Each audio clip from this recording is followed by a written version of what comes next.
Hello, Madam First Lady.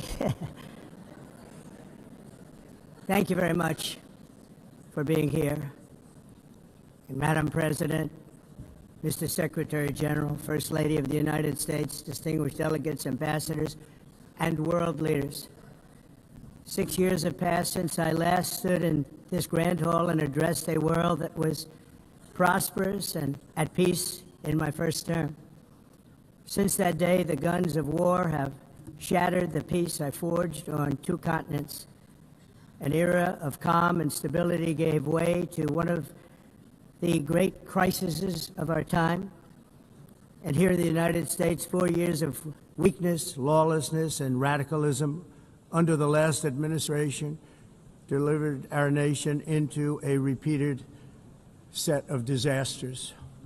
1 year ago, our country was in deep trouble, but today, just 8 months into my administration, we are the hottest country anywhere in the world, and there is no other country even close.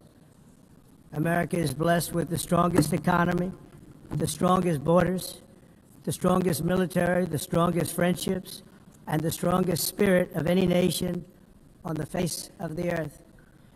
This is indeed the golden age of America.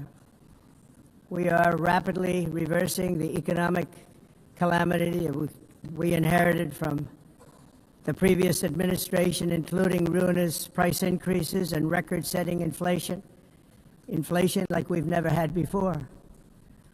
Under my leadership, energy costs are down, gasoline prices are down, grocery prices are down, mortgage rates are down, and inflation has been defeated.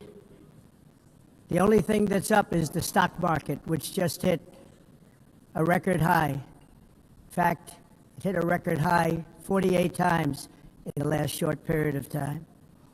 Growth is surging, manufacturing is booming. The stock market, as I said, is doing better than it's ever done. And all of you in this room benefit by that, almost everybody. And importantly, workers' wages are rising at the fastest pace in more than 60 years. And that's what it's all about, isn't it? In 4 years of President Biden, we had less than $1 trillion of new investment into the United States.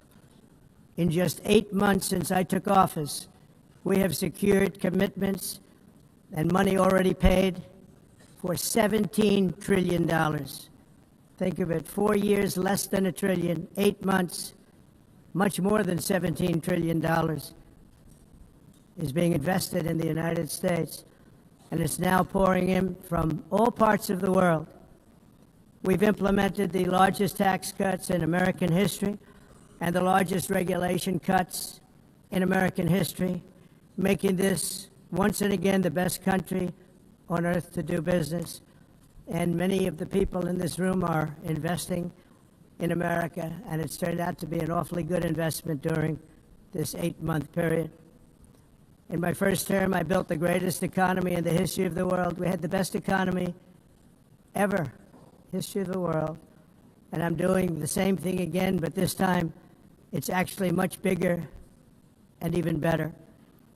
The numbers far surpass my record-setting first term. On our southern border, we have successfully repelled a colossal invasion, and for the last 4 months, and that's 4 months in a row, the number of illegal aliens admitted and entering our country has been 0. Hard to believe, because if you look back just a year ago, it was millions and millions of people pouring in from all over the world, from prisons, from mental institutions, drug dealers. All over the world they came. They just poured into our country with the ridiculous open border policy of the Biden administration. Our message is very simple. If you come illegally into the United States, you're going to jail, or you're going back to where you came from, or perhaps even further than that. You know what that means. I want to thank the country of El Salvador for the successful and professional job they've done in receiving and jailing so many criminals that entered our country. And it was under the previous administration that the number became record-setting, and they're all being taken out. We have no choice. And other countries have no choice because other countries are in the exact same situation with immigration. It's destroying your country, and you have to do something about it. On the world stage, America is respected again like it has never been respected before. You think about 2 years ago, 3 years ago, 4 years ago, or 1 year ago, we were a laughingstock all over the world. At the NATO summit in June, virtually all NATO members formally committed to increase defense spending at my request from 2% to 5% of GDP, making our alliance far stronger and more powerful than it was ever before. In May, I traveled to the Middle East to visit my friends and rebuild our partnerships in the Gulf and those valued relationships with Saudi Arabia, Qatar, and the UAE, and other countries are now, I believe, closer than ever before. My administration has negotiated one historic trade deal after another, including with the United Kingdom, the European Union, Japan, South Korea, Vietnam, Indonesia, the Philippines, Malaysia, and many, many others. Likewise, in a period of just 7 months, I have ended 7 unendable wars. They said they were unendable. You're never going to get them solved. Some were going for 31 years, 2 of them, 31, think of it, 31 years. One was 36 years. One was 28 years. I ended 7 wars. And in all cases, they were raging with countless thousands of people being killed. This includes Cambodia and Thailand, Kosovo and Serbia, the Congo and Rwanda, a vicious, violent war that was, Pakistan and India, Israel and Iran, Egypt and Ethiopia, and Armenia and Azerbaijan. It included all of them. No president or prime minister, and for that matter, no other country has ever done anything close to that. And I did it in just 7 months. It's never happened before. There's never been anything like that. I'm very honored to have done it. It's too bad that I had to do these things instead of the United Nations doing them. And sadly, in all cases, the United Nations did not even try to help in any of them. I ended 7 wars, dealt with the leaders of each and every one of these countries, and never even received a phone call from the United Nations offering to help in finalizing the deal.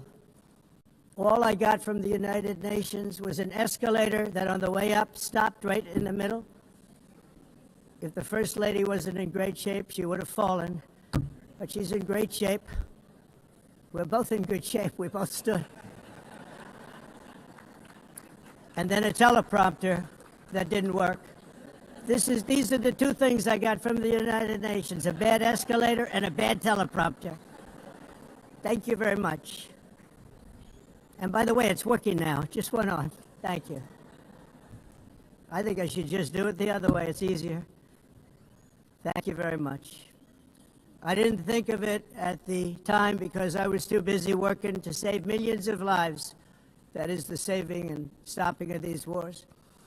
But later I realized that the United Nations wasn't there for us. They weren't there. I thought of it really after the fact, not during these negotiations, which were not easy. That being the case, what is the purpose of the United Nations? The UN has such tremendous potential. I've always said it. It has such tremendous, tremendous potential. But it's not even coming close to living up to that potential. For the most part, at least for now, all they seem to do is write a really strongly worded letter and then never follow that letter up. It's empty words, and empty words don't solve war. The only thing that solves war and wars is action. Now, after ending all of these wars and also earlier negotiating the Abraham Accords, which is a very big thing for which our country received no credit, never receives credit. Everyone says that I should get the Nobel Peace Prize for each one of these achievements. But for me, the real prize will be the sons and daughters who live to grow up with their mothers and fathers, because millions of people are no longer being killed in endless and unglorious wars. What I care about is not winning prizes, it's saving lives. We saved millions and millions of lives with the 7 wars. And we have others that we're working on, and you know that. Many years ago, a very successful real estate developer in New York, known as Donald J. Trump, I bid on the renovation and rebuilding of this very United Nations complex. I remember it so well. I said at the time that I would do it for $500 million, rebuilding everything. It would be beautiful. I used to talk about, I'm going to give you marble floors. They're going to give you terrazzo. I'm going to give you the best of everything. You're going to have mahogany walls. They're going to give you plastic. But they decided to go in another direction, which was much more expensive at the time, and which actually produced a far inferior product. And I realized that they did not know what they were doing when it came to construction, and that their building concepts were so wrong, and the product that they were proposing to build was so bad and so costly. It was going to cost them a fortune. And I said, and wait till you see the overruns. Well, I turned out to be right. They had massive cost overruns and spent between $2 and $4 billion on the building and did not even get the marble floors that I promised them. You walk on terrazzo. Do you notice that? As far as I'm concerned, frankly, looking at the building and getting stuck on the escalator, they still haven't finished the job. They still haven't finished. That was years ago. The project was so corrupt that Congress actually asked me to testify before them on the tremendous waste of money, because it turned out that they had no idea what it was, but they knew it was anywhere between $2 and $4 billion as opposed to $500 million with a guarantee. But they had no idea, and I said it cost much more than $5 billion. Unfortunately, many things in the United Nations are happening just like that, but on an even much bigger scale, much, much bigger. Very sad to see.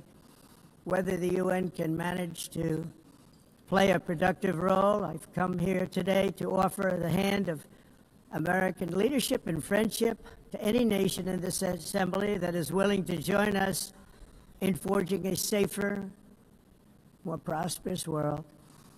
And it's a world that we'll be much happier with. A dramatically better future is within our reach. But to get there, we must reject the failed approaches of the past and work together to confront some of the greatest threats in history. There is no more serious danger to our planet today than the most powerful and destructive weapons ever devised by man, of which the United States, as you know, has many. Just as I did in my first term, I've made containing these threats a top priority, starting with the nation of Iran. My position is very simple. The world's #1 sponsor of terror can never be allowed to possess the most dangerous weapon. That's why, shortly after taking office, I sent the so-called Supreme Leader a letter making a generous offer. I extended a pledge of full cooperation in exchange for a suspension of Iran's nuclear program. The regime's answer was to continue their constant threats to their neighbors and U.S. interests throughout the region, and some great countries that are right nearby. Today, many of Iran's former military commanders, in fact, I can say almost all of them, are no longer with us. They're dead. And 3 months ago, in Operation Midnight Hammer, 7 American B-2 bombers dropped the 14 30,000-pound each bombs on Iran's key nuclear facilities, totally obliterating everything. No other country on earth could have done what we did. No other country has the equipment to do what we did. We have the greatest weapons on earth. We hate to use them. But we did something that for 22 years people wanted to do. With Iran's nuclear enrichment capacity demolished, I immediately brokered an end to the 12-day war, as it's called, between Israel and Iran, with both sides agreeing to fight no longer. As everyone knows, I have also been deeply engaged in seeking a ceasefire in Gaza. Have to get that done. Have to get it done. Unfortunately, Hamas has repeatedly rejected reasonable offers to make peace. We can't forget October 7th, can we? Now, as if to encourage continued conflict, some of this body is seeking to unilaterally recognize a Palestinian state. The rewards would be too great for Hamas terrorists for their atrocities. This would be a reward for these horrible atrocities, including October 7th, even while they refuse to release the hostages or accept a ceasefire. Instead of giving to Hamas and giving so much, because they've taken so much, they have taken so much. This could have been solved so long ago. But instead of giving in to Hamas's ransom demands, those who want peace should be united with one message: release the hostages now. Just release the hostages now. Thank you.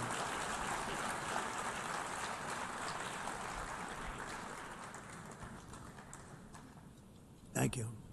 As we have got to come together, and we will come together, got to get it done. We have to stop the war in Gaza immediately. We have to stop it. We have to get it done. We have to negotiate, immediately have to negotiate peace. We got to get the hostages back. We want all 20 back. We don't want 2 and 4. As you know, I got, along with Steve Witkoff and others that helped us, Marco Rubio, we got most of them back. We were involved in all of them. But I always said the last 20 are going to be the hardest, and that's exactly what happened. We have to get them back now. We don't want to get back 2, and then another 2, and then 1, and then 3, have this process. No, we want them all back, and we want the actually 38 dead bodies back, too. Those parents came to me, and they want them back, and they want them back very quickly and very badly, as though they were alive. They want them. They want them every bit as much as if their son or daughter were alive. I've also been working relentlessly, stopping the killing in Ukraine. I thought that would be, of the 7 wars that I stopped, I thought that would be the easiest because of my relationship with President Putin, which had always been a good one. I thought that was going to be the easiest one. But, you know, in war, you never know what's going to happen. There are always lots of surprises, both good and bad. Everyone thought Russia would win this war in 3 days, but it didn't work out that way. It was supposed to be just a quick little skirmish. It's not making Russia look good. It's making them look bad.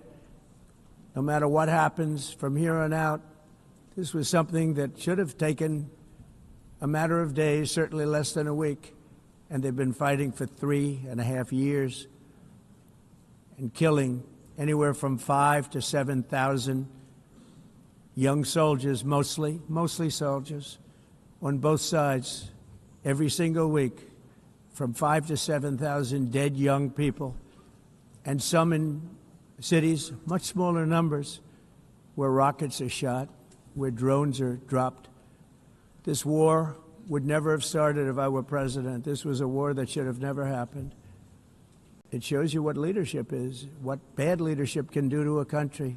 Look what happened to the United States, and look where we are right now in just a short period of time. The only question now is how many more lives will be needlessly lost on both sides.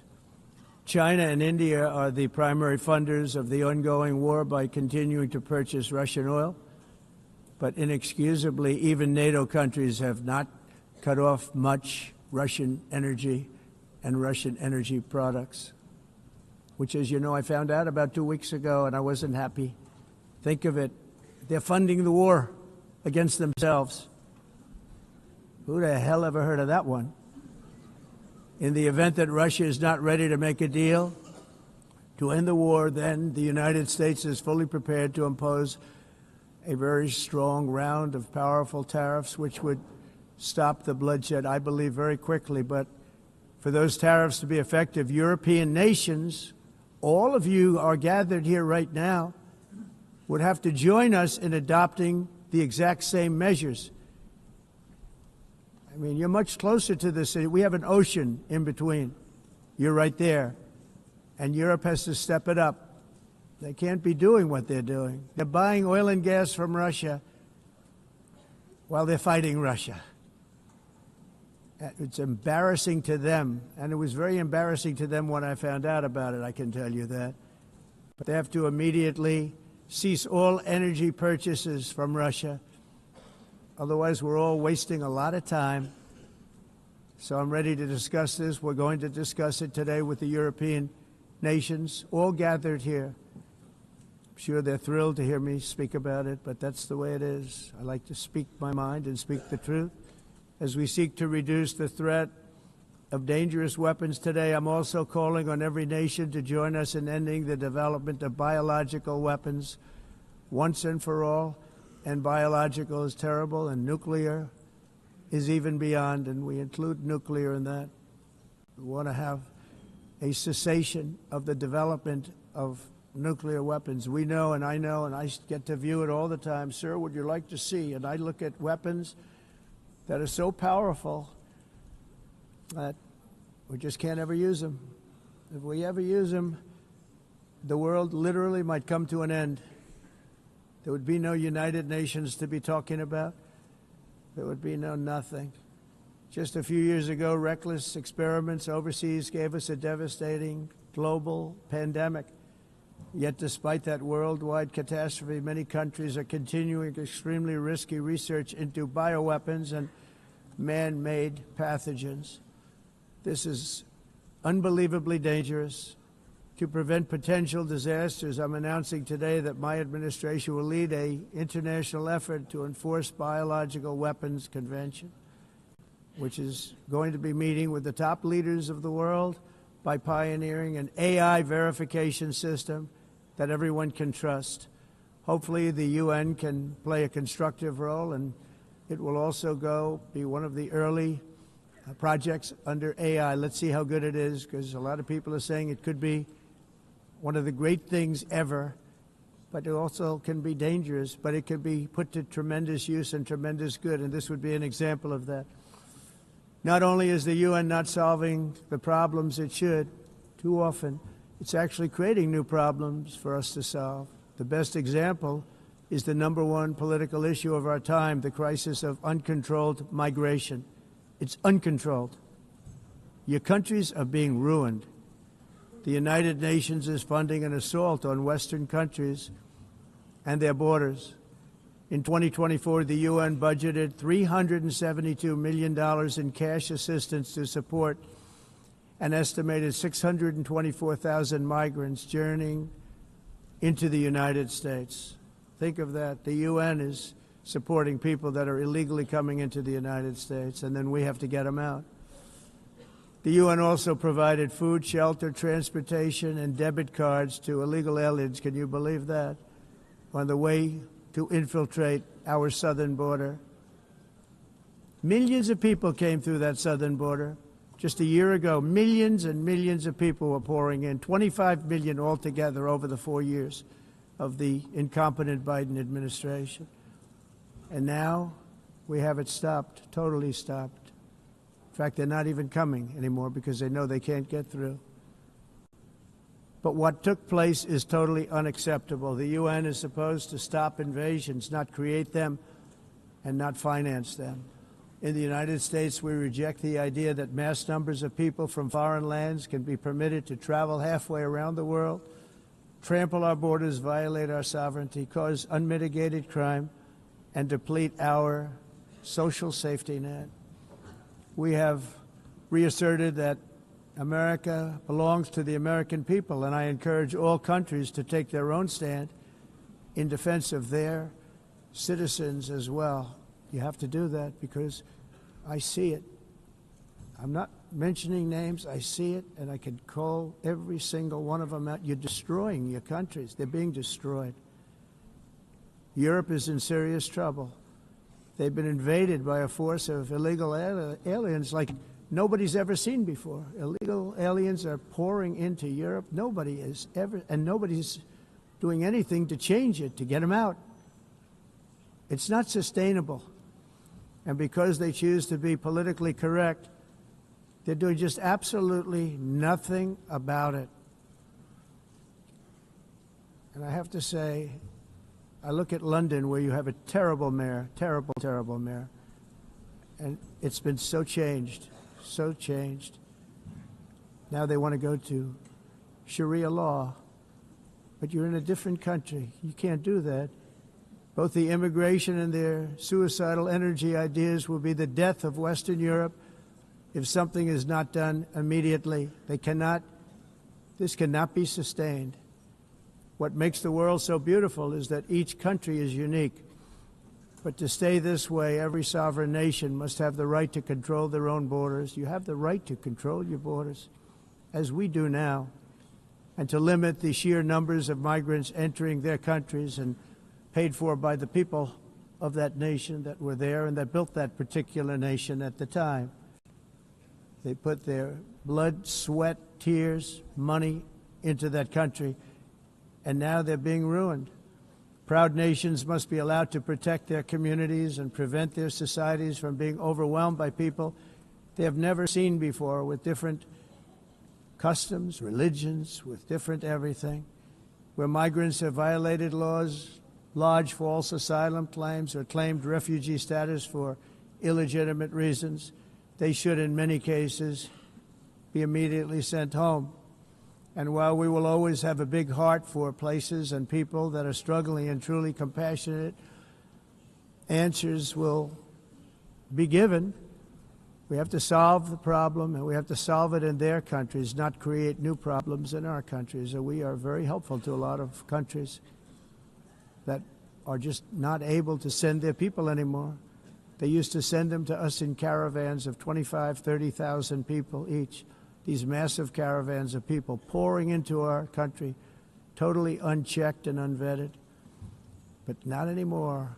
According to the Council of Europe, in 2024, almost 50% of inmates in German prisons were foreign nationals or migrants. In Austria, the number was 53% of the people in prisons were from places that weren't from where they are now.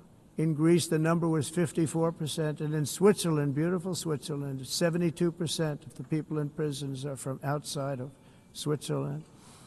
When your prisons are filled with so-called asylum seekers who repaid kindness, and that's what they did, they repaid kindness with crime, it's time to end the failed experiment of open borders. You have to end it now. See, I can tell you, I'm really good at this stuff.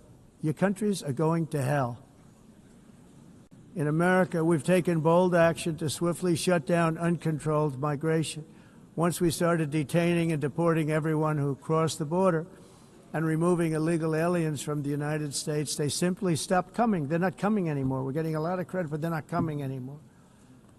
This was a humanitarian act for all involved, because on the trips up, thousands of people a week were dying. Women were being raped. Nobody's ever seen anything like it. Raped, horribly beaten, raped. On the trip up, the journey up, it was a long walk. It was a long, arduous journey, indeed. And it was also a historic victory against human trafficking throughout the region. What we did was a victory, and we saved so many lives of people that wouldn't make the journey. That journey was loaded up with death. Loaded up with death. Dead bodies all along the roads of jungles to get up. They go through jungles, they go through areas so hot you couldn't breathe. They were dying of suffocation, areas so hot that you couldn't breathe. Dead bodies all over. By them not coming, we're saving tremendous numbers of lives. My people have done a fantastic job in doing what they did, and the American public agrees with it. I mean, I was very proud to see this morning I have the highest poll numbers I've ever had. Part of it is because of what we've done on the border. I guess the other part is what we've done in the economy. Joe Biden's policies empowered murderous gangs, human smugglers, child traffickers, drug cartels, and prisoners from all over the world. The previous administration also lost nearly 300,000 children. Think of that. They lost more than 300,000 children, little children, who were trafficked into the United States on the Biden watch, many of whom have been raped, exploited, and abused, and sold. Sold. Nobody talks about that. The fake news doesn't write about it.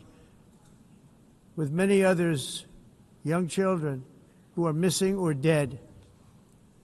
And we found a lot of these children, and we're sending them back, and we've been sending them back to their parents. They said, nobody knows who they are. They said, where do you come from? And they'll give us a country, and we'll find out, and we'll figure it out, and we'll bring them back to their homes. And the mother and father rush to the door, and their tears in their eyes. They can't believe that they're seeing their son or daughter, their little son or daughter again. We've done almost 30,000 of them so far. Any system that results in the mass trafficking of children is inherently evil. Yet that is exactly what the globalist migration agenda has done, and it's what it's all about.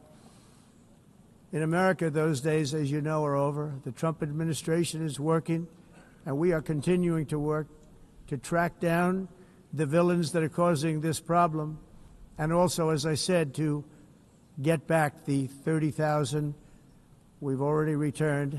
Now I think we're going to have another. We're going to find a lot. You're not going to find all of them. 300, more than 300,000. They're lost or they're dead. They're lost or they're dead because of the animals that did this. To protect our citizens, I've also designated multiple savage drug cartels as forest. And you see this, and you see it happening right before your eyes. Let's put it this way. People don't like taking big loads of drugs in boats anymore. There aren't too many boats that are traveling on the seas by Venezuela. They tend not to want to travel very quickly anymore.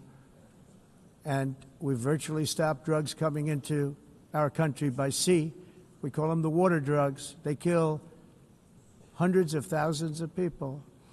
I've also designated multiple savage drug cartels as far as foreign terrorist organizations, along with two bloodthirsty transnational gangs, probably the worst gangs anywhere in the world, MS-13 and Tren de Aragua. Tren de Aragua is from Venezuela, by the way. Such organizations torture, maim, mutilate, and murder with impunity. They're the enemies of all humanity. For this reason, we've recently begun using the supreme power of the United States military to destroy Venezuela terrorists and trafficking networks led by Nicolas Maduro. To every terrorist thug smuggling poisonous drugs into the United States of America, please be warned that we will blow you out of existence. That's what we're doing. We have no choice. Can't let it happen. They're destroying. I believe we lost 300,000 people last year to drugs, 300,000. Fentanyl and other drugs. Each boat that we sink carries drugs that would kill more than 25,000 Americans. We will not let that happen. Energy is another area where the United States is now thriving like never before. We're getting rid of the falsely named renewables. By the way, they're a joke. They don't work. They're too expensive. They're not strong enough to fire up the plants that you need to make your country great. The wind doesn't blow. Those big windmills are so pathetic and so bad, so expensive to operate. And they have to be rebuilt all the time, and they start to rust and rot. Most expensive energy ever conceived, and it's actually energy. You're supposed to make money with energy, not lose money. You lose money, the governments have to subsidize. You can't put them out without massive subsidies. And most of them are built in China, and I give China a lot of credit. They build them, but they have very few wind farms. So why is it that they build them and they send them all over the world, but they barely use them? You know what they use? Coal. They use gas. They use almost anything, but they don't like wind. But they sure as hell like selling the windmills. Europe, on the other hand, has a long way to go, with many countries being on the brink of destruction because of the green energy agenda, and I give a lot of credit to Germany. Germany was being led down a very sick path, both on immigration, by the way, and on energy. They were going green, and they were going bankrupt. And the new leadership came in, and they went back to where they were, with fossil fuel and with nuclear, which is good. It's now safe, and you can do it properly. But they went back to where they were, and they opened up a lot of different plants, energy-producing plants, and they're doing well. I give Germany a lot of credit for that. They've said this is a disaster, what's happening. They were going all green. All green is all bankrupt. That's what it represents.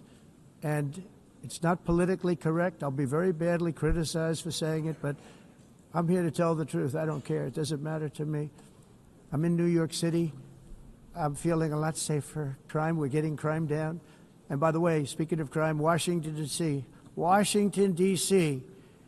was the crime capital of America. Now it's a totally, after 12 days, it's a totally safe city. Everyone's going out to dinner. They're going out to restaurants. Your wife can walk down the middle of the street with or without you. Nothing's going to happen. My people have done a fantastic job. And yes, I called in the National Guard, and the National Guard took care of business. And they weren't politically correct, but they took care of business. We got 1,700 career criminals out, brought them back to where they came from, the countries where they came from, or put them in jails. Washington, D.C. is now a totally safe city again, and I welcome you to come. In fact, we'll have dinner together at a local restaurant, and we'll be able to walk. We don't have to go by an armor-plated vehicle. We'll walk right over there from the White House. They've given up their powerful edge, a lot of the countries that we're talking about, in oil and gas, such as essentially closing the great North Sea oil. Oh, the North Sea, I know it so well. Aberdeen was the oil capital of Europe, and there's tremendous oil that hasn't been found in the North Sea, tremendous oil. And I was with the Prime Minister I respect and like a lot, and I said, you're sitting with the greatest asset. They essentially closed it by making it so highly taxed that no developer, no oil company can go there. They have tremendous oil left, and more importantly, they have tremendous oil that hasn't even been found yet. And what a tremendous asset for the United Kingdom. And I hope the Prime Minister is listening, because I told it to him 3 days in a row. That's all he heard. North Sea oil, North Sea, because I want to see them do well. I want to stop seeing them ruining that beautiful Scottish and English countryside with windmills and massive solar panels that go 7 miles by 7 miles, taking away farmland.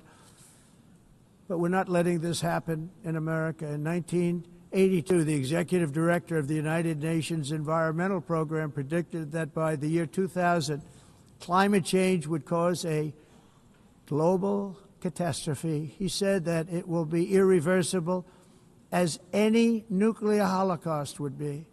This is what they said at the United Nations. What happened? Here we are. Another UN official stated in 1989 that within a decade, entire nations could be wiped off the map by global warming. Not happening. You know, it used to be global cooling. If you look back years ago in the 1920s and the 1930s, they said, global cooling will kill the world. We have to do something. Then they said global warming will kill the world, but then it started getting cooler, so now they could just call it climate change, because that way they can't miss. It's climate change, because if it goes higher or lower, whatever the hell happens, there's climate change.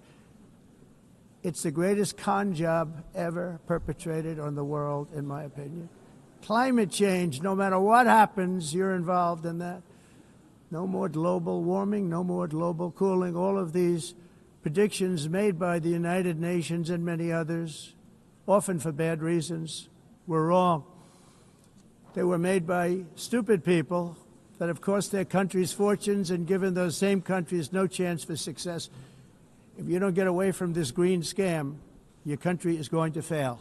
And I'm really good at predicting things, you know. They actually said during the campaign they had a hat, the best-selling hat. Trump was right about everything. And I don't say that in a braggadocious way, but it's true. I've been right about everything. And I'm telling you that if you don't get away from the green energy scam, your country is going to fail. And if you don't stop people that you've never seen before, that you have nothing in common with, your country is going to fail.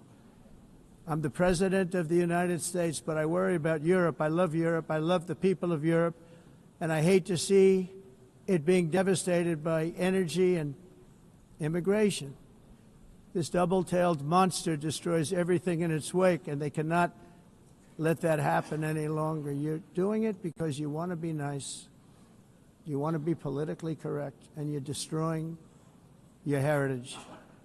They must take control strongly and immediately of the unmitigated immigration disaster and the fake energy catastrophe before it's too late. The carbon footprint is a hoax made up by people with evil intentions, and they're heading down a path of total destruction. You know, the carbon footprint, it was a big, big thing a few years ago. I remember hearing about the carbon footprint, and then President Obama would get into Air Force One, a massive Boeing 747, and not a new one, an old one with old engines that spew everything into the atmosphere. He'd talk about the carbon footprint, we must do so. Then he'd get in and he'd fly from Washington to Hawaii to play a round of golf. And then he'd get back onto that big, beautiful plane and he'd fly back and he'd talk about, again, global warming and the carbon footprint. It's a con job. At extreme cost and expense, Europe reduced its own carbon footprint by 37%. Think of that. Congratulations, Europe. Great job.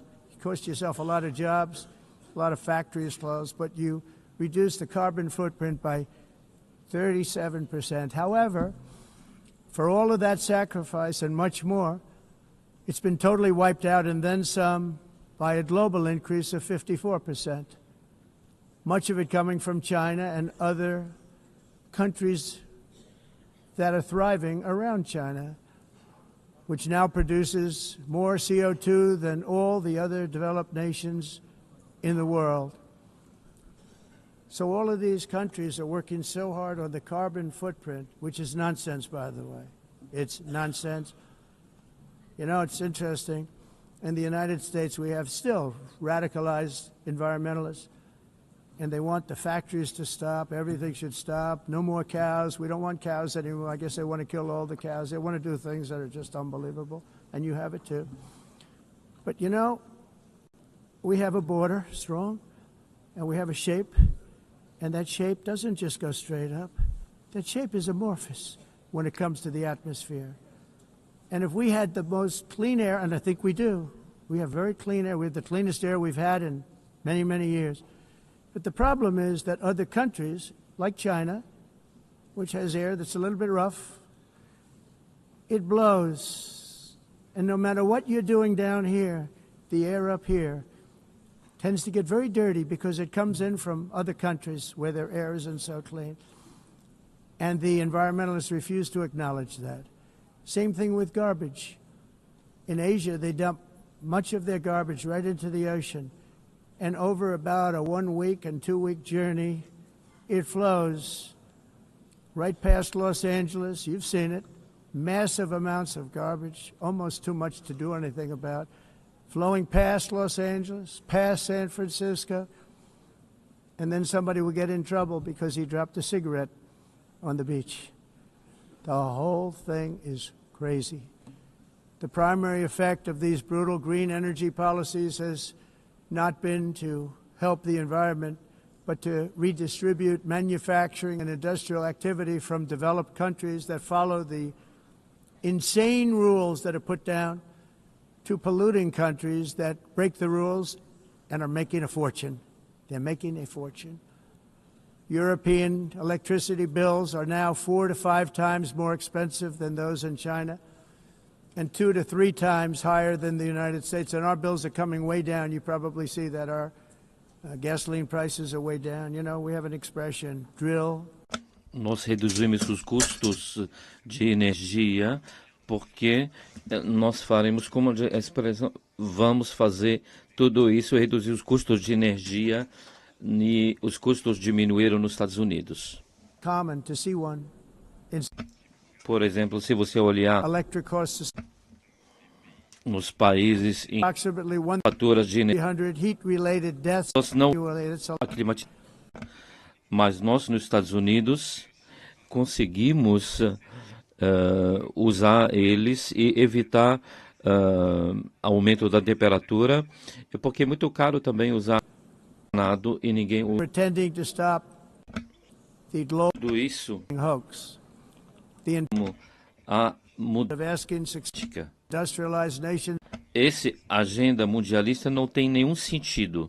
entire societies must be rejected País and pre- and it must be immediate. That's why in America I withdrew from the fake Paris Climate Accord, where, by the way, America was paying so much more than every country. Others weren't paying. China didn't have to pay until 2030. Russia was given an old standard that was easy to meet, a 1990 standard. But for the United States, we're supposed to pay like $1 trillion. And I said, this is another scam. The fact is, the United States has been taken advantage of by the world for many, many years, but not any longer, as you probably noticed. I unleashed massive energy production and signed historic executive orders to hunt for oil, but we don't have to do much hunting because we have the most oil of any nation anywhere, oil and gas in the world. And if you add coal, we have the most of any nation in the world. Clean, I call it clean, beautiful coal. You can do things today with coal that you couldn't have done 10 years ago, 15 years. So I have a little standing order in the White House. Never use the word coal, only use the words clean, beautiful coal. Sounds much better, doesn't it? But we stand ready to provide any country with abundant, affordable energy supplies if you need them, when most of you do. We're proudly exporting energy all over the world. We're now the largest exporter. In the United States, we want trade and robust commerce with all nations, everybody. We want to help nations. We're going to help nations. But it must also be fair and reciprocal. The challenge with trade is much the same with climate. The countries that followed the rules, all their factories have been plundered.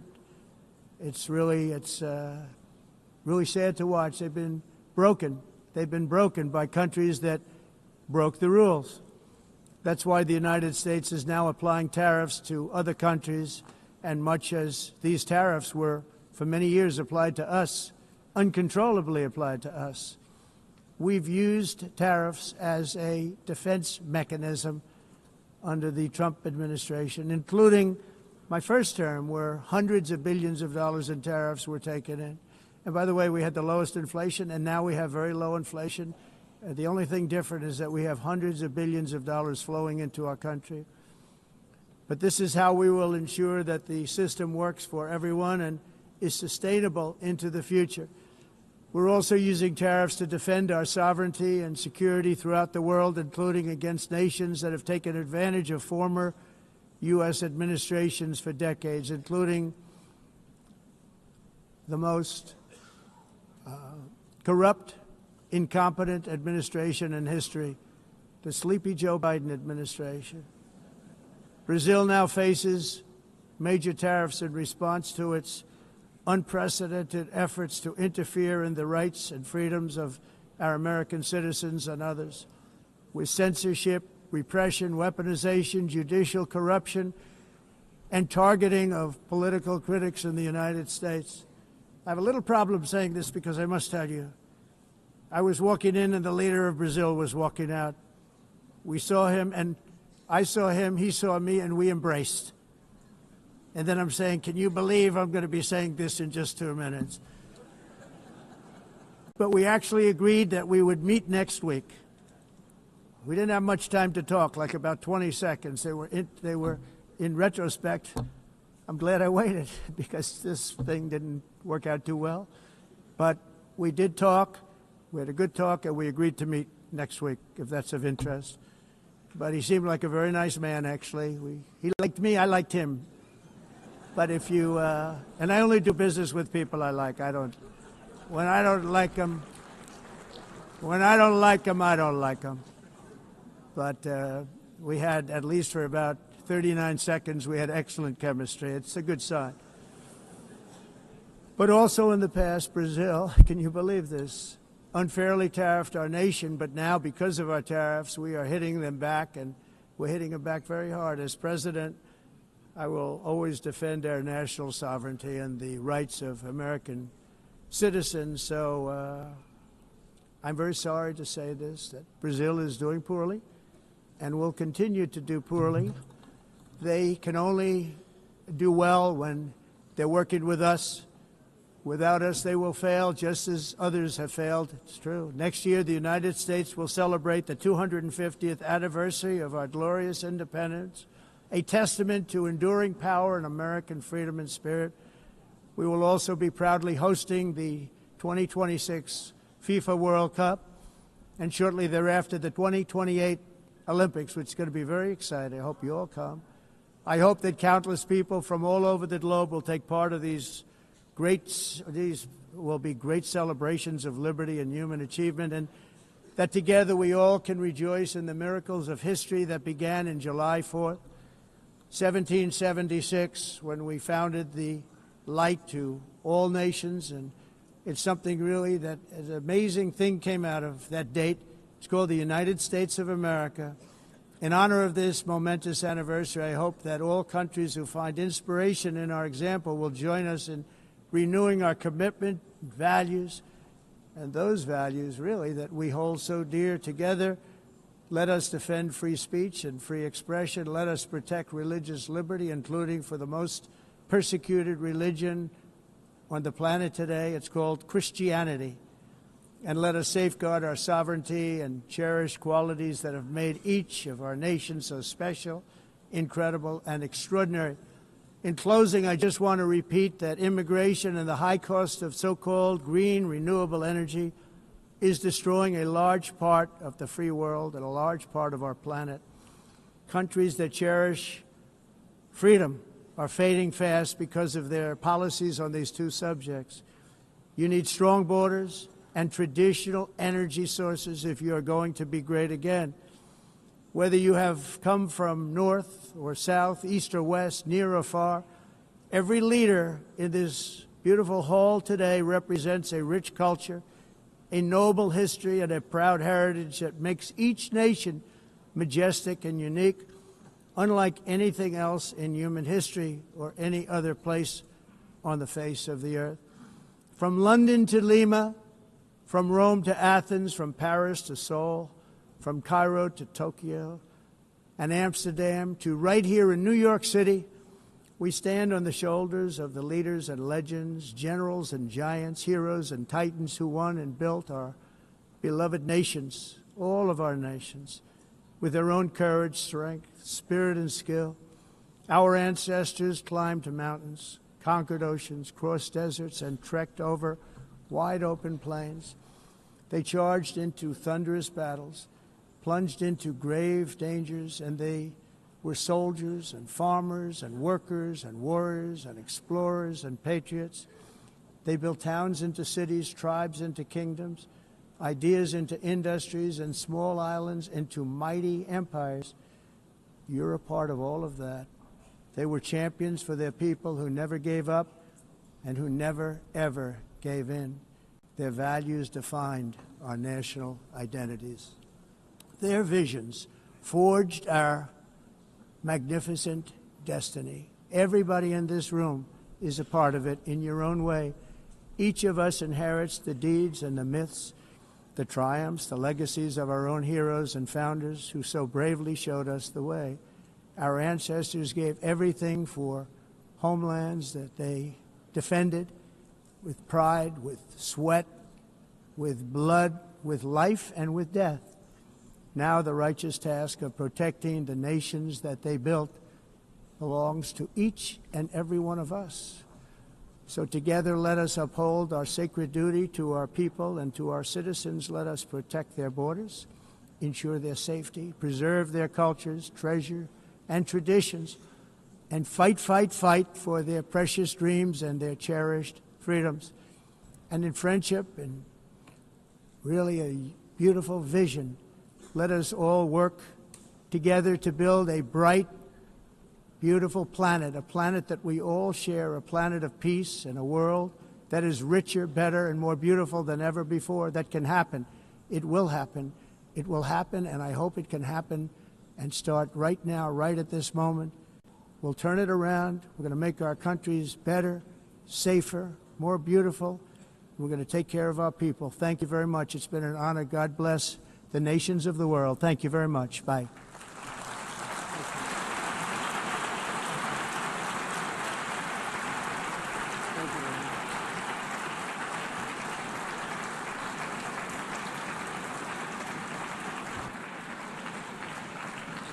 On behalf of the Assembly, I wish to thank the President of the United States,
Please be seated.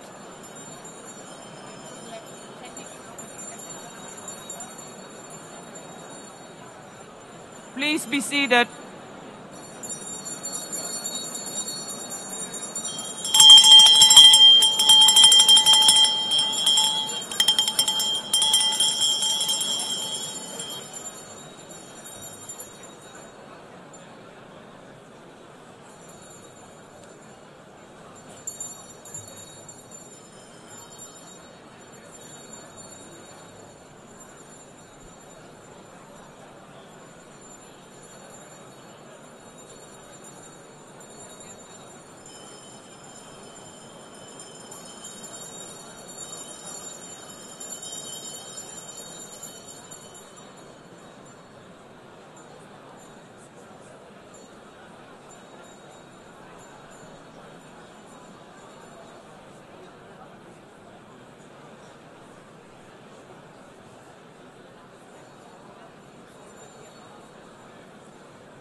Excellencies, could you please take your seats in due respect to the next speakers?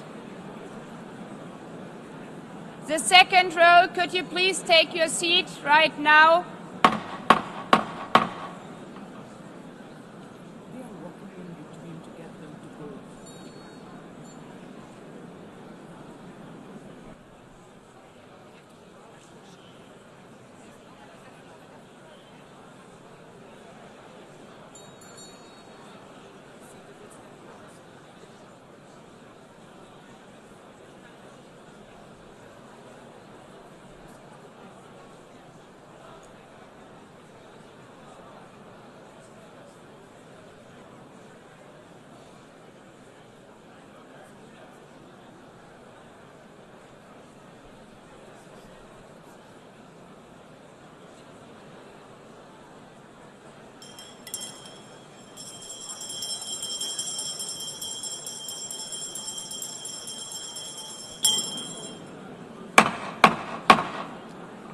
Please take a seat now.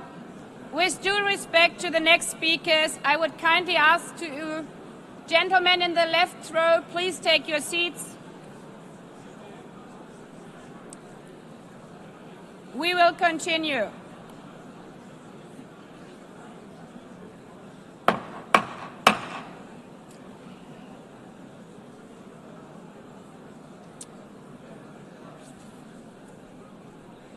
Excellencies, as we are receiving queries, I would like to assure you that don't worry, the UN teleprompters are working perfectly. And by this technical note, I would like to call on the next speaker. The Assembly will hear an address by His Excellency Prabowo Subianto, President of the Republic of Indonesia. I request protocol to escort His Excellency and invite him to address the Assembly.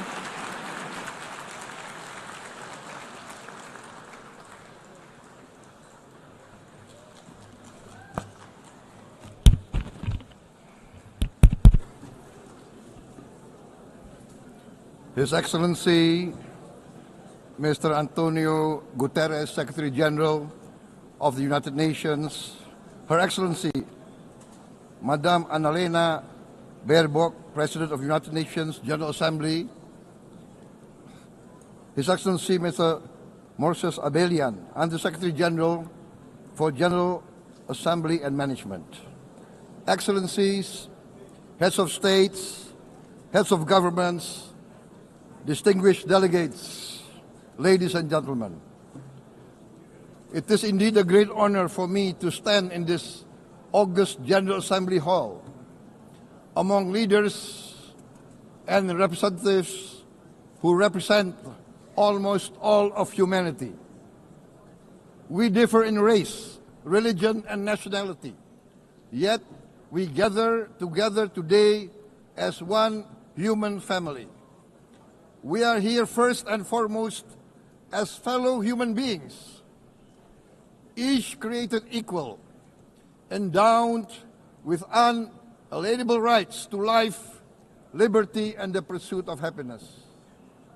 The words of the United Nations Declaration of Independence have inspired democratic movements across continents, including the French Revolution, the Russian Revolution, the Mexican Revolution, the Chinese Revolution, and Indonesia's own struggle and journey to freedom. It also gave birth to the Universal Declaration of Human Rights, adopted by the United Nations in 1948. All men are created equal was the creed that opened the way to unprecedented global prosperity and dignity. And yet, in our own era of scientific and technological triumphs, an era capable of ending hunger, poverty, and environmental ruin, we also continue to face today grave dangers, challenges, and uncertainties. Human folly, fueled by fear, racism, hatred, oppression, and apartheid threatens our common future. My country knows this pain. For centuries, Indonesians lived under colonial domination, oppression, and slavery. We were treated less than dogs in our own homeland. We Indonesians know what it means to be denied justice and what it means to live in apartheid, to live in poverty, and to be denied equal opportunity. We also knew what solidarity can do in our struggle for independence, in our fight to overcome hunger, disease, and poverty. The United Nations stood with Indonesia and gave us vital assistance. Decisions made here based on human solidarity by the Security Council and this Assembly gave Indonesia independence, international legitimacy, opened doors, and supported our early development through the efforts of the United Nations Children's Fund, the United Nations Food and Agriculture Organization, the FAO, the World Health Organization, and many, many other United Nations institutions.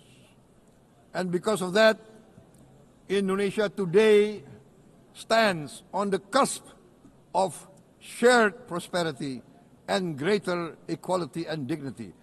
Madam President, Excellencies, our world today is driven by conflict, injustice, and deepening uncertainty. Every day we witness suffering, genocide, and blatant disregard for international law and human decency. In the face of these challenges, we must not give up. As the United Nations Secretary General said, we cannot give up. We cannot surrender our hopes or our ideals. We must draw closer, not drift apart. Together we must strive to achieve our hopes, our dreams.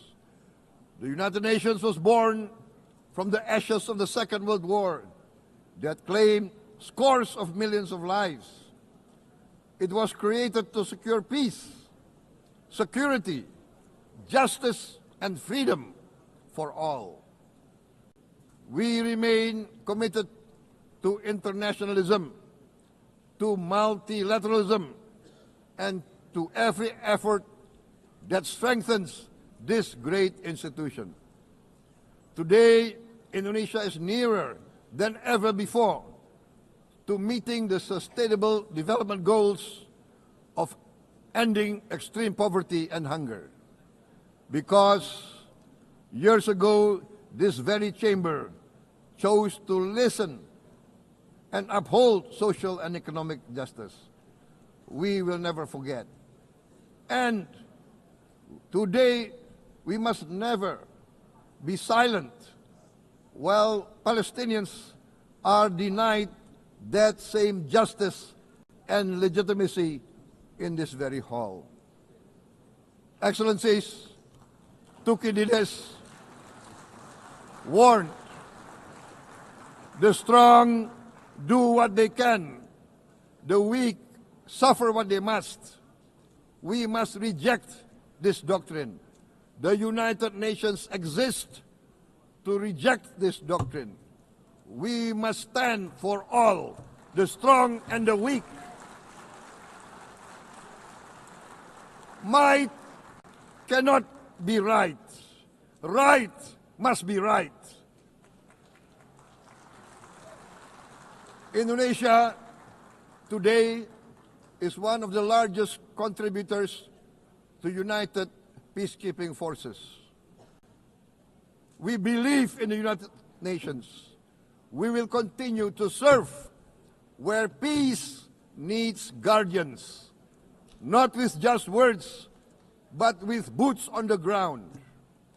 If and when the United Nations Security Council and this great assembly decide Indonesia is prepared to deploy 20,000 or even more of our sons and daughters to help secure peace in Gaza or elsewhere,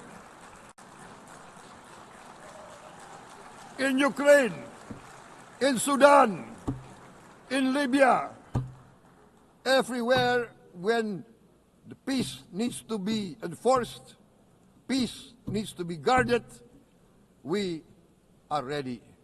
We will take our share of the burden, not only with our sons and daughters, we are also willing to contribute financially to support the great mission to achieve peace by the United Nations. Madam President, Excellencies, I propose to this Assembly a message of hope and optimism, grounded in action and execution. Today, we heard the speech of Madam President, the President of the United Nations General Assembly. Yes, it is true what she said. Without the International Civil Aviation Organization, will we be here today? Will we sit in this great hall? Without the United Nations, we cannot be safe. No country can feel secure. We need the United Nations, and Indonesia will continue to support the United Nations, even though we still struggle. But we know the world needs a strong United Nations. The world's population is growing. Our planet is under strain. Food, energy, and water insecurity haunt many nations. We choose to answer these challenges directly at home and to help abroad wherever we can. This year, Indonesia recorded the highest rice production and grain reserves in our history. We are now self-sufficient in rice, and we are starting now to export rice to other nations in need, including providing rice for Palestine. We are building resilient food supply chains, strengthening farmer productivity, investing in climate-smart agriculture to ensure food security for our children and for the children of the world. We are confident in a few years' time, Indonesia will be the granary of the world. As the world's largest island state, we testify before you that we are already experiencing the direct consequences of climate change, particularly the threat of rising sea levels. The sea level on the north coast of our capital city is increasing by 5 centimeters every year. Can you imagine in 10 years? Can you imagine in 20 years? For this, we are forced to build a giant seawall, 480 kilometers in length. It will take us maybe 20 years, but we have no choice. We have to start now. Therefore, we choose to confront climate change, not by slogans, but by immediate steps. We are committed to meeting our 2015 Paris Agreement obligations.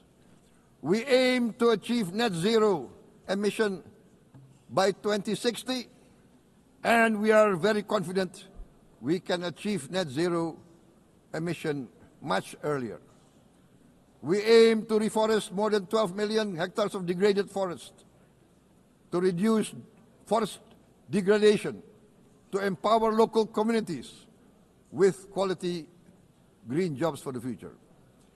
Indonesia is shifting decisively from fossil fuel-based development towards renewable-based development. From next year, most of our additional power generation capacity will come from renewables. Our goal is clear: to lift all of our citizens out of poverty and make Indonesia a hub for solutions to food, energy, and water security. Madam President, Excellencies, we live in a time when hatred and violence can seem to be the loudest voices. But beneath this loud noise lies a quieter truth, that every person longs to be safe, to be respected, to be loved, and to leave a better world to their children. Our children are watching. They are learning leadership not from textbook, but from our choices. Today, still, a catastrophic situation in Gaza is unfolding before our eyes. At this very moment, the innocent are crying for help, are crying to be saved. Who will save them? Who will save the innocent? Who will save the old and women?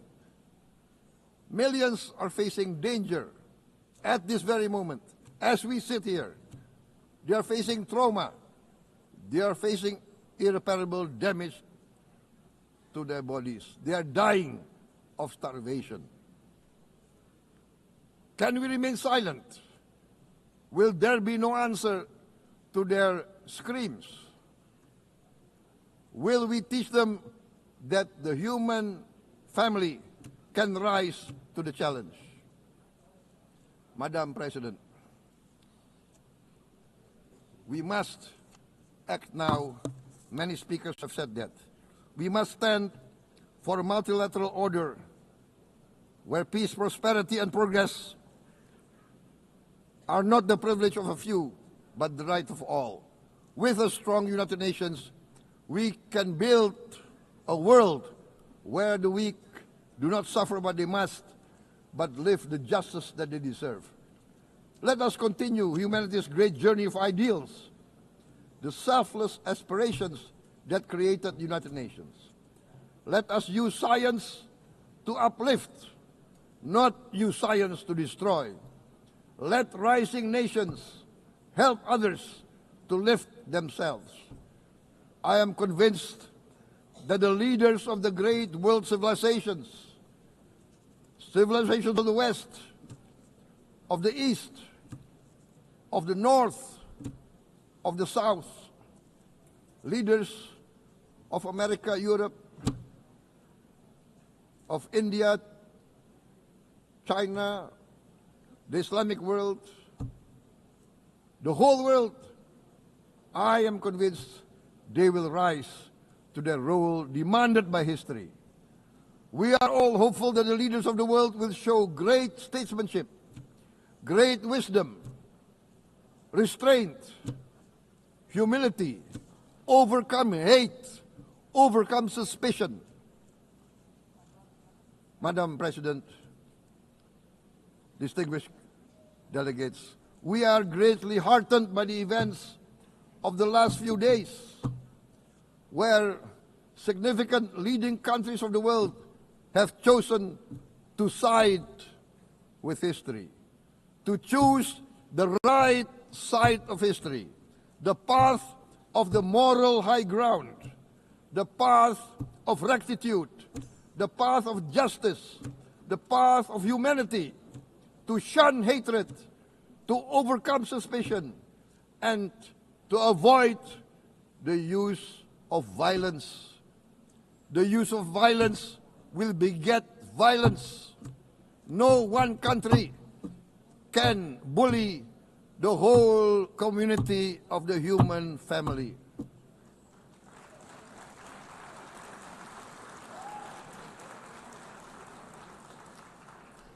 We may be weak individually, but the sense of oppression, the sense of injustice has proven in the history of mankind that this sense of injustice, this sense of oppression will unite into a strong force that will overcome this oppression, that will overcome this injustice.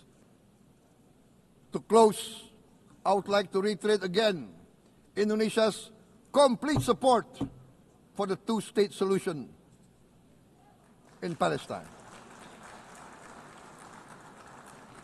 We must have an independent Palestine, but we must also recognize, we must also respect, and we must also guarantee the safety and security of Israel.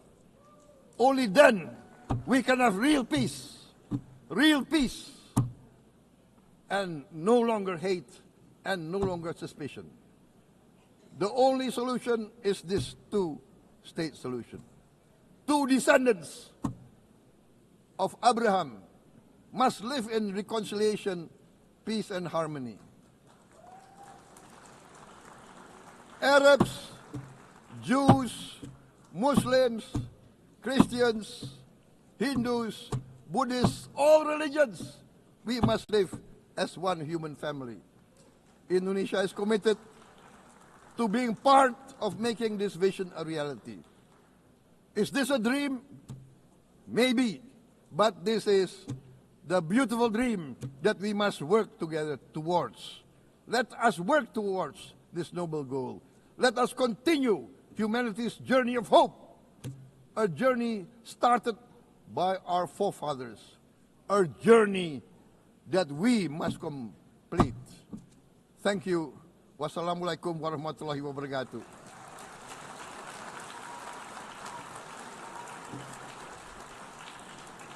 Shalom. Om Santi, Santi, Santi Om. Namo Buddhaya. Thank you very much. May God bless us all. May peace be upon us. Thank you very much. Thank you.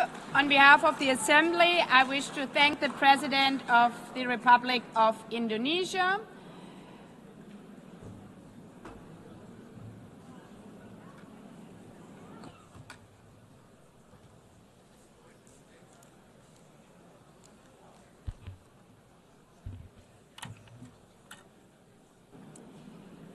The Assembly will hear an address by His Excellency Recep Tayyip Erdogan, President of the Republic of Turkey. I request protocol to escort His Excellency and invite him to address the Assembly.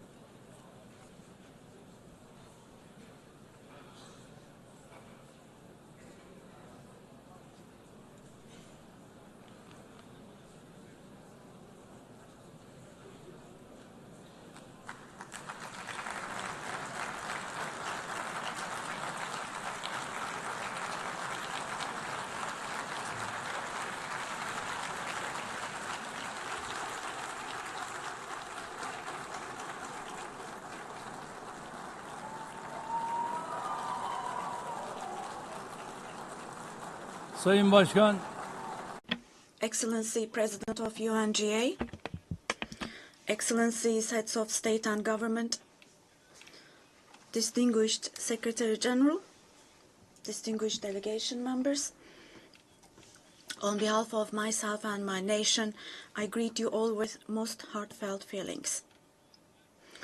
I wish for the 80th United Nations General Assembly to bring blessings to all humanity. I am deeply honored to address you once again from this podium, which represents the collective conscience of humanity. I congratulate Mr. Young, who has completed his term as President of the General Assembly, and I wish success to Ms. Baerbock, who has taken over this position.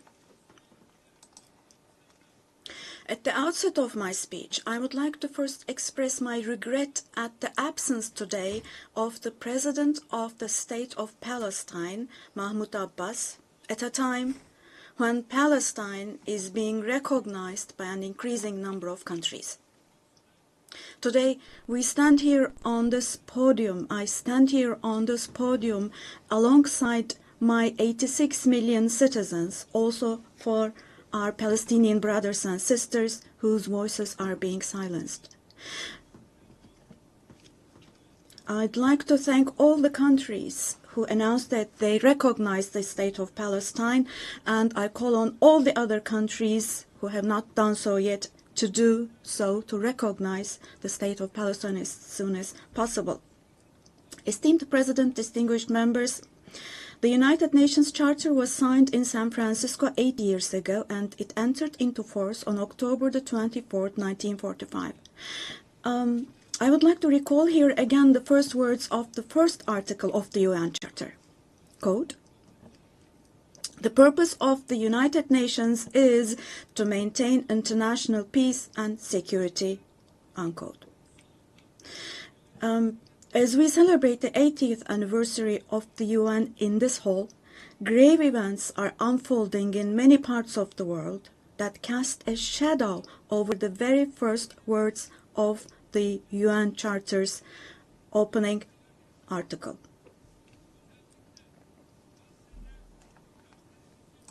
Particularly in Gaza, right before our very eyes, genocide has been going on for over 700 days now. Even as we gather here, as we speak now, Israel is currently massacring civilians in Gaza. The number of civilian casualties in Gaza has surpassed 65,000.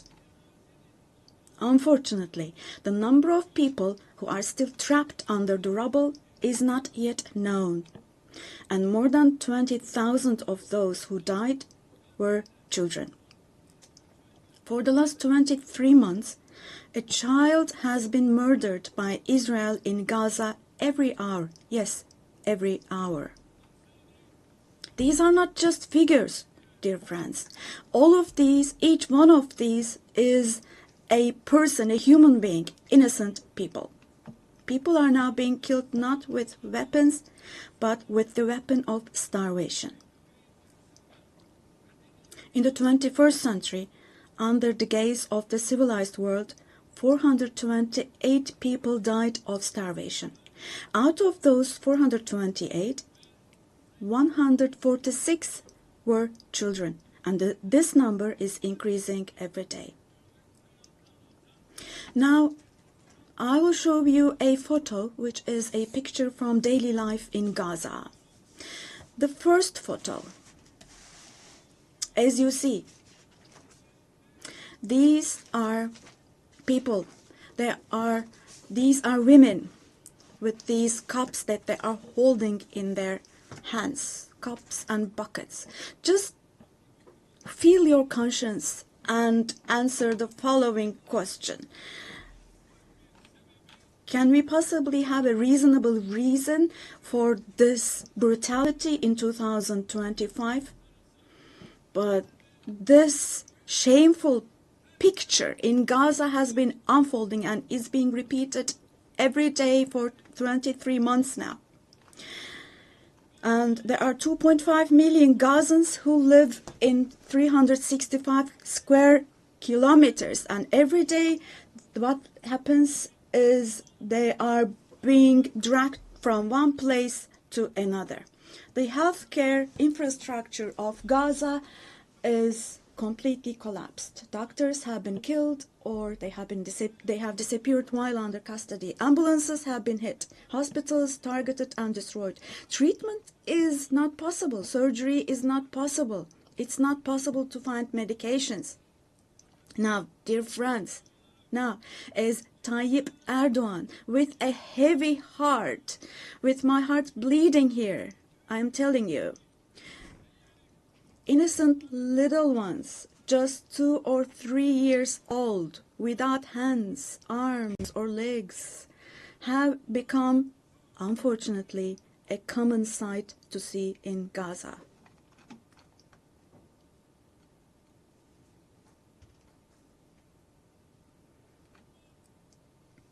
This one, What kind of a human conscience can possibly bear this? Possibly. How can one stay silent vis-à-vis this? In a world where children are dying of starvation and lack of medication, can we possibly have calm and peace? We all are parents. We have children or grandchildren who we dearly cherish. Here, say in America or in Europe, anywhere in the world, when a small rose thorn hurts a child's hand, the hearts of parents break. But in Gaza, children's hands, arms, and legs are being amputated without anesthesia.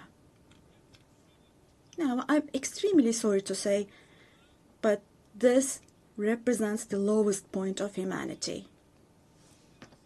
Human history has not witnessed such bloodshed within the last century. All of this is happening before our very eyes. The genocide in Gaza is being broadcast live every moment through the media and social media. So far, Israel has deliberately killed 250 journalists working in national and international media in Gaza.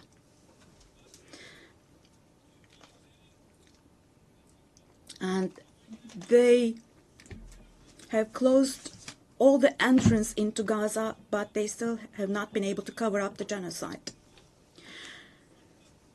I wholeheartedly support Secretary General Guterres because he consistently draws attention to the ongoing genocide in Palestinian territories, and I would like to once again congratulate him for his courage.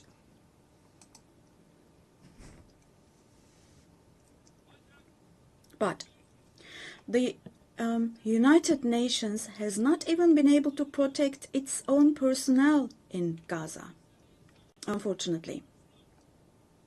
In Gaza, 500 people rushing to help others have been killed. Out of those 500, 326 were UN staff members. Esteemed President, distinguished members, now, genocide, like the Holocaust, is a shameful concept which refers to the mass extermination of people. It's a barbaric concept. But today, it's not only people who are being killed in Gaza, mind you. Animals are being targeted and killed in Gaza. In Gaza, agricultural land, gardens, trees, grass, century-old olive trees are being destroyed. In Gaza, water supplies are being destroyed and polluted.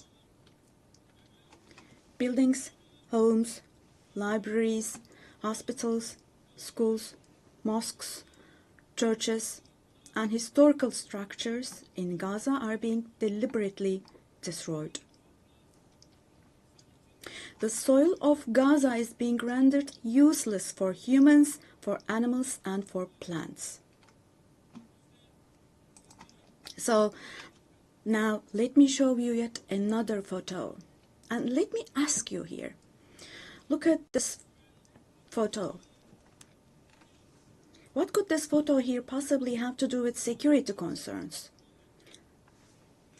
This is being against life, don't you think? Let me state this openly from this podium. There is no war in Gaza. We cannot possibly talk about the presence of two sides in Gaza. Because in Gaza, on one side, there is a regular army with the most modern, most lethal weapons, and on the other hand, there are innocent civilians, innocent children. This is not fight against terrorism. This is an occupation, deportation, exile, genocide, and life destruction, mass destruction policy carried out by invoking the events of October the 7th. Today, while Gaza is being destroyed under the pretext of Hamas, Concurrently, simultaneously, the West Bank, where Hamas is not in power, is also being occupied step by step, and innocent civilians are being massacred through executions. Moreover, Israel is not limiting itself to Gaza and the West Bank only. By launching attacks on Syria, on Iran, Yemen, and Lebanon, Israel is also threatening regional peace. Just recently, an Israeli attack took place against a delegation meeting in Qatar for ceasefire negotiations. The attack on Qatar has also shown that the Israeli leadership is now completely out of control. Netanyahu is not obviously interested in forging peace or releasing the hostages. Not only Israel's neighbors, but all countries in the Middle East are subject to the Israeli government's reckless threats. And we must realize the following. Due to the increasing aggression of Israel, in Europe and the West in general, the values that emerged after the Second World War have been eroded. The most fundamental human rights, such as freedom of expression, freedom of the press, freedom of assembly and protest, women's rights, children's rights, democracy, equality, and justice, have been shelved away. At this point, we all have to see the following truth, my dear friends. The Israeli government, driven by an obsession with the promised lands, is openly threatening regional peace and the shared values of humanity.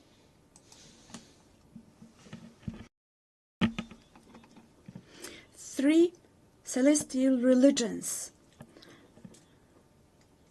Jerusalem hosts all three celestial religions, and a common inherited holy place, Al-Quds, is holy for all three religions.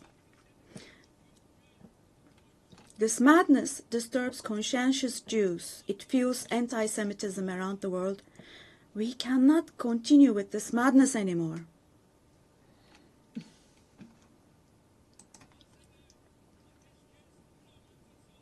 We have to have ceasefire in Gaza as soon as possible. Attacks should stop. Humanitarian aid should be able to enter with no obstacles. The genocide team should be held accountable vis-à-vis international law. And God willing, this will definitely happen. Vis-à-vis the barbarity taking place in Gaza, everyone who is keeping silent is accomplice to this barbarity. From here, I would like to call on all the heads of state and government. Today is the day. Today is the day to stand firm alongside the oppressed Palestinians and alongside humanity. While your peoples back home are reacting to the barbarity in Gaza, do show the courage to take action here. Fulfill your humanitarian duty toward Gaza, where children are raising children. On this occasion, I would like to say the following. There are peoples all around the world who are taken to the streets. Unarmed activists and volunteers from different countries of the world, academicians, students, journalists, everyone, all the defenders of Palestine. I would like to say to them, thank you so much, and clear bows and favorable winds for their actions. Esteemed delegation members, for 13 years, I have spoken to you from this platform about the oppression and conflicts in our neighbor, Syria.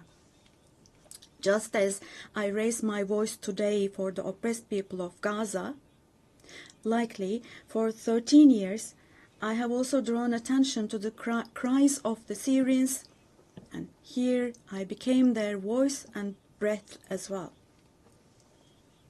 The persecution that caused the death of 1 million people and that forced millions more to flee their homeland has, thankfully, become a thing of the past with the December 8th revolution. Our Syrian brothers and sisters opened the doors to a new period as of December the 8th. I believe that the people of Syria who fought against a bloodthirsty regime will also be able to carry the victory they achieved at great cost to its rightful place, God willing.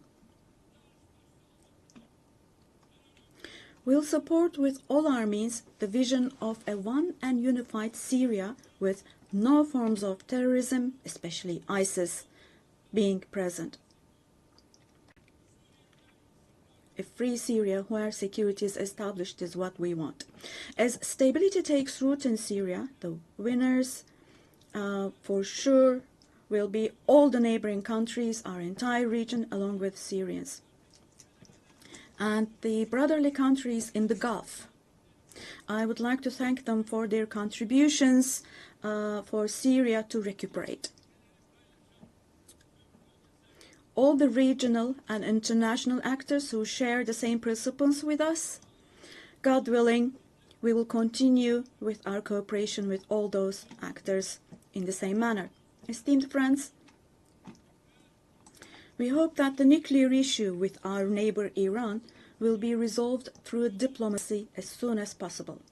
It should not be forgotten that our region cannot tolerate yet another crisis. Meanwhile, the stability, security, and prosperity of our neighbor Iraq are extremely important for the well-being of our region. In this regard, we attach great importance to strategic moves based on stability and prosperity, such as the Development Path Project.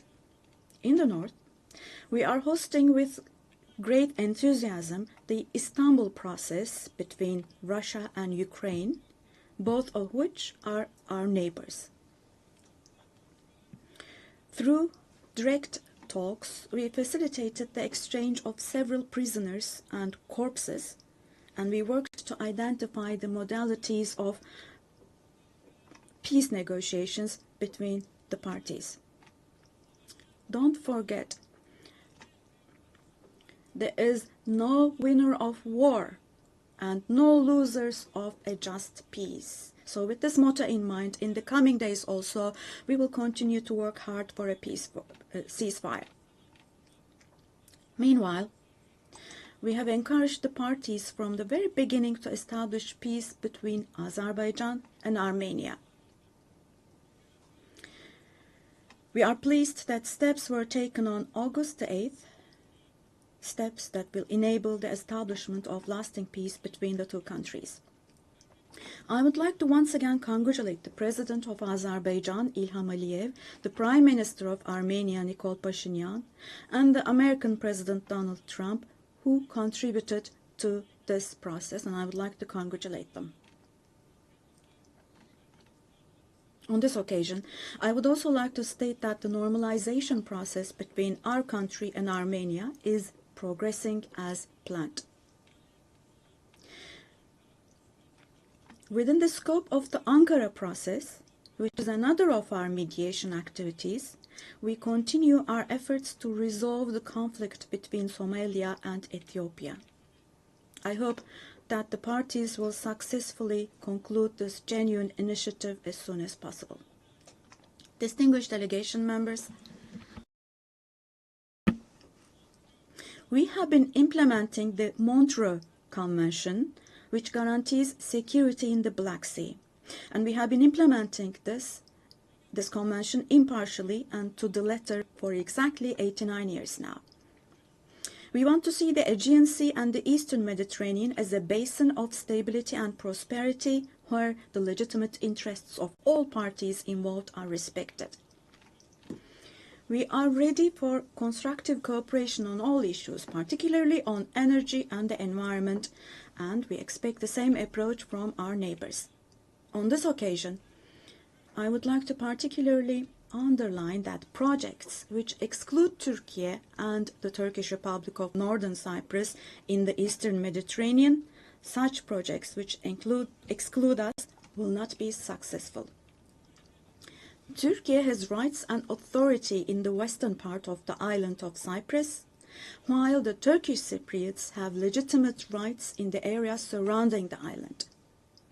An Eastern Mediterranean Conference, which we have proposed before, would contribute to finding common ground. Resolving the Cyprus issue has been tried many times before, but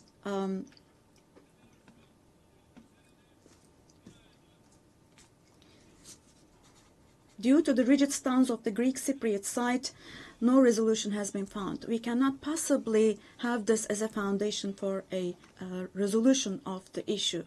There are two separate states and two separate peoples on the island of Cyprus. Turkish Cypriots are equal owners of the island, and they will not accept being a minority. The international community must put an end to the unfair and inhumane isolation that the Turkish Cypriots have been subjected to for half a century now. I reiterate the call I made at the last 3 UN General Assemblies. Let me repeat. I call on the international community to recognize the Turkish Republic of Northern Cyprus and to establish diplomatic, political, and economic relations with it. Esteemed President, distinguished members, in the coming period, we desire a new beginning and vision in Turkey-European Union relations. This should not be a vision that just saves the day, but rather a vision that redefines the horizon and shapes our shared future. For this, it is of course important that the European Union is as willing and determined as we are. As a net security provider, we continue to contribute to the operations and missions of the United Nations, NATO, OSCE, and the European Union. The annual NATO summit next year will be held in Turkey, in Ankara. The USA, who is our NATO ally, our relations with them are continuing on trade, investments, energy, defense, industry, in addition to other many areas, and we're strengthening our relations with them. Meanwhile, we attach great importance to the peace, stability, and prosperity of our brotherly countries in Central Asia, which is our ancestral homeland. Our Organization of Turkic States is moving forward with confidence on the path to becoming a global actor, going beyond being merely a regional umbrella. We are making intensive efforts to ensure the continuation of peace and stability in the Balkans, where we have strong historical, cultural, and people ties. The Balkan Peace Platform, which we established in July, is the newest and most concrete manifestation of our efforts in this direction. And this October, we'll once again assume the command of KFOR forces. In Afghanistan, our fundamental desire is that the current administration demonstrates an approach that embraces the society and that takes human values into consideration. In this process, it is essential that the international community does not leave Afghan people alone, and as Turkey and as the Turkish nation will stand by the Afghan people at all times. Esteemed friends, in South Asia, we consider the preservation of peace and stability to be of utmost importance. We are pleased with the ceasefire achieved following the tensions last April between Pakistan and India, the tension which had escalated into a conflict. it is important to see a cooperation between the two countries when it comes to counterterrorism. The issue of Kashmir should be resolved on the basis of resolutions of the UN for the best for our brothers and sisters in Kashmir through dialogue, we hope. In the continent of Africa, from education to health, from infrastructure to in other areas, our relations are improving annually.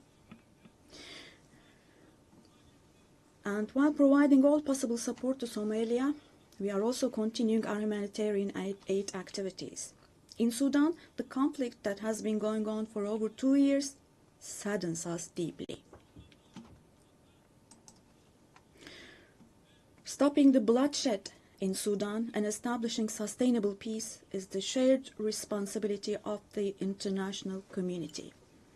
And Turkey's efforts in this direction will continue. The Great Lakes region has suffered greatly from years of ongoing instability and conflict.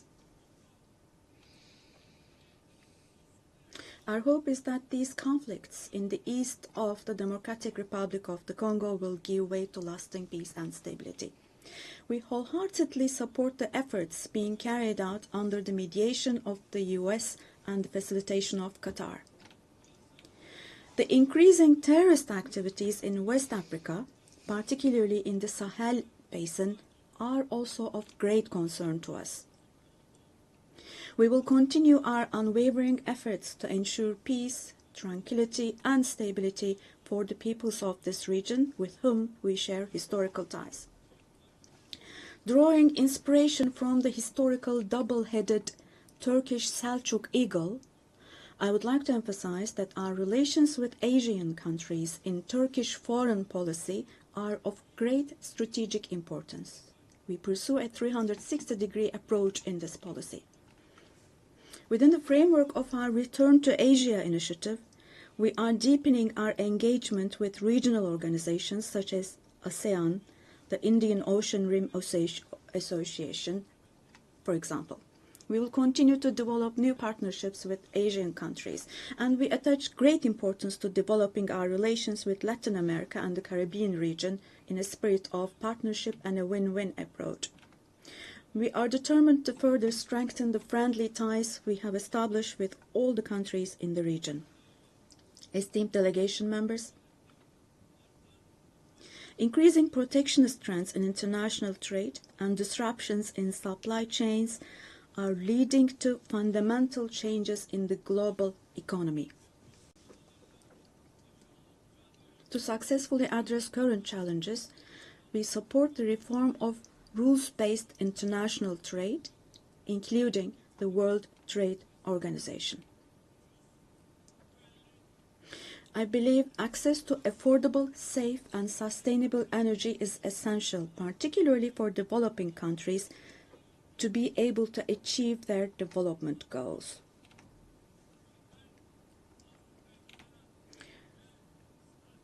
We are resolutely advancing the strategically important Trans-Caspian East-West Middle Corridor project, which extends from China to Europe. We contribute to the development of world trade with our modern transportation infrastructure and the Baku-Tbilisi-Kars line. On our journey to build a future that respects nature, we are moving forward with determination towards the 2053 net zero emission target. We are pleased to observe that the zero waste movement, under the patronage of my wife Emine Erdogan, has grown in waves around the world every year, reaching more people and hearts.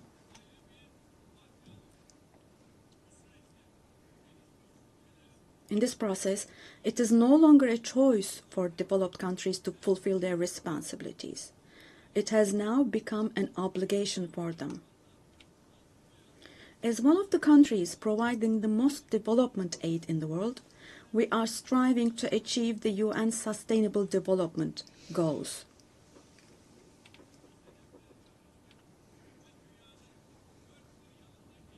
To achieve the 2030 goals and to enable hundreds of millions of people around the world to live with dignity, we advocate for aligning the global financial architecture with the principle of leaving no one behind.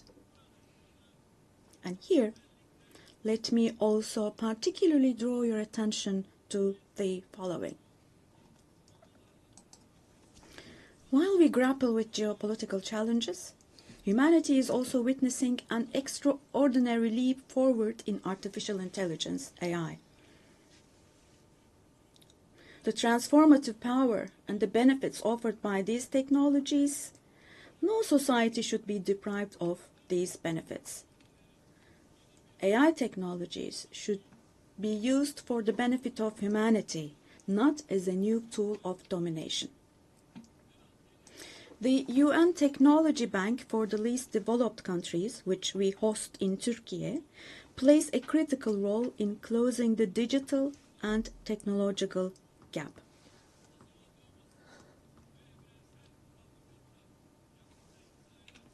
We have prepared a Children's Rights Convention in the digital world, and we will soon open this up for ratification. I'm sure this will create a lot of awareness in this area, and we expect your support for this. On the other hand, in today's world, where racism, xenophobia, and particularly Islamophobia have reached alarming levels, combating these trends that directly threaten the culture of coexistence has now become an essential duty for humanity. It is significant that Mr. Moratinos, High Representative of the Alliance of Civilizations, has also been appointed as the UN Secretary General's Special Envoy on combating Islamophobia. As I stated here last year, the institution of the family is under threat today as never before. Defending the family, consisting of a woman and a man, means defending humanity, defending nature, life, and the future. Turkey will continue to defend the family in the face of ever-increasing attacks. Distinguished delegation members, the roots of the UN, established to prevent humanity from experiencing the disaster of war again, are filled with values that will eliminate the dark era we are in.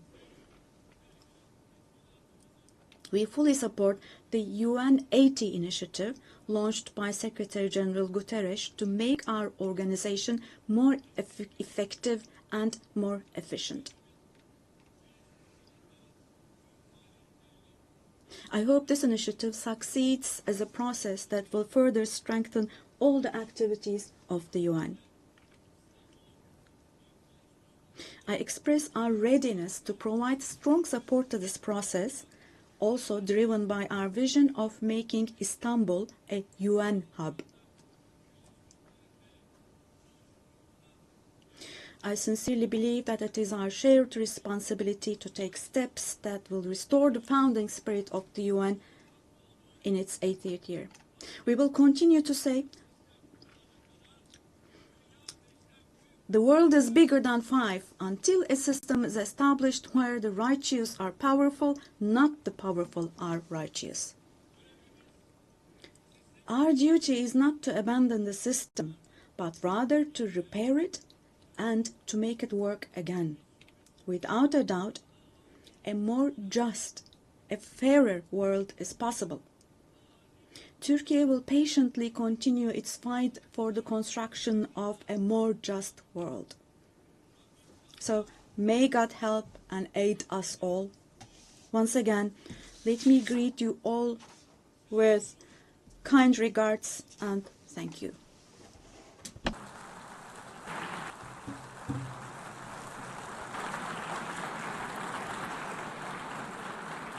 On behalf of the Assembly, I wish to thank the President of the Republic of Turkey,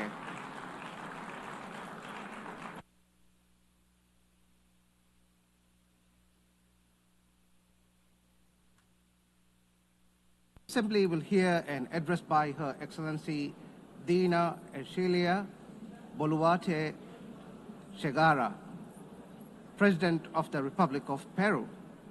I request protocol to escort Her Excellency and invite her to address the Assembly.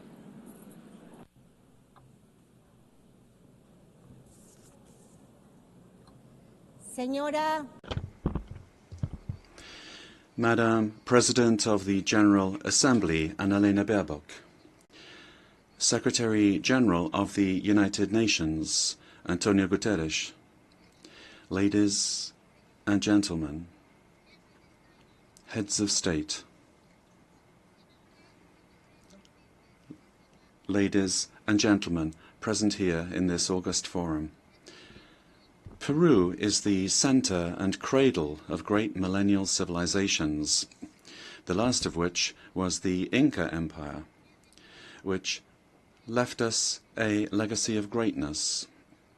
We are also heirs of the Viceroyalty of Peru, which encompassed 2/3 of South America. We are a mestizo nation, a fundamental mix between Hispanic and Andean peoples, proud to be the heirs of the two greatest empires of Europe and America of the 16th century. The Peruvian people today are resilient, entrepreneurial, supportive, and lovers of peace, freedom, and democracy. Our great writers, Mario Vargas Llosa and José María Arguedas, shared the idea that Peru is a country of all bloods. Our identity creatively expresses that we are the unity of the diverse, united under the same red and white Peruvian flag. In our country, native peoples and peoples of the world live together in peace and unity as a great synthesis of Peru, the country in which Pope Leo XIV lived and worked in for 40 years, a naturalized Peruvian because of his deep love for our people, both for his supportive as well as his peaceful disposition and his Catholic and Christian faith. All studies indicate that we are the most entrepreneurial country in the world, which is why, after the COVID-19 pandemic, that due to poor government administration, claimed more than 2 million lives. But we have begun to recover. And today, we look back on more than 17 months of consecutive economic growth. We have overcome the recession and inflation caused by political violence and by corruption, a failed coup d'etat, and the flight of more than $20 billion. That was between 2021 and 2023. We have regained the trust of national but also of foreign investment, and we have embraced freedom. We are a solvent and a stable country. Because of the coup attempt of December 2022, which sought to establish a dictatorship by forcing all branches of the state into submission, I had to constitutionally assume the presidency of the Republic. Since that date, a narrative was established by which the coup plotter became a victim and the president, who constitutionally and legally assumed the presidency, was accused by some quarters of being a coup plotter and usurper. Lies turned into truth, and truth turned into lies. This is one of the issues of our time. The building of false narratives to attempt to defend anti-democratic political projects. The thinking goes that ideologies of hatred, with their projects of failed states that grow into all-powerful states, require, in order to impose their will, a false narrative, in order to achieve their objectives through violence, and who, once in power, crush freedoms, silence the press and democratic opposition, violate human rights, and begin to control, to confiscate, and to expropriate private companies, creating a corrupt bureaucracy that destroys the economy, society, and public morality. The first step for achieving all of this is to build a narrative in order to lie, to deceive, and to manipulate. The ideology of class hatred is very skillful at distorting reality and building false narratives, because it uses the totalitarian method of repeating a lie ad infinitum, as was done in the world before the Second World War, and as is happening again today, because totalitarianism renews itself, presents itself with other faces, but it remains a serious threat to countries and to the world. The cynical narrative is reinforced by interventionism in the internal affairs of countries, supporting and spreading falsehoods to destroy democracy and eliminate freedom. In Peru, we have overcome strong, organized and persistent political violence that sought the return of the coup plotters' government, and since 2024, progress has been made in restoring stability and confidence. And this is why the Peruvian economy managed to grow this year by 3.3%. And in the current year, 2025, is exceeding 3.5% growth, with forecasts that in 2026 the trend of economic growth will continue. The government guarantees 3 years of economic growth, being the leader in South America. Inflation is below 2% annually.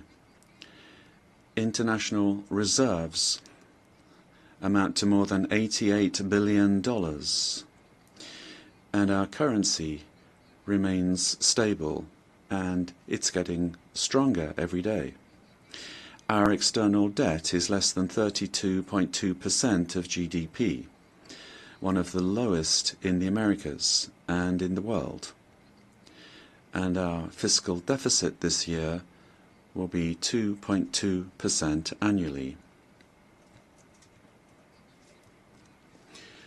Madam President of this magnificent General Assembly, on October 24th, the UN was created after World War II, when one of the greatest totalitarian political projects built on an ideology of hatred,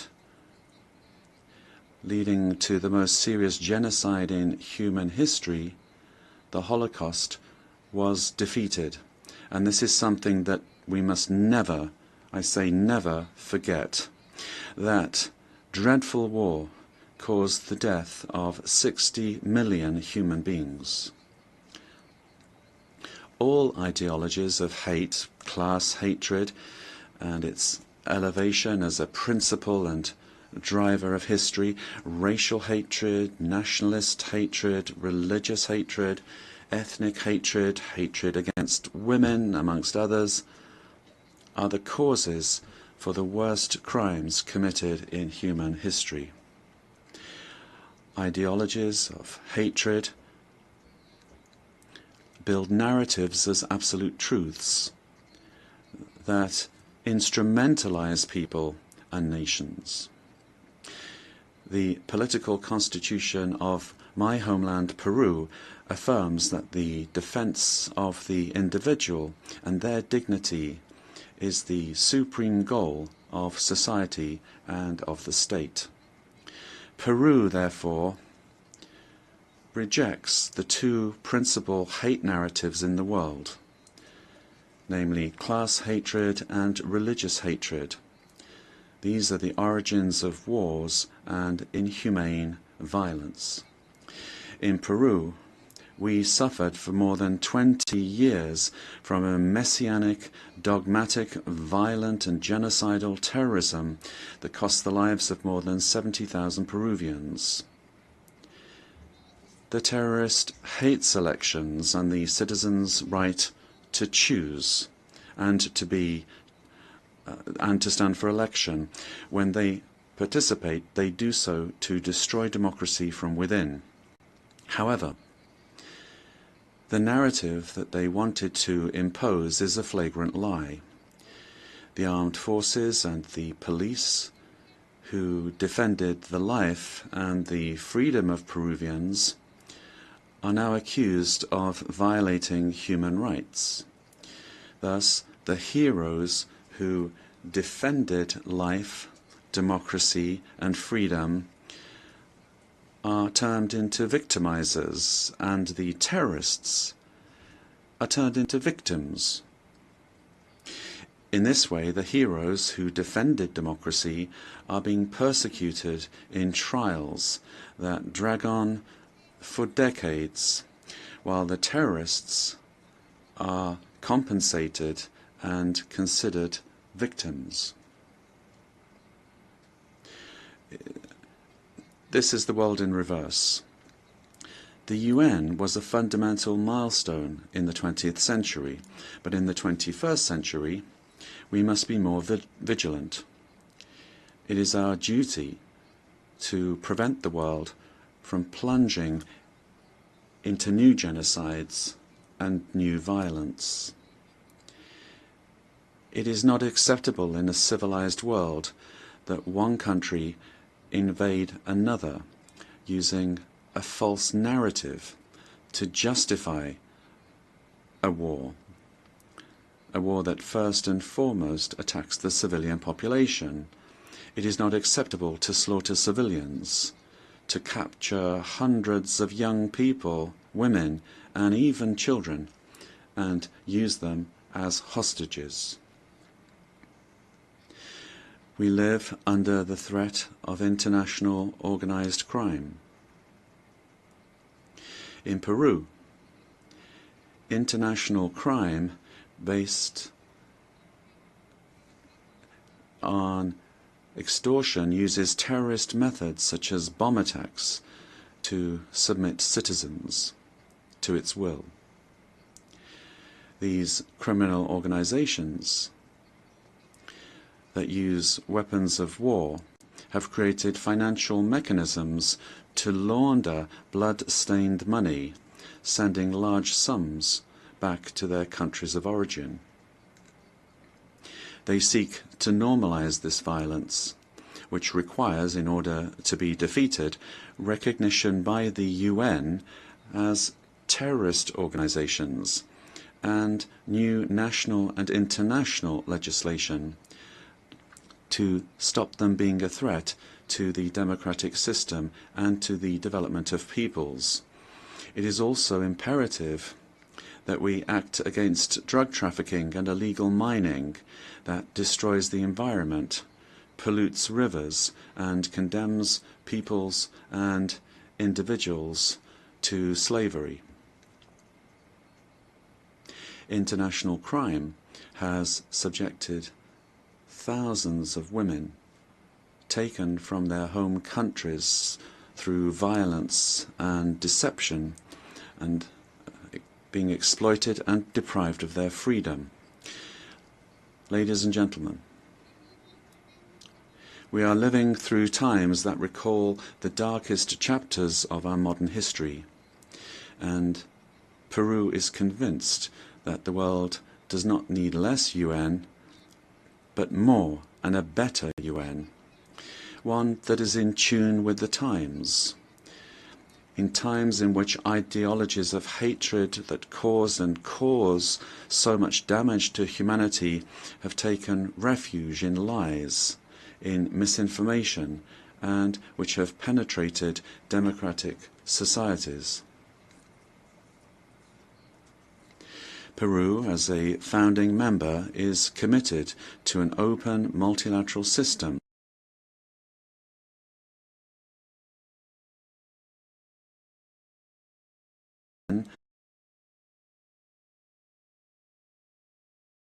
the pillar of the model that has brought peace and prosperity.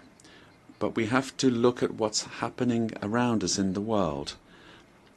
At this time, as we're meeting here, in other parts of the world, they are killing children, girls, boys, innocent people.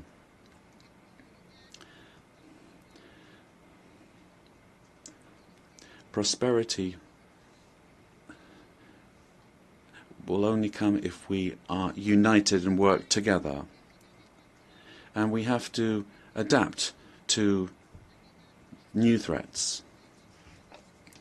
Each of our countries has the duty to make their contribution towards finding solutions to the problems that we all face together. And my country is striving to do this. But the interconnection of our societies and economies means that it is only through international cooperation that we can resolve the crises which we face. If we do not reform the United Nations, our common home, to restore representativeness and effectiveness to its action, then we run the very serious risk of seeing one of the most precious instruments that the international community has for world stability disappearing. For this reason, Peru supports the work of the UN 80 initiative, launched by the Secretary General, placing particular emphasis on the need to refocus the organization on its fundamental functions, bringing it closer to the needs of peoples, and at the same time making it more efficient. UN 80 must be an opportunity to strengthen multilateralism and ensure that the organization is better prepared to achieve its essential goals. This reform can only truly become fully effective if it is complemented by a transformation in UN governance that prevents institutional stalemates when it comes to decision-making, while ensuring its suitability. Ladies and gentlemen, in Peru, our government is working to meet its commitments, both to our citizens as well as to the international community, facing the threat of organized crime resulting from the collapse of tyrannical governments that led to migration to other countries. This is true of our country. From day one, my government has fought to restore governance in the country and to defeat polarization and violence. In Peru, there is full separation of powers, the rule of law, respect for freedom, and human rights. My government is the most stable of the last 5 years, during which 5 presidents have succeeded one another. We are fighting for citizen security, facing crime that takes advantage of the rise in the price of gold, and drug trafficking. we have achieved positive, verifiable results in these areas. We are working to strengthen human capital.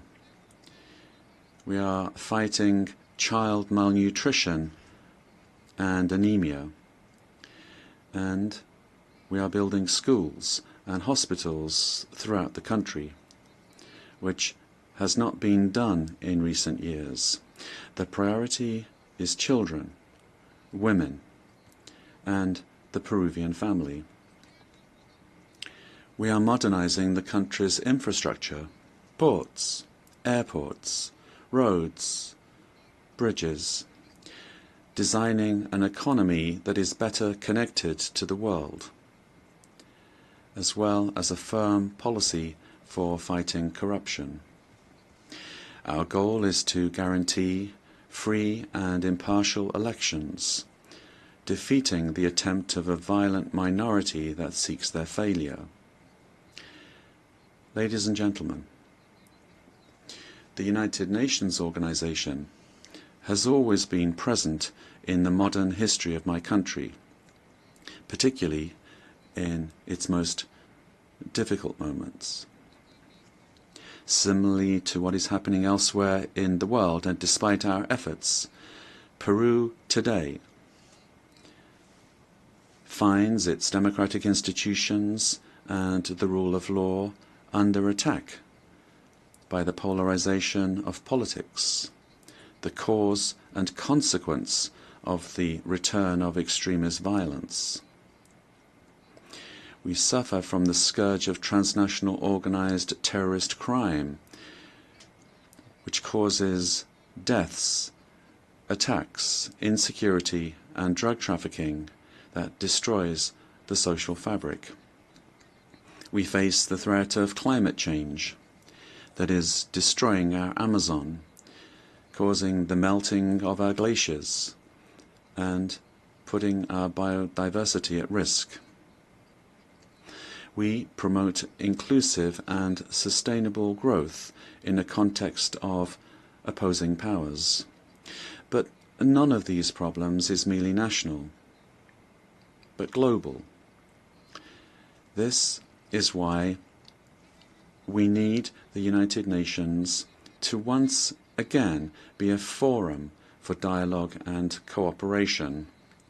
I wish to recall the legacy of Ambassador Javier Pérez de Cuellar, who managed to do relevant work in the organization despite the Cold War. With that example in mind, and in view of our region's adherence to the purposes of the Charter, and in order to ensure better representation, we believe it is time for the next Secretary General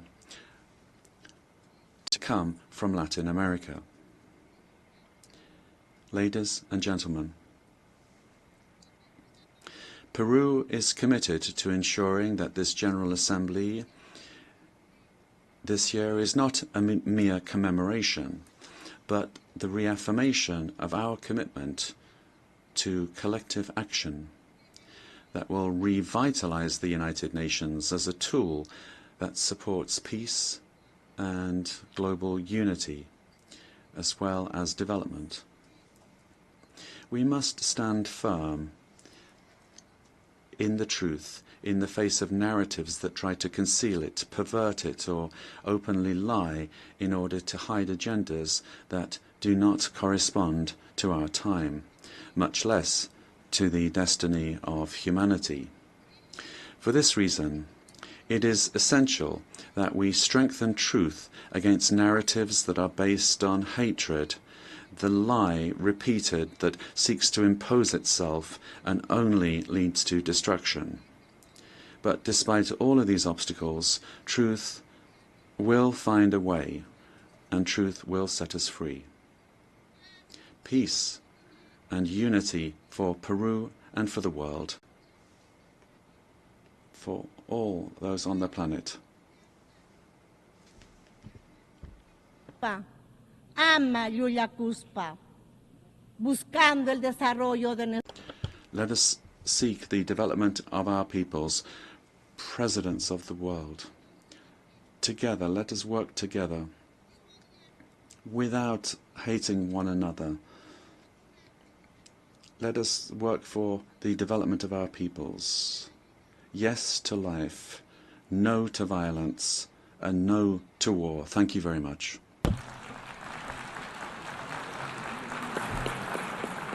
On behalf of the General Assembly, I wish to thank the President of the Republic of Peru.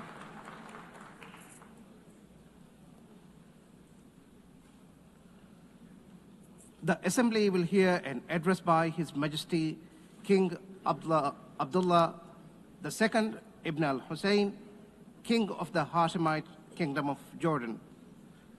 I request protocol to escort His Majesty and invite him to address the Assembly.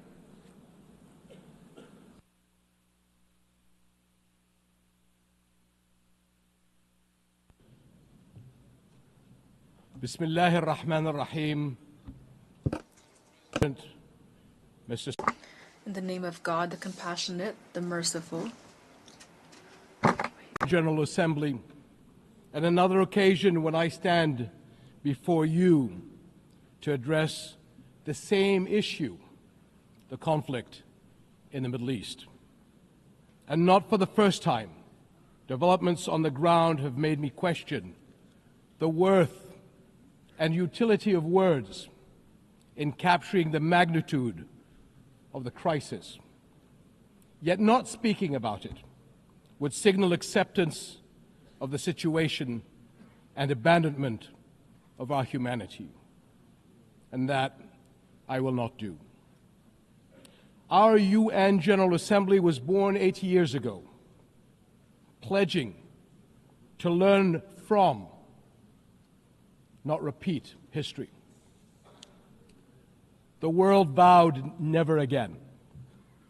However, for almost as long, Palestinians have been living through a cruel cycle of yet again, bombed indiscriminately, yet again, killed, injured, and maimed, yet again, displaced and dispossessed, yet again, denied rights, dignity, their basic humanity, yet again. So I must ask, how long?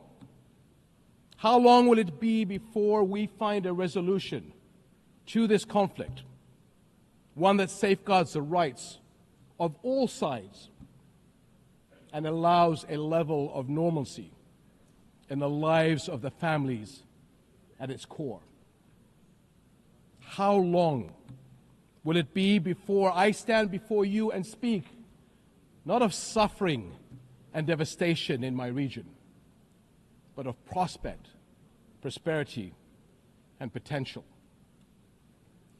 Sadly, this is not the only conflict in our world. And some may say that other wars are also devastating. But the Palestinian-Israeli conflict remains unique. It is the longest standing conflict in the world. An illegal occupation of a helpless population by a self-declared democratic nation, and a flagrant violation of repeated UN resolutions, international law, and human rights conventions. A failure that should have elicited outrage and action, especially from major democracies. Instead, it has been met with decades of inertia. My friends, the war in Gaza marks one of the darkest moments in this institution's history. But although it is today's horror, the injustice stretches back decades. The Palestinian-Israeli conflict has been on the UN agenda throughout its 8 decades of existence.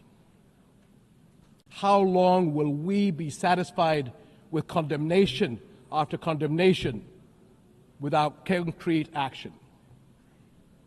When it comes to the Palestinian-Israeli conflict, it seems that what unfolds in the halls of power is theory. The struggles and suffering on the ground is reality. For decades, we have seen several attempts to achieve a solution by interim agreements and temporary stopgaps, none that delivered on the endgame. In fact, many would argue these processes served as a distraction as Israel grabbed more land, expanded illegal settlements, demolished homes, and displaced entire neighborhoods. Muslim and Christian holy sites in Jerusalem have been vandalized and desecrated by those under government protection.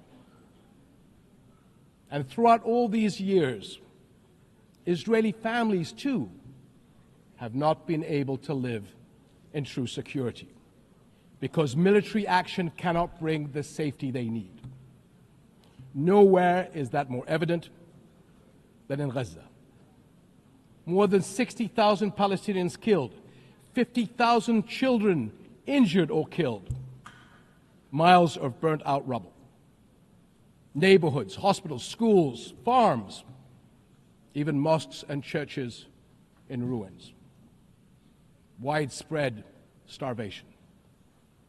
And what we are seeing is only a glimpse, because never in our modern history has the lenses of international media been obstructed like this from capturing the reality on the ground.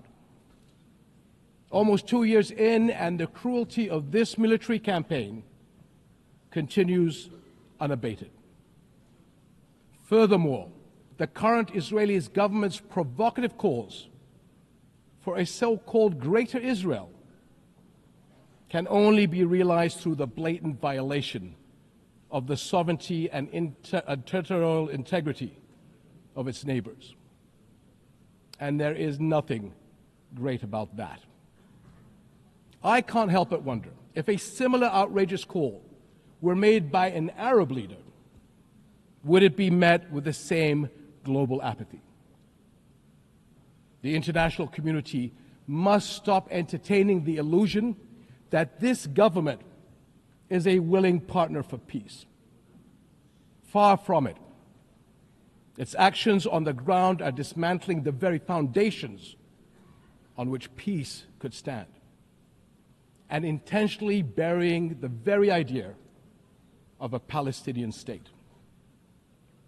It has shown how little it respects the sovereignty of other countries, as we have seen in flagrant violations in Lebanon, Iran, Syria, Tunisia, and most recently, Qatar.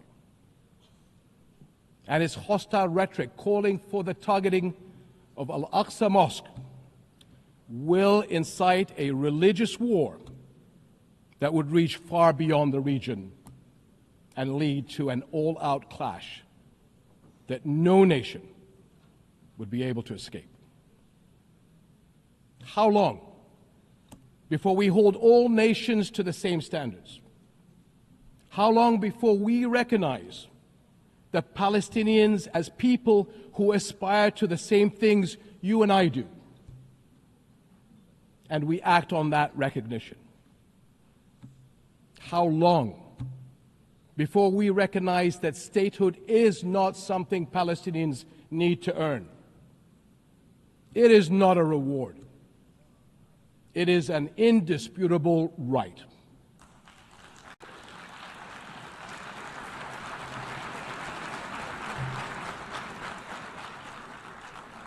In Jordan, we are determined to work for a world in which people are secure in their homes, are safe to practice their faiths, and are able to live and thrive in dignity. As custodians of Muslim and Christian holy sites in Jerusalem, we safeguard these holy places against actions that violate the city's legal and historical status quo. Compromising the delicate balance in the holy city will turn it into a tinderbox that ignites global conflict. And Jordan is serving as the main base for international humanitarian response in Gaza, working by all possible means to provide critical supplies of aid and food. and we appreciate our regional and international partners. I'm also immensely proud of the many Jordanians, including men and women of Jordan Armed Forces, who are at the heart of this effort. Ground convoys, aircraft crews, doctors, nurses, and mobile medical staff who work even under fire to provide relief. These and countless others carry forward Jordan's deep heritage of compassion and generosity to people in grave need. My friends, amid such darkness, there is a glimmer on the horizon. We are seeing more nations stepping up on behalf of a permanent ceasefire in Gaza, one that ensures the release of all hostages, unhindered humanitarian aid, and support for the Palestinian people as they rebuild. We all know that force is no foundation for security. It is a prelude for greater violence. Repeated wars are teaching generations of Israelis and Palestinians that their only recourse is the gun. Security will only come when Palestine and Israel begin to coexist. Seems I have the same problem as President Trump. Begin to coexist side by side. This is the two-state solution, in line with international law and UN resolutions. An independent and viable Palestinian state with East Jerusalem as its capital, alongside a secure Israel living in peace with its neighbors. For almost a quarter of a century, this has been the promise of the Arab Peace Initiative, in which Arab and Muslim partners around the globe extended their hand. My friends, for the past 2 years, we have finally seen the world's conscience stirring in the courage of ordinary people from every walk of life and every corner of the globe, raising their voices as one and declaring, "It has been too long."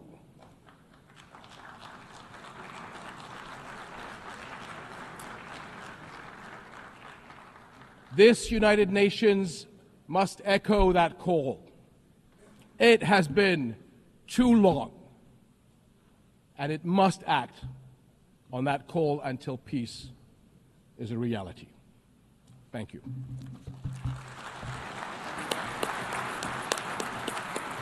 On behalf of the Assembly, I wish to thank the King of the Hashemite Kingdom of Jordan. The Assembly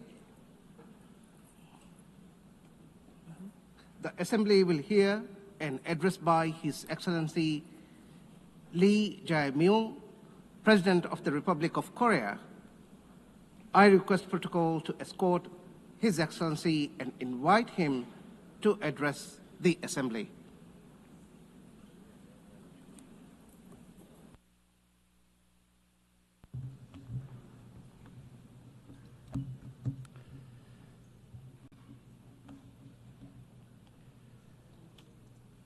I would like to express my respect and gratitude to all members of the United Nations and staff of the UN Secretariat for their contribution to world peace and shared prosperity. I extend my sincere congratulations to Her Excellency Annalena Baerbock on assuming the presidency of the 80th session of the UN General Assembly. I also pay tribute to Secretary General Antonio Guterres for his unwavering dedication and hard work. I hope the 80th session of the UN General Assembly will achieve even more meaningful results under their outstanding leadership. Madam President, Mr. Secretary, and distinguished delegates, this year is a meaningful year marking the 80th anniversary of the founding of the United Nations. The past 80 years of the UN have been a valuable journey of protecting the dignity and values of humanity and at seeking a path forward for future generations. If someone asks what the UN has achieved, I would confidently reply, look at the 80-year history of the Republic of Korea. It is no exaggeration to say that the Republic of Korea's history, dotted with challenges and responses, is the history of the United Nations, which has constantly confronted enormous challenges facing humanity. Liberated from colonial rule the very year that the United Nations was founded, the Republic of Korea emerged from the scars of division and ashes of war through UN assistance, maintaining national identity while achieving industrialization and blooming into a democracy. Therefore, the Republic of Korea in itself is a country that has proven the value of the UN's existence. Whenever the Republic of Korea revived the hopes of lives as precious as the weight of the universe amidst horrific wars and disasters, the UN flag fluttered at the center of that intense solidarity. The United Nations has strived to provide equal rights and opportunities to everyone without discrimination, and has provided education and vaccines to make children's lives blossom. The small country in the East, which rose with the support of the UN and the international community, has become a proud UN member that is drawing the world's attention. It is raising its role and responsibility as a member of the international community more rapidly than any other country.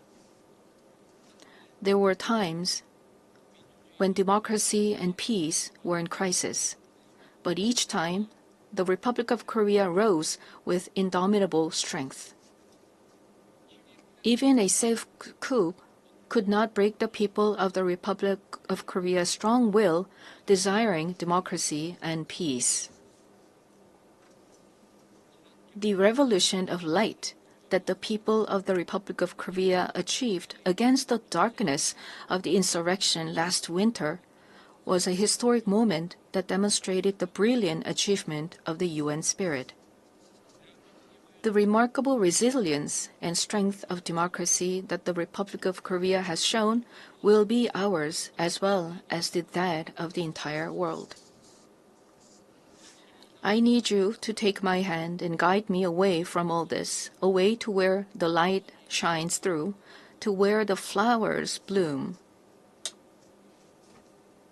As the novelist Han Gang, laureate of the Nobel Prize in Literature, wrote, the Republic of Korea will be a milestone of light for all those who join the journey toward democracy. Today, at the UN General Assembly, where world peace and humanity's shared prosperity is discussed, I proudly announce that a new Republic of Korea, which will be a beacon of light for global citizens, has completely returned to the international community. Thank you.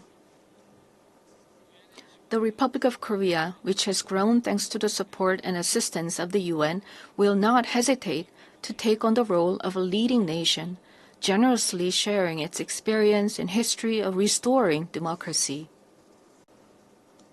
Despite ceaseless efforts from all corners of the world, the international community's determination and aspiration to maintain international peace and security 80 years ago still remains an unfinished task for everyone.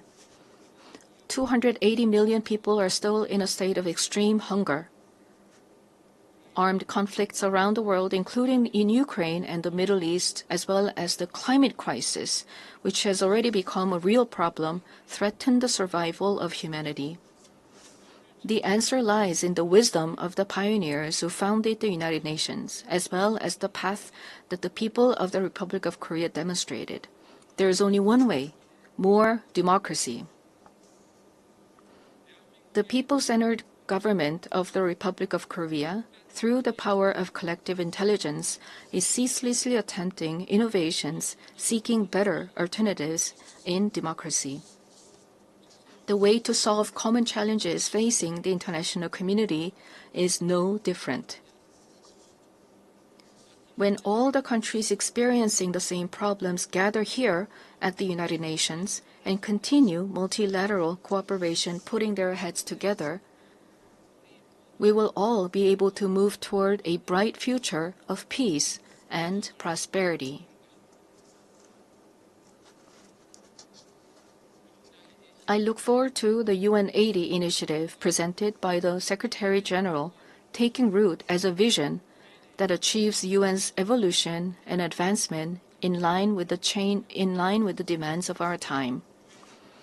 I also hope the UN Security Council can increase the number of seats of non-permanent members reflecting changes in the international environment and enhance its effectiveness and representation. As a member of the UN Security Council for the term 2024 to 2025, the Republic of Korea is making efforts so that the UN Security Council can respond proactively to threats to the international peace and security. Madam President, Mr. Secretary General, and distinguished delegates, the Republic of Korea, having restored democracy, dreams of a better future.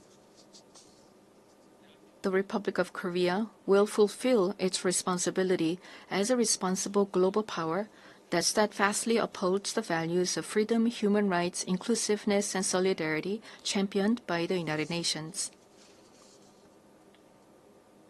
We will further develop our institutions and cultures so that everyone residing in the Republic of Korea, both nationals and foreigners, can be respected as an equal member of society in all fields of life. The Republic of Korea will strengthen and lead cooperation with the international community while realizing the value of respect for human rights. In a time of crisis where immediate survival is urgent, words like solidarity, coexistence, and cooperation may feel somewhat distant. However, humanity has always dreamed of hopes as high as its deep despair, and has achieved the progress we see today through a passion for a better tomorrow. The more difficult the times are, the more we must return to the basic spirit of the UN, which is trust in universal values of humankind. Just as the determination to not pass down the devastation of wars led to the founding of the UN and has prevented conflicts and preserved peace, we today must cooperate more, trust more, and join hands more firmly in order to build a better future, a better world for future generations. Democratic Korea will lead the way in multilateral cooperation toward a sustainable future. Peace is a value that is more important than anything else. In the Republic of Korea, as well as elsewhere in the world, peace is the basic foundation for democracy and economic development. The disputes and conflicts we are currently facing vividly show how easily the ideals of human dignity and sustainable development can crumble without peace. Today, the Republic of Korea is fulfilling its responsibility as a key contributor to the United Nations peacekeeping and peacebuilding activities. Our brave soldiers, who have steadfastly defended the Republic of Korea, a divided nation, are helping to pave the way towards sustainable peace led by the UN. Threats to peace are not only physical elements.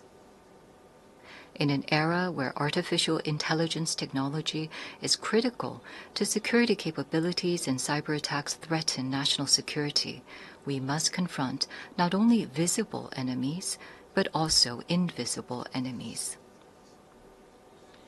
If we passively let ourselves be dragged along by the changes of the AI era, we will meet a dystopia of deepening polarization and inequality, unable to shake off the dark shadows of human rights abuses caused by the misuse of technology. However, if we proactively respond to these changes, we can use the high productivity as a driving force to build a foundation for innovation and prosperity, and create a useful base for strengthening direct democracy.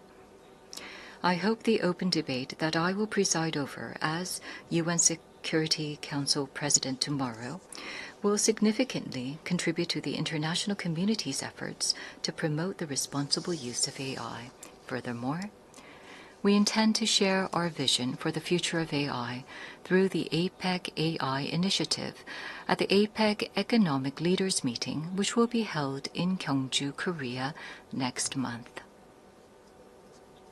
We will strive to ensure that the vision of AI for all, where advances in cutting-edge technology contribute to the universal values of humanity, becomes a new normal for the international community.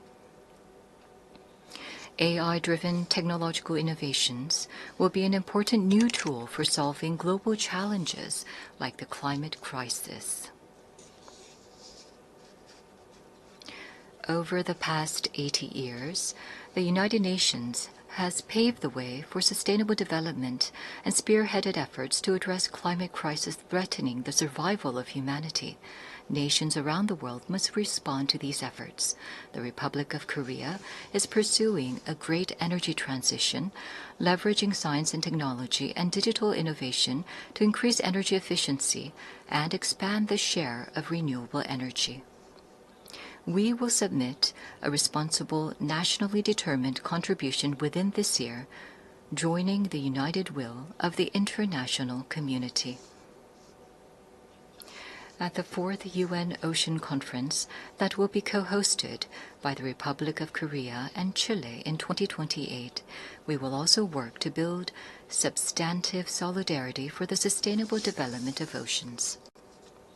Such efforts by the Republic of Korea to actively address global challenges are based on a firm commitment to fulfilling humanity's shared promise of sustainable development. Since the United Nations established the Sustainable Development Goals 10 years ago, the international community has made much progress in eradicating poverty and reducing inequality. However, the demand for development financing is continuously increasing, and the most vulnerable are still suffering. Let us squarely face this grave reality and create new momentum for change. We must move toward structurally reforming global development governance while enhancing the quality of financial resources. I trust that we will pull together in order to bring about more cases like the Republic of Korea growing and developing from an aid recipient country to an aid donor country. This year marks the 80th anniversary of the founding of the United Nations, as well as the 80th anniversary of the division of the Korean Peninsula. New challenges, as well as unresolved tasks, await us. Democratic Korea will begin a new journey toward peaceful coexistence and shared growth on the Korean Peninsula. The first step will be to restore broken inter-Korean trust and shift to a stance of mutual respect. The government of the Republic of Korea clearly reaffirms that it respects the North's current system, that it will not pursue any form of unification by absorption, and that it has no intention of engaging in hostile acts.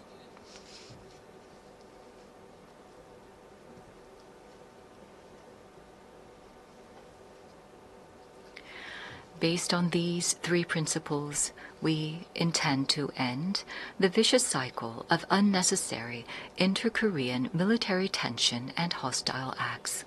That is a reason why we have proactively taken measures, including halting the launch of leaflets and suspending broadcasts toward the North.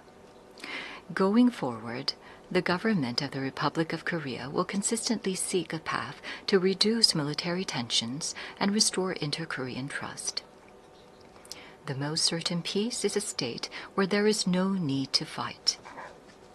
Through comprehensive dialogue centered on exchange, normalization, and denuclearization, in other words, END, we must end the era of hostility and confrontation on the Korean Peninsula and usher in a new era of peaceful coexistence and shared growth.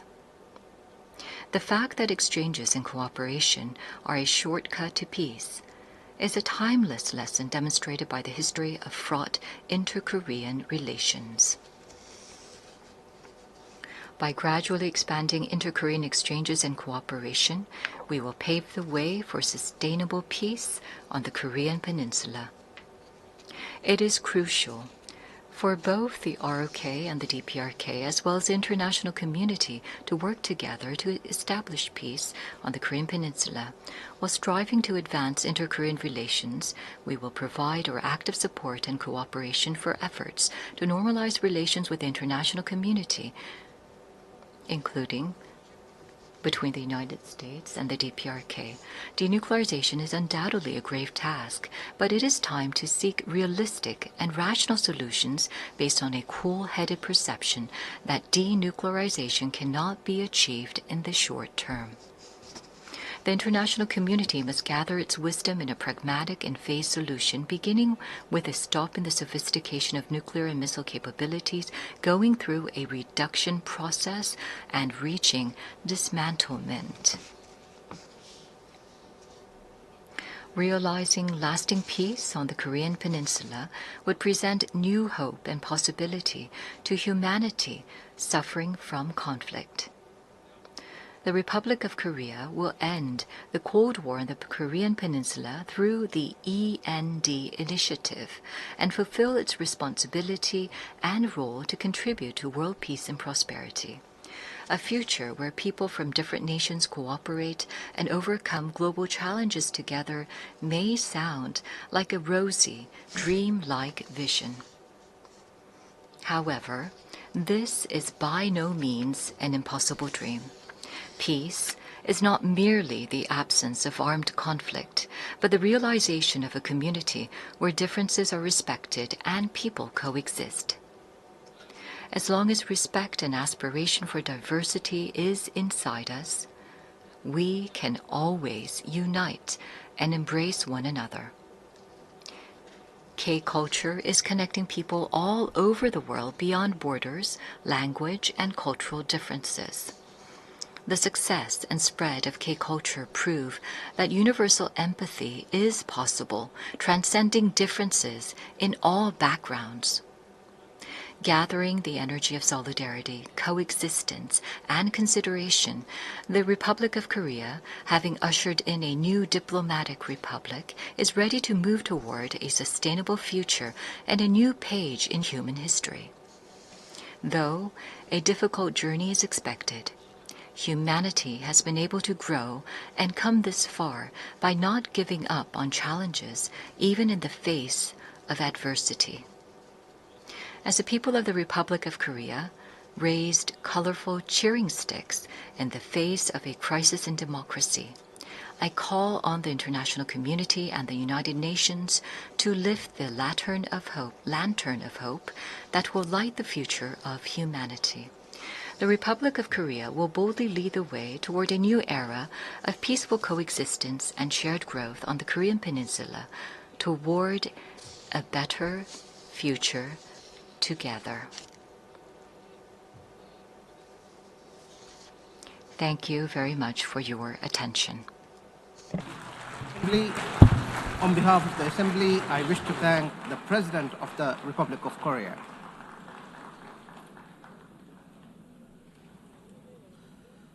The Assembly will hear an address by His Highness Sheikh Tamim bin Hamad Al Thani, Amir of the State of Qatar. I request protocol to escort His Highness and invite him to address the Assembly.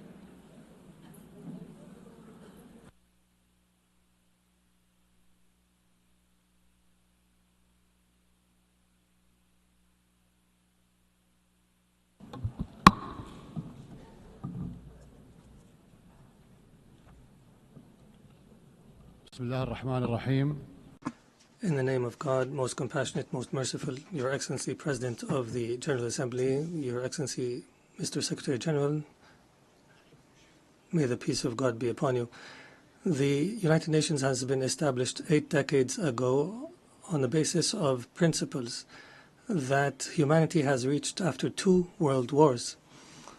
These rules are based on the maintenance of international peace and security and the respect for human dignity and state sovereignty and a non-interference in internal affairs, and to cooperate for the benefit of our peoples. This means if we allow violations to continue, it means allowing the rule of the jungle, where perpetrators and violators enjoy benefits just because they can. This is the political realism that we are facing, that has been reduced to the ability to impose a status quo. This is a crisis. Such conduct finds that violators consider that tolerating them is a weakness. What must prioritize the discussion in the international community now is how to restore collective security as per the UN Charter, and how to restore the legitimacy of the international system. Your Excellencies, as you know, Doha on the 9th of September has suffered a treacherous attack that targeted the negotiating delegation of Hamas in a residential neighborhood that includes schools and diplomatic missions.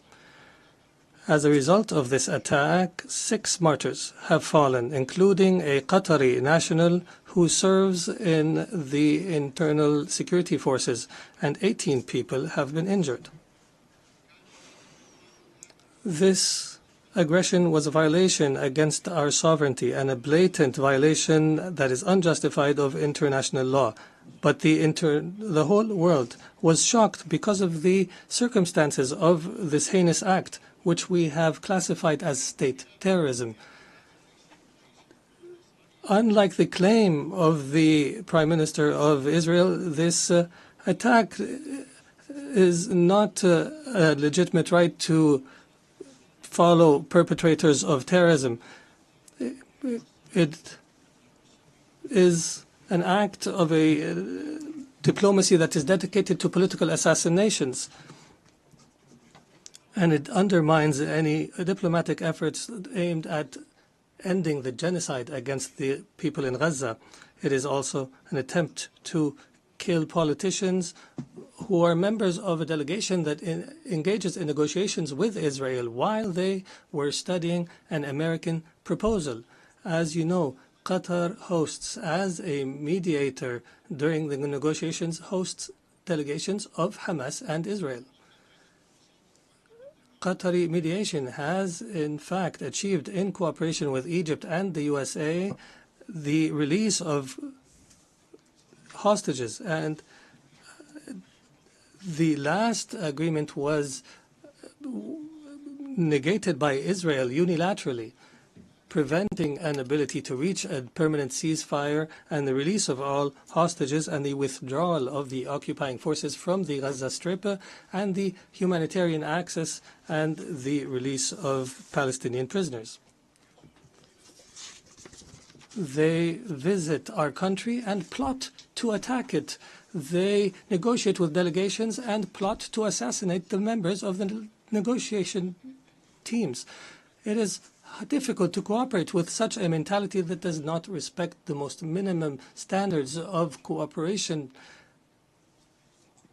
It is impossible.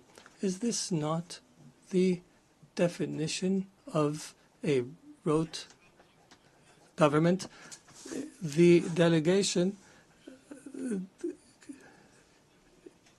they consider negotiations a continuation of war in other means and a way to delude the Israeli public opinion. If the release of Israeli hostages is the end of war, the government of Israel is abandoning the notion of releasing the hostages. Their goal is to destroy Gaza so that it is unlivable and where no one can study or receive treatment. In other words, end the viability of the Gaza Strip to displace its population. Therefore, the Israeli leader wants to continue war. He believes in what is called Greater Israel. He believes that war is an opportunity to expand settlements and to change the status quo in the holy sites, in Al-Quds al-Sharif. He also plots for attacks in the West Bank and expansion. This imposition is the goal of this war. This treacherous attack against the sovereignty of a Gulf state thousands of miles away has confirmed that the Israeli Prime Minister, who takes pride in changing the face of the Middle East, reveals an manifestation of Israel's ability to intervene wherever, however it desires. Arab countries and Muslim countries have warned, and that have held an emergency summit in Doha, have warned against the consequences of this delusion. Israel is not a democratic country surrounded by enemies, but in fact it is an enemy to its surrounding neighbors, and it's engaged in a genocide. And its leader is proud of preventing the establishment of a Palestinian state. And he promises that such a state will never be established. And he takes pride in preventing peace with the Palestinians, and that he will prevent such peace in the future. Israel is surrounded by states either who have signed a peace agreement or who are committed to the Arab Peace Initiative. But Israel does not make do with truces and settlements. It desires to impose its will on its surrounding Arab neighbors. And everyone who believes so is, and everyone who opposes its will is either anti-Semitic or a terrorist. Even Israel's allies realize this fact and reject it. And here we are today, where we witness an international solidarity movement that is similar to the international movement against apartheid last century. And I would be remiss not to express my appreciation with the solidarity we have received in Qatar after the attack, including the statement by the Security Council that has condemned the attack. Distinguished Excellencies, Qatar will remain true to its history and legacy, opposing the crimes that take place. We believe in the ability of reconciling interests with security. We will continue to speak truth, and we will engage in diplomacy when our enemies find it easier to use weapons. We have engaged to mediate an end to the war and allow for humanitarian access and release hostages, and we have faced disinformation campaigns. However, these campaigns will not deter us. We will continue our efforts in cooperation and partnership with Egypt and the United States of America. We are firmly convinced that peace can only be achieved in our region through a firm position from the Security Council, from accepting and tolerating the occupation's crimes,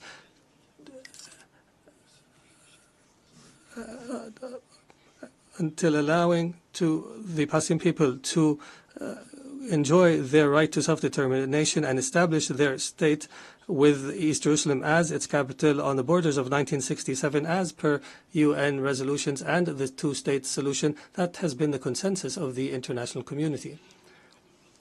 We appreciate the role of states that have recognized the state of Palestine. There is no doubt that such recognition is morally important because it sends a message that violence and more violence will not succeed in liquidating a just cause such as the cause of Palestine, and we urge more states to recognize the state of Palestine. We believe that instability knows no border and that humanity's destiny is intertwined. Therefore, Qatar has continued its diplomatic efforts to contribute to the settlement of other crises, such as in Ukraine and wars in Africa.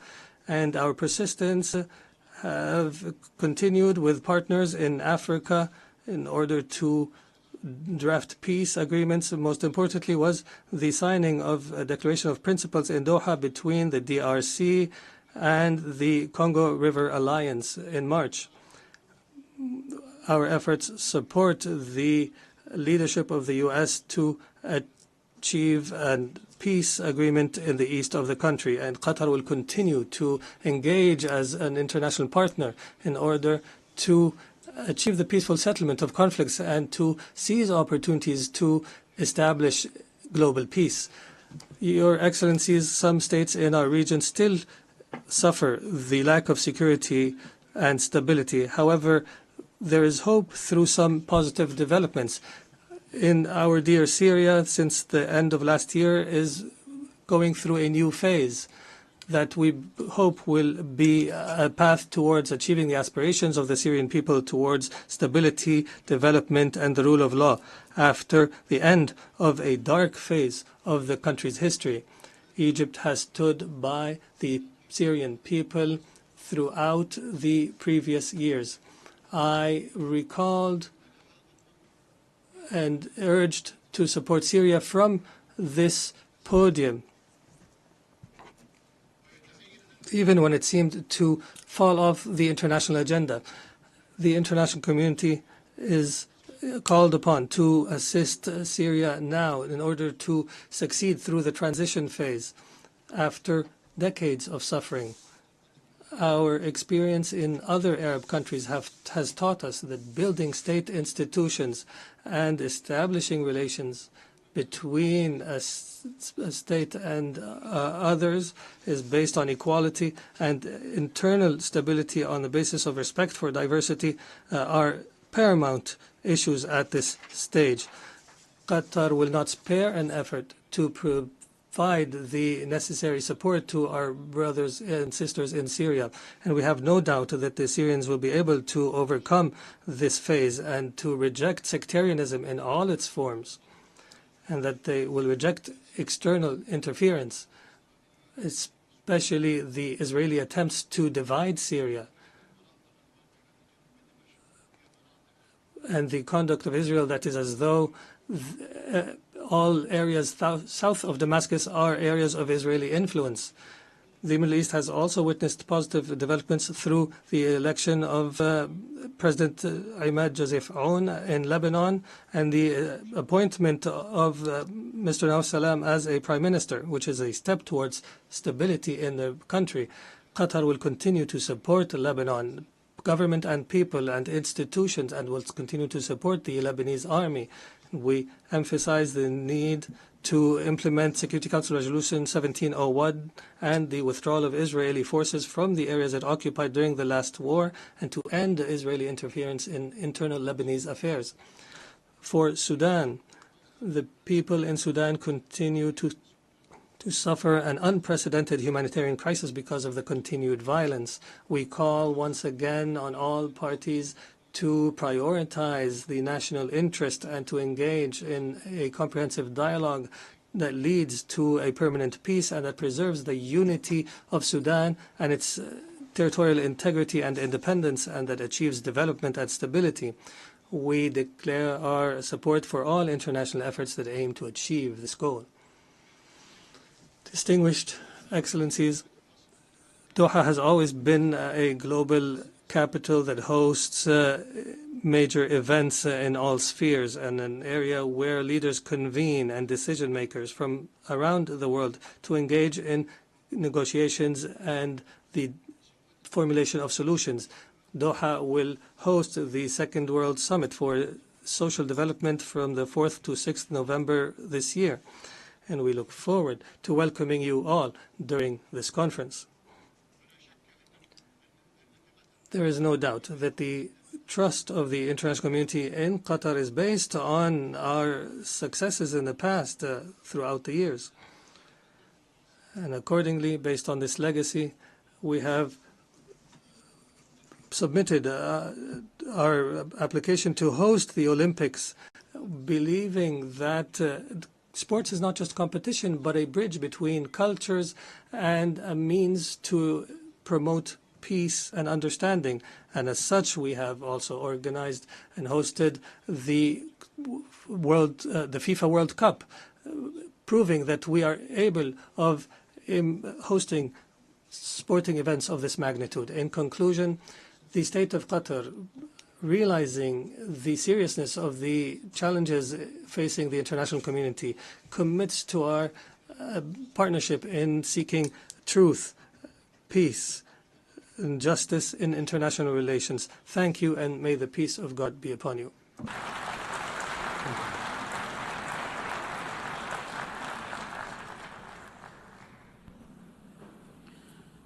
On behalf of the Assembly, I wish to thank the Emir of the State of Qatar.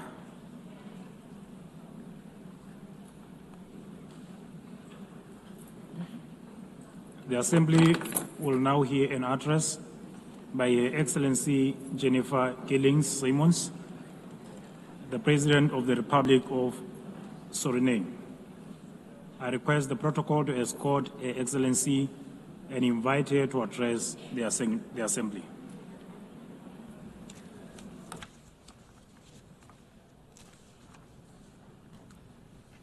Good morning. Madam President, we are here to commemorate in this special moment in history as we celebrate the United Nations 80th anniversary. And this 80th anniversary of the General Assembly coincides with the 50th anniversary of the independence of the Republic of Suriname and our membership of this organization. On behalf of the government and the people of the Republic of Suriname, I express sincere congratulations to the international community on this occasion. It is clear that a journey that spans over 80 years cannot be and has not been without challenges. The United Nations played, in some instances, an important role in ending colonial rule, worked on advancing human rights, and often provided hope and a future to the most vulnerable in our global community.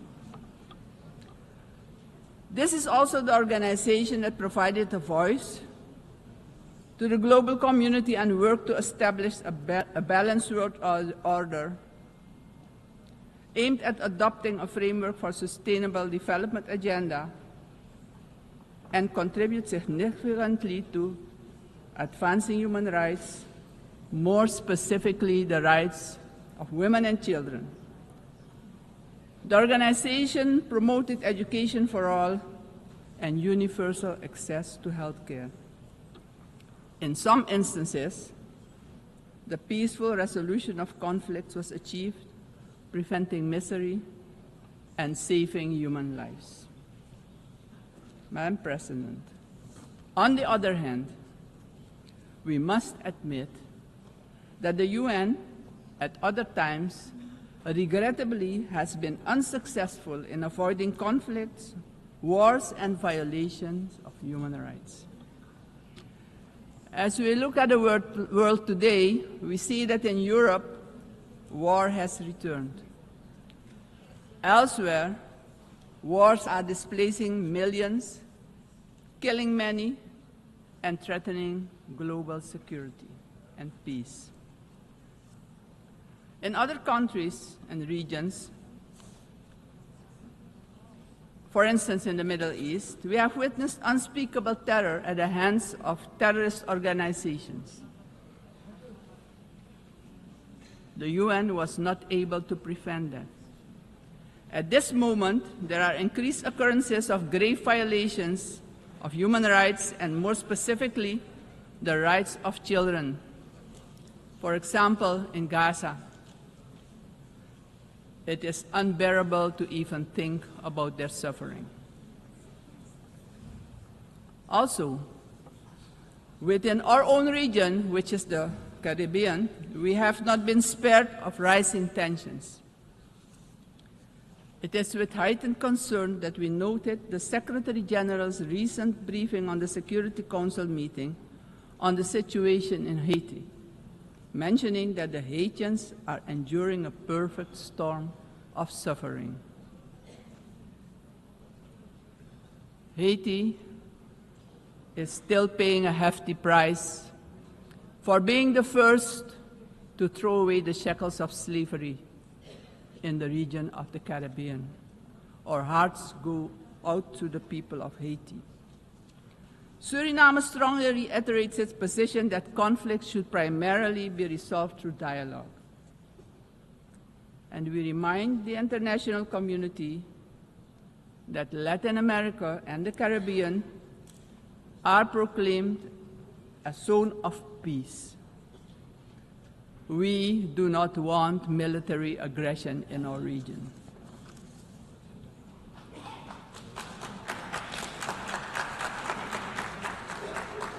Madam President, this is the moment, on the 80th anniversary, we should reflect and ponder on the next 80 years. What do we have to change and what needs to be done differently? We all must underscore and repeat it ceaselessly today that the United Nations will only be successful if all nations, without exception, adhere to the resolutions we adopt.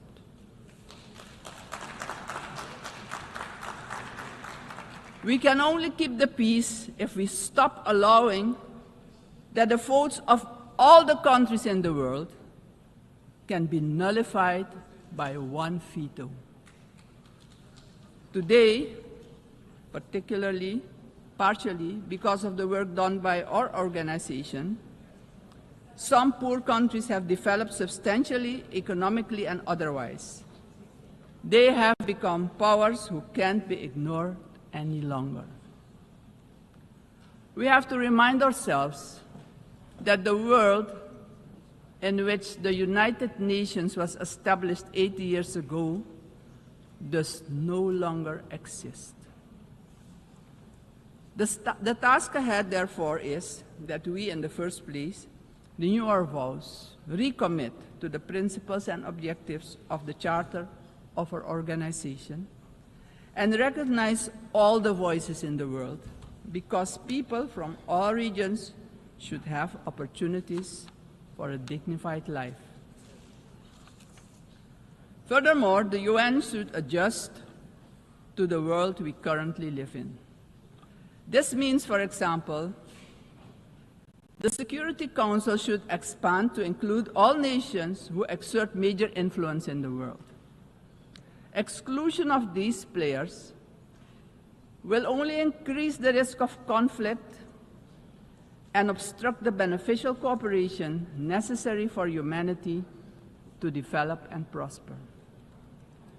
It is of great importance that all economically and otherwise strong nations and countries maintain a healthy competition that promotes the scientific advancement we need for sustainable development. On the other hand, these countries need to work together to guarantee global peace, so crucial for the existence and growth of the developing states and for their own countries. In this context, Suriname endorses the inclusion of, amongst others, Brazil, India, and the representation of the African continent for equal membership of the Council. Equally, we support the CARI composition for a non-permanent rotating seat for the small island developing states and low-lying coastal countries. I would also like to remind the member states that my country, Suriname, has presented its candidacy as a non-permanent member of the Council for the period 2043 to 2044. Madam President, the United Nations must be a genuine unity of nations. If our organization, moving forward, wants to play a crucial role in creating a prosperous future for humanity, we have no choice than to genuinely unite, all of us. Suriname stands firmly for global peace, for the rule of law, and for the equal value of every human life. Considering this, Suriname once again calls for the lifting of the long-standing, unjust embargo against Cuba, bringing misery to its people. Madam President, Suriname is a country with people of indigenous, Maroon, Javanese, Hindustani, Creole, African, Chinese, and European descent. We all live together in a mosaic of cultures and faiths. The persons from Surinamese origin living abroad are part of this mosaic of our population and can contribute to the socio-economic development of the nation. We consider this diversity a great asset. Actually, Suriname does not have diversity. Suriname is diversity, and we keep working together to protect and grow our national unity for our own well-being and as an example of harmony in this often divided world. My country also carries immense natural wealth, and it is our vision to create an economy that is resilient, sustainable, and inclusive. Together we strive to build this more diverse economy by developing, among others, our tourism and agricultural sectors, strengthen our educational system, and work towards universal access to basic health care. Suriname has a vast tourism potential. With its green and lustrous hinterland, many waterfalls, rapids, and great rivers for relaxation, as well as for unforgettable adventures, if you're inclined to that. Rich biodiversity, cultural treasures, and the UNESCO-acknowledged historical city of Paramaribo. Through cooperation in the agriculture sector with our neighbors, we aim at improving food security within Suriname and the Caribbean community. My government views energy security as a strategic priority for national development, regional stability, and economic resilience. With an investment of more than $10 billion for the development of our offshore oil and gas, the country is getting a new beginning, a new start that will contribute significantly to our economic growth. However, we know oil and gas revenues should not be the sole fundament of our economic development. Hence, we need investments in relevant sectors in our country. We are steadily advancing our energy transition. While we already source about 50% of our energy needs through hydropower, we are moving toward natural gas and other forms of renewable energy as part of our long-term vision, because we know climate change is a fact. Madam President, I firmly believe that education is the foundation upon which every prosperous society is built. We are committed to invest in our education system, our teachers, our children and youth.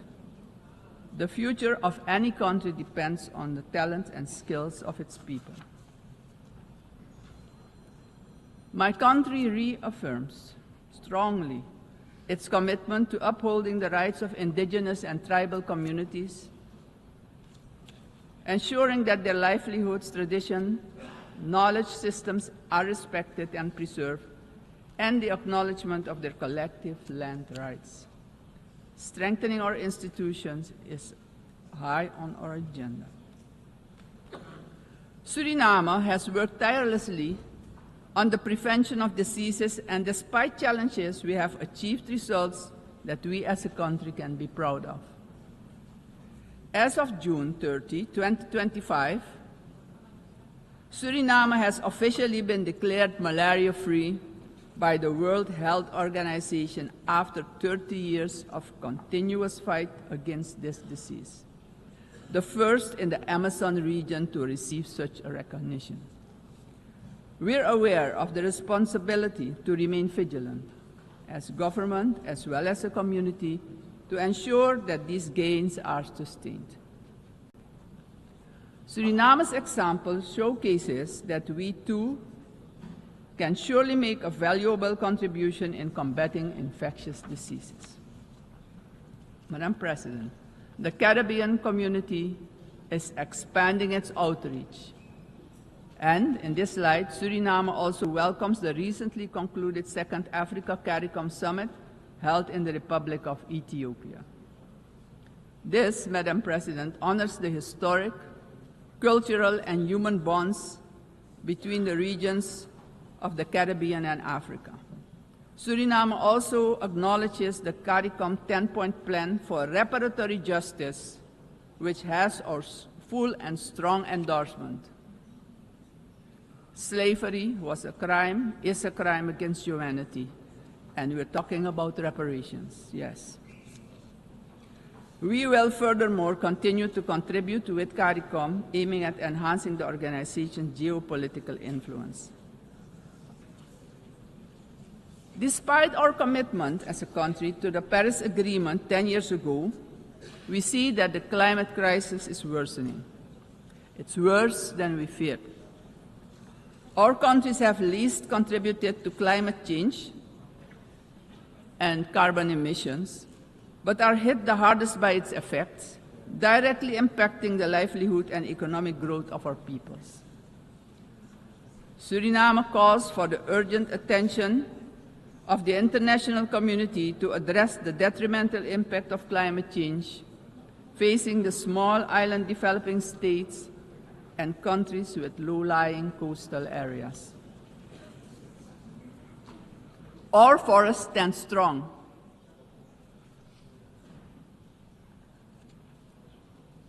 More than 90% of our land is covered by rainforest.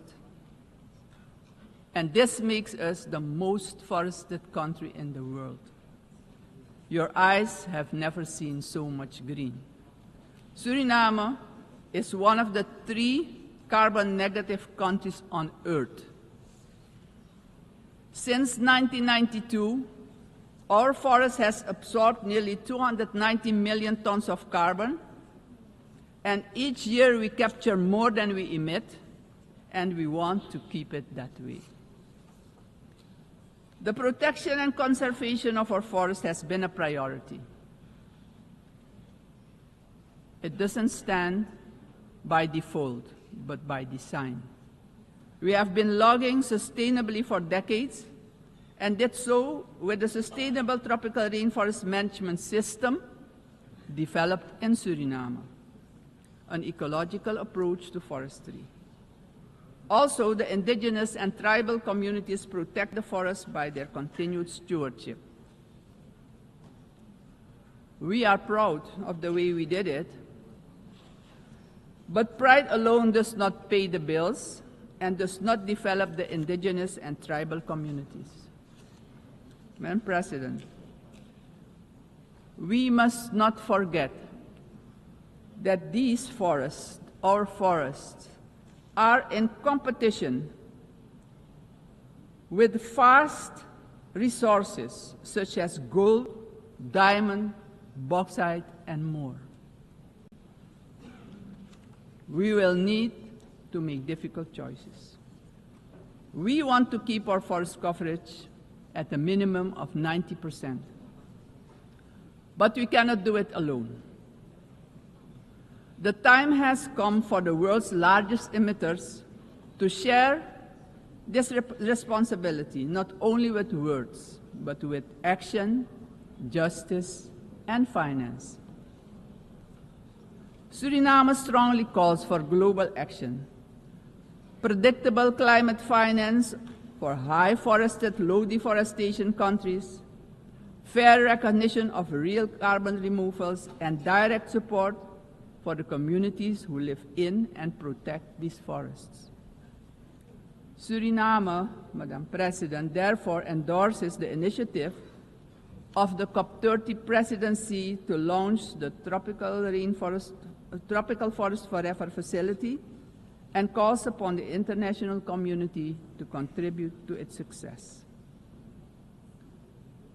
Suriname, as mentioned previously, takes pride in being an example of peaceful coexistence, having different cultures, religions, and the traditions to live together in respect and solidarity.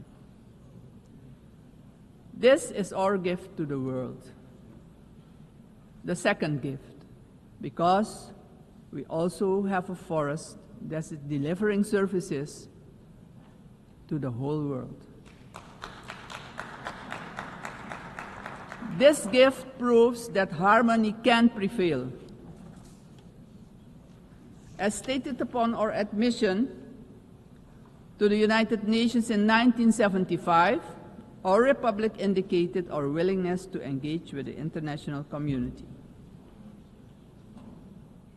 My country reiterates its strong commitment to multilateralism, one of humanity's most important achievements, which needs our protection in this time of change.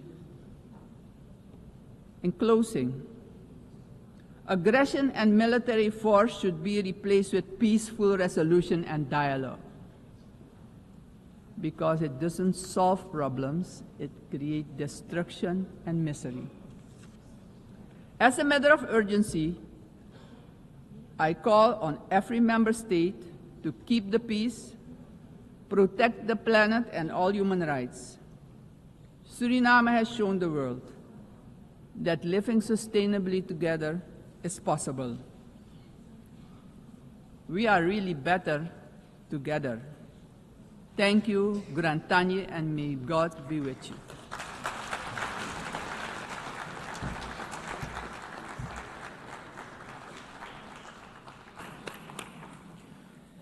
On behalf of the Assembly, I wish to thank the President of the Republic of Suriname.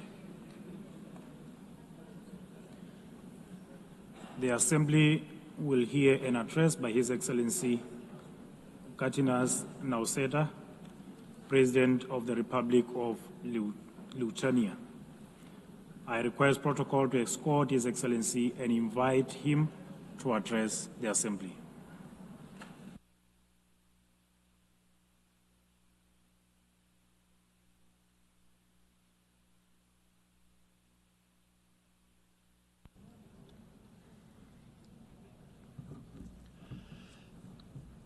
Dear Mr. Chairman, Excellencies, ladies and gentlemen. 80 years ago, humanity, emerging from the Second World War, embarked on a long road towards peace. Building on the solid foundation of the rules-based international order, our forefathers created the United Nations and its institutional system. This system was never perfect. Many nations, Lithuania included, had to struggle for decades, seeking freedom, independence, and sovereignty. Many people suffered war, famine, and premature death. And yet, it was the best international order that we have ever. The United Nations system embodied the great hope that nourishes the human soul and guides our actions for the universal good. Together we succeeded in condemning war and conquest, at least in theory, if not always in practice. To this day, even the worst aggressors feel ashamed to openly conquer, destroy, and enslave. Instead, they talk about special military operations and the need to protect those who frankly do not want to be protected. This shame is a significant achievement of our time.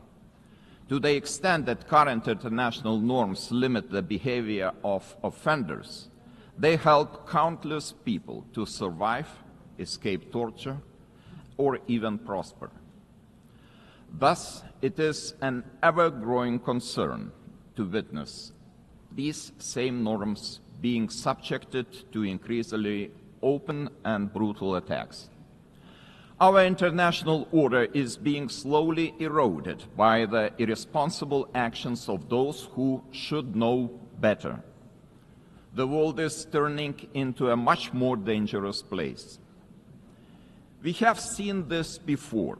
We cannot ignore the striking parallels between the present day and the events of 1938, a time when the world chose appeasement over international law and diplomacy over deterrence, culminating in the infamous Munich Pact.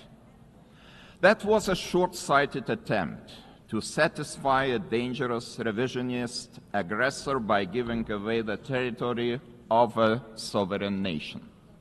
It proved to be a complete failure. The Munich Pact not only emboldened the Nazi regime, but also opened the door for Soviet expansion.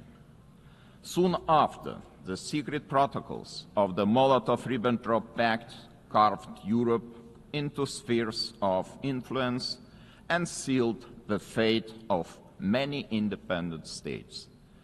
As Europe descended into another great war, Lithuania and the other Baltic states were illegally occupied, annexed, and brutalized. After regaining the independence 35 years ago, Lithuania feels a duty to guard the bitter memory of past mistakes. Never again will we place our hopes in appeasement. Never again will we stand aside. Never again shall Pandora's box be opened. In 1938, it was Czechoslovakia that was abandoned. Today, we cannot abandon Ukraine alone. The war in Ukraine is well into its 4th year. The international community has not done enough to stop aggressor. This is a quest that goes far beyond the usual lines that keep different nations apart. What matters is not the distinction between large and small, or between global North and global South nations, but the basic principles of the UN Charter, which guarantee peace and security across the globe. If one UN member is attacked with impunity year after year by a permanent member of the Security Council, what does that mean for the rest of us? When power replaces law and fear silences the truth, the foundations of the global order begin to crack. And then nobody can feel safe anymore. Ladies and gentlemen, the effects of Russia's war against Ukraine are being felt across the world. This war has sparked crises in energy, migration, and food security, while also deepening global poverty, hunger, environmental damage, and climate change. It all began with the illegal occupation of Crimea in 2014 and escalated into a full-scale invasion marked by systematic war crimes. The targeted destruction of civilian infrastructure, indiscriminate missile attacks, and the forced deportation of thousands of Ukrainian children are not isolated abuses. These are calculated efforts to erase Ukraine's identity and undermine its sovereignty and territorial integrity, all in open defiance of the United Nations Charter. Let me be clear. Lithuania will never recognize Russia's illegal occupation and annexation of Ukrainian lands. Ukraine's borders are not up for negotiation. Attempts to redraw them by force are unacceptable. The United Nations Charter is not a menu to pick from. It is a binding foundation of international order. Ukraine is also not the only target. Russia continues to occupy two Georgian regions, destabilizes Moldova, and uses proxies and mercenaries to spread instability across the Sahel, the Middle East, and beyond. These are not isolated episodes. They are part of a calculated policy to undermine international norms and export chaos for strategic gain. Russia is not acting alone. The countries enabling Russia's war against Ukraine also violate international law. They prolong the war and deepen unnecessary suffering. Their actions damage us all, every sovereign nation.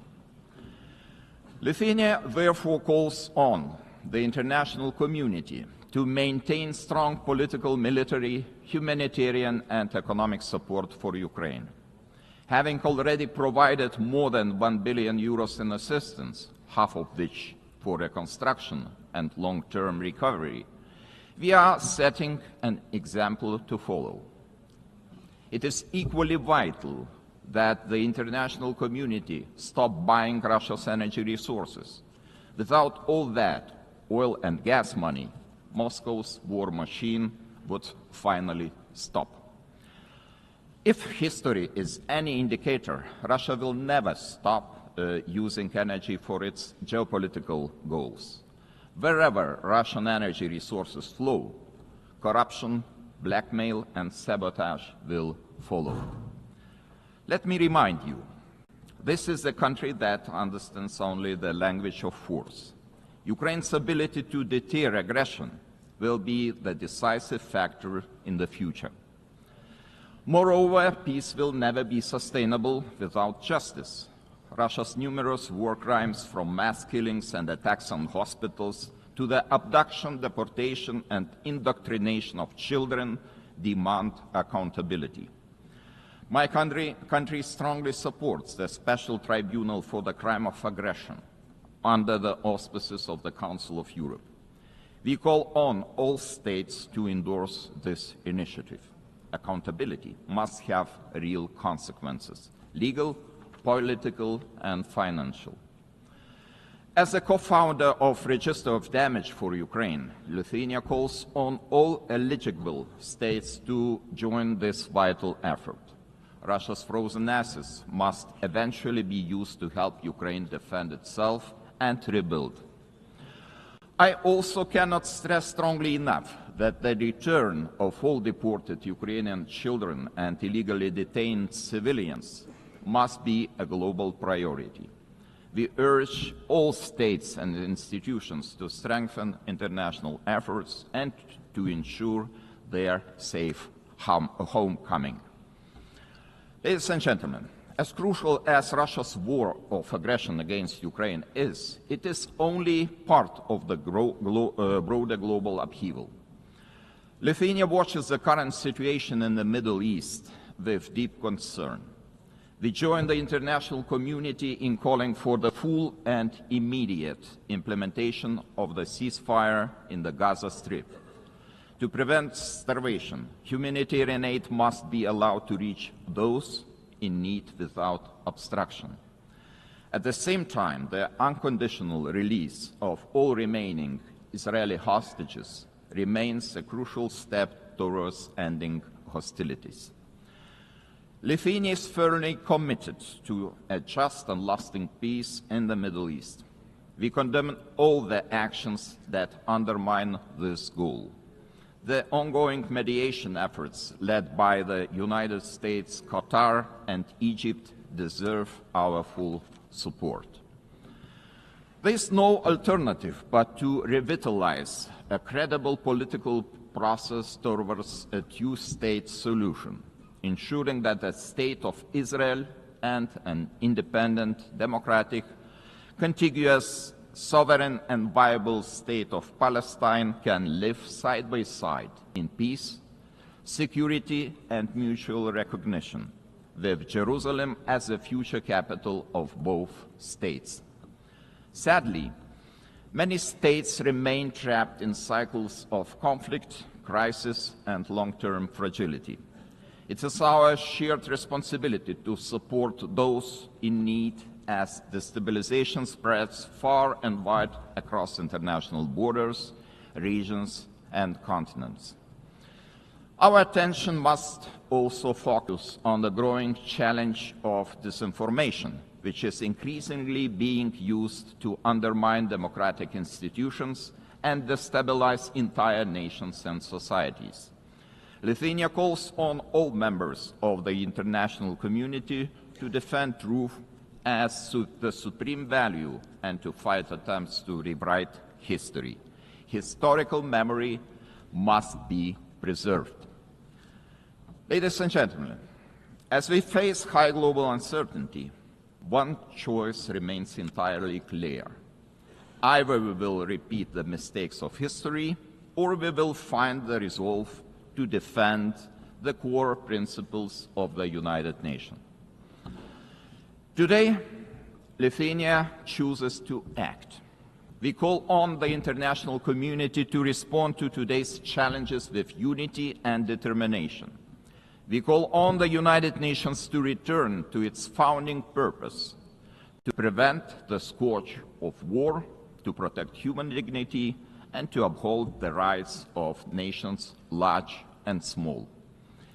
Together, we must ensure that no permanent seat on the Security Council grants any state permanent impunity. We must support those who defend the very principles of the UN Charter. In this spirit, I welcome the Secretary General's UNAT reform agenda, a timely blueprint for adapting this institution to the realities of today's world. His call for a more inclusive, effective, and accountable United Nations deserves our broad support. Lithuania stands firmly behind these efforts to reimagine multilateralism. We call on all states to strengthen our collective ability to act across all three pillars: peace and security, human rights, and development. Our message must be simple and straightforward. Aggression cannot win, and the principles of the UN Charter must prevail. Let us rise to the demands of this moment. Thank you very much.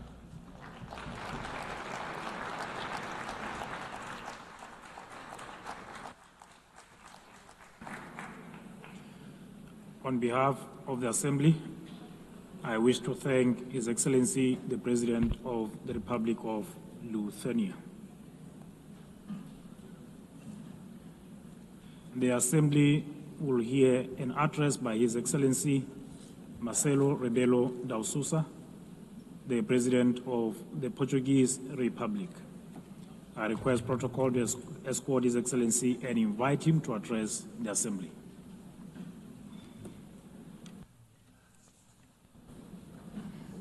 Mr. Chairman,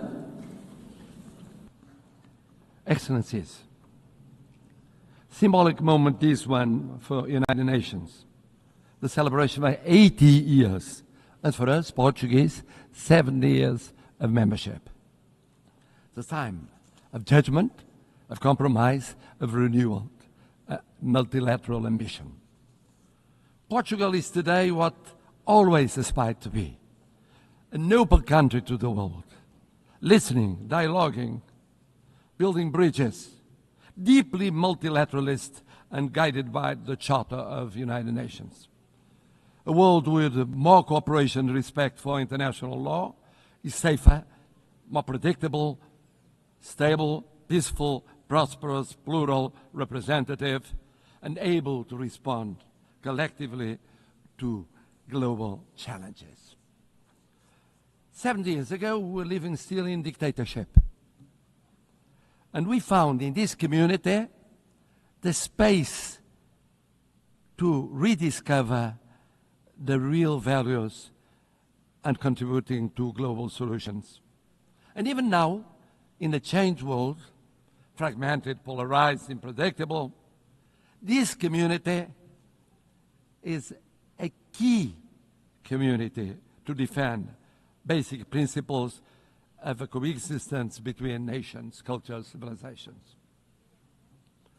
And it is with this coherence and the sense of responsibility, with the conscience of the need of contributing, acting, and deciding, guided by values and principles, that will be candidates to the Security Council in 27-28, a decision we formalized in 2013. Excellencies, let me pay tribute to the former President of the General Assembly for his support to the adoption of the Pact for the Future. Let me congratulate the present President of this session, wishing the success in her term. But I would very specifically, and in Portuguese this time, say a word about the remarkable work of the Secretary-General António Guterres. O seu humanismo. His humanism, devotion to international law, the reforms he has championed, 2017, que inclui agora, now including UN 80 and the Pact for the Future, are testaments to his work and will be his legacy. É orgulho para mim, having a Portuguese as Secretary-General of the United Nations, ter português como Secretário-Geral das Nações Unidas. Someone that is projecting a Portuguese way of acting in international relations. Uma forma portuguesa de estar nas relações internacionais. He will always be supported by Portugal. Contará sempre com o apoio de Portugal. And I must congratulate him for his speech. Because he said, I will never give up. I know him ever since we were teenagers. He never gave up, ever. And he's right. It's true we live at a time of multiple crises and persistent crises. Division, polarization, violations of international law, cleavage between power exercise and responsibility, technology and ethics, urgency of crisis and capacity of response and action. United Nations faces an existential moment. Without change, without renewal, the United Nations will be marginalized, and we could be left to the law of force. No G1, no G2, no G3, no G1 plus 1, 1 plus 2, or 2 plus 1 will be an alternative. No absence of multilateralism will avoid the need of multilateralism. The world is multipolar, will be multipolar. Just think of the situation in Ukraine or the situation in Middle East. In Ukraine, for years, and now for months, for 8 months, one is waiting the mediation of the most powerful in the world. Do we have a ceasefire? No, we don't. In the case of Middle East, we waited and waited for the intervention of the most powerful in the world. Did we have a ceasefire? Without the multipolar, multilateral intervention of so many countries, here in New York, with the recognition of the existence of the state of Palestine, some Europeans, others non-Europeans, we won't change soon. This means we need United Nations, we need multilateralism, we need dialogue between countries. from every continent. And the same for international law. We need international law. We need international law for the reform of the United Nations. We need international law as a foundation of peace and justice. A world governed by rules is a safer and more predictable and equitable world. We need a Charter of the United Nations as a common compass. Of course, we must adjust the United Nations, but we must never forget the lesson of the League of Nations. When one forgets the principles, when one abandons the principles on account of pure realpolitik, I mean the power or the powers of the moment, one forgets that no power is eternal. No personality is eternal. Empires went up and went down. We know by experience it. Colonial empires inside Europe, all kinds of empires went up and went down. We believe that in the reform of United Nations, we have three pillars: prevention, partnership, and protection. Preemptive action before the conflict, not just afterwards. Mediation, preventive diplomacy, intervention of the Secretary General and of the PBC. Avoiding destruction and institution collapse. Building peace, fighting against the deep causes of violence, promoting resilient and peaceful societies. But development, peace building without development, preventive action without development doesn't work. We co-presided, together with an African partner, Burundi, the preparation of the fourth conference on financing of development. Ideas, dialogue, determination, results. Without sustainable development, no lasting peace is possible. Never forget to implement the 2030 agenda and the reform of the international financial architecture. It's a priority involving the digital, the space, the artificial intelligence technologies as force for peace, not tools for domination. Bridging the digital and technological divides as central to build resilient societies. C'est aussi très fier que... And with great pride, we share in the priority of prioritizing oceans, addressing climate change. We can talk about combating climate change, but we must first and foremost admit that there is this change. That's why we prepared for UNOC 2 in Lisbon, and we were at UNOC in Nice. We were one of the first European states to ratify the BBNJ Treaty. We project 27% of our marine surface area. That is 3% of the objective for 2030. Speaking of the pillar of partnership, the United Nations must deepen partnerships, strategic partnerships with regional organizations.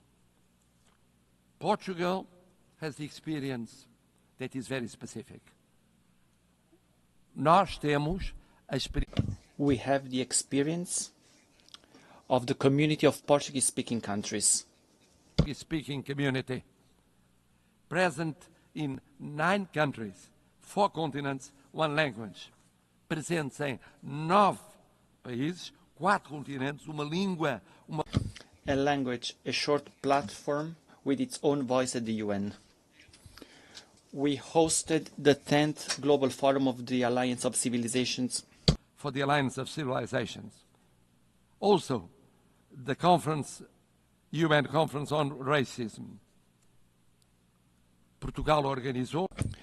Portugal hosted the first UN conference on racism, and we promoted the implementation of the Durban Declaration. Formamos. We are part of the Ibero-American community. Indeed, Portugal feels like a kindred spirit of Latin America. We share common priorities such as inclusive multilateralism, sustainable development, and social cohesion. A nossa parceria Our South is made of respect and solidarity.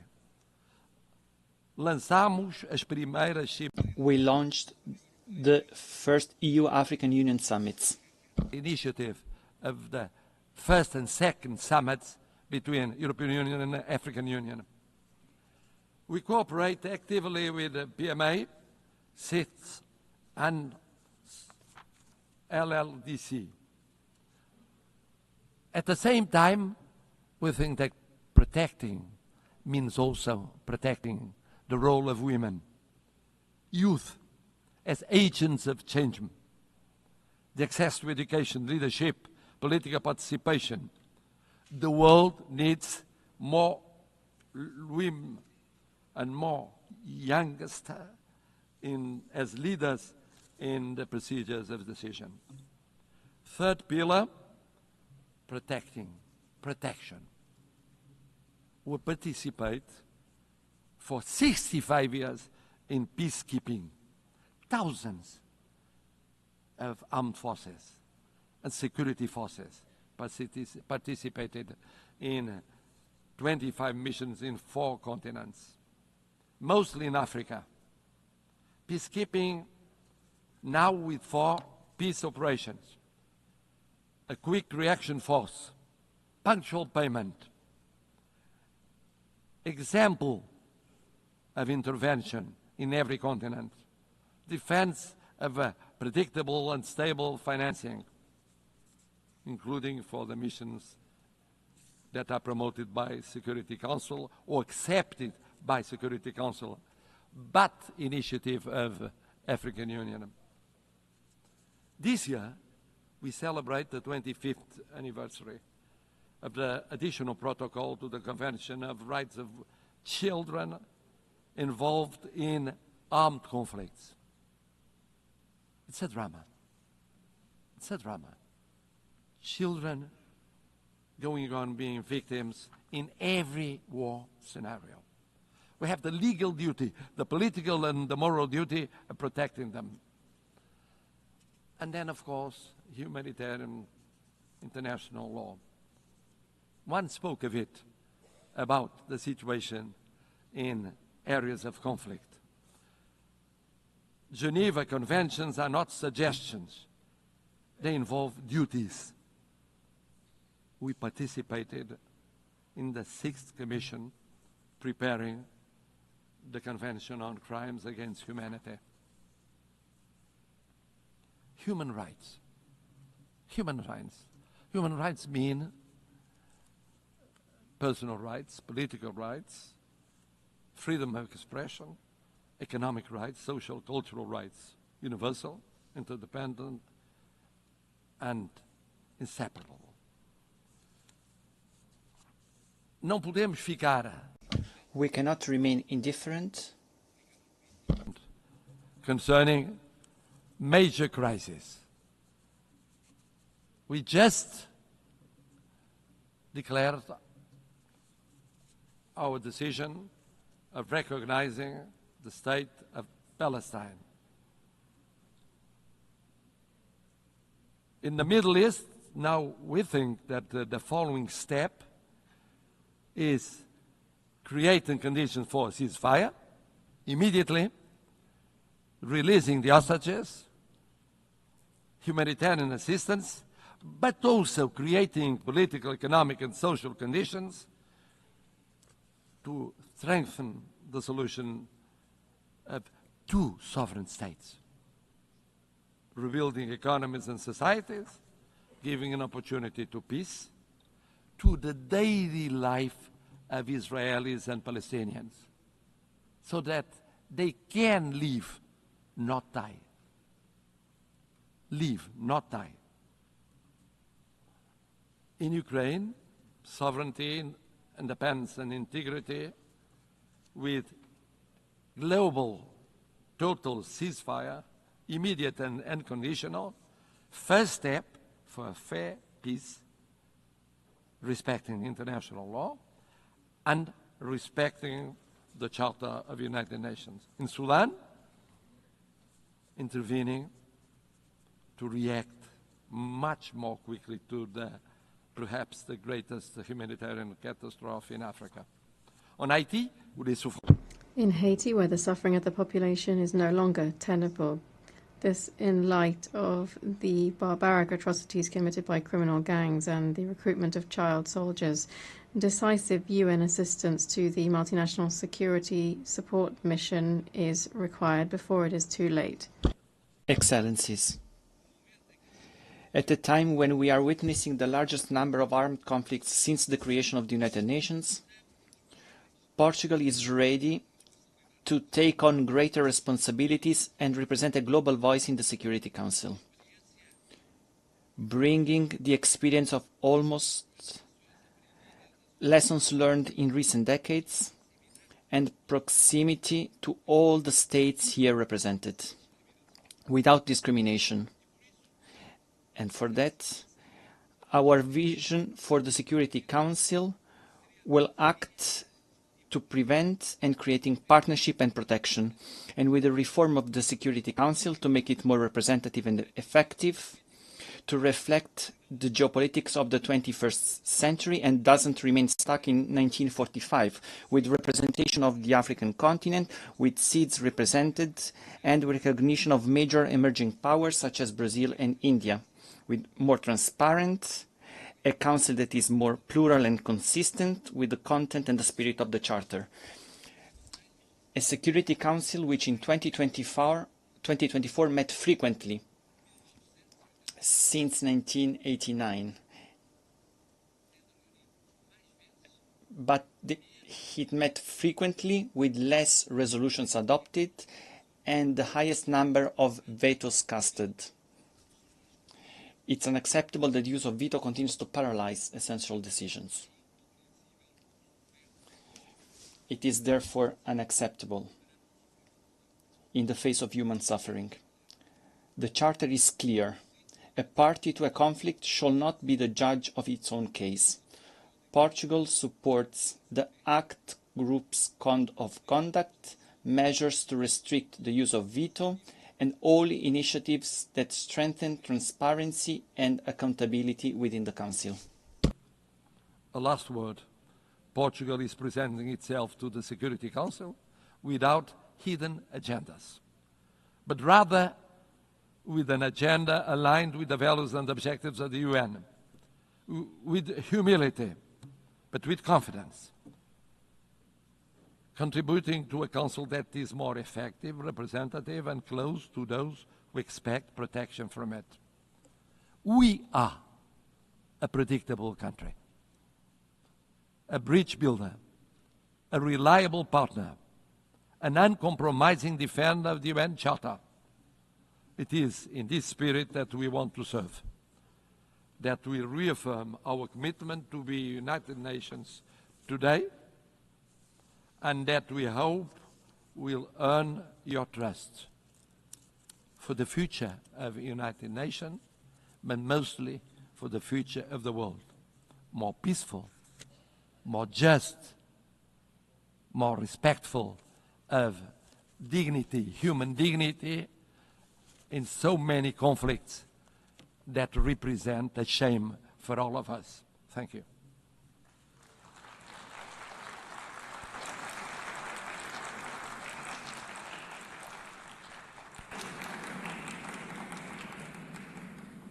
On behalf of the Assembly, I wish to thank His Excellency, the President of the Portuguese Republic.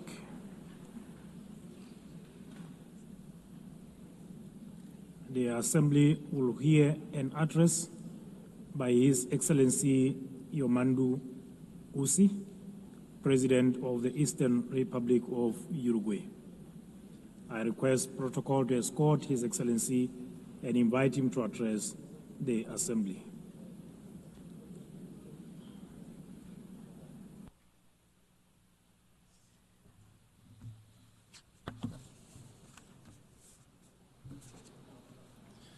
Señora Presidenta. President of the General Assembly, Secretary General, heads of state and government, representatives of international organizations, official delegations, ladies and gentlemen. I come from a republic that lies to the east of the Uruguay River, one which on maps, in history and in culture occupies a small corner of the southernmost tip of the world. This is a country of grasslands overlooking the ocean, which stands out for the tranquility and hospitality of its people. I come from a country where it is now common practice for a president to visit neighboring countries accompanied by his predecessors from other political parties. This is a country where the handover between governing parties does not trigger an institutional crisis. On the contrary, this handover represents business as usual. I come from a country whose president can walk among the people without security, can enjoy a football match standing in the stands like any other supporter.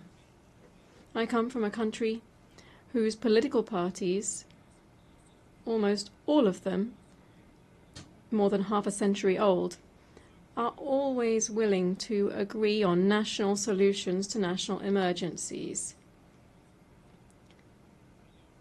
Uruguayan solutions, as we call them. In saying this, I'm trying to express how Uruguay lives its profound vocation for peace and respect every day. I live in a country, of course, that does not stand on the threshold of paradise, since we are also facing fresh challenges in child poverty, public security, and social inequality. And on these issues also, there is, generally speaking, national consensus. Our historically robust institutions and political system have allowed Uruguay to continue to stand out in the region for its high level of human development and its income distribution policies. It has allowed us to be a country with stable rules, where contracts are honored, where international commitments are respected, and where macroeconomic stability is a state policy. But this impressive record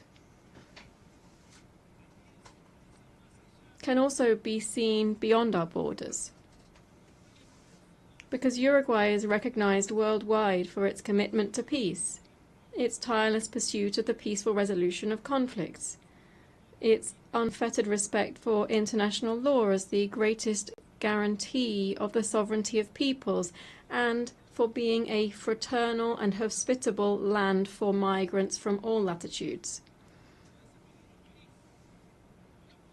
From that small country which breeds tolerance, dialogue, and agreement as the historical key to coexistence, and which lies on a continent free of conflict and interstate wars, we come to this assembly to join efforts to contribute to stability and peace in an increasingly tumultuous and challenging world.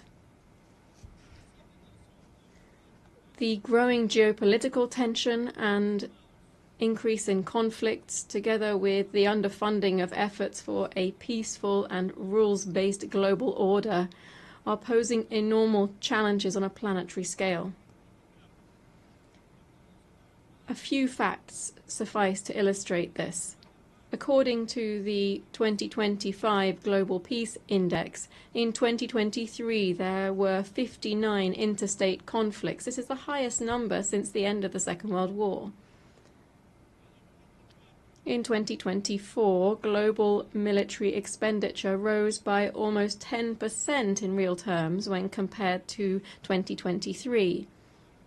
This represents the largest annual increase since the end of the Cold War. we're talking about military expenditure of $2.7 trillion. We're not only talking about increased conflict between nations, nor of rapidly growing military expenditures to sustain this, but we're also talking about new forms of cruelty and death that wars now bear. We are well aware that since the very birth of civilization, the absence of violence or war has perhaps been nothing more than a pipe dream. But in our time, technological progress has unleashed other, much more perverse means of waging war, such as the use of military practices aimed at sowing fear, terror, and death among the civilian population. Let it be very clear. We condemn all forms of terrorism, since it constitutes, among other things, a despicable act of cowardice. There is another perspective, a current perspective, one that leads us to believe that the main objective of current wars seems to be the systematic practice of extermination. The end has never, never justified the means. We must banish that old precept that war is the continuation of politics by other means. All war is criminal, irrespective of where it occurs, irrespective of the God invoked to justify it, and it will always deserve our most visceral condemnation. It is true that every nation has the right to its own territory and government. It's true that they have the right to establish a level of self-determination that allows a nation to coexist with other peoples. And the value of the United Nations is precisely to ensure that these principles are realized in a peaceful and civilized manner. No state that claims to be democratic and to live under the rule of international law can, even under the legitimate right to defend itself against terrorism, exercise barbarity against any civilian population, least of all against especially vulnerable and defenseless persons. Since 1948, Uruguay has maintained a consistent and steadfast position in line with the principles of self-determination and peaceful coexistence. Our historic stances on the main global conflicts, especially that currently underway in the Middle East, are well known. In this regard, Uruguay has always maintained the position of two states, two peoples. The Uruguayan government hence takes very seriously the reports produced by the international community concerning the Palestinian territories and urges the implementation of the recommendations made by the United Nations. At the same time, we urge the immediate suspension of military operations of death. We urge the suspension of death of innocent civilians. And we request the release of the hostages. In our world, at the same time, there are other persistent and worsening, more widespread and permanent tragedies, to such an extent that the Universal Declaration of Human Rights, adopted in this very assembly 77 years ago, stands as a revolutionary manifesto in the times that we're living through, beginning with its first article, which proclaims all human beings are born free and equal in dignity and rights, and, endowed as they are with reason and conscience, should act towards one another in a spirit of brotherhood. How far we are from our own principles and commitments when we see that the gap between those who have the most and those who suffer the most is ever greater. how far we are when we see that the principles of freedom and equality are increasingly estranged, and we hear much more talk of a supposedly free individual than of egalitarian societies in terms of income or the enjoyment of rights. How far we are from human sensibility when we forget that our main calling must be to stand with the majority, listening to every problem or anguish of our people and understanding even and fundamentally those who think differently. Madam President, I come from a country with a long, faithfully documented tradition in international politics. This tradition includes staunch support for multilateralism in all of its facets, political, economic, cultural, as the best and only way to face the challenges to which I have referred. It also, of course, includes a permanent commitment to international law, a commitment to dialogue and to the building of peace as one of our greatest contributions in the context of a fragmented and polarized world.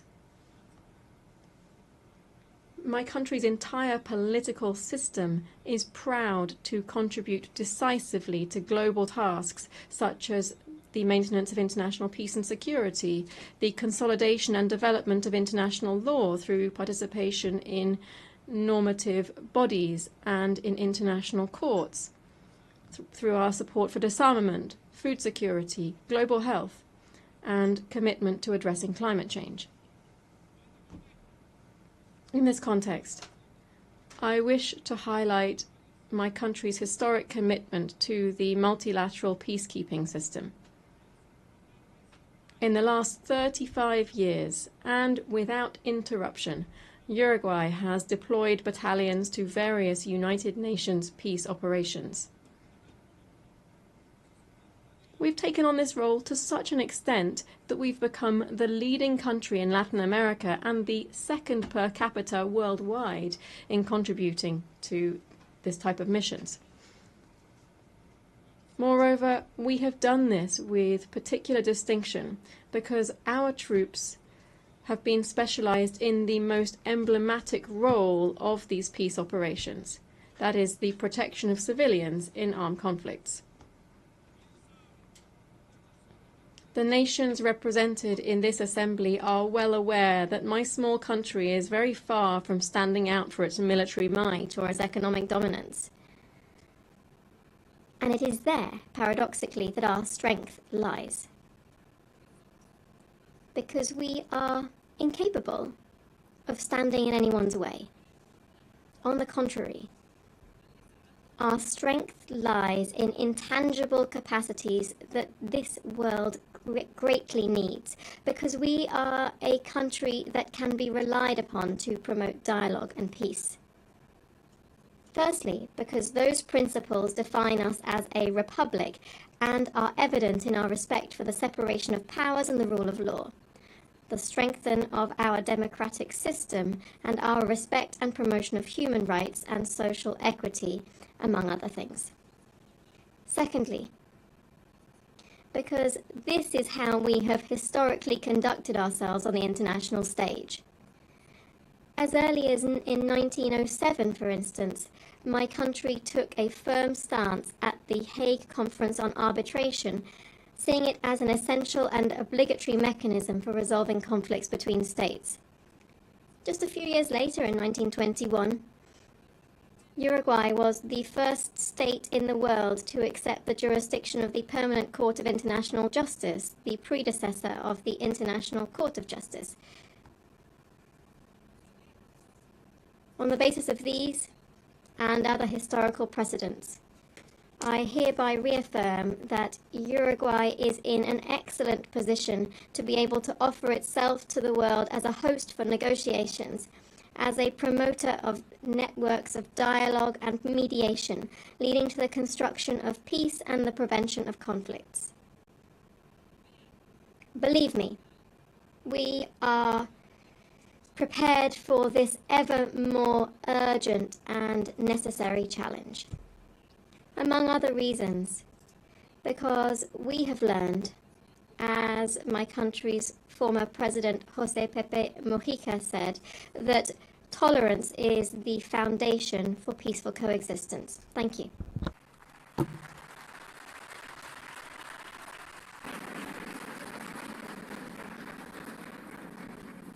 On behalf of the Assembly, I wish to thank the President of the Eastern Republic of Uruguay.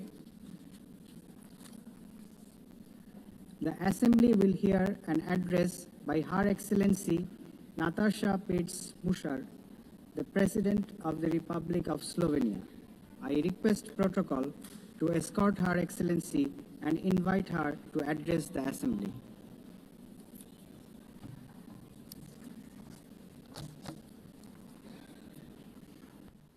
Madam President, please accept my warmest congratulations on your election at this historic 80th anniversary of the United Nations. Your election underscores the vital importance of including women in the decision-making process.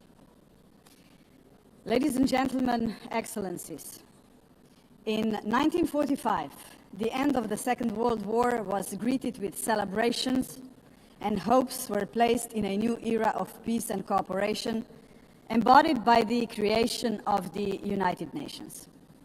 However, those hopes were soon overshadowed by the onset of the Cold War. When it ended in 1991, we once again dared to believe that this would pave the way to the vision of lasting peace, security and cooperation as enshrined in the UN Charter. Sadly, that vision has not materialized. In fact, the situation has worsened, and here is why. Firstly, the Security Council, envisioned as the very pillar of collective security, is failing to meet the expectations of the world, if it ever has. The Permanent Five were supposed to be role models for the rest of the world working for peace.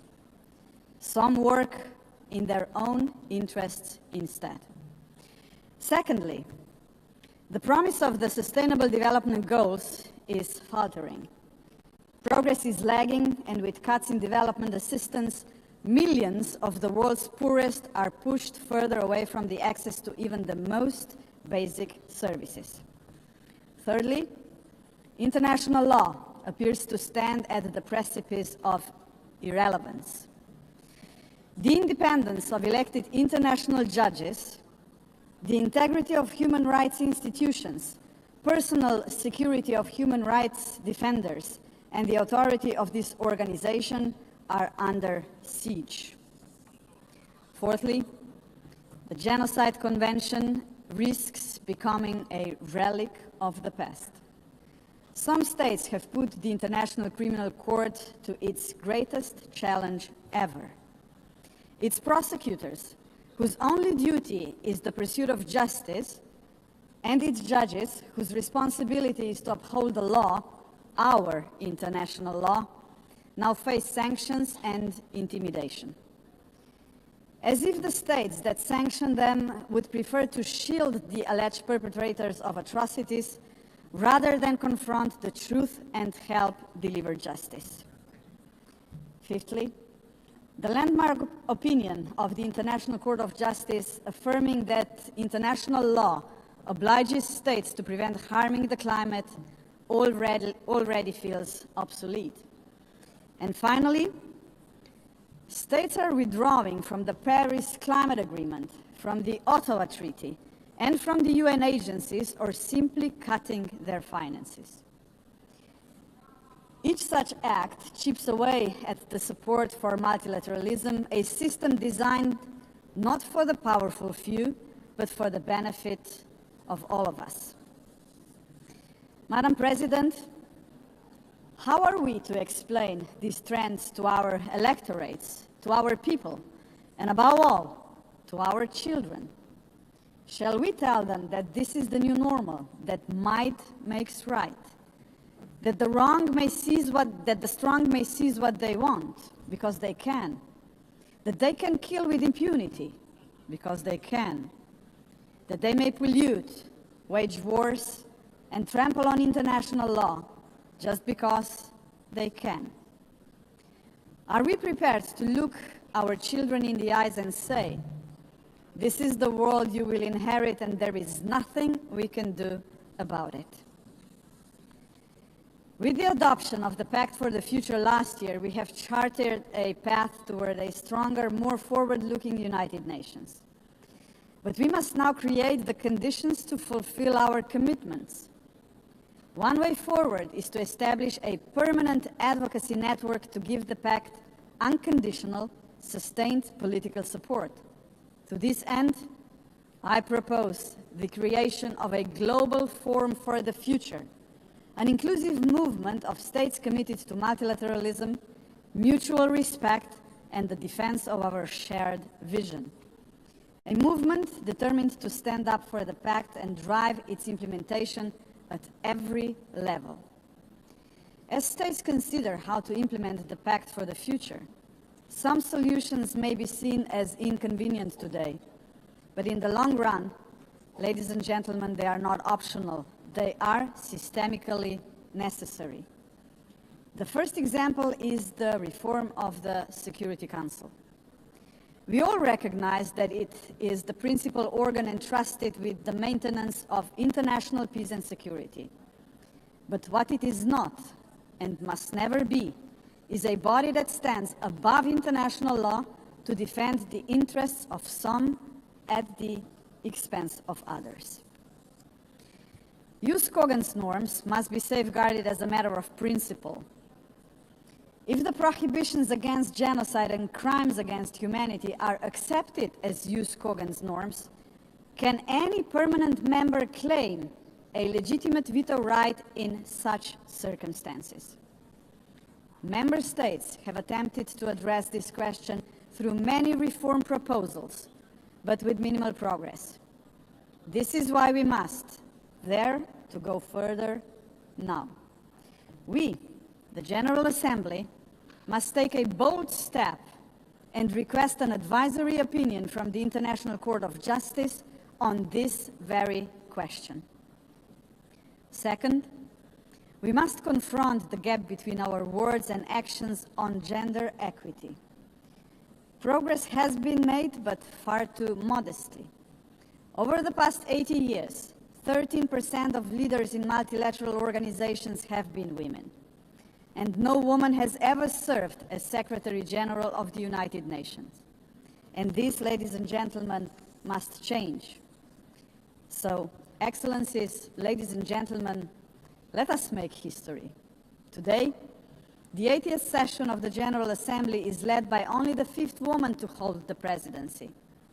By the end of this session, she would be joined by a Madam Secretary General-elect, a living proof to 4 billion women that even the most impossible job is not beyond their reach. But gender representation is not enough. What we must achieve is actual gender equity because it benefits not only women and girls, but entire societies.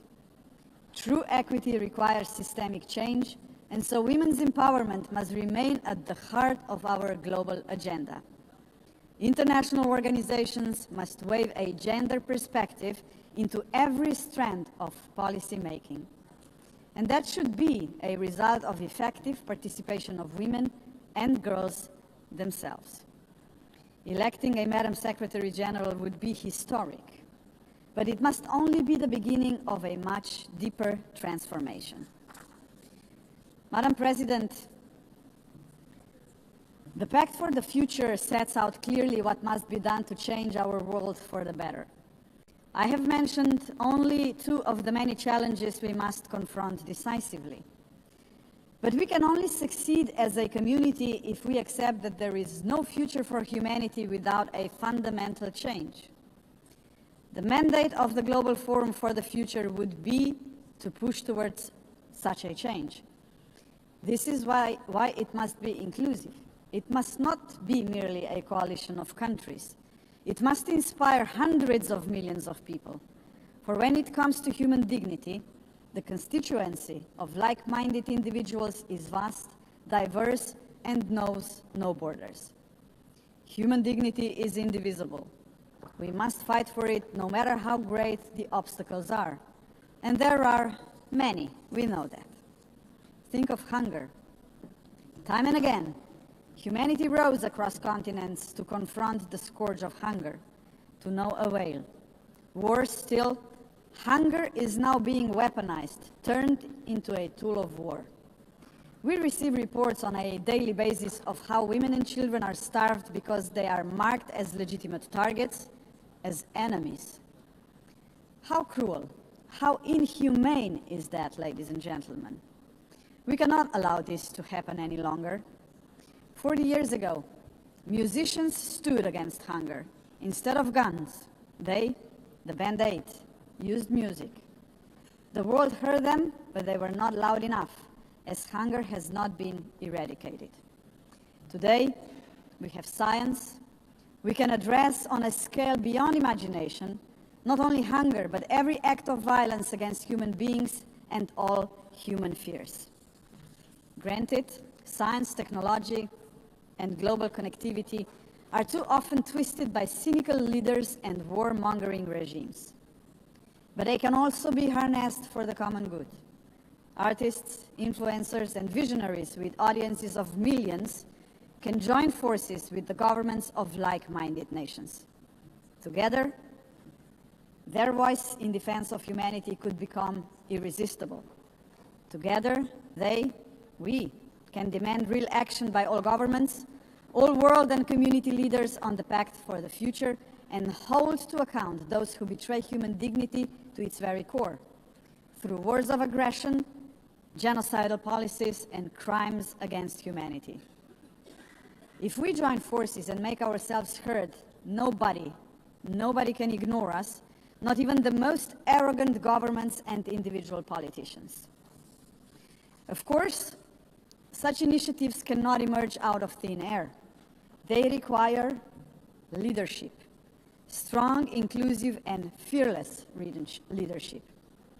We, the leaders of today, are only transient custodians of power. Some of us may not be here after the next election, but that is precisely why we must act now. Our responsibility and destiny will be judged by how we treat our planet and its people today. We simply cannot afford silence, ignorance, or passivity, not while we hold power and possess the power of the word. Hesitation is not an option, Madam President. For most of us, members of the UN, is not might that makes right. It is the opposite. We must not allow the powerful few to ignore us. We must not surrender to a world where power alone prevails.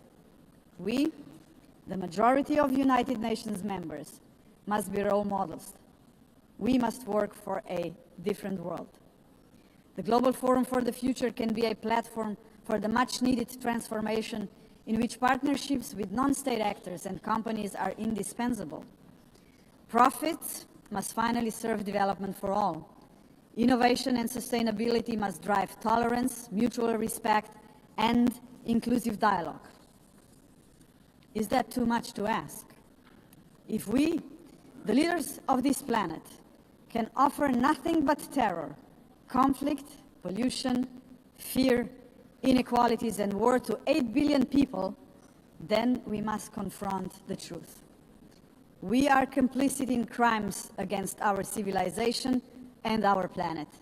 And not just us, heads of states, but leaders of international institutions, CEOs, and every individual with the power to make a difference share this responsibility. None of us can claim ignorance of what is at stake. If we believe in human dignity for all, we must deliver more. A world that fulfills lives, not threatens them. We must say yes to inclusive multilateralism and a resounding no to multipolarism. Let us show that this General Assembly can and will make a difference, as it has often done before. Let us demonstrate that we reject arrogance, hatred, and willful blindness to a lack of equality and justice, to wars of aggression, crimes against humanity, and genocide, because they tear us apart for generations. And let us proclaim in all seriousness and sincerity that we embrace personal and collective responsibility to uphold humanity, sustainable development, and international law, because this will keep us together as a civilization for generations. And Madam President, let me end on a personal note. For the sake of future generations, to fulfill our responsibility as human beings, to ensure that we are on the right side of the history, we should do the right thing. We did not stop the Holocaust. We did not stop the genocide in Rwanda. We did not stop the genocide in Srebrenica. We must stop the genocide in Gaza. There are no excuses anymore. None. Ladies and gentlemen, thank you very much. On behalf of the Assembly, I wish to thank the President of the Republic of Slovenia.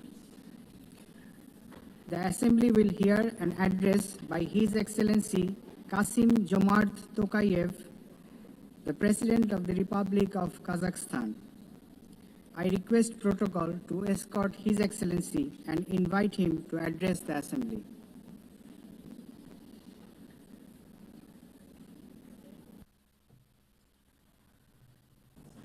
Madam President, Mr. Secretary General, distinguished delegates, for 8 decades, the United Nations has played a pivotal role in combating humanity's global challenges.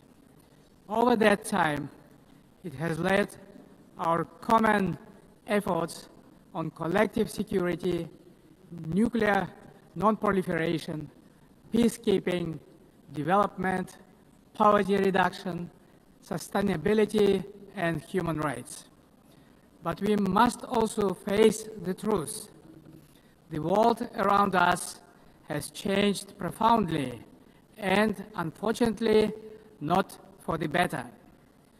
That's why the United Nations remains today a symbol of hope for millions around the globe. This historic meeting is a unique opportunity to recommit ourselves to the founding principles and goals of our universal and truly indispensable organization. However, we cannot turn a blind eye to the real crisis thrust in multilateral institutions. Serious violations of international law have become new normality, which undermines global stability and erodes confidence between peoples, between political leaders, and between states. In this challenging time, we all must empower the United Nations to make it more adjustable to the realities of today's unpredictable world. The spirit of mutual understanding and eagerness to cooperate must prevail over dangerous warmongering. State leaders have a responsibility to move toward making peace. A failure of the current generation of leaders to act is not an option, because future generations will pay a much greater price. In this regard, comprehensive reform of the United Nations is a strategic necessity, not a subject for endless contemplations.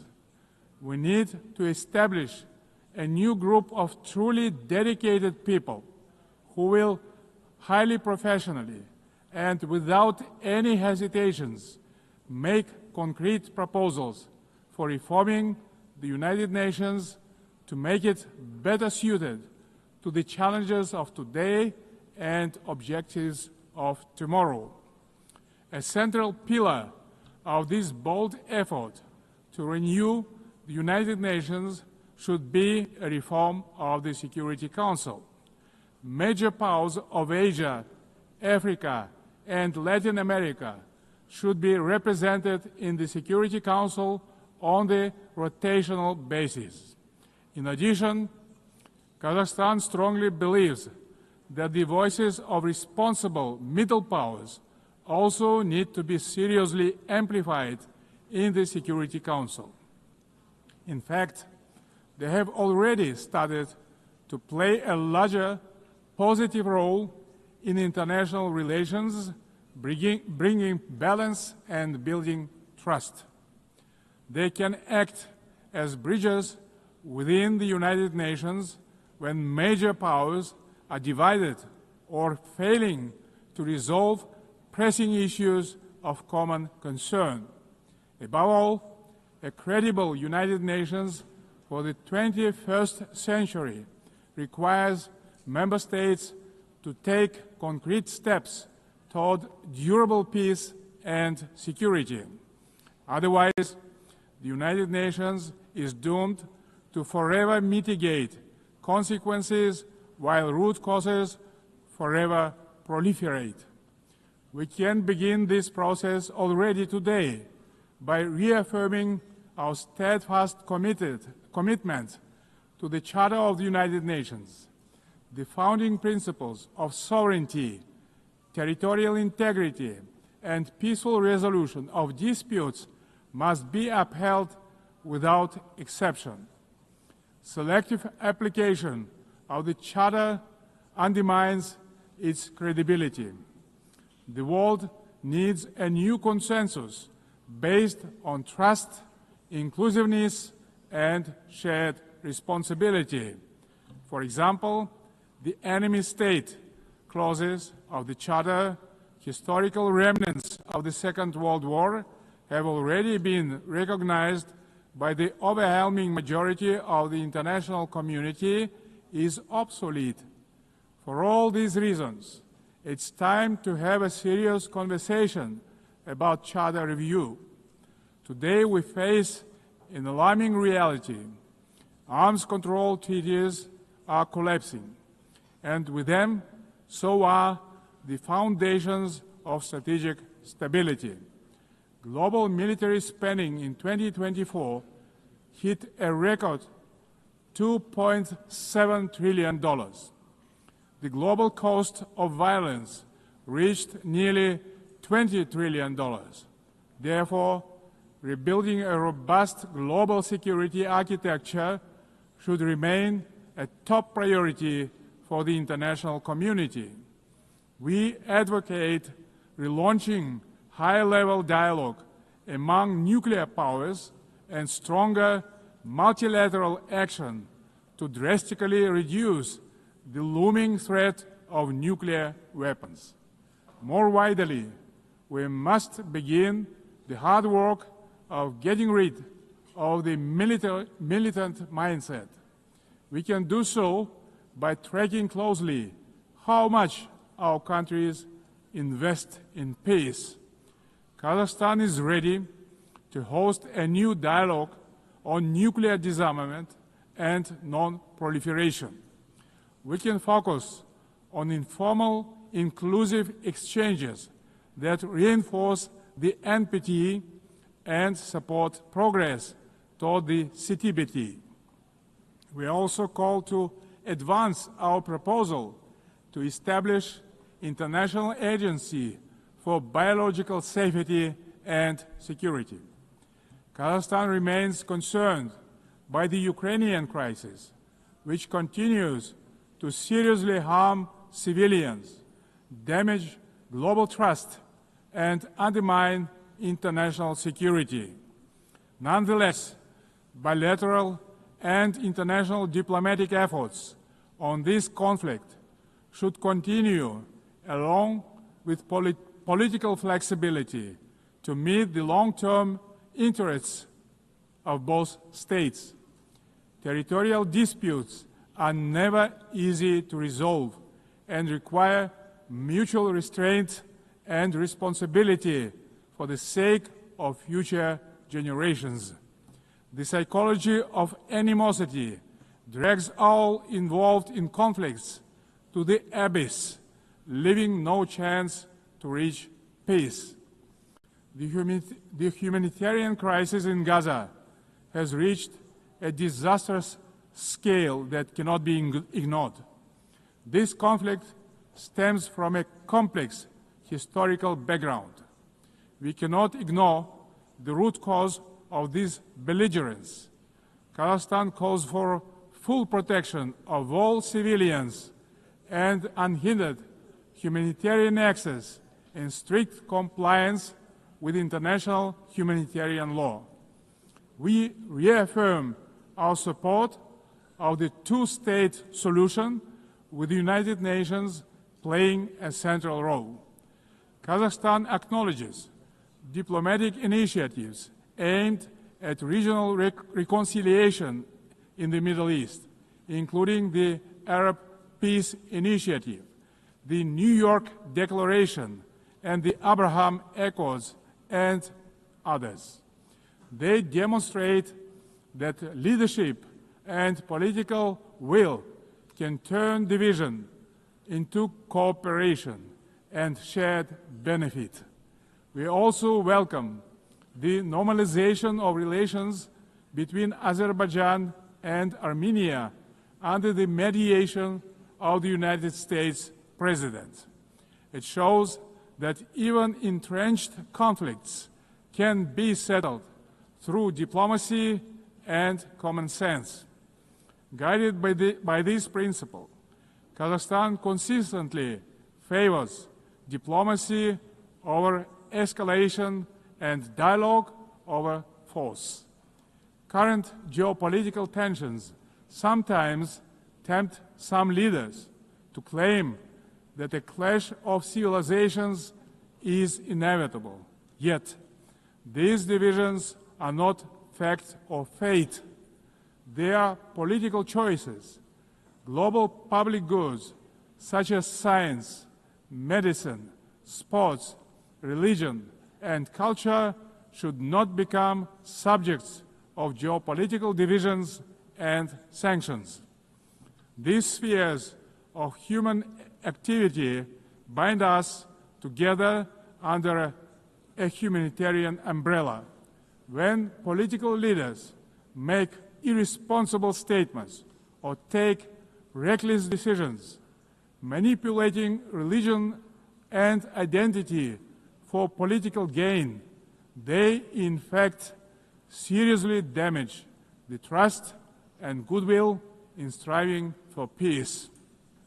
Political leadership must be rooted in mutual understanding and respect, not mutual suspicion and arrogance. Tolerance and wisdom are the foundation of lasting peace and must be upheld through the rule of law. Dear friends and colleagues, we observe a growing fragmentation and political bias of investment flows. As a result, global FDI fell to $1.5 trillion last year. Kazakhstan strongly advocates for greater international investment cooperation. More than $400 billion have been attracted to our economy within 30 years of independence. Our commitment to open market principles is absolutely firm and will remain a cornerstone of our state policy. Located in the very center of Eurasia, Kazakhstan is poised to play a crucial role as a logistic hub, handling 80% of all overland transit between Asia and Europe.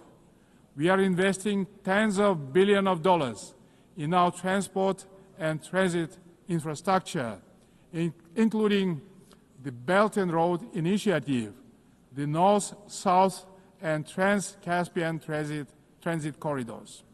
Kazakhstan will continue to develop regional supply chains that are the heart of the emerging global transport network. By 2029, we plan to build 5,000 kilometers of new railway lines. Kazakhstan has made the Sustainable Development Goals a core pillar of its national agenda, integrating their targets into state planning and budgeting. With the support of the United Nations Secretary General and partner states, Kazakhstan now hosts the new United Nations Regional Center for SDGs for Central Asia and Afghanistan in Almaty. Today, Central Asia is demonstrating a renewed sense of unity and mutual trust. It is emerging as a proactive contributor to international peace and progress. The Central Asian Five are strengthening cooperation, proving that regional solidarity can be a powerful force for development and security. This has enabled our region to engage key global partners in the unique Central Asia Plus dialogue format. Kazakhstan believes that inclusive development in Afghanistan is a basis for long-term regional peace and stability. We continue to support the Afghan people through humanitarian assistance and cooperation in trade, food security, infrastructure, and transport connectivity. Distinguished delegates, last year was the hottest year in human history, and Central Asia is warming at twice the global rate. The melting of glaciers in the Alatau Mountains is accelerating, multiplying threats to water and food security for millions. Kazakhstan has drawn profound lessons from the tragedy of the Aral Sea. Thanks to our consistent efforts, including at the international level, we succeeded in preserving the northern part of the sea. As the current chair of the International Fund for Saving the Aral Sea, Kazakhstan will continue to play a proactive role in this common priority. Meanwhile, the Caspian Sea is rapidly shrinking. It is no longer just a regional concern. It is a global warning signal. Therefore, we call for urgent steps to preserve the Caspian water resources with our partners across the region and the wider international community. Last year, Kazakhstan co-organized the One Water Summit with France, Saudi Arabia, and the World Bank. Looking forward, stronger coordination, investments, and sustainable solutions are urgently needed to prevent future water crises. To help advance this agenda, Kazakhstan will host a regional ecological summit in Astana in April next year, to be convened in partnership with the United Nations and other international organizations. As part of our broader environmental commitment, Kazakhstan is implementing a nationwide Clean Kazakhstan campaign. This national movement mobilizes millions of volunteers in cleanup actions, waste reduction, and eco-education. At this initiative of Kazakhstan, the United Nations declared 2026 the International Year of Volunteers for Sustainable Development. We invite all member states to collaborate on this important endeavor. In this spirit, I propose that the General Assembly adopt a resolution proclaiming April 22 as the International Day of Greening the Planet. Dear friends, Kazakhstan views artificial intelligence not as one more technological advancement, but as a major breakthrough that can be a true engine of human progress.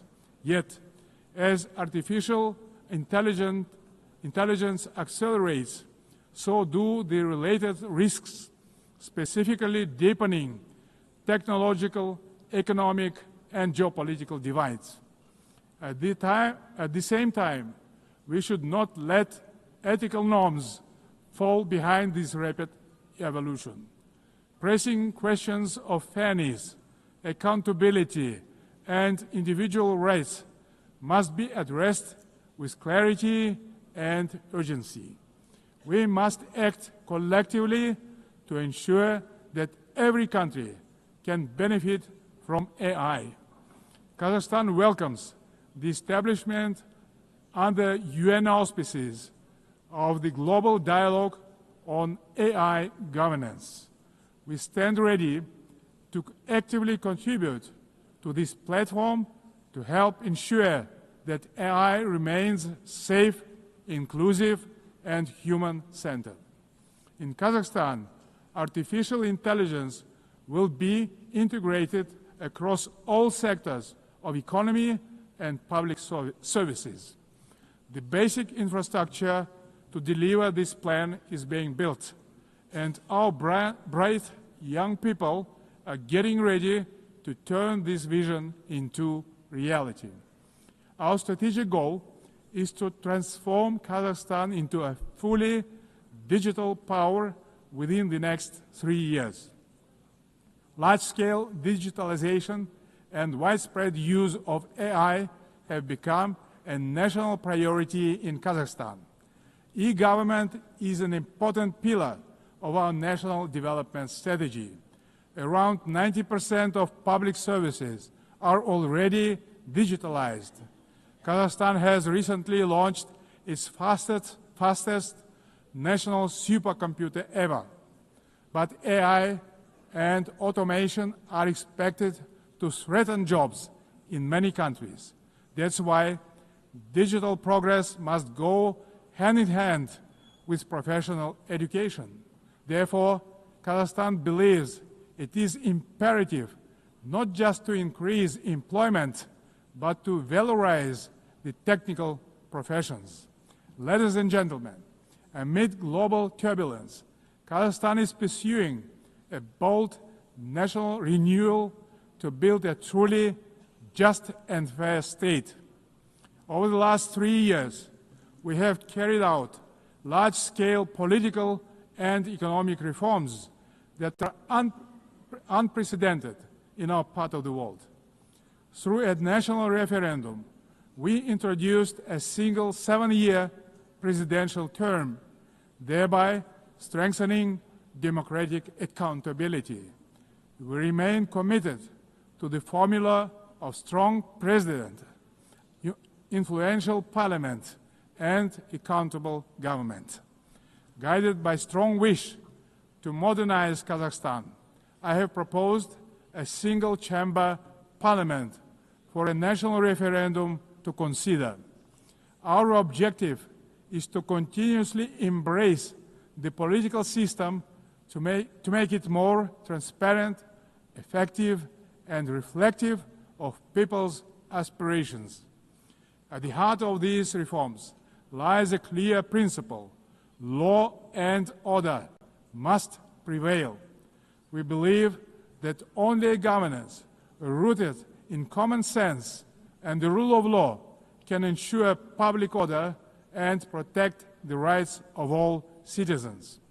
It creates good conditions for international investment, trade, cooperation, and more broadly, the dynamic development of our country. The interests of law-abiding people and decent citizens must always come first, maintained through justice, accountability, and mutual respect. Kazakhstan's economy is showing clear signs of sustainability and resilience.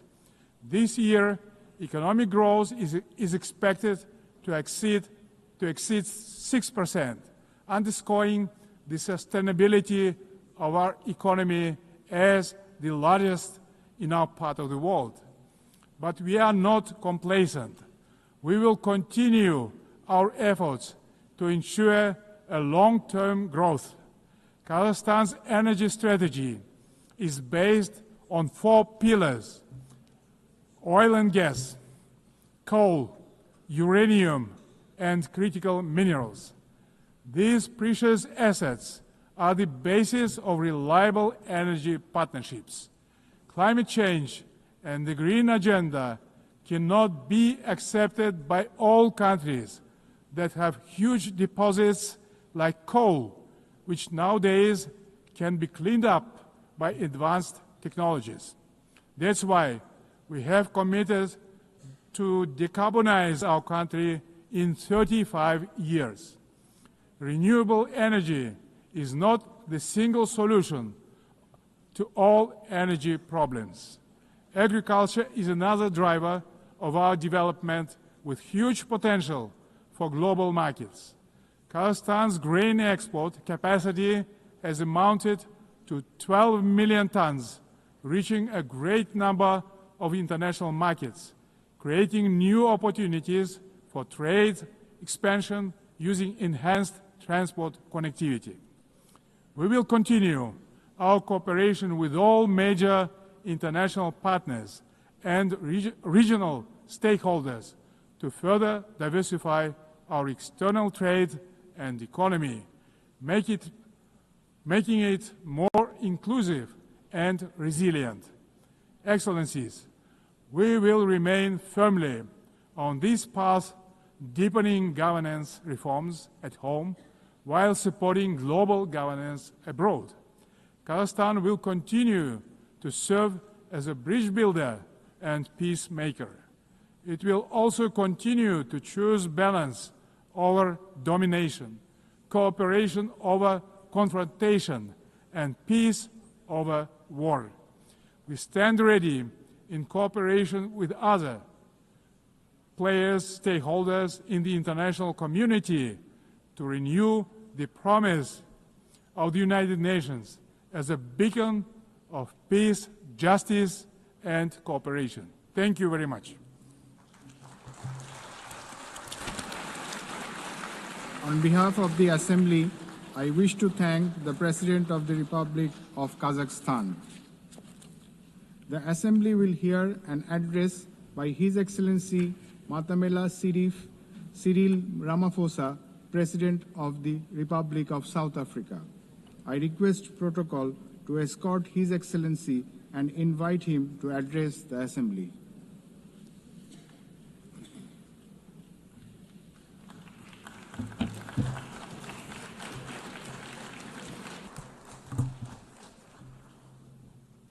Thank you, President of the 80th session of the UN General Assembly, United Nations Secretary General, Excellencies, Heads of State and Government, and ladies and gentlemen.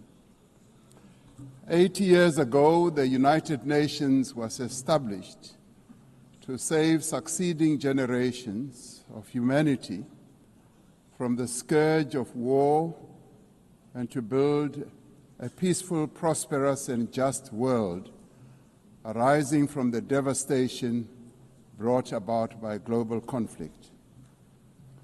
Through the UN Charter, the nations of the world pledge to uphold peace, development, and human rights, which would be underpinned by international law.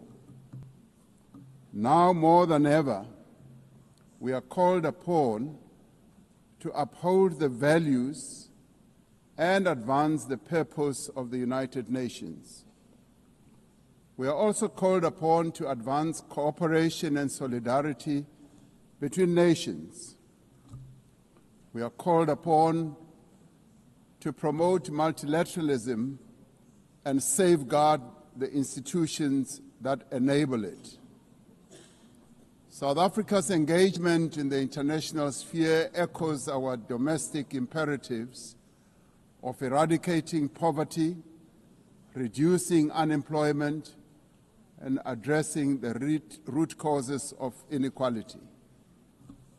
Our foreign policy is guided not only by the needs of our people, but also those of the continent of Africa and the global South. Inspired by our own history, South Africa strives to maintain world peace, and also the settlement of all international disputes through negotiation and dialogue and not through war.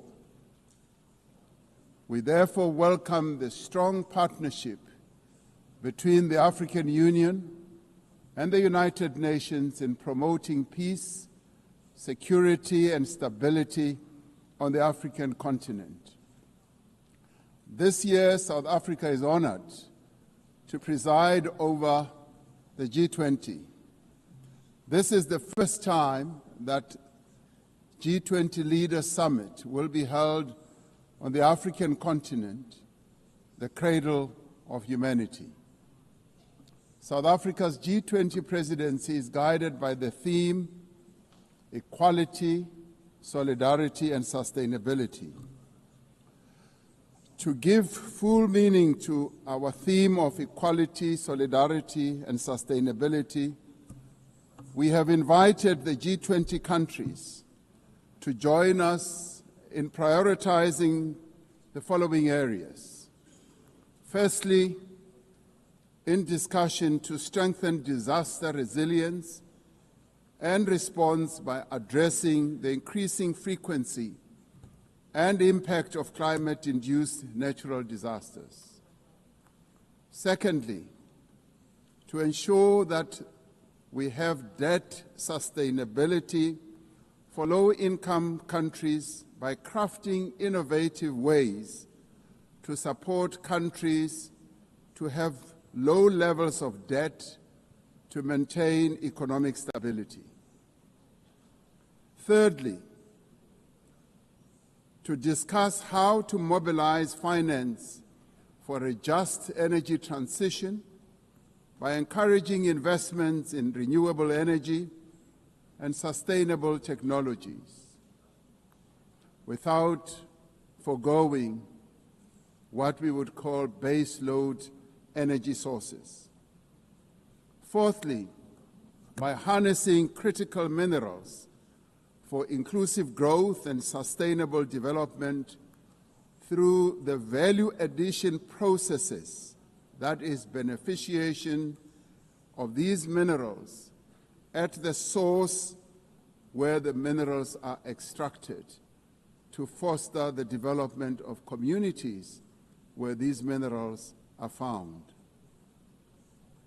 These priorities reflect South Africa's commitment to addressing global challenges and promoting inclusive growth and sustainable development. Our country's G20 presidency is a significant opportunity for South Africa to advocate for Africa's development agenda and to amplify African voices in global economic governance for a continent that is irreversibly on the rise. As member states of the United Nations, we have all adopted the Sustainable Development Goals. However, many of these goals remain elusive. There are many reasons that hold many countries back from fulfilling and implementing these development goals. Some of these reasons are lack of sufficient financial resources that can finance the advance that these countries need to make to fulfill those goals. Many countries with developing economies, especially in Africa and the Global South, do not have adequate capital to finance their development goals. They are indebted and are paying much more on debt servicing than they do on health and education. In fact, these countries pay much more than countries in the North for their debt. Yet through global solidarity, by having fairer lending rules, especially for several of the Global South countries, we can achieve our shared commitment. Through the G20 process, we are working towards building consensus on how this problem can be tackled including the reform of international financial institutions, particularly multilateral development banks, to better tackle global challenges that many countries face. The multilateral trading system needs to be reformed as we reconfirm that the World Trade Organization remains the only multilateral body that is capable of managing differences and coordinating positions in global trade. Trade is one of the most important instruments to mobilize domestic resources for development. It is concerning that geopolitical shocks and unprecedented trade policy volatility are destabilizing the global economy and jeopardizing a critical source of development finance. In fact, trade is now being used as a weapon against a number of countries in the world. We must redouble our efforts to strengthen the link between trade and development. Unilateral trade practices and economic cohesion have a detrimental impact on many nations.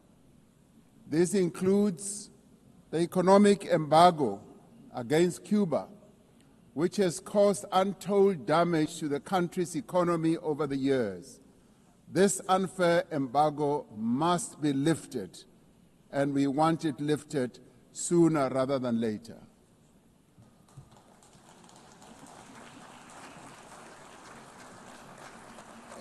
In the midst of global trade uncertainty, the African continent is providing a pragmatic example of constructive collaboration and cooperation by using the African Continental Free Trade Area as an engine for sustainable growth and development.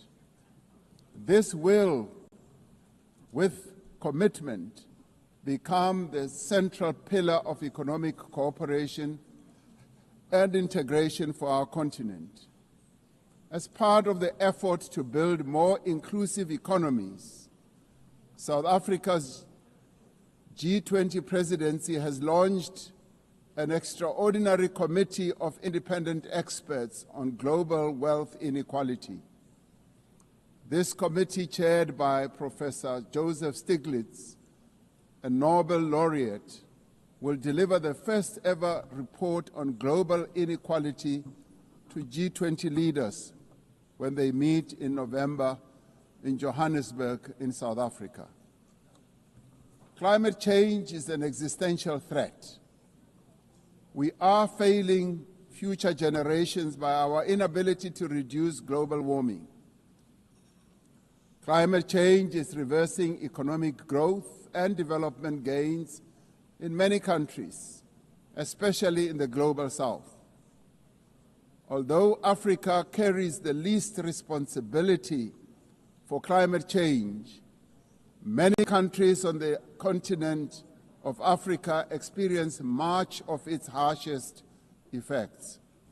Extreme weather events like floods and droughts are driving food insecurity, displacing populations, causing damage to infrastructure, and leading to the unnecessary loss of livelihoods. Member states must honor their undertakings and commitments in line with the guiding principle of common but differentiated responsibilities and respective capabilities. The Secretary General recently reported that global military expenditure has reached historic highs, just as the world is falling behind on its core development promises. We are building weapons when we should be building social infrastructure that advance the lives of our people. We are fighting wars that cause death and destruction when we should be fighting poverty and developing the livelihoods of vulnerable people. we must act decisively to silence all the guns everywhere to realize the goal of sustainable development and global peace. And I do believe that this is an objective that is possible to reach. As we commemorate the 80th anniversary of the UN, the relevance of this institution and various multilateral processes for the maintenance of international peace and security is being willfully undermined. There is an increasing reliance on unilateral military action in contravention of international law. The United Nations Security Council has proven to be ineffective in its current form and composition in carrying out its charter mandate to maintain international peace and security. South Africa remains deeply concerned by the erosion of the credibility of the Security Council and its failures to ensure accountability and uphold international law. As the security and humanitarian situations in the Democratic Republic of the Congo, Sudan, Gaza, and elsewhere deteriorate, it is a matter of great concern that there are countries that continue to violate international law and also defy the United Nations resolutions and rulings, also from bodies like the International Court of Justice. The establishment of the Hague Group and the Madrid Group aim to reaffirm the primacy of international law, promoting accountability and ensuring support for a just peace. We cannot and should not accept that members of this organization continue willfully to violate without consequence the charter that we have all agreed to uphold. Therefore, as nations that have pledged to uphold the UN Charter, we have the ultimate responsibility to ensure and protect the rights of the Palestinian people to self-determination, consistent with the case that South Africa brought before the International Court of Justice. There is growing global consensus. There is growing global consensus that Israel is committing genocide in Gaza. Just last week, the United Nations Independent International Commission of Inquiry found that Israel is responsible for the commission of genocide in Gaza. As Palestinians continue to face genocide and famine, we have a duty to act. South Africa has acted in the interests of saving lives by insisting that the International Court of Justice should make a ruling that indeed genocide is being committed in Gaza and that it should stop. And we stand here to say it must stop.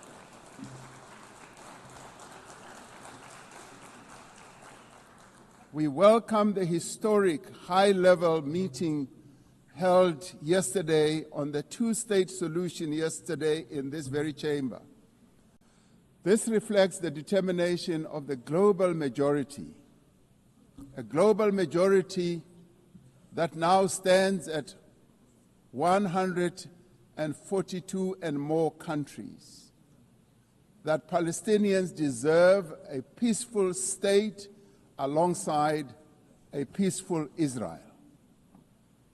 Many nations in the world are calling for that, and that is the voice that we believe that Israel should heed, and those powerful nations that can make a two-state solution viable and possible and implementable should act in that regard.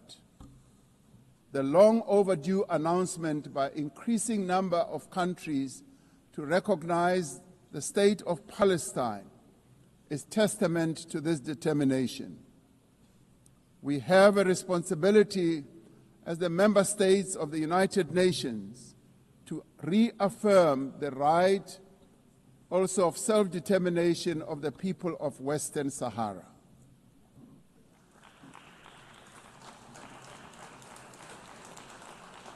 The very first resolution of the United Nations General Assembly in January of 1946 called for the elimination of atomic weapons. The resolution was passed shortly after the catastrophic use of atomic bombs on Hiroshima and Nagasaki that killed thousands of people. Decades later, we have not made significant progress in the fulfillment of the commitment to nuclear disarmament. In 2026, next year, South Africa will be presiding over the first review conference of the Treaty on the Prohibition of Nuclear Weapons. This treaty reaffirms that there is no greater assurance of non-proliferation than the complete prohibition of nuclear weapons. I was glad to hear that a number of leaders stood here to speak against nuclear weapons and the use thereof.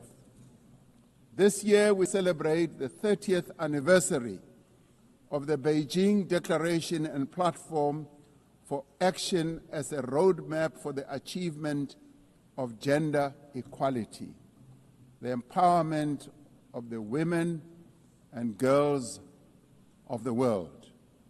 South Africa reaffirms its unwavering commitment to the empowerment of women and their full, equal, and meaningful participation in all spheres of life. Yes, we would support also the election of a female Secretary General of the United Nations.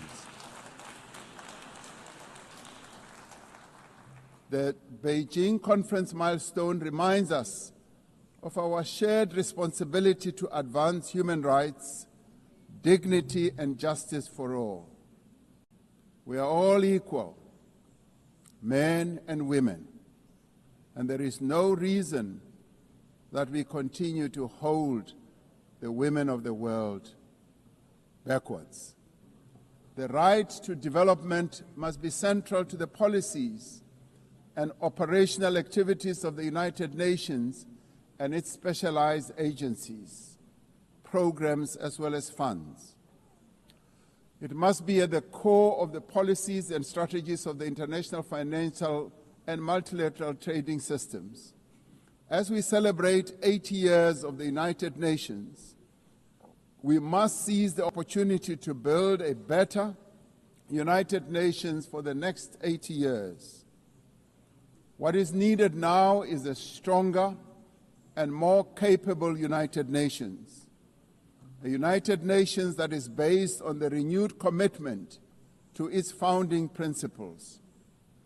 We must invigorate the negotiations on the Security Council reform at the intergovernmental negotiations in the General Assembly, including by initiating text-based negotiations. The Security Council must be accountable. It must also be representative. It must be democratic and effective in executing its mandate. We can no longer accept that a large portion of the world's population is not represented in the United Nations Security Council. My own continent, Africa, home to 1.4 billion people, as well as South America, are not represented in the United Nations Security Council. This is unjust, this is unacceptable, and it must end. We want representation in the Security Council. We look forward to working with the Secretary General on the UN 80 initiative to ensure that our organization works more effectively and efficiently. Mandates given by member states must be implemented, and the necessary structural changes and program realignment must be implemented across the UN system. In the face of the decrease in funding to the United Nations to fulfill its mandate, the UN 80 initiative is important to maintain the integrity of the multilateral system and to uphold international law. Lastly, I am reminded that our collective membership of the United Nations is our shared humanity in action. The United Nations at 80 compels us to reflect on our collective achievements and to chart a way forward, building an organization that is able to address our common challenges. We must rise to the occasion and do our utmost together to ensure the political, economic, and social freedom of all humanity. We must reaffirm that freedom is indivisible and that the denial of the rights of one person diminishes the freedom of all of us. We must reaffirm the equal dignity and worth of every person and must therefore leave no one behind and no country behind. I thank you. On behalf of the Assembly, I wish to thank the President of the Republic of South Africa. The Assembly will hear an address by His Excellency Shavkat Mirziyoyev, President of the Republic of Uzbekistan. I request protocol to escort His Excellency and invite him to address the Assembly.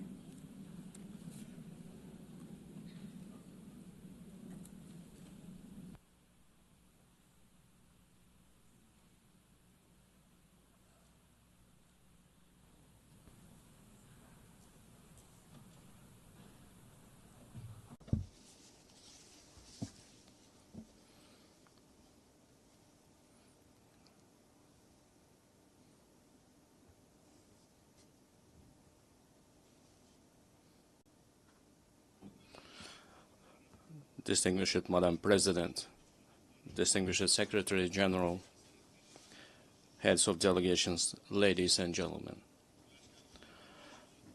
I am truly delighted to extend my congratulations to you with the 80th anniversary session of the United Nations General Assembly. Our meeting today is taking place in a complex, rapidly changing global situation that calls for new approaches to the work of our organization and its future. Today, across the world, the role and place of international institutions are weakening. Confrontations, conflicts, and wars are intensifying. Technological and social inequality is increasing. An economic and humanitarian crisis are deepening. All of this is creating an entirely new and unsettling geopolitical reality. We highly commend the efforts of His Excellency Secretary General Antonio Guterres aimed at maintaining our organization as a main platform for the peaceful resolution of the most difficult and pressing global issues. In this regard, we fully support the UN80 initiative and reaffirm our strong commitment to the Pact for the Future. We support the transformation of the United Nations Security Council and the expansion of its membership in order to effectively address current threats and challenges and protect the interests of the developing countries. Distinguished participants of the session, we are pursuing a policy to build a democratic, law-governed, social, and secular new Uzbekistan in full alignment with the Sustainable Development Goals. To this end, we are consistently continuing our irreversible reforms. Our top priority goal is to fundamentally transform the lives of each and every family and citizen in our country to enhance human dignity and well-being. In recent years, we have managed to reduce the poverty rate in Uzbekistan from 35% to 6.6%. We have achieved this result primarily through the transformation of the education and science sector, establishment of innovative industries and high-tech manufacturing enterprises, modernization of green energy and transport infrastructure, comprehensive development of small businesses, and as a result, the creation of millions of jobs. In our country, preschool education coverage has increased from 27% to 78%, while the higher education uptake among our youth has risen from 9% to 42%. Most importantly, we consider enhancing the prestige of the teaching profession as a key issue. In order to create a single international platform for the exchange of teachers' experience and knowledge, we propose to hold a World Summit on Professional Education in Uzbekistan. We are also creating an advanced healthcare system in our country. We invite all our foreign partners to participate in a high-level event dedicated to the fight against childhood cancer and other serious diseases, which will be held tomorrow at our initiative at the United Nations headquarters. Another important area is gender policy. We aim to further strengthen the role of women in social, political, and business life of our country. We advocate for holding the Asian Women's Forum in a regular basis in our region, turning it into a permanent platform. I would like to emphasize once again, we remain committed to our obligations in achieving the Sustainable Development Goals. By the year 2030, we intend to join the ranks of upper middle income countries. To this end, we will consistently continue our open and pragmatic policy. Ladies and gentlemen, 8 years ago, from this esteemed podium, we declared our firm determination to transform Central Asia into a region of peace, good neighborliness, and partnership. Today, we can confidently declare that we have achieved this strategic goal. The era of closed borders, unresolved disputes, and conflicts is in the past.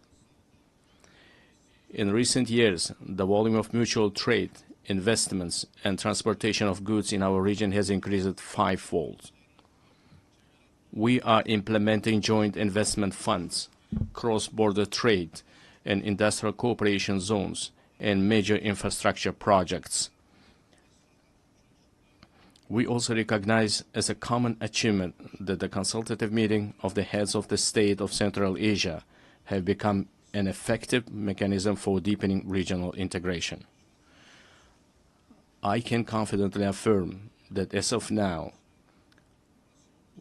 we are at the beginning stage of the forming a new Central Asia. Our region, thanks to its unity, stability, and distinct identity, is steadily securing a stronger position in the system of international relations as an independent actor. In order to achieve our goals, we intend to give top priority to expanding mutually beneficial ties with all our foreign partners. In this regard, together with UN structures, we propose to implement a number of new projects and programs in our region. In particular, we propose holding an international forum under the auspices of ECOSOC and UNCTAD, dedicated to the economic development of the Central Asian states, establishing a regional hub for green technologies in industry jointly with UNIDO, adopting program on the rational use of water resources, the creation of green spaces, and the achievement of demographic resilience in our region.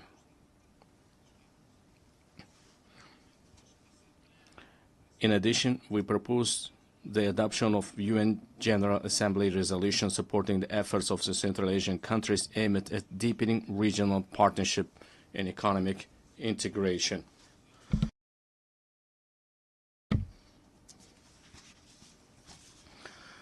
Distinguished heads of delegations, speaking about global and regional security and sustainable development, it is impossible to overlook the issue of Afghanistan.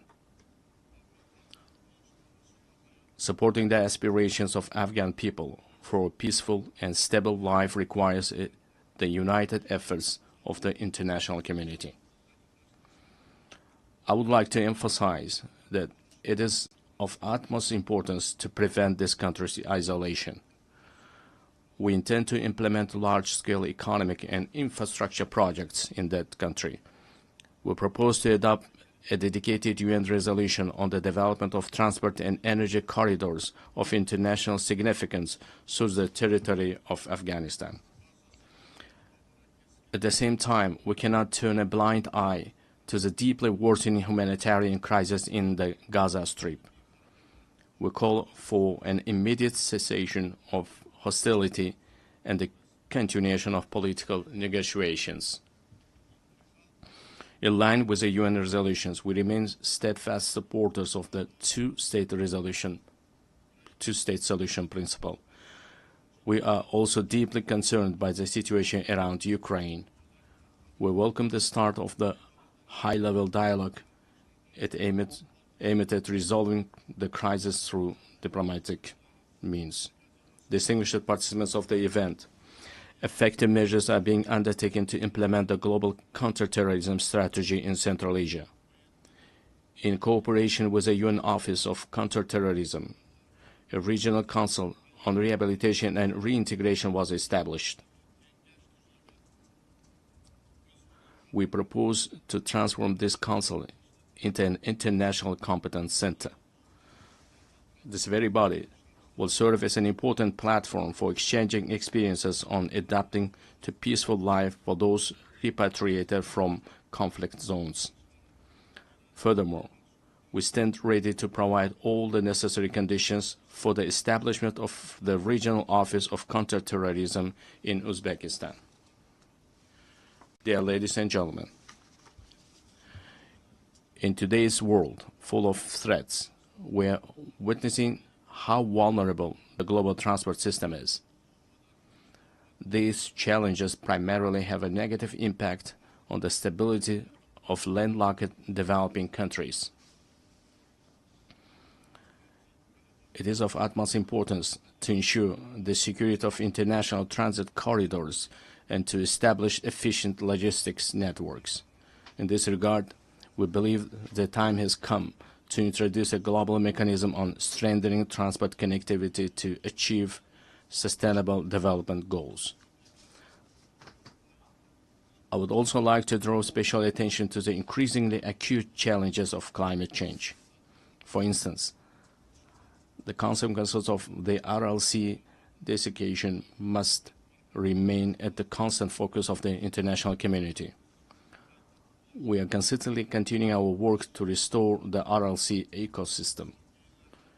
In recent years, salt-tolerant desert plants have been planted on 2 million hectares of the dried seabed of RLC. By the year 2030, green cover will be created on 80% of this area. Another serious issue is the water scarcity. As of now, more than 2 billion people in the world do not have access to clean drinking water. We are planning to hold a World Forum on water saving in our country. The outcomes of this conference are expected to recognize the water crisis as a serious threat to sustainable development. We intend to adopt a special roadmap for the wide introduction of innovation technologies in a global level. Another adverse consequence of climate change is the intensifying trend of climate migration. Unfortunately, clear international mechanisms and the legal framework in this direction have not yet been created. We advocate for the adoption of the Global Pact for a broad international partnership and coordinated policy on this serious issue. Dear participants of the meeting, it is of great importance to prevent inequalities in digital development and the use of artificial intelligence between countries. We propose to create an international cooperation mechanism aimed at the gratis exchange of practical solutions and models of artificial intelligence in healthcare, education, and culture. I would like to emphasize another priority issue. Our future, the destiny, and the prosperity of the world are in the hands of the younger generation. It is our urgent task to instill in the hearts and minds of our sons and daughters the most noble ideas, such as peace, humanism, and friendship, mutual trust, and respect. In this regard, we put forward a proposal to establish the World Youth Movement for Peace and to locate its headquarters in Uzbekistan. We are consistently implementing a policy of tolerance in our society.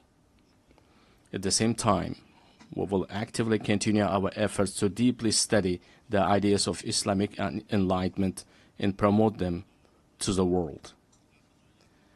In the coming months, we will open the Center of Islamic Civilization, which is unique for our wider region. We intend to hold a special presentation at the United Nations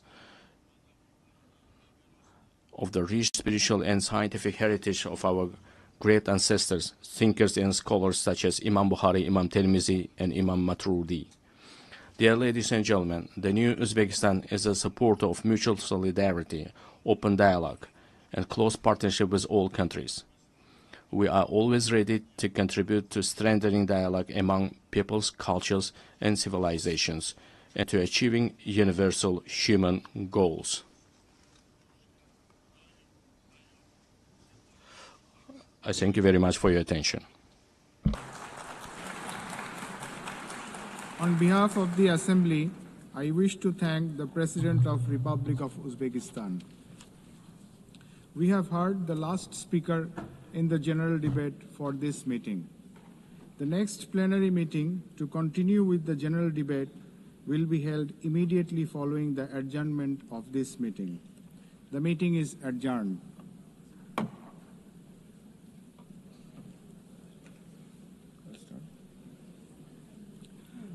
The fifth plenary meeting of the General Assembly is called to order. The Assembly will hear an address by His Excellency Hurelsuk Ukna, President of Mongolia. I request protocol to escort His Excellency and invite him to address the Assembly.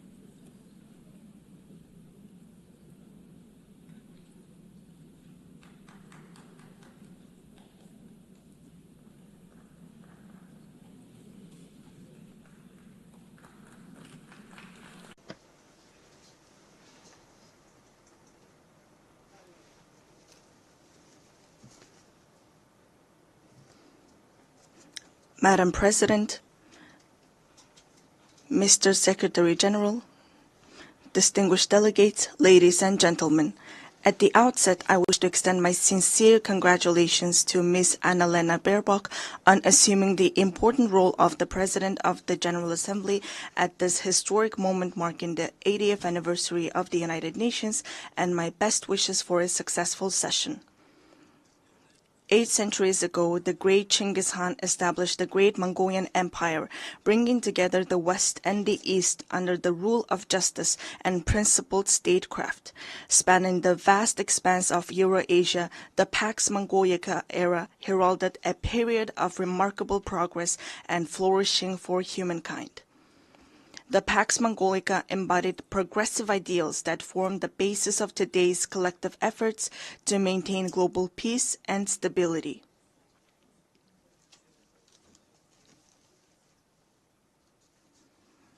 Then, 8 decades ago, when the dust and ashes of the World War had not cleared yet and humanity had not healed yet from fear and anxiety, the United Nations, a great family of nations, rose to prominence as a guarantor of world peace and security and a sanctuary of hope and trust.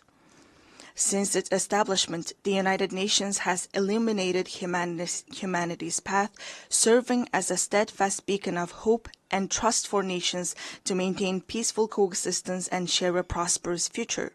In today's volatile and challenging international environment, we welcome Better Together, 80 years and more for peace, development, and human rights as the theme for the 80th session of the General Assembly and the general debate.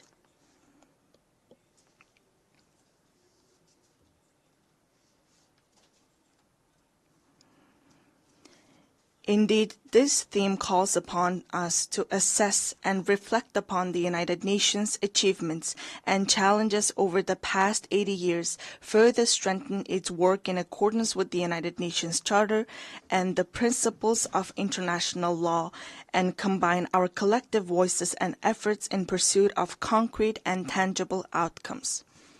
Distinguished delegates, Mongolia has consistently upheld the United Nations Charter and universally recognized principles and norms of international law, respecting the independence, sovereignty, and territorial integrity of all states, resolving disputes by peaceful means, respecting human rights and freedoms, and fostering equal and mutually beneficial cooperation. Since becoming a full-fledged member of the United Nations in 1961, Mongolia has steadfastly supported the organization's efforts to strengthen international peace and security. It has demonstrated its enduring commitments to disarmament and non-proliferation and declared its territories nuclear weapon-free status. Furthermore, Mongolia has actively collaborated with the United Nations at all levels, including establishing a dialogue mechanism in Northeast Asia, participating in the United Nations peacekeeping operations, and putting forward various proposals and initiatives in the areas of socio-economic development, environment, and climate change to advance the implementation of development policy and goals. During his visit to Mongolia in 2022, United Nations Secretary-General Mr. Antonio Guterres described our nation as a symbol of peace in a troubled world. It is a profound recognition of Mongolia's humble contributions and dedication to the work of the United Nations and its enduring commitment to the cause of peace. Over the past 23 years, Mongolia has continuously deployed personnel from its armed forces to United Nations peacekeeping operations, making a meaningful contribution to global and regional peace and security. During this period, Mongolia has deployed more than 23,000 peacekeepers to 16 United Nations peacekeeping missions and consistently ranked among the top 20 troop and police contributing countries out of more than 120 member states.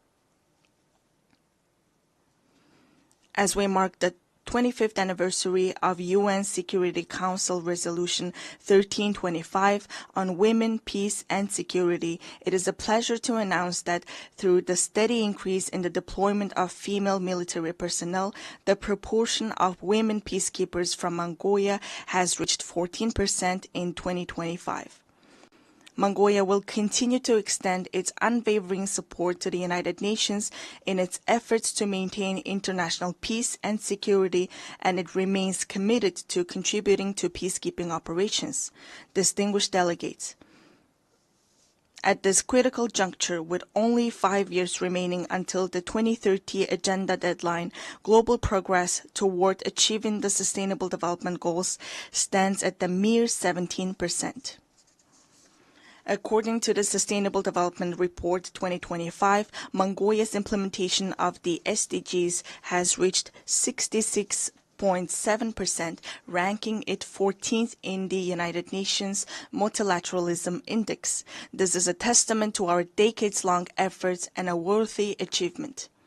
I want to acknowledge the tremendous efforts of the international community and all member states in advancing the implementation of the Sustainable Development Goals. We welcome the outcomes of the 4th International Conference on Financing for Development held recently in Seville, Spain, where a broad consensus was reached on the crucial role of financing in achieving the Sustainable Development Goals. We also appreciate that the conference agreed to increase the engagement of developing countries and take comprehensive actions aimed at reforming the current international financial architecture.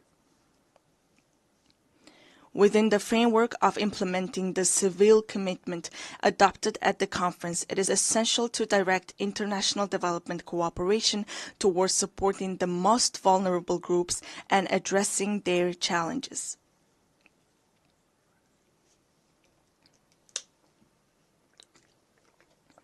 It is my pleasure to note that Mongolia has been playing an active role within the United Nations in advocating the interests of landlocked developing countries, in raising awareness of their special needs and unique circumstances, and closely collaborating with them to ensure their voices are heard on the global stage.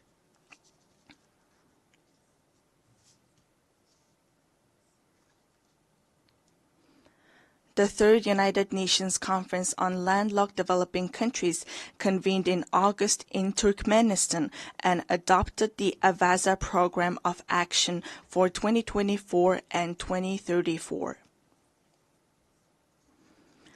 Landlocked developing countries have long faced trade and economic development challenges due to their geographic location.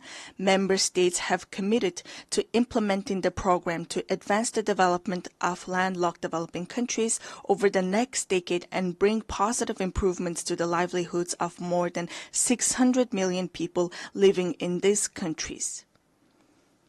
To ensure the effective implementation of the Avaza Program of Action, it is crucial for landlocked developing countries to align their national development plans with the program while mobilizing all available resources to strengthen regional integration and cooperation. Furthermore, we call upon the international community, financial institutions, and development partners to provide concrete support and cooperation with landlocked developing countries. Distinguished delegates, Mother Earth is our one and only home. However, as a result of humanity's careless behavior towards the environment, Mother Earth, with her very existence under threat, is sending a distress call like a patient in critical condition. If we do not take resolute action to preserve our Mother Earth now, she will inevitably find her own way to survive, with or without us. Since ancient times, we Mongols have believed that all beneath the sky is alive. We have revered mountains, rivers, plants, and animals, understanding that the harmony of the earth and the living world is inseparably intertwined with humanity's inner life and conscious actions. 2 millennia ago, the great Han Modon of the Huns, the Mongols' ancestors, proclaimed that the very foundation of the state is graze the land. Thus, UNESCO recognized this time-honored tradition of revering nature by inscribing the Mongolian traditional ritual of worshipping sacred sites on the last of the intangible cultural heritage in need of urgent safeguarding. We Mongols are a people blessed with the beautiful tradition of living in harmony with Mother Nature, preserving her pristine purity, and nurturing our children from an early age with the mindset and spirit to cherish her. Accordingly, the United Nations General Assembly resolution entitled 800 Years of Mongolian Statehood, adopted in 2005, highly appreciated the contribution of Mongols to humankind's history and recognized the ever-increasing significance and relevance of a culture of living in harmony with nature, which is inherent in nomadic civilization in today's world.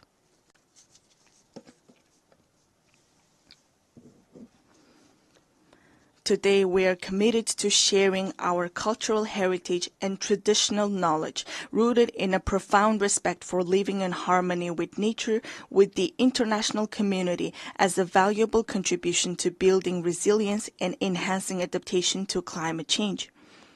In 2026, Mongolia will host the 17th session of the Conference of the Parties to the United Nations Convention to Combat Desertification and observe the International Year of Rangelands and Pastoralists. In this spirit, our country, in partnership with the United Nations, spearheads the International 10-Year Rangeland Flagship Initiative. We warmly invite you to join us in supporting and collaborating on this important endeavor. Mongolian people say, the source of life is water, and the source of water is tree. Access to safe drinking water is declining worldwide, with 3.6 billion people currently affected by water scarcity. Therefore, it is imperative for countries to implement integrated management of land and water resources in a coordinated manner and to place special emphasis on preventing water scarcity. I cordially invite you all to participate at the highest level with broad participation in the 17th session of the Conference of the Party to the United Nations Convention to Combat Desertification, scheduled from August 17 to 28, 2026 in Ulaanbaatar. This conference seeks comprehensive solutions to adapt to climate change, protect and enhance water resources, and combat desertification and land degradation. Distinguished delegates, from the moment of birth, we Mongols have grown up on horseback, carrying our glory across the world on noble steeds and contributing to the writing of humanity's proud and enduring history. We Mongols are a nation steeped in a unique cultural heritage.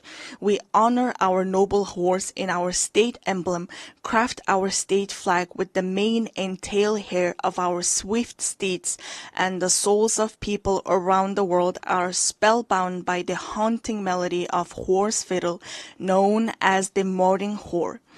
Since ancient times, horses have been integral to human livelihoods, culture, and civilization. With the goal of preserving and safeguarding cultural heritage and traditions associated with horses and highlighting their enduring role in humankind's livelihoods, Mongolia proposed a resolution to designate July 11th as World Horse Day. This resolution was adopted during the plenary meeting of the 79th session of the United Nations General Assembly on June 3, 2025. On this occasion, I would like to extend my deepest gratitude on behalf of the horse-loving people of Mongolia to all UN member states for their support in adopting this resolution to designate and observe World Horse Day on the day of Mongolia's National Naadam Festival, which is also inscribed on UNESCO's representative list of the intangible cultural heritage of humanity. Distinguished delegates, this year, countries around the world are assessing the progress made over the past 30 years since the adoption of the Copenhagen Declaration on Social Development and the Beijing Declaration and Platform for Action. Mongolia has undertaken a broad range of policies and activities to advance the social development goals outlined in these milestone documents, related legal frameworks, and the 2030 Agenda for Sustainable Development. These efforts have focused on poverty reduction, promoting social equality and inclusion, supporting families, children, and youth, and protecting the rights of the elderly and persons with disabilities. Among these efforts, the state policy on gender equality aims to ensure equal rights, opportunities, and treatment for both men and women while actively preventing and eliminating gender-based discrimination. Notably, Mongolia has greatly prioritized advancing gender equality and increasing women's participation in decision-making, with women now making up 25% of our parliament. We are pleased to underscore that, according to the Global Gender Gap Report 2025 by the World Economic Forum, Mongolia ranked 65th globally, improving by 20 places from the previous year and securing 5th place in the Asia-Pacific region. In recent years, Mongolia has regularly hosted international events dedicated to women and gender equality, including the International Conference on Strengthening the Role of Women in Peacekeeping in 2022, the Female Foreign Ministers Meeting in 2023, and the World Women's Forum in 2024 in cooperation with the United Nations. Last month, we successfully hosted the World Women Entrepreneurs Forum under the theme Inspire, Impact, Invest in Ulaanbaatar. I wish to extend my heartfelt gratitude to all countries that supported and participated in the forum. Mongolia will continue to serve as a strong bridge of partnership, cooperation, and solidarity in advancing women's leadership and participation at all levels of social and political life. Distinguished delegates, the ancient Greek philosopher Heraclitus once said, "The only constant in life is change." Supported by its member states, successive UN leadership have consistently pursued reforms to refine the organization's structure and operations across all aspects. In this context, Mongolia welcomes and supports the UN80 initiative that the United Nations Secretary-General Antonio Guterres presented. We are confident that ensuring gender equality in senior leadership positions within the United Nations will undoubtedly have a positive impact on fostering more transparent, balanced, and inclusive decision-making processes. Therefore, we support initiatives to nominate women candidates for the UN Secretary-General and the Rotation for Equality initiative, which calls for gender rotation in the UN General Assembly President's position. Furthermore, Mongolia upholds and implements the principles of the UN Charter and universally recognized norms of international law, actively contributing to strengthening the UN-centered multilateral system. Mongolia reaffirms its commitment to the UN reform, particularly of the Security Council, to ensure it reflects current realities and embodies equitable and fair representation, inclusivity, transparency, effectiveness, democracy, and accountability. In an era defined by escalating conflicts, rising walls of distrust, and deepening divisions, it is more vital than ever to foster international relations grounded not merely in multipolarity, but on multi-pillar principles that honor each nation's history, culture, civilization, national interests, and unique development paths.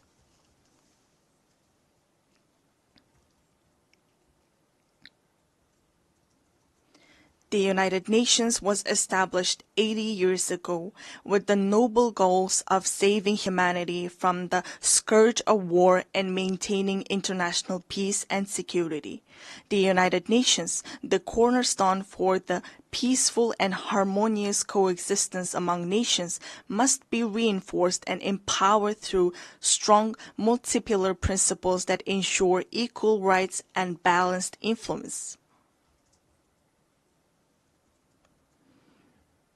Therefore, let us reflect solemnly on whether the mission entrusted to the United Nations 8 decades ago has been fully realized, and let all member states join hands in a shared commitment to revitalize the organization into a powerful institution strong enough to usher in Pax Globalica, a lasting world peace, by embodying the ideals of the Pax Mongolica, which laid the foundation for peaceful coexistence among nations and human progress 8 centuries ago. At this pivotal moment, as we commemorate the historic 80th anniversary of the United Nations, I would like to emphasize the growing importance of its role in fostering mutual understanding, trust, and respect among nations, as well as in advancing peace, stability, development, and the vision of a world free from war.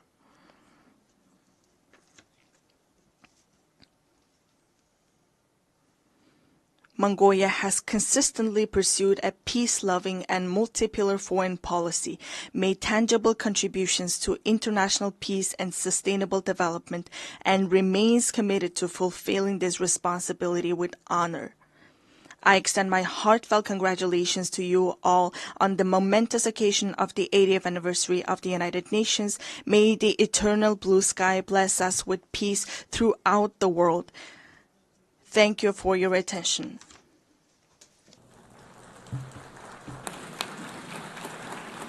On behalf of the Assembly, I wish to thank the President of Mongolia. The Assembly will hear an address by His Excellency Sardar Bardi Muhamedov, President of Turkmenistan. I request protocol to escort His Excellency and invite him to address the Assembly.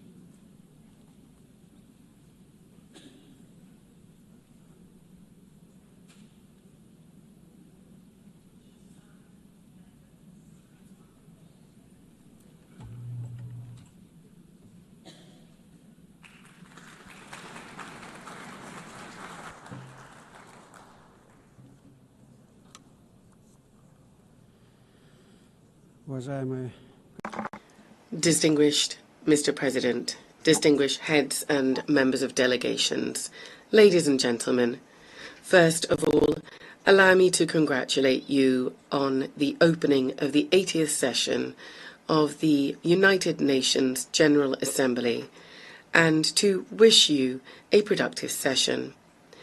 I would like to congratulate Ms. Annalena Baerbock on her election as President of the General Assembly and wish her every success. I would also like to express my sincere appreciation to Ambassador Philemon Yang for his skillful and effective leadership of the General Assembly during the previous session. Distinguished participants, the current state of global affairs, as well as the nature and trends of political, economic, and social processes, objectively require a decisive shift towards coordinated interaction among states and international organizations in order to achieve our shared overarching goal, the maintenance of peace and security, the creation of conditions for further progressive development, and the preservation of the legal foundations underpinning the modern world order. It is precisely from this standpoint that Turkmenistan views the main objectives of the 80th session of the General Assembly, placing great hopes in its role in shaping a robust, balanced, and secure global architecture. A key area of Turkmenistan's cooperation with the United Nations is ensuring international peace and security. Recognizing its responsibility as a permanently neutral state, Turkmenistan stands ready to take further practical steps to foster an atmosphere of cooperation, mutual understanding, and respectful dialogue. These are the principal defining conditions for ensuring stability and sustainable development at the global and regional levels. We are convinced that one of the most effective mechanisms for advancing and achieving these goals today is the practical application of the principle of neutrality. In this regard, Turkmenistan has initiated the inclusion of a separate item on the agenda of the 80th session of the United Nations General Assembly, entitled Neutrality for Peace and Security. We deem this important in light of the growing recognition by the international community of the significance of neutrality, as well as the awareness of its potential and utility in the context of the UN's peace-building strategy. In line with this, during this session, Turkmenistan will propose a draft resolution entitled The Role and Importance of the Policy of Neutrality in Maintaining and Strengthening International Peace, Security, and the Process of Sustainable Development. As you are well aware, this year has been proclaimed by the General Assembly the International Year of Peace and Trust on the initiative of Turkmenistan. This landmark event coincides with the anniversary of the establishment of the United Nations. In December this year, Turkmenistan will host a major high-level international forum on the Year of Peace and Trust. We see this as a tangible contribution to achieving the strategic goals of the United Nations, and we look forward to broad and representative international participation. We believe that harmonizing national approaches to global development trends, as well as to establishing and strengthening trust and mutual understanding, should be systematic and consistent. In this regard, Turkmenistan is seeking to initiate the convening of a World Summit on a culture of peace and trust. One of the key objectives of this summit would be to develop a global code of international trust. This would serve as a universal foundation for building relations between states based on the respect for sovereignty and territorial integrity, as well as on cooperation and joint efforts to address global problems. We believe that ensuring universal peace and mutual understanding is inseparable from the civilizational aspects of modern development and from the need to preserve and foster cultural and spiritual ties. In this context, Central Asia, which for centuries has played a clear role as a bridge spanning the civilizations of East and West, is now called upon to revive its historic mission to become a space for dialogue, cooperation, and the convergence of values and worldviews. Therefore, during this session, Turkmenistan will propose, in cooperation with the United Nations, an international forum to be held entitled Central Asia, a Space of Peaceful Coexistence. Countries of the region will participate, as well as other interested states and international institutions. Turkmenistan will also submit a draft resolution to the General Assembly on proclaiming an International Day of Mediation. This would emphasize the importance of diplomacy and neutral platforms in preventing and resolving conflicts. One of our country's priorities remains our active involvement in implementing the Sustainable Development Goals and in strengthening cooperation in key areas such as transport and energy. As Turkmenistan is one of the centers of multilateral dialogue on these issues, we will continue to contribute to establishing a fair, balanced, and inclusive international development system. During this session, Turkmenistan will initiate the proclamation of a United Nations Decade for Sustainable Transport for the period 2026-2035 and will submit the relevant draft resolution.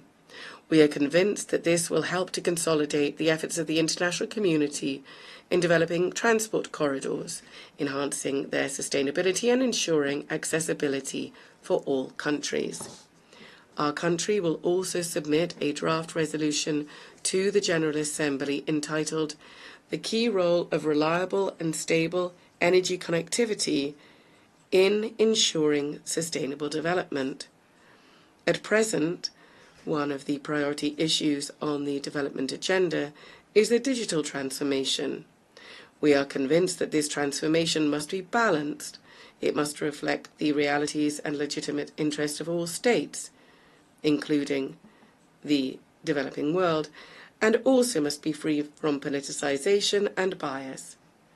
In this regard, Turkmenistan intends to put forward an initiative to establish a world platform on digital integration. This is to be based on the principles of equality, trust, and on preventing the use of information and communication technologies to harm peace, security, and sustainable development. During the 80th session, Turkmenistan will continue its work on environmental and climate issues. It will strive for them to be taken into consideration systematically, as they are basic components of ensuring security, and we will advocate for the establishment of multilateral mechanisms to monitor and respond to climate, environmental, and man-made disasters. Turkmenistan will seek to bring about a regional center to combat desertification for Central Asian countries. It is our belief that the establishment of such a center would contribute to building regional capacity, to strengthening cooperation in the field of environmental protection, and would also make a significant contribution to achieving the Sustainable Development Goals, particularly in combating climate change and protecting land-based ecosystems. Our country will promote the Caspian Environmental Initiative, proposed at the 78th session of the United Nations General Assembly, which is intended to become an international platform to preserve the Caspian Sea ecosystem. An important step in this direction is the Caspian Environmental Forum, which we propose holding in 2026. We are convinced that now it is especially important to strengthen the role of the UN in fostering broad humanitarian cooperation, in promoting rapprochement and mutual understanding among peoples, and in overcoming value and spiritual barriers, as well as engaging effective channels of cultural diplomacy. To develop intercultural dialogue and to lend practical support to General Assembly resolutions on multilingualism in international relations, we are proposing proclaiming an International Day of Multilingual Diplomacy as well. Distinguished heads and members of delegations, all of Turkmenistan's international initiatives and actions are always measured against and aligned with the UN Charter and its founding documents, as well as with its long-term goals. It is no coincidence that we always emphasize that cooperation with the UN is a strategic priority for Turkmenistan. We say this with a conviction that the UN is the only international organization endowed with universal legitimacy. In this regard, it must remain the guarantor of peace and development, and be the backbone of global security and stability. Turkmenistan will continue to advocate consistently for strengthening the central role of the UN in international affairs. We consider strengthening the primacy of international law and in improving the international legal framework and increasing the effectiveness of the implementation of UN conventions, treaties, agreements, and other multilateral documents as key factors in this regard. In this context, Turkmenistan is initiating the proclamation of the Year of International Law in 2028. This will become an important step in strengthening the international legal foundations of peace and cooperation. Ladies and gentlemen, this session holds special significance for Turkmenistan. 30 years ago, within these very walls, the United Nations General Assembly unanimously adopted the resolution on the permanent neutrality of Turkmenistan. For our country, this was a momentous, historic event. In essence, it determined the entire subsequent course of Turkmenistan's foreign and international policy. International recognition of our neutrality also contributed to boosting the country's domestic development by providing favourable external conditions for this. I would like to take this opportunity on behalf of the people of Turkmenistan to express my gratitude to the United Nations member states and the entire international community for the decision adopted in December 1995 to recognize the permanent neutrality of Turkmenistan, a decision reaffirmed by 2 subsequent UN General Assembly resolutions. Turkmenistan will always remember the trust placed in it and will steadfastly and unswervingly uphold its international commitments.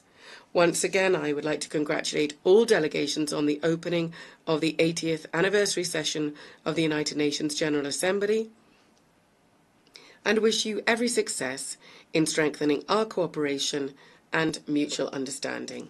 Thank you very much indeed.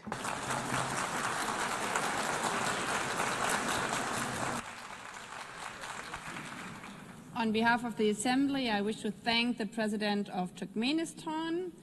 The Assembly will hear an address by His Excellency Gabriel Boric Font, President of the Republic of Chile. I request protocol to escort His Excellency and invite him to address the Assembly.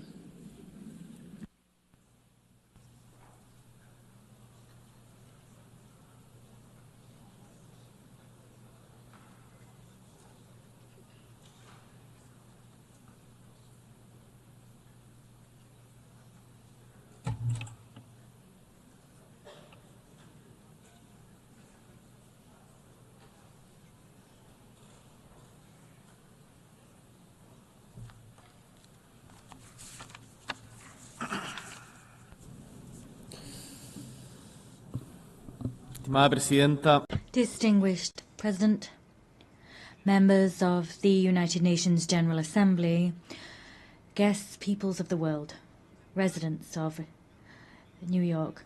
80 years have elapsed since the creation of the United Nations. 80 years have also elapsed since Gabriela Mistral, a Chilean woman who came from the Elqui Valley, won the Nobel Literature Prize. Her voice as a poet, a teacher, as a diplomat continues to ring out in our homeland and across the world. And it was precisely here in New York in 1955 that the Chilean ambassador, Jose Massa, conveyed a message about human rights that was written by Gabriela Mistral. That message said, "I would be happy if our noble strength, our noble struggle to obtain human rights was taken up faithfully and loyally by all nations of the world. This triumph would be the greatest we could achieve in our time." We have we notched up that victory? Have we triumphed in that way? The answer is categorical no. And the fact is, at this stage, I don't really know what to say about Gaza, because many people have said everything already at this podium and at others, but there are our words and those that may be spoken by anyone, but regardless, we still have the fact that innocent people have lost their lives. We still have the empty stares of those suffering. In 2025, thousands of innocent people have lost their lives simply on the grounds of being Palestinian. 80 years ago, the same thing happens. Millions lost their lives simply for being Jewish. Instead of talking about figures, issuing condemnations or demands, as we tend to within these walls, instead of that, I want to talk about humankind. Humanity. Gaza is a global crisis because it is a crisis of humanity. And in this chamber, and for those who are listening to us in their homes, within their delegations, in their various countries, all of us are human beings. That's what I'd like to say. So when under the rubble, we have children, boys and girls lying under that rubble, there is genuine pain and grief in our homeland in Chile. And I know that that pain is shared by the vast majority of the world's nations. And one of the problems we face as humankind is that often pain engenders hatred. But we must face up to pain and that fact and combat hatred with all of our strength. We must transform our desires to hate into a desire for justice. We can't make any concessions to violence. I don't want to see, Netanyahu destroyed by a missile side by side with his family. I want to see Netanyahu and those responsible for the genocide against the Palestinian people brought to the ICJ and other international courts. In another context, looking elsewhere, the war in Ukraine is also an affront to us. It causes us pain. But some people might ask themselves, what's that got to do with Chile? What's happening in Ukraine got to do with Chile? They're so far apart, we don't understand their language. Some people level those arguments against us and our homelands. We say back to them that we have to see ourselves in the people in Palestine that are searching for food. We have to identify and stand in the shoes of the kidnapped children that have been taken away by Russia. We're all human beings, and one of the reasons we come here and meet today together is that we perhaps continue to have faith in humankind. That's principally what brings us here. Our hearts cannot cease to be moved by pain, and we cannot cease to be moved by the needs of others like ourselves. It's for that reason that we have set down rules which are steps forward for civilizations, and they come from the lessons we've learned from the major challenges we've affronted as humankind. And these rules, we should say this loud and clear from this rostrum and take action here. These principles, these values are not being respected. Let's say that loud and clear. It's not okay to invite people to negotiate,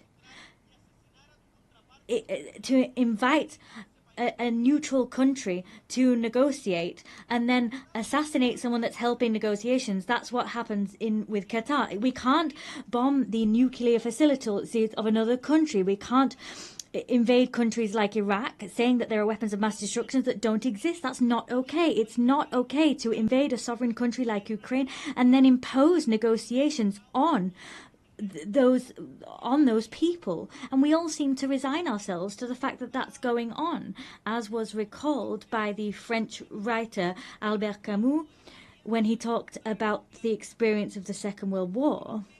If we don't believe in anything, if nothing makes sense, and we can't invoke any values, well, in that case, everything is allowed. There's no good, no evil, and nothing is important.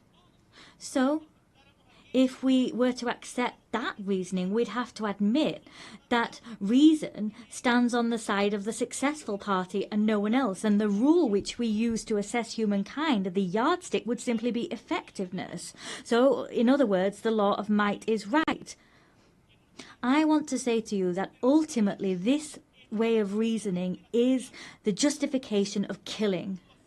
In a world where that occurs, the life of a woman, a man, or their children will always depend on fate or some whims of good or evil, arbitrary decisions. In a world like that, all of those that live without condemning hatred with all of their might are as guilty of homicide as the person dropping a bomb or pulling a trigger, particularly if you have the voice and the power to say enough, as we do, as all the leaders that we are in this room, we have, with that in mind, greater responsibility. We refuse to rule in favor of those who have might or money, and we say that we're labeled as utopian, nursing pipe dreams. But what is history if not a continued utopian voyage? There will be people who simply want to do things that produce short-term results. But in general terms, shortcuts lead us to the edge of precipices, to the abyss. And the fact is, we don't need to be successful in the way we understand success today in the Western world to continue fighting for a fairer world, because we know that this what we have together has allowed us to change the world, to make it more just, have more loyalty, more solidarity, more inclusion. We've done that. So, distinguished delegates, when we are invited to submit, to bow down, when it is said that intelligence is somehow irrelevant, when people want to show us that you can lie to get an advantage, to get ahead, we want to say no. We're not giving way to cunning trickery, violence or passivity. Let us say no to all of that. I can and I must respect the person who likes blue more than red, someone who is of a faith that's not my own, the person who thinks it's better to increase or reduce taxes according to the circumstances. Ultimately, I can and I must respect diversity of opinion. But at the same time as I respect different opinions, the opinions of those who think different to me, I face the outrage, the fact that people lie.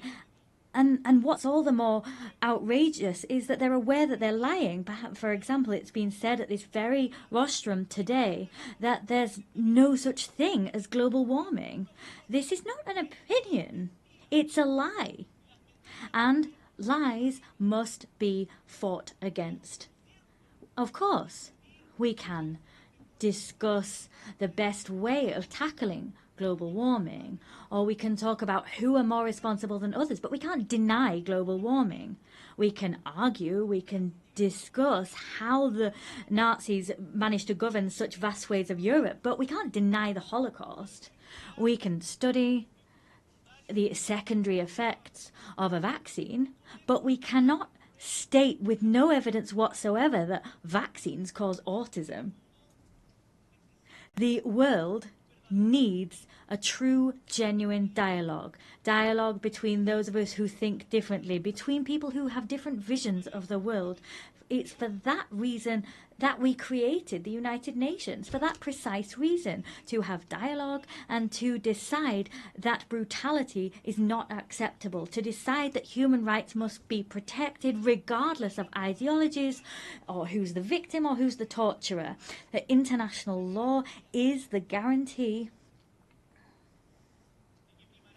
that reason will prevail over might always. Opposed against this dialogue, the other direction is lies and silence, and both will bring us to the edge of an abyss, into deepest suffering. So what is the task before us today? We have to chart the course that we want as humankind and work with the United Nations, who are paving this path. Chile is rallying behind this shared vision, this shared respect for democracy, human rights, social justice, equity, unfettered respect for the freedom of expression, climate action, all of these things that stand as pillars of hope and action to address the difficult changes and weather these current storms. Today we need to say loud and clear that we defend a commitment to democracy always in an nuanced fashion with no excuses whatsoever. For that reason, this week, together with Brazil, Spain and Uruguay and Colombia, we convened the second meeting for the defense of democracy. That was a collected effort that began here in the United Nations a year ago. We want to build bridges so that we can identify the shortcomings of democracy. We want to look at ways of remedying these shortcomings and of improving the quality of life of our peoples. We will not settle with simply pointing out what we don't like about the world. We will not settle for saying that doesn't represent us. We want to propose ideas that we want to see and champion them. With all of that in mind, I'd like to briefly dwell on one particular issue. I come from Chile, that is a tricontinental country. Tricontinental. It has inextricable ties to the ocean. We have more than 6,700 kilometers of coastline. We are a country that looks at the ocean, and as such we are proud of having been the first country in America and the second in the world to have ratified the BBNJ agreement to extend governed ocean area beyond areas of national jurisdiction. In recent weeks, we saw the 60th ratification necessary for it to enter into force. As such, the first COP of that agreement will be held next year. We do hope it will be held early next year. Here, I wish to reiterate the fact that we are ready and willing to have its secretariat established in our Pearl of the Pacific in the city of Valparaiso, because we believe that this agreement is an opportunity to make ocean governance closer to the global south. Chile is always also a country that looks towards and has an Antarctic vocation.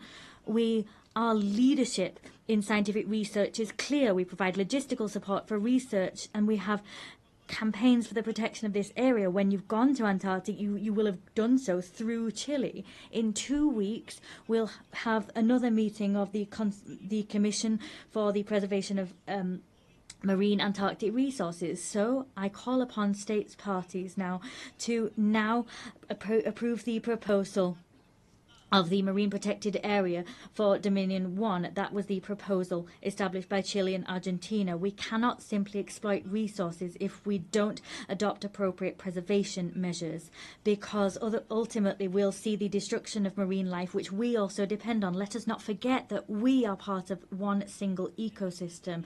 Maintaining biodiversity and sustaining life on Earth is something we must urgently grapple with, and we need to do so with a sense of responsibility towards our ancestors, towards those we share the planet with today, and with a sense of responsibility to future generations. Distinguished delegates, as we have a situation of climate crises, protracted conflicts and humanitarian crisis, against that backdrop, the selection and appointment process for the next Secretary General of the United Nations takes on particular significance. I come to this assembly convinced of the fact that always, even in the most difficult circumstances, there is room to take clear-sighted action as a collective body, action which is transformative and imbued with humanity. Human tragedy is never a foregone conclusion. We will not give up on the hope that there will be good in the world and that the United Nations we need can be built, because that conclusion depends on what we do.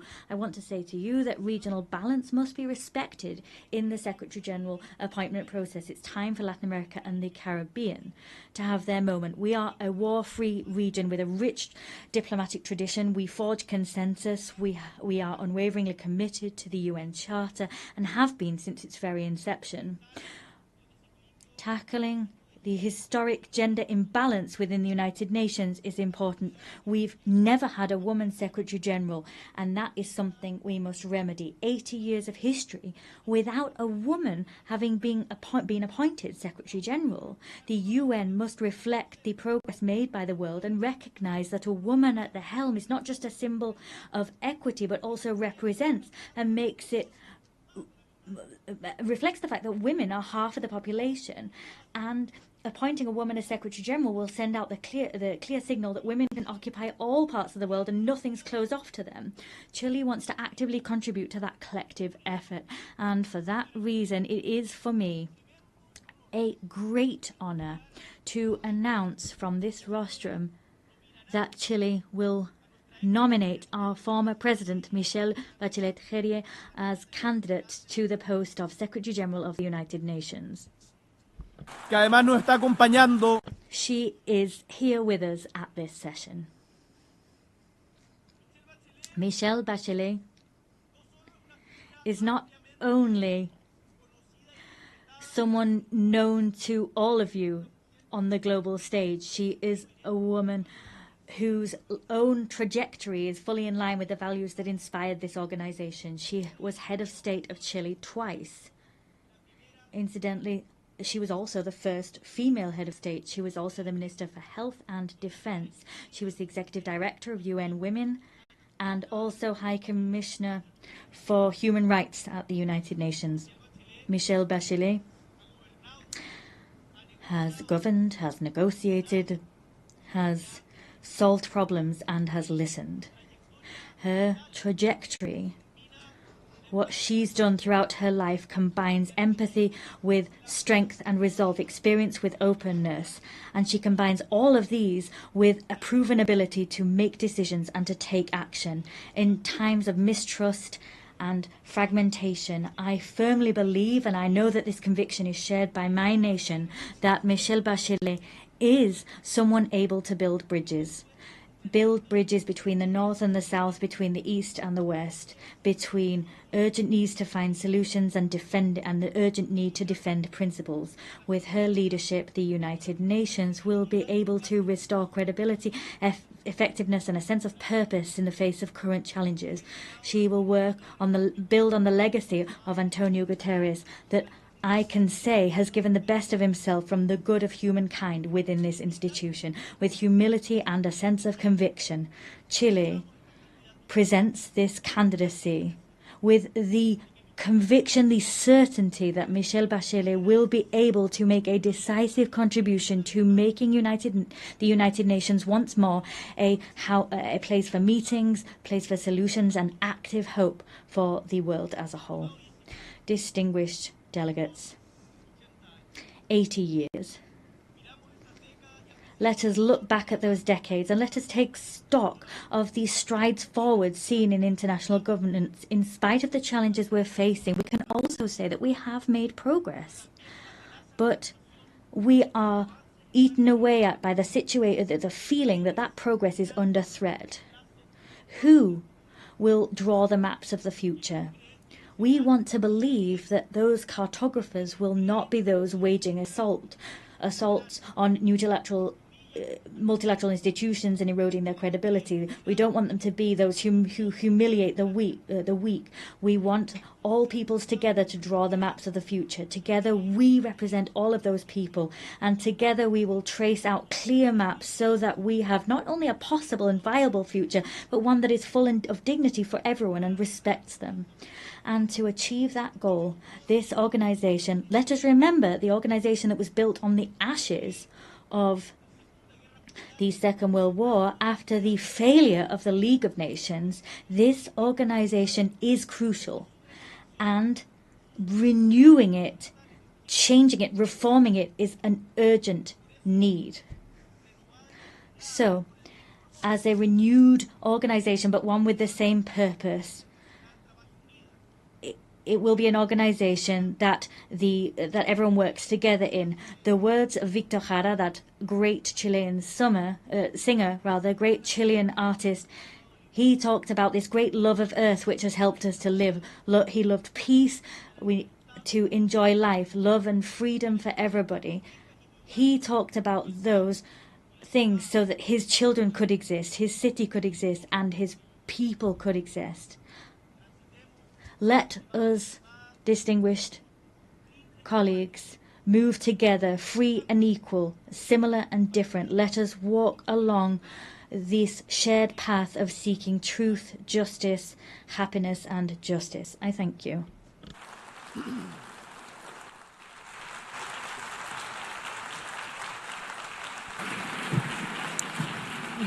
Muchas gracias. On behalf of the Assembly, I wish to thank the President of the Republic of Chile.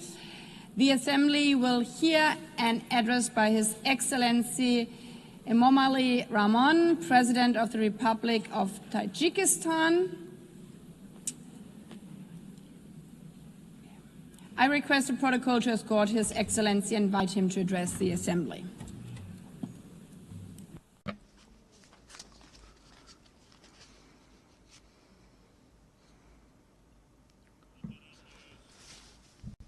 Your Excellency, Madam President, Excellency, ladies and gentlemen.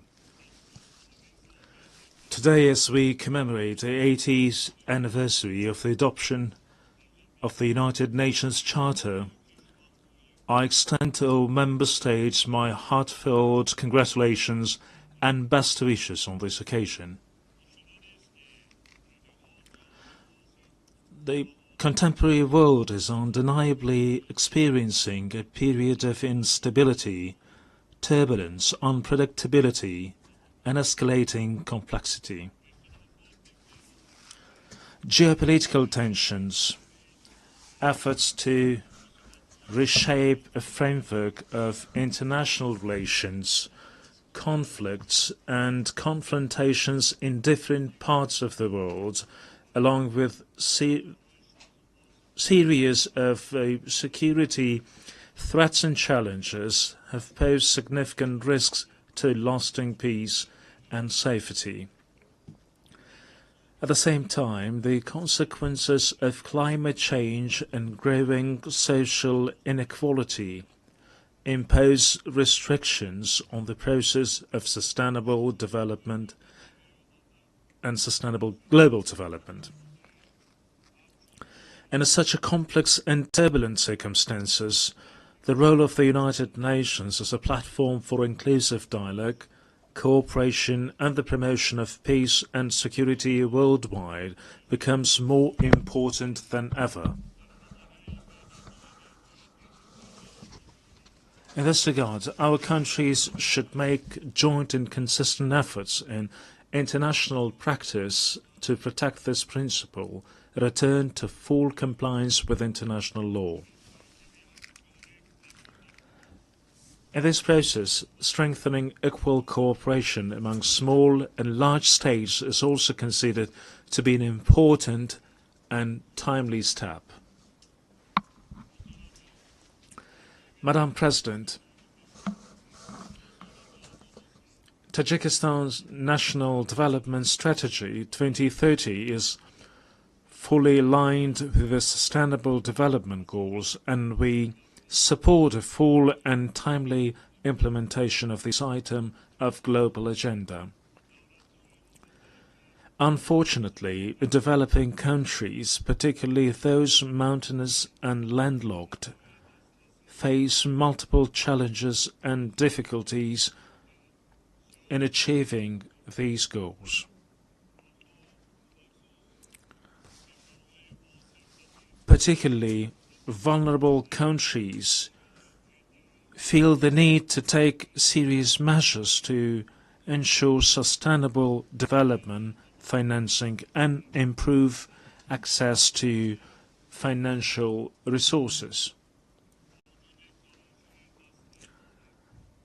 Despite significant attempts in this field, the amount of funding for sustainable development offered by the international community continues to be insufficient to address their current need. This situation necessitates timely response, the allocation of additional funds, and a review of approach to the international financial architecture and system. Tajikistan advocates for effective and fair reforms of international financial instruments.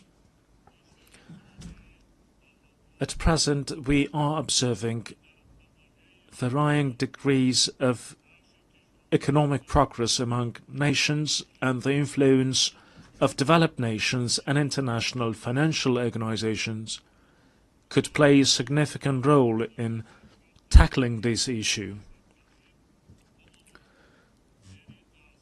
Many developing and less developed countries remain vulnerable to the impacts of economic and financial crisis, poverty, infectious diseases, including COVID, natural disasters, and food insecurity. They need to implement effective financial support measures, including debt relief. In our view, now is the high time to seriously consider this important item. Ladies and gentlemen, today climate change-related issues in various countries around the world, including Tajikistan, pose serious obstacles towards achieving the Sustainable Development Goals. Our country, with 93% of its land covered by mountains, is deeply concerned of an adverse effect of this situation.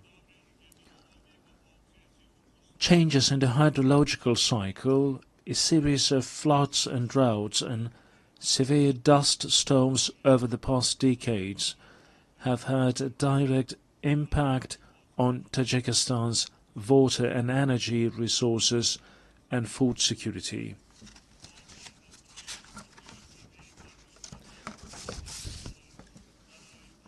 Every year we suffer tremendous material and financial losses due to water-related natural disasters. Regrettably, these phenomena often result in loss of life and the destruction of vital infrastructure. The impacts of climate change and rising temperatures have led to accelerated melting of glaciers and the deterioration of marine and ocean ecosystems. I would like to recall that Tajikistan hosted the high-level International Conference on Glaciers Preservation this summer in Dushanbe. This meeting brought the international community together to intensely deliberate on issues related to the cryosphere. It is worth noting that of Tajikistan's 14,000 glaciers, which are one of the region's main sources of drinking water, more than 1,300 have completely melted, and the rate of melting of these ices is accelerating. This is even though Tajikistan's glaciers and other water sources account for up to 60% of Central Asia's water resources. We must not remain indifferent to the matter of addressing issues related to the source of human life, water. Distinguished delegates, ladies and gentlemen, Tajikistan plays a proactive role in water diplomacy. Our country is taking practical steps in cooperation with its international partners as a part of its latest initiative, the International Decade for Action Water for Sustainable Development 2018-2028.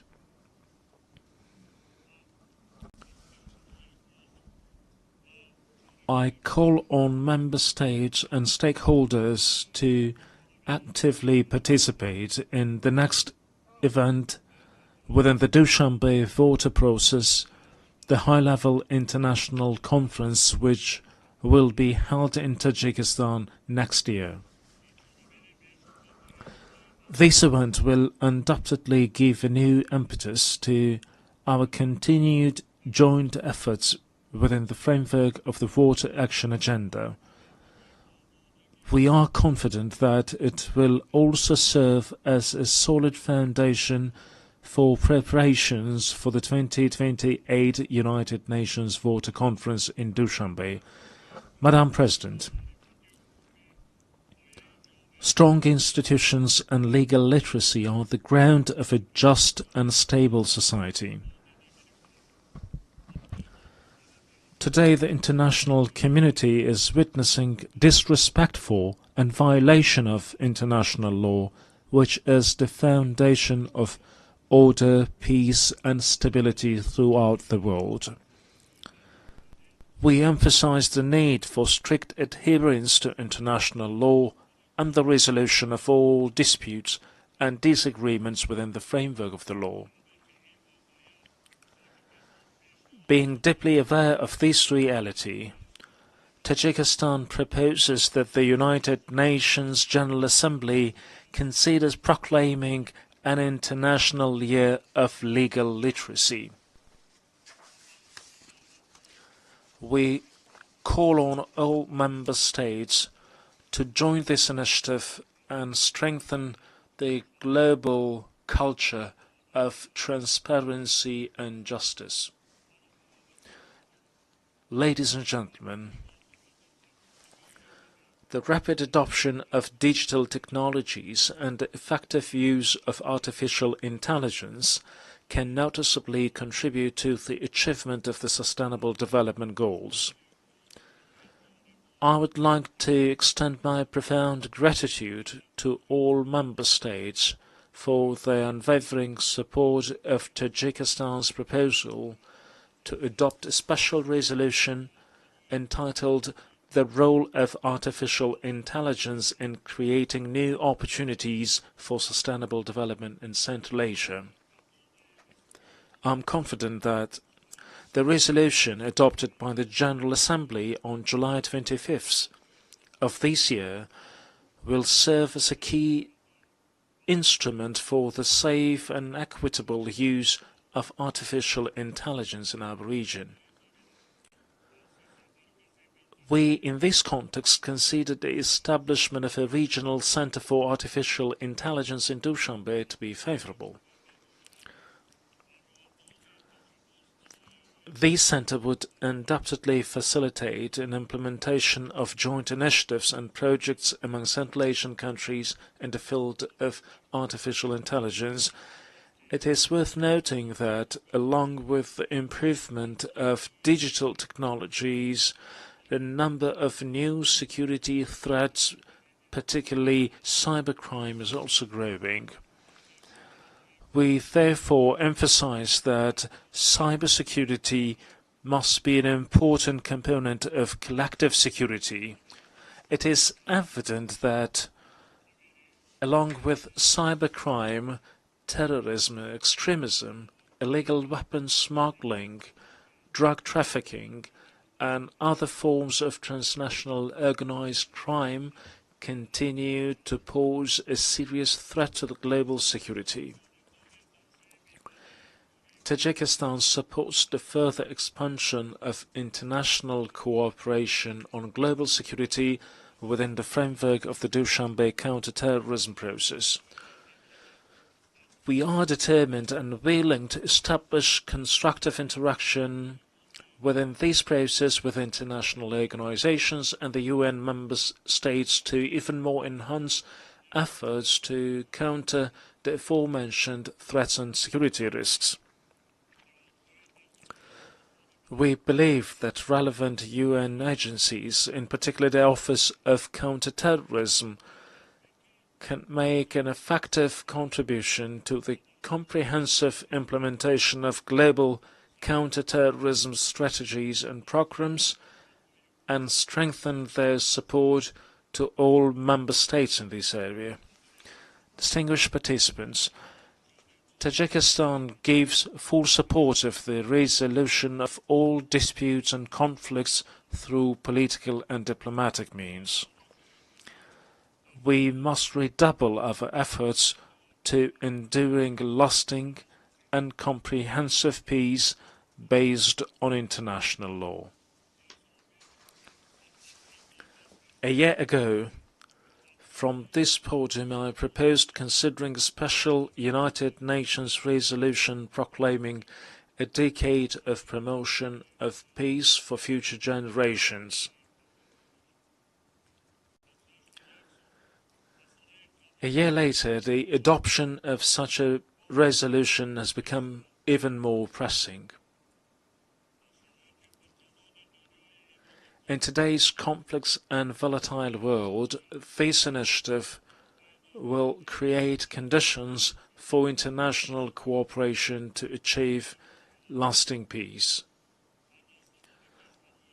I call on all UN member states to support this proposal for the sake of our current stability and a better and prosperous life for the generations to come. Ladies and gentlemen, we emphasize our principled, invariable position on the Palestinian issue. We believe that lasting peace in the Middle East is possible only through the implementation of the United Nations resolutions and the principle of the two-state solution.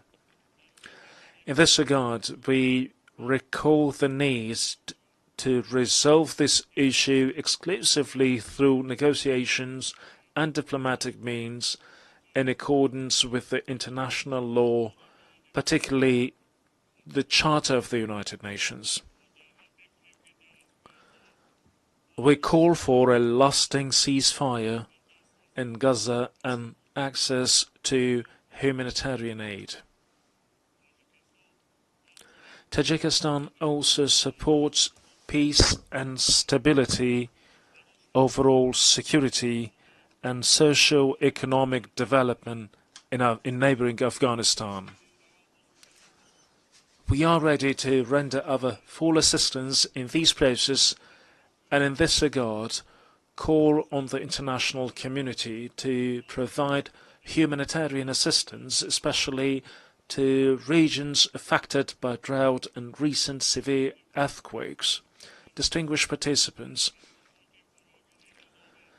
Tajikistan supports the comprehensive reform of the United Nations system within the framework of the UN80 initiative, UN 2.0 and the UN Secretary-General's vision for a modernized United Nations. At the same time, we welcome the Pact for the Future as an important collective initiative to promote peace and sustainable development. These initiatives embody the shared aspirations and will of the international community to respond to modern threats and challenges and build a solid foundation for future generations. We reiterate the need to strengthen the key and coordinating role of the United Nations in ensuring inclusive peace and security. Only with trust, cooperation and unwavering determination we can build a just, peaceful and sustainable future for all humanity.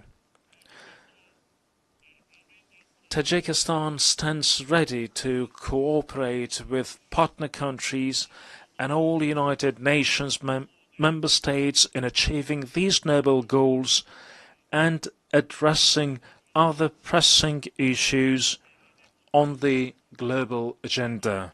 I thank you for your attention.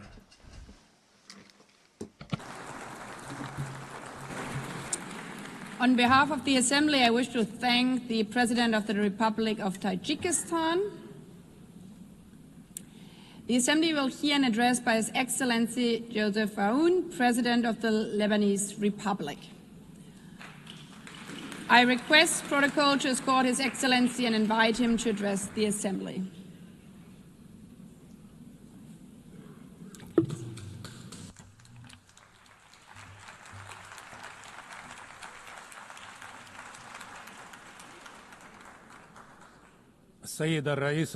Madam President, Mr. Secretary General, fellow colleagues, heads of state and delegation, I stand before you today to talk about peace, development, and human rights. At a time when some of my fellow citizens are facing death, parts of my country are under occupation, and while my homeland and my people live in uncertainty. This situation takes me back some 77 years ago to the drafting committee of the Universal Declaration of Human Rights in 1948. During one of the debates, the late, great Eleanor Roosevelt stepped in to support one member's opinion so that he is not left alone, as she said to those in attendance. The dissenting member respectfully responded, "Honorable lady, my concern is not to side with the majority or the minority, but to align with the truth." The author of these words was no other than Charles Malik, the Lebanese philosopher who worked alongside other great minds of the time to give humanity this eternal declaration. He was also granted the honor of presiding over this august assembly from 1958 to 1959 to represent my country, Lebanon. Madam President, Mr. Secretary General, colleagues, ladies and gentlemen, I recall this incident today, first, to express my profound sense of pride and my heightened sense of responsibility as I stand before you today for the first time in my capacity as President of Lebanon on the 80th anniversary of this great organization. Second, because our session focuses on examining the inherent relationship between three human virtues: peace, development, and human rights, and between these three virtues and my country, Lebanon. The Lebanese experience, alongside lessons from our region and the world, have shown that there can be no development without peace, for growth cannot take place within chaos, and prosperity cannot be achieved amid conflicts and wars. Peace is the only foundation for development. Experience has taught us that just as there is no development without peace, there can be no peace without justice, and no justice without human rights, particularly the right to live in dignity. Without dignity, peace becomes an illusion, and the only growth will be in poverty, underdevelopment, violence, and bloodshed. Since the establishment of this great organization, its charter stipulated the need to save succeeding generations from the scourge of war, to live together in peace with one another as good neighbors, and to employ international machinery for the promotion of the economic and social advancement of all peoples. These noble principles remained on paper for 80 years, as the blood of our people was spilled on the ground. The reasons might be numerous. One can attribute them to the authoritarian nature of man, the nature of relations between countries based on power struggle, hegemony, and the race for absolute dominance in all fields. However, another reason has stirred this tragedy. At least 30 years ago, since talk began in this very chamber about a new world order.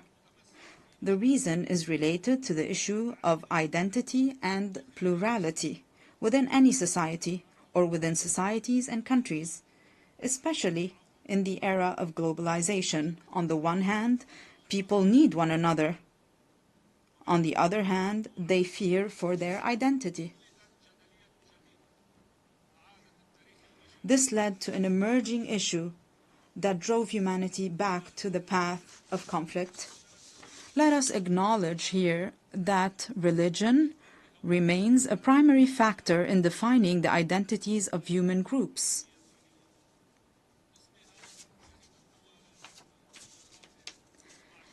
In the name of religion, countries are at war with one another.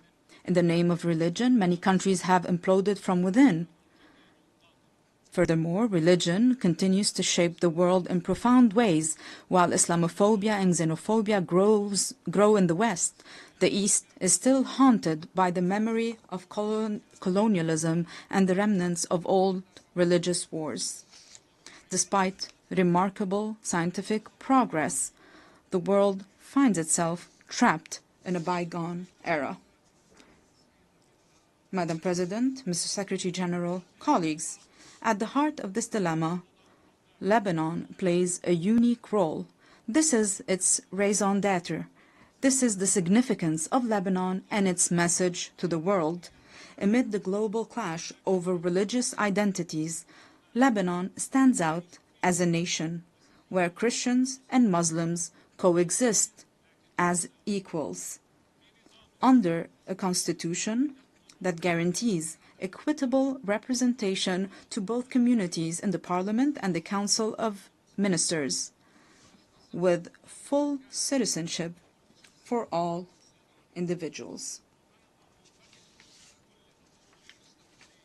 This model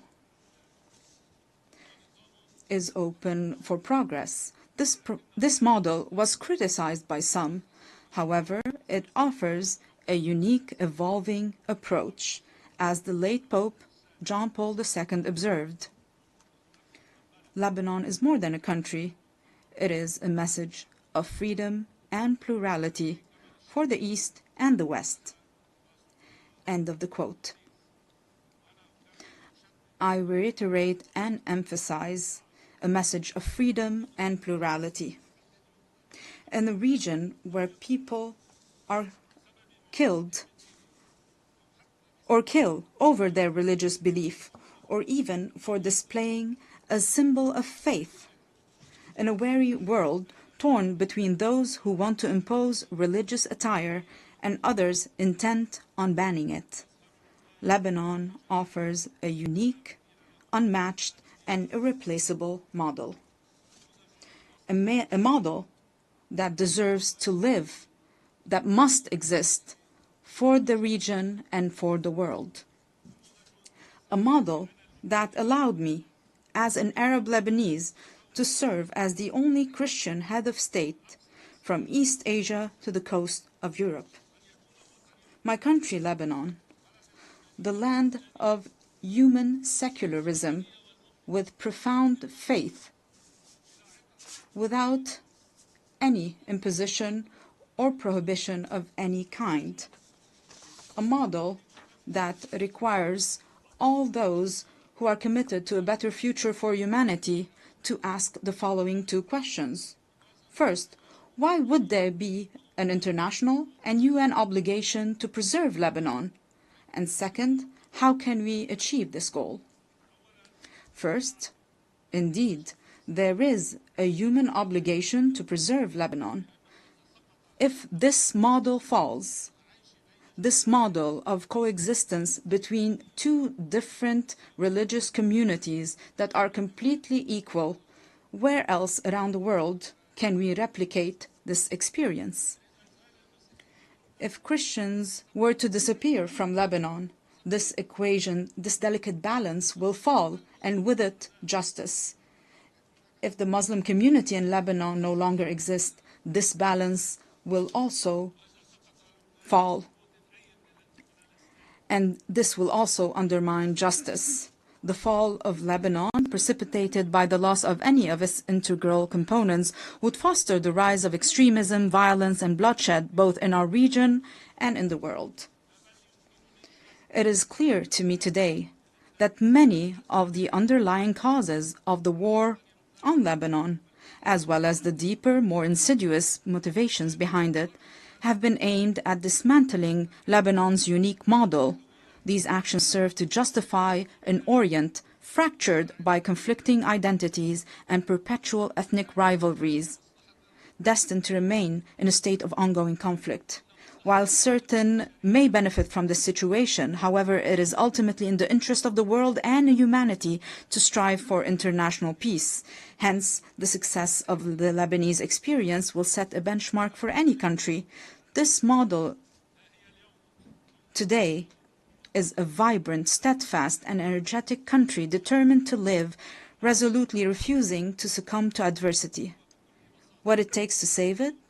Simply a clear and firm stand, in words and action, aimed at liberating all the Lebanese territory and securing the exclusive sovereignty of the Lebanese state, enforced solely by its legitimate and legal armed forces over its land. This is the unanimous will of the Lebanese people since the declaration of November 27, 2024, which was adopted with the support of the United States and France and this very organization as a mechanism to enforce UN Security Council Resolution 1701.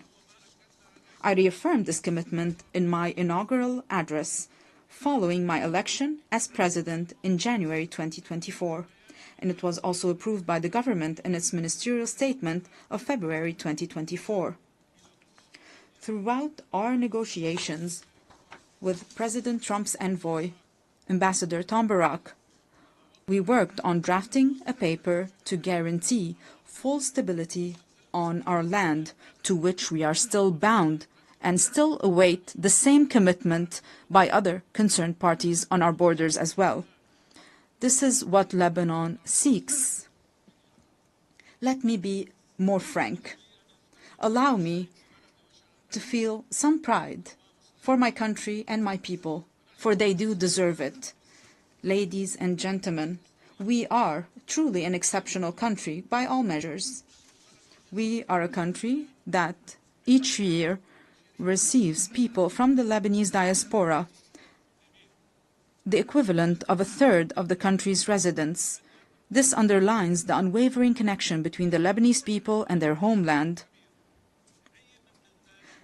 There is hardly a major project in our region that does not bear the signature of a Lebanese person, nor a cultural or artistic event that lacks a Lebanese imprint. In fact, it is almost certain that Lebanese contributions can be found in every significant endeavor.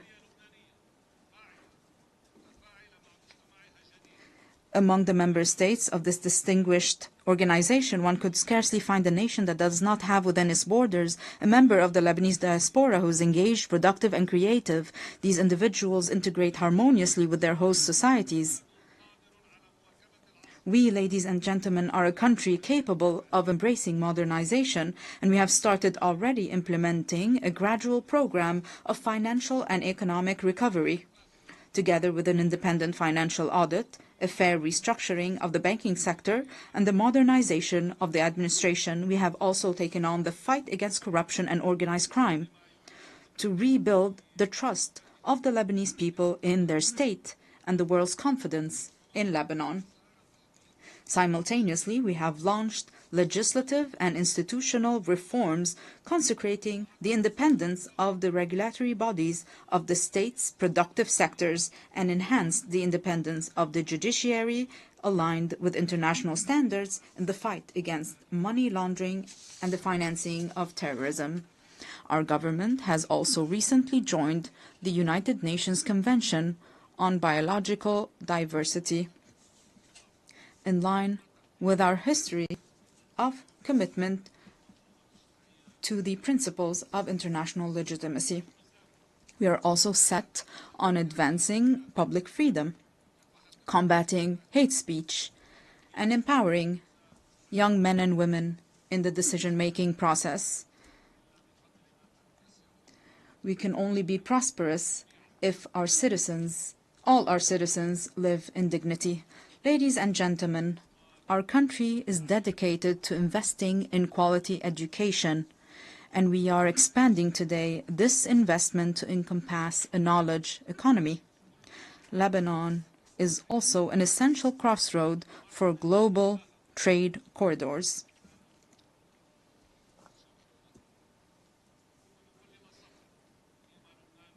While advancing on all these fronts, our country simultaneously shoulders numerous burdens.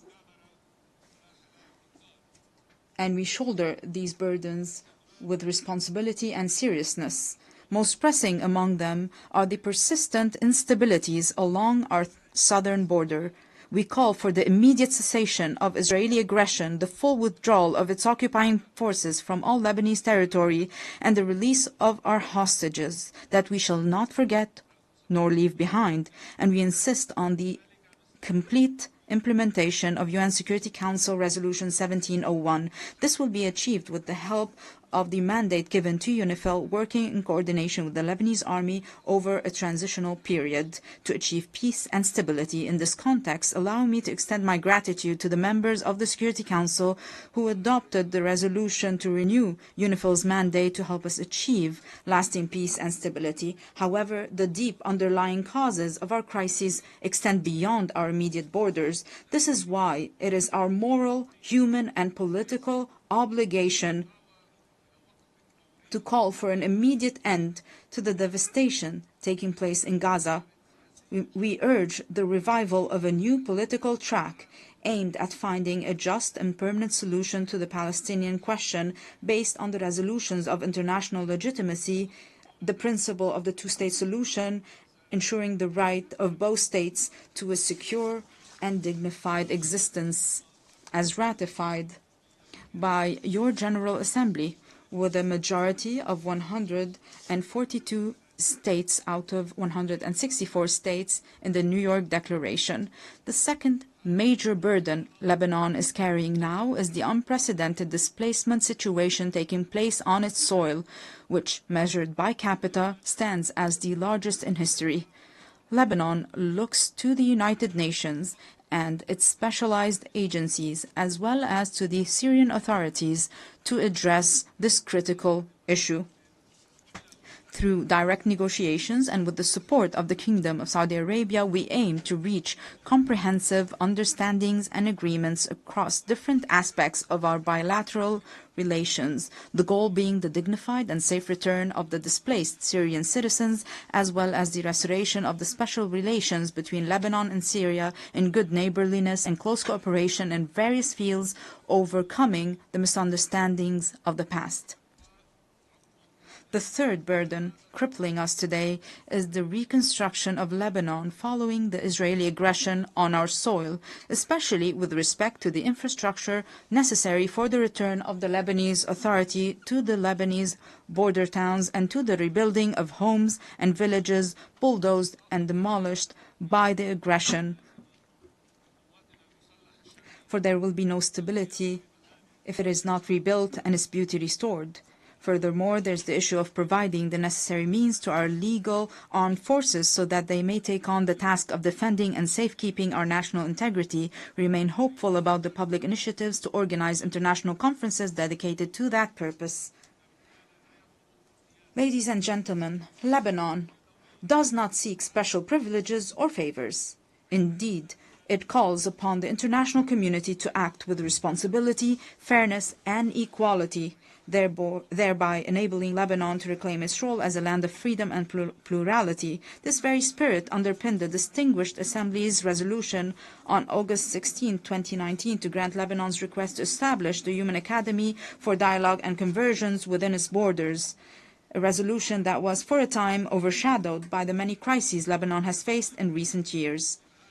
Today, Lebanon is intent on reviving this vital initiative. Our intention is both to reassure ourselves and to send a message to the world. Lebanon is returning to its rightful place, both within the international community and among the nations gathered at the United Nations, a true platform for human values and the advancement of humanity. In closing, I reiterate the opening theme of my message.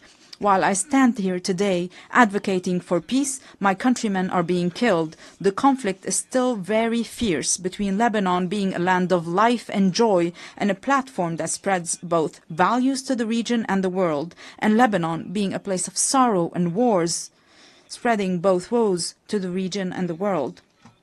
We in Lebanon have made our choice.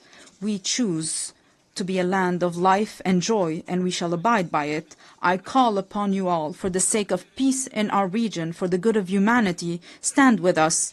Do not abandon Lebanon. I thank you.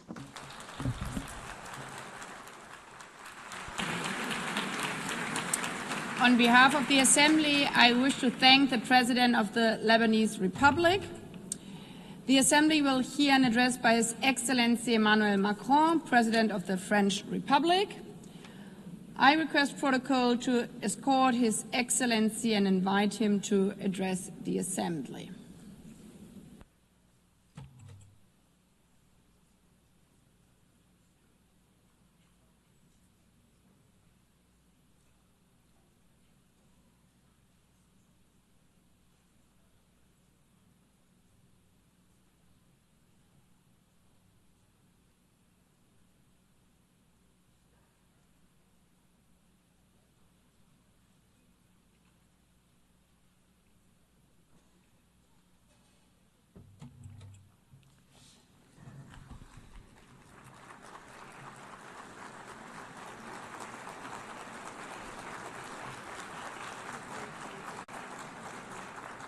Madame la Présidente de l'Assemblée. President of the General Assembly, Secretary General, Deputy Secretary General, ladies and gentlemen, heads of state and government, ministers, ambassadors and delegates. I am delighted to once again stand before you to issue an address at the 80th session of the United Nations General Assembly. 8 decades ago, we wanted to serve peace, development, human rights, and we've been doing that for 80 years. After that 80 years, we now have to take stock of our progress and ensure that we keep pace with today's world. In 1945, March, we adopted the Charter of the United Nations following 2 world wars. At that time, war was still raging in Asia. Decolonization had scarcely begun. The Soviet Union was extending its empire, and we counted deaths in the millions, and we unveiled the horror of the Shoah. Yes, at that stage of the world wasn't yet complete, but at the same time, nevertheless, we were, through resolutions and with resolve, building our desire to spare succeeding generations from the scourge of war, and we declared our faith in the fundamental rights of mankind, and we made a commitment to create the conditions for justice, to foster social progress, to practice tolerance, and to live side by side in peace. We were not dreaming, and we invoked our past to help us. And after 80 years, I want to say before you that we were right to dream. We had the right to dream. Our world today deserves the same resolve we had then in terms of working together.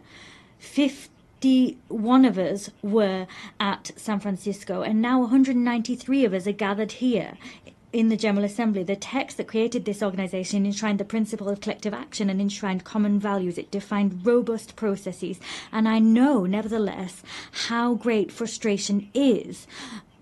We see that states are unequally represented, particularly on the Security Council, and that fuels frustration. And that's why I unequivocally support its expansion, the reform of the Security Council, particularly its expansion for the African continent. I also know the extent to which political and social balances and states of place have changed, and different actors have taken on more responsibilities. Many people are asking about whether the United Nations promises have been upheld, whether it's in sync with reality, and whether it brings with it any benefits. Let us not kid ourselves. This 80th anniversary is not a fact that we can just accept. Conflicts, international, national, state conflicts are proliferating. The criminal and terrorist activity is proliferating, and people are deliberately trampling on the Geneva Conventions as if war was just about terror, revenge and victory. Haiti, Burma, Ukraine, the Democratic Republic of the Congo. The list is as long as it is unconscionable. There are more and more cases of violence being weathered by people whose nations are at war. Major transformation is also underway for us all across the globe. Climate change is not under control. Biodiversity is collapsing. Efforts that the majority of us are ready to make are coming up against the obstacles of the cynicism of a few that can make a difference but refuse to do just that still. And we see the technology picking up pace. They pave the way to horizons of opportunity, but they also pave the way for dangerous forces because they're not regulated. Global trade is weathering tariff wars, and that's another form of imbalance, globally speaking. Alarm bells are ringing out loud, but that doesn't extinguish hope. Our divisions do not mean a lack of hope did not mean Syria wasn't able to free itself from war. Ukraine is staying the course, and peace is possible in the Great Lake regions. We've also adopted treaties, ambitious agreements that some people thought were impossible. A treaty on pandemics, a treaty to protect the high seas, another to finance development. The world's complexity is not a reason to throw in the towel on our principles and our ambitions. To a certain extent, ours is a moment of paradox. We need, more than ever before, to restore the spirit of cooperation that prevailed 80 years ago. And however, in spite of that, we're isolating ourselves. There's more and more divisions, and that's plagued the global order. The world is breaking down, and that's halting our collective capacity to resolve the major conflicts of our time and stopping us from addressing global challenges. France is proud to be among the people of the United Nations and pay tribute to all the people that serve them, soldiers wearing blue helmets that maintain peace where no one else wants to go, humanitarian personnel and healthcare workers that come to the aid of the most vulnerable, legal specialists, observers, rapporteurs that bear witness to the reality, ensure that the rule of law can prevail, that arbitrary whims do not rule the day. I'm talking, of course, about our NGOs, our nurses, our journalists, and many other people who bear witness to the fact that this organisation cannot be replaced. It is for this reason that those that are its harshest critics are also those that want to change the rule of the game, because they want to exert domination. And these are people that do not want the common good to prevail. They want to serve their interests, and that is the major risk of our time. The risk of seeing the facts as they are just become the ongoing state of play. We don't want to see might is right prevail, but that's the risk. We don't want to see the selfishness of some people win the day. That's the risk. The risk is that some people, an elite, will decide the course that the world will run, and that they will forget that there's an international community. There needs to be respectful relations between peers. There needs to be cooperation between peers. That alone makes peace possible. That alone makes it possible to address climate change, to have a successful digital transformation, or to fight against military proliferation. It is for this reason that 80 years later, our priority is to really find the crux of effective multilateralism, to get back to that gem, collective effectiveness. We need to be clear here. The anti-game of some people makes it almost impossible for our organisation to be collectively effective. They're playing against us. We need to work together to get back to that collective multilateralism. There's no point here in dividing the North from the South to think that there can be a united West in the face of a global South. That's a pipe dream. That's a vestige of an era where we wanted to isolate ourselves in blocks, pitting ourselves against each other. Here at this forum, there are only men and women that don't share the same religion. They have different visions. Their civilizations sometimes differ, but they have decided one fine day that building peace, rising up to challenges, particularly the challenge of inequality or the major transitions of the world, they forgot their differences to cooperate together. It is for that reason we need to consolidate existing rules and the institutions that guarantee our collective authority and our collective effectiveness. Human rights remain the very fundamental pillar of the United Nations House, and they give coherence to all of the action we undertake. And at a time when conflicts spread and increase in number, we also have mass human rights crises that we're facing at the same time. Our duty is to ensure that there is a respect for international humanitarian law. We proposed ensuring that as part of the global initiative that we champion alongside a number of counterparts: South Africa, Brazil, China, Jordan, Kazakhstan, and the ICRC. Let us support the ICC in its fight against impunity. Let us allow the orders of the ICJ to be implemented, their rulings be upheld. The authority, the force of law is our best chance in stopping the rule of might is right from prevailing.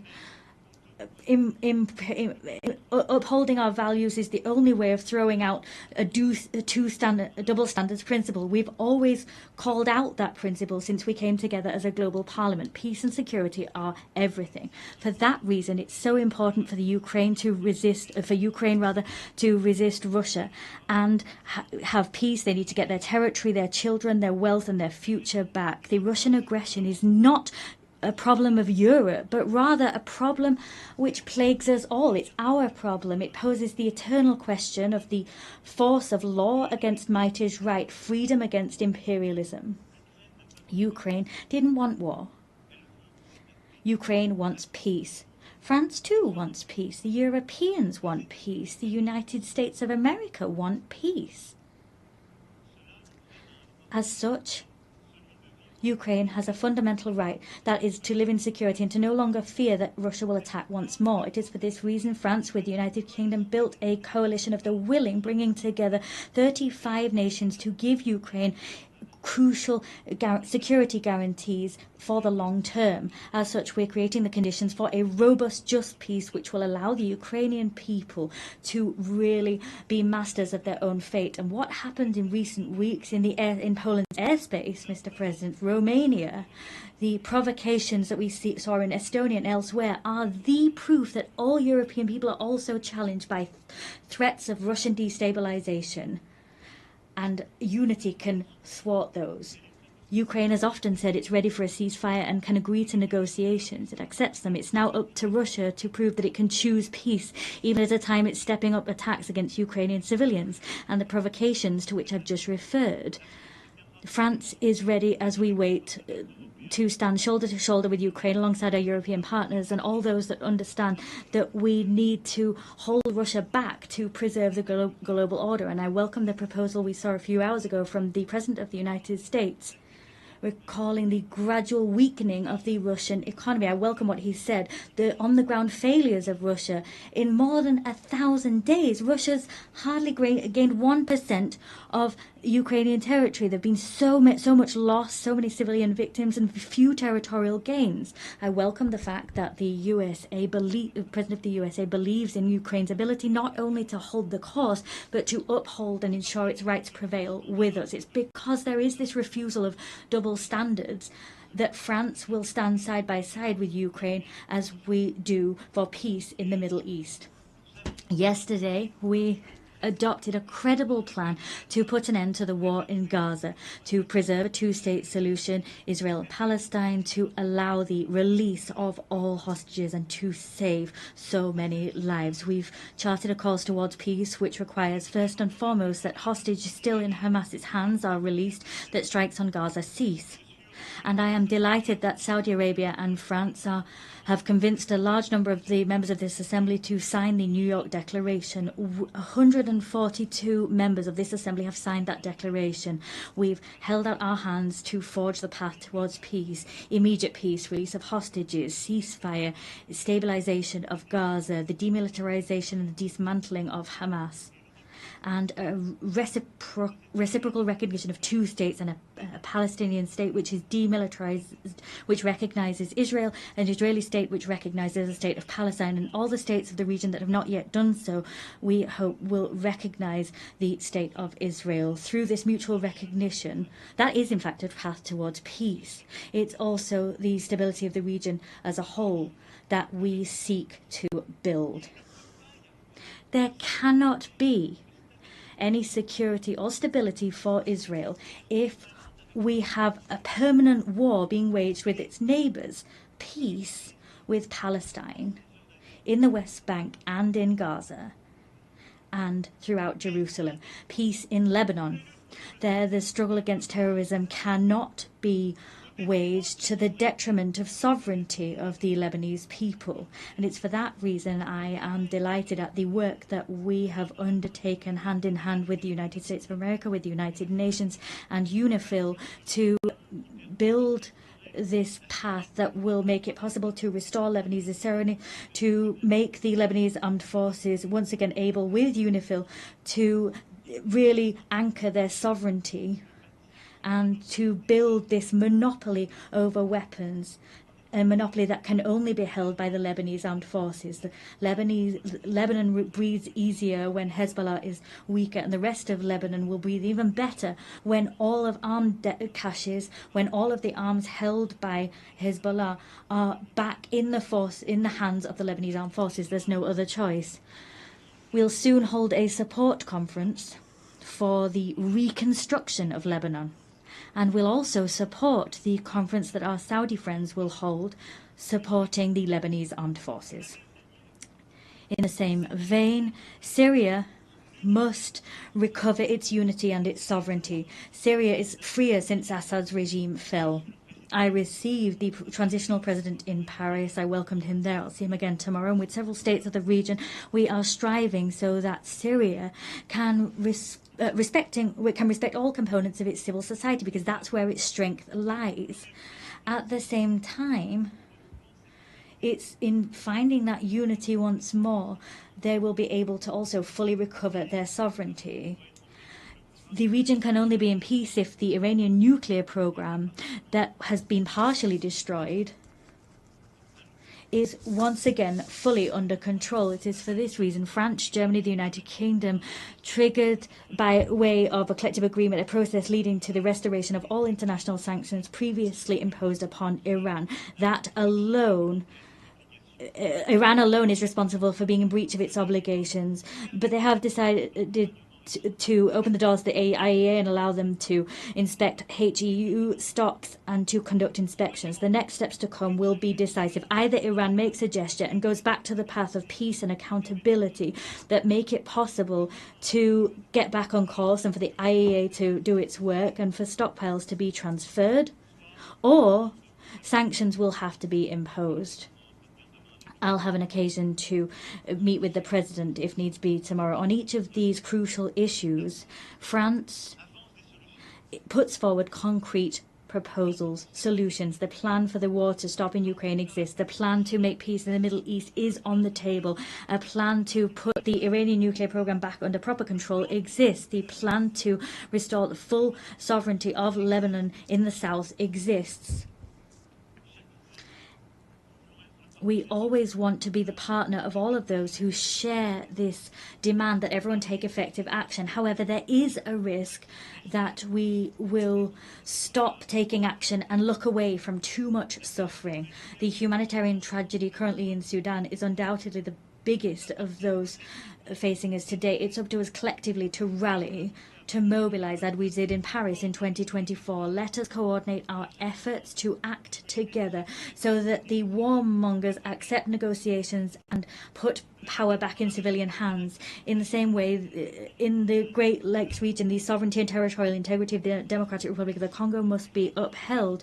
We need to return hope to the people of Kivu and to the hundreds of thousands of people that have been displaced. And it is also for that reason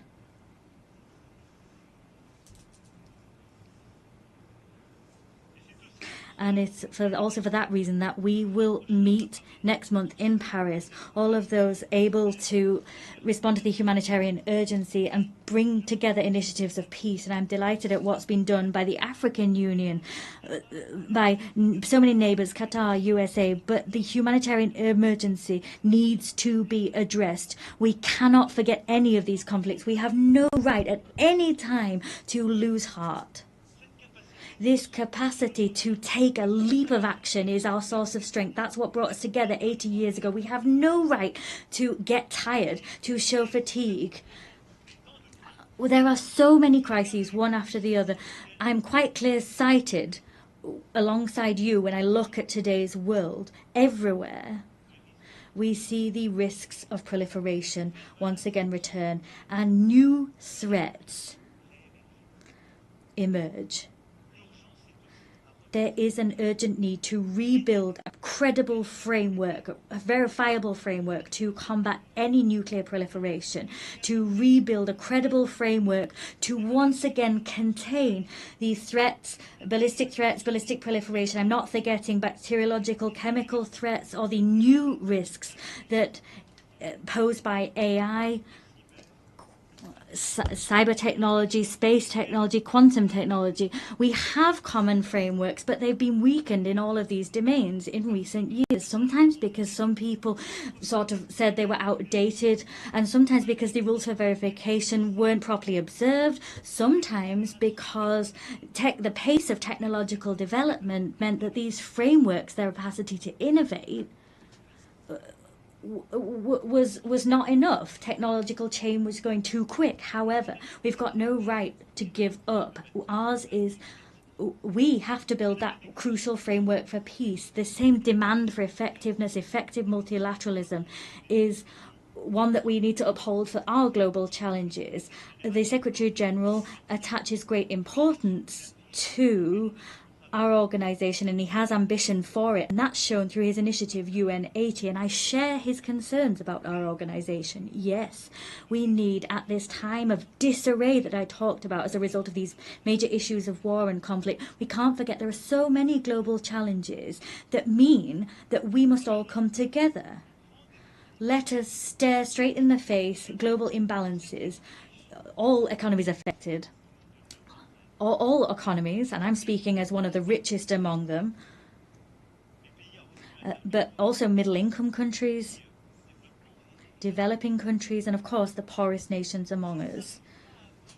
All of us, if we can't have organized international debate on major global imbalances, if our response is a fragmented one and we don't work together, we exacerbate these problems. Today, our challenge is to look at how we can help China to develop the internal demand that it really needs. How can we ensure that productive capacities that China's been able to develop in recent years, these technological capacity, sometimes there's technological transfer and that's good, but they need to be conducted hand in hand with harmonious development and respectfully the environment. How can we correct US trade imbalances? How can we do that through corrective measures, not through tariffs that takes the rug out from under international trade?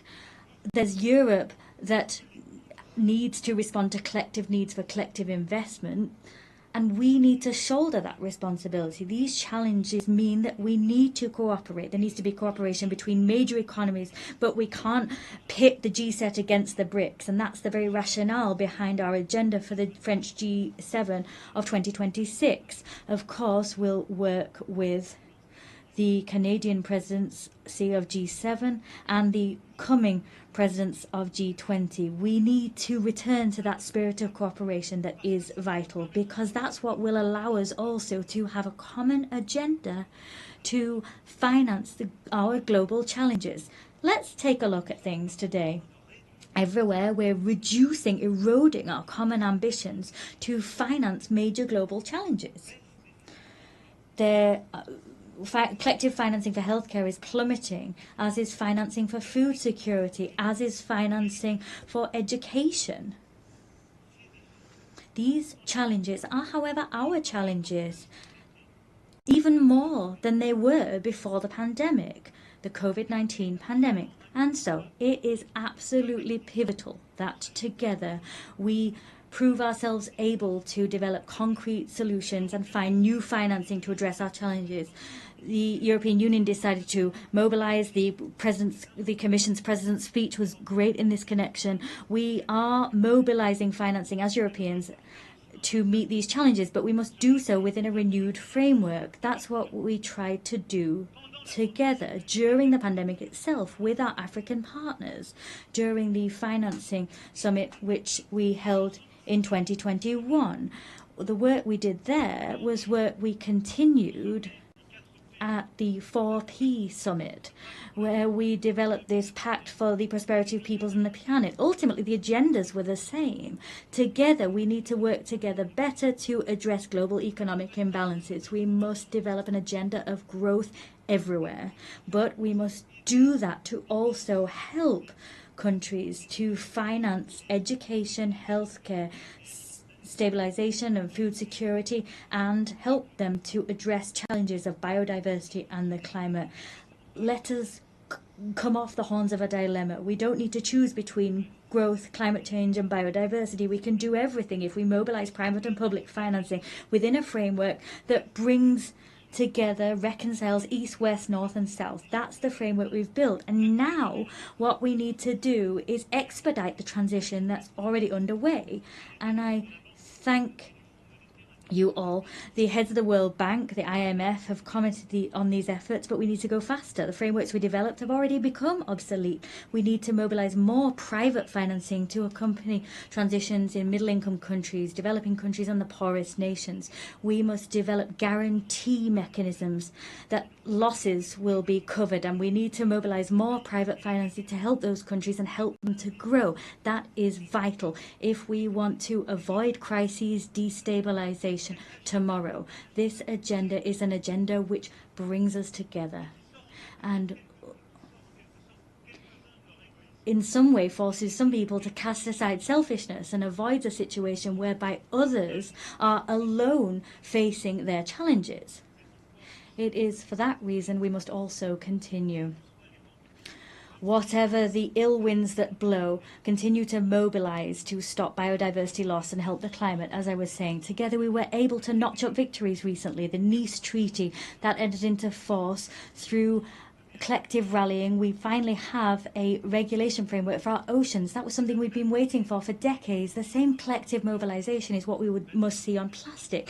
We need to develop an international treaty that aims to put an end to plastic pollution. The same mobilization is what we need to have to mobilize biodiversity credits and give more consistency to our carbon credits. This same rallying needs to be seen as we move towards the Berlin COP.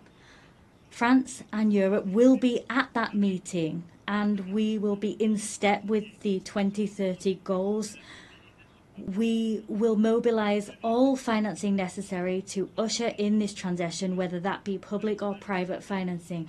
We have no right to turn away, stray from the course towards the goals we set ourselves. We have no right to simply crumble and become isolated. As you've seen, all of these global challenges, education, healthcare, agriculture, food security, biodiversity, climate, the fight ultimately against all inequalities that destabilize our global order require the same spirit of cooperation, the same spirit that I talked about, the spirit we showed in the face of war and destabilization. Our challenge is the fact that crises, there's a plethora of them, they're growing in number. My speech was long and quite comprehensive, but I do reassure you I'm coming to an end. But I forcefully say to you once more, in spite of all that, in spite of the long list that sometimes gives the impression that we might be overwhelmed, our duty is to remain on our feet and to continue to act together. 80 years ago, those that preceded us were facing collapse. The war hadn't finished. The worst had just come to pass. A world already divided was kind of stuttering, and it was up to them to build the treasure that is the United Nations. We could overwhelm our assembly, level criticism against it, reproach it for everything. Not all reproaches are fair, some are. This assembly is us. If it's ineffective, it's because some people are blocking it. Sometimes it's the most powerful. If it's not going fast enough, it's because people don't have enough resolve to make things move forward. The United Nations is all of us. There's one thing. It's that we don't have a right to be cynical. We don't have the right to get fatigued. We can't have this defeated heart, because our world is here before us, and our risk, the risk that we face, is that of fragmentation, that the law might is right will prevail, the status quo prevailing, cynicism, and to some extent that we will lose control. Yes, the loss of control. That's what all of our peoples are experiencing. Fear in the face of a future they no longer control. The fear in the face of migrations that they're weathering, a climate that we can no longer control, fear of inequalities that we can't bring under control, a fear in the face of a war we can't stop. This fear has one friend, the strongest friend, the mightiest person that was able to prevail, the cynic that was allowed to prevail. We have one responsibility, that is to act together, build this multilateralism once again with the same faith, with the same resolve as the founding fathers of this assembly. We need to do that with even more effectiveness, but with the same will. We cannot give ground to injustice. We can give nothing to fatality or the sense of the inevitable. We need to act, act, and act. So it's up to us to do just that together. I thank you.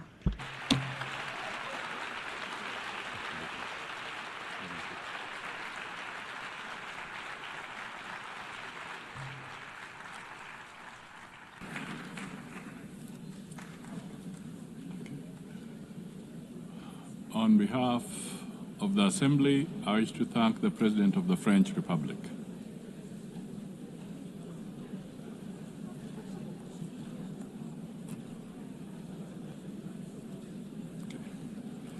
The Assembly will now hear an address by His Excellency Sadr Shadia Zaparov, President of the Kyrgyz Republic.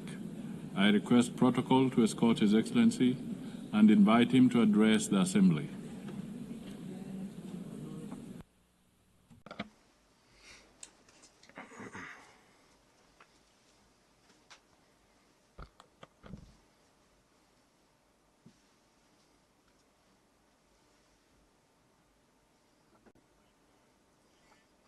Madam President, Mr. Secretary General, distinguished heads of delegations, ladies and gentlemen, allow me to sincerely congratulate Ms. Annalena Baerbock on her election as the President of the 80th session of the United Nations General Assembly and to wish her every success in her work. This year, we mark the 80th anniversary of the UN, a unique institution that has stood guard over peace, security, and development for nearly a century. Over these 80 years, despite numerous conflicts, the world has fortunately been spared the outbreak of a third world war. The United Nations has undoubtedly played a key role in this achievement. The organization has become not only an international platform for dialogue, but also played a special role in preventing global conflicts. Today, the trend of regionalism in world politics is strengthening. We are witnessing continued price hikes, a shortage of liquidity, and a war of sanctions in the global economy. The threat of terrorism and extremism has spread across all countries. Despite criticism, the UN remains the only truly universal organization endowed with both moral authority and institutional capacity. Today, Kyrgyzstan takes pride in the political stability it has achieved and in the ongoing social and economic transformation. These achievements did not come easily to us. For us, the price of attaining freedom and independence was very high. But I can state one thing with confidence. We have been able to establish Kyrgyzstan as a state. This achievement allows us to set ambitious goals for the future. International organizations, including the UN, recognize Kyrgyzstan as one of the freest and most stable states on the Eurasian continent with a strong civil society. A large-scale and irreversible fight against corruption and crime is considered a priority area of state policy in Kyrgyzstan. Today, our task is to pursue political modernization and economic development in line with the demands of tomorrow. We are committed to improving the investment climate, building an information society, and establishing fair and transparent public governance.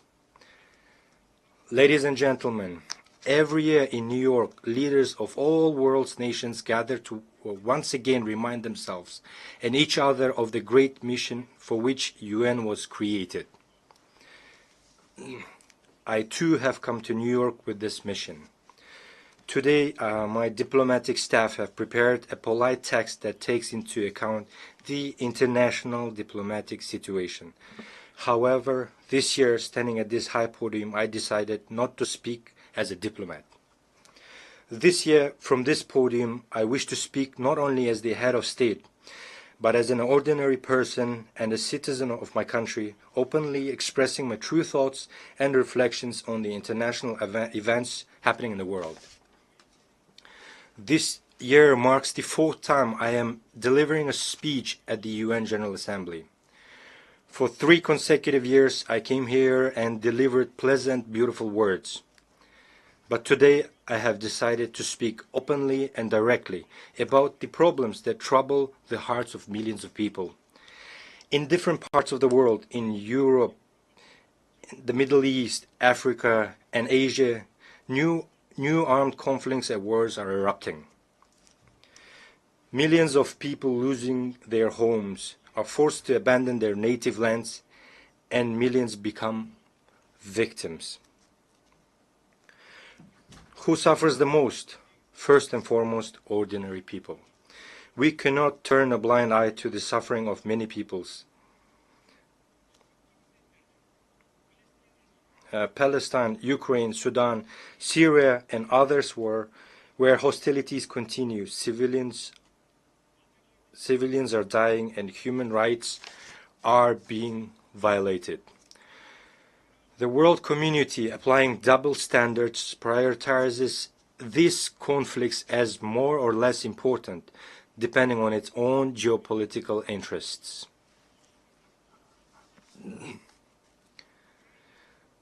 The conflict in Ukraine has lasted nearly 4 years, with people continuing to die and flee their country. We support the efforts of US President Donald Trump and Russian President Vladimir Putin to seek solutions for a peaceful settlement of conflict in Ukraine. We are interested in this outcome because we too are suffering from the consequences of Russian-Ukraine conflict. Unilateral sanctions negatively affect us as well, a country that is only just getting back on its feet. Kyrgyzstan is making every effort to strengthen its economy independently. Therefore, we view unjustified sanctions as interference in our internal affairs and as pressure that hinders the development of our still-forming economy. I have always said, I will say again, Kyrgyzstan has strictly fulfilled and will continue to fulfill its international obligations. However, we cannot sacrifice the interests of our citizens and the economic development of our country. The sanctions imposed on Kyrgyzstan are based on false information spread by certain non-governmental organizations and dishonest people. We are ready to accept independent international audits to thoroughly review the activities of Kyrgyzstan's banks. In 2024, EU countries traded with Russia to the amount of $141 billion, of which $36 billion was Russian imports.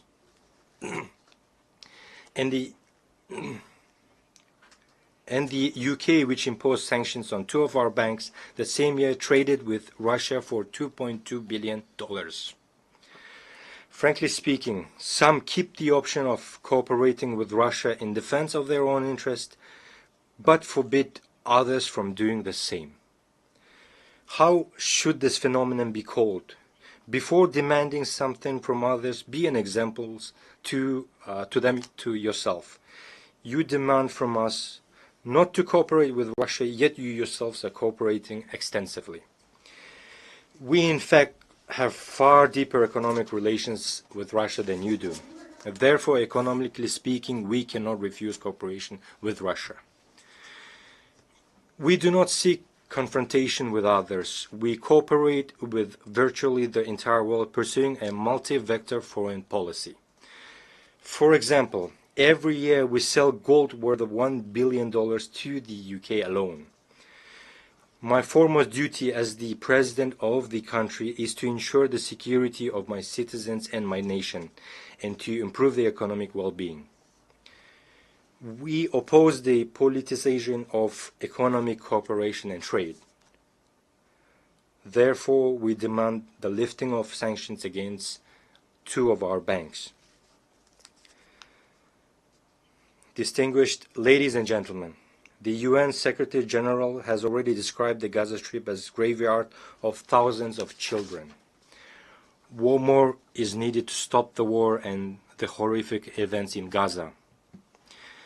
We must empathize with Palestinian people who have suffered enormous losses as a result of inhuman conflict in the Gaza Strip.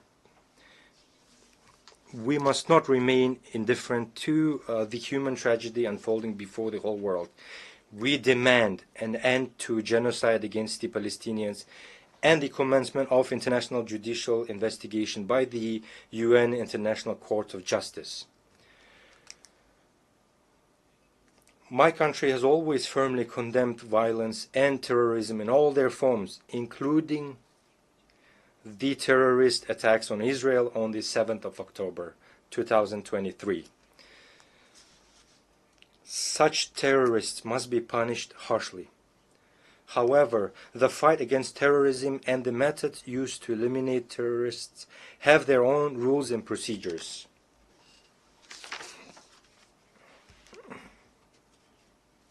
those methods must be used. Because of actions of such terrorists, millions of ordinary civilians should not perish. Why do we allow the mass deaths of ordinary people and innocent children by the hundreds of thousands? The only way to establish a lasting peace is to implement the principle of 2 states for 2 people. Palestine must gain independence based on 1967 borders. We also condemn the recent rocket strikes on the territories of Qatar and Iran, since such attacks infringe on the sovereignty of independent states, create threats to regional stability and security, and run counter to the norms of international law. The fight against terrorism and modern threats in Gaza, Iran, Lebanon, and other regions must be proportionate to their scale and nature.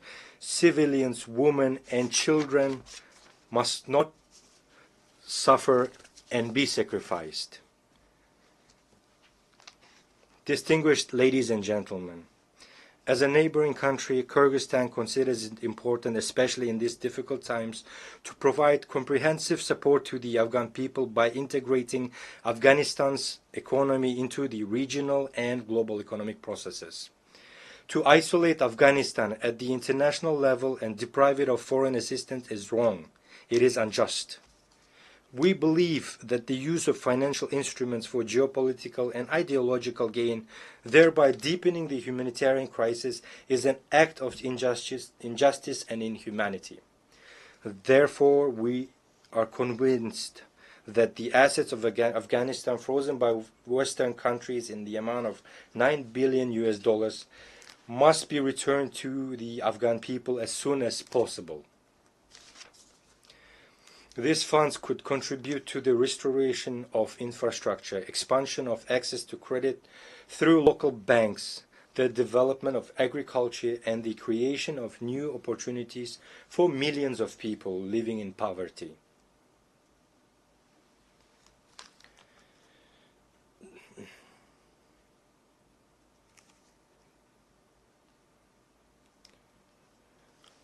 According to the UN data, in 2025, 15 million people in Afghanistan faced hunger and 24 million required humanitarian assistance. As we all know, at the beginning of September, more than 2,000 of our Afghan brothers lost their lives as a result of an earthquake.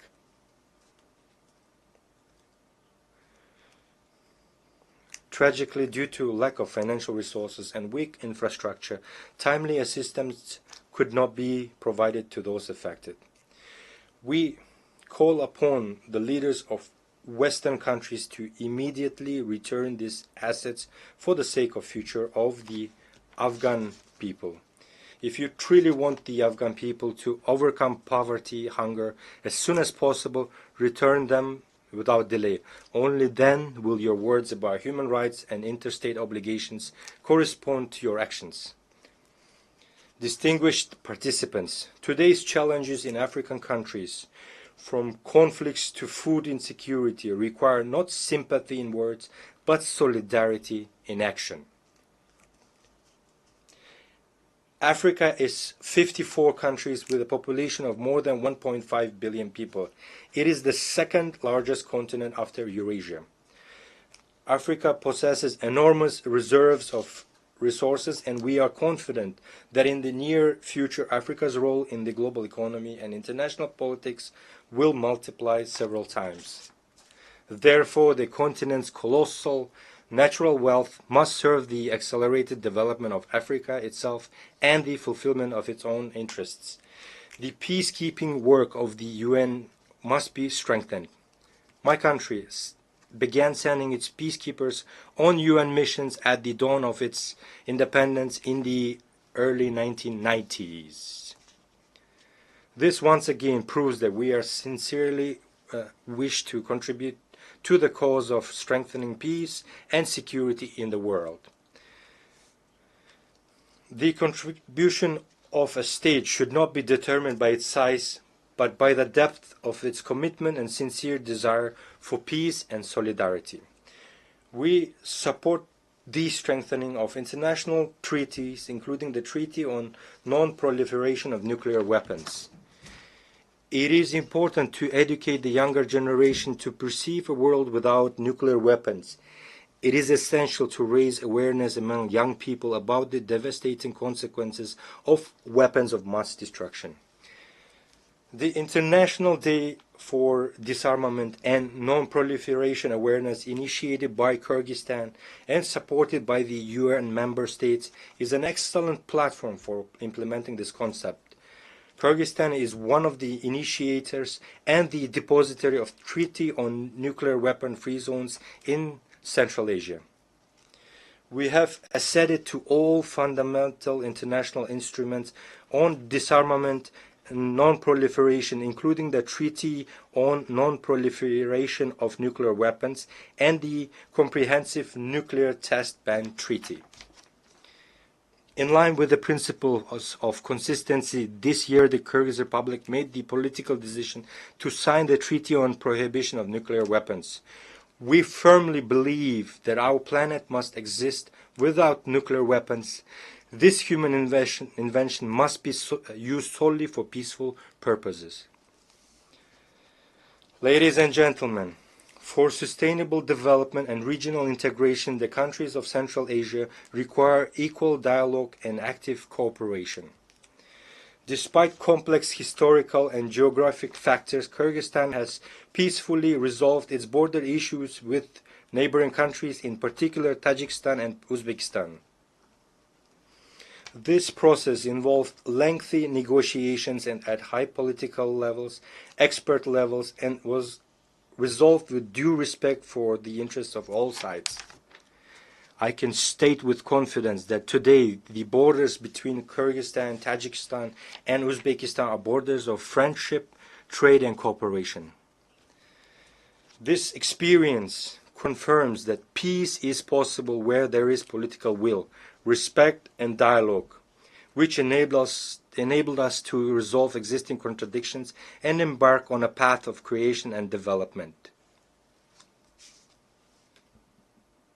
Kyrgyzstan is ready to share this experience of resolving complex issues with the international community. Let us use the more than $3 trillion that are spent annually on armaments worldwide to improve people's lives, eradicate hunger, protect our environment, and clean the air.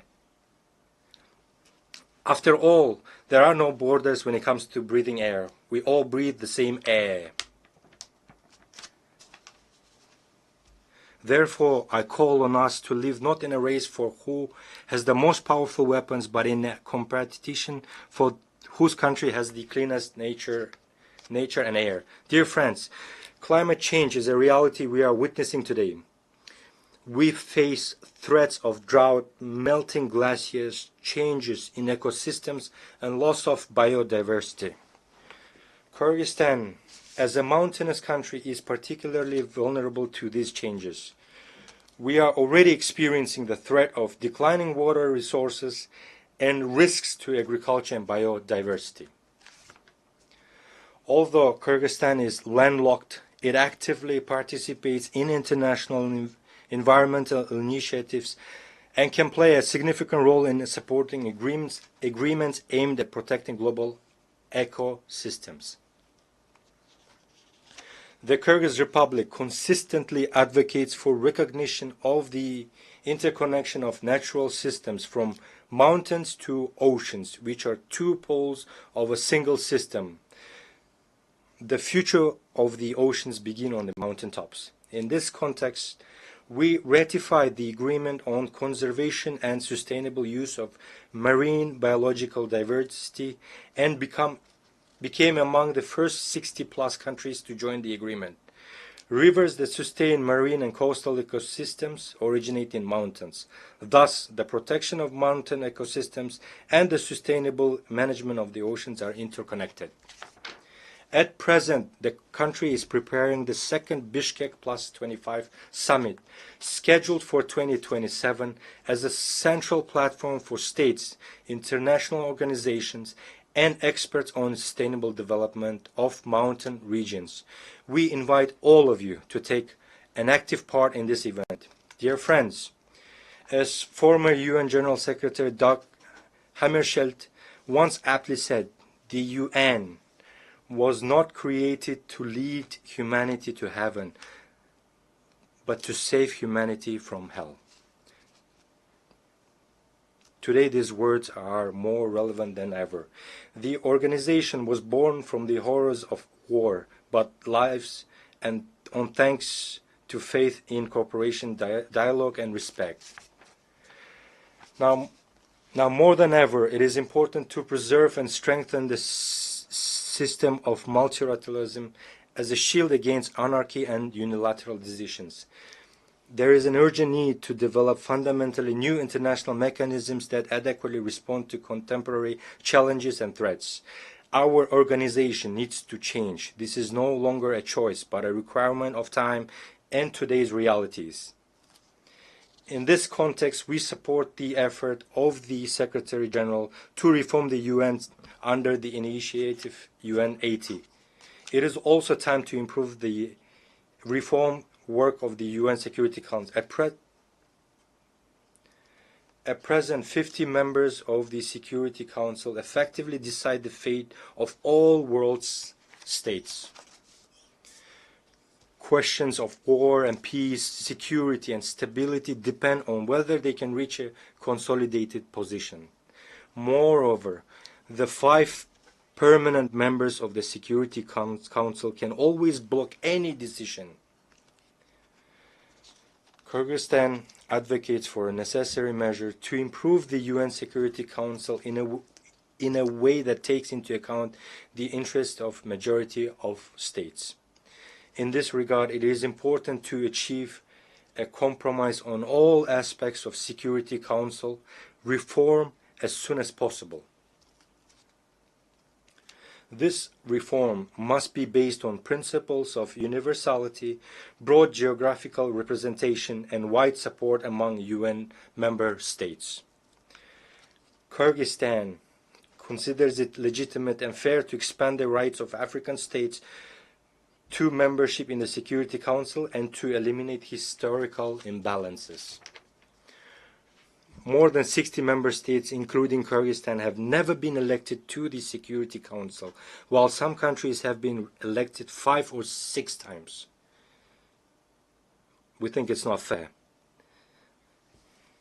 Distinguished delegates, Kyrgyzstan strives to make its contribution to peace, global security, and sustainable development.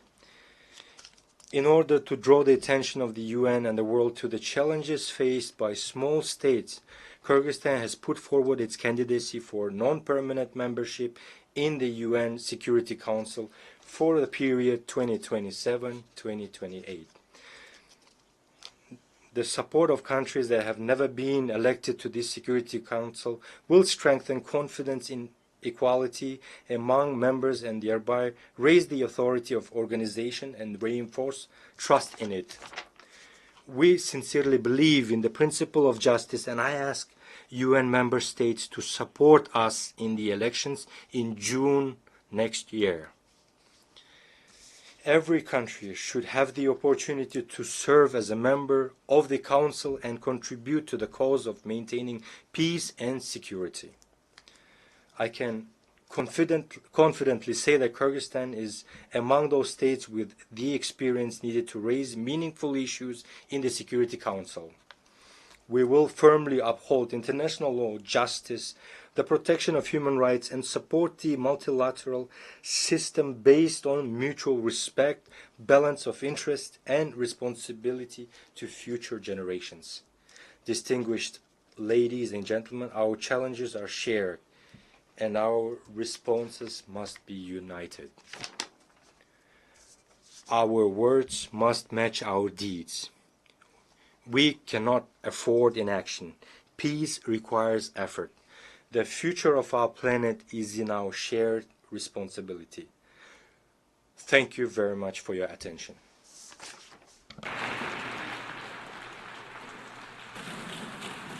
On behalf of the Assembly, I wish to thank the President of the Kyrgyz Republic.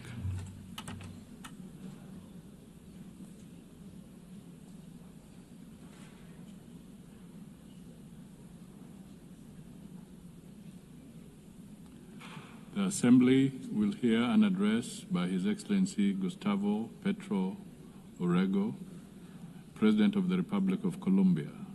I request protocol to escort His Excellency and invite him to address the Assembly.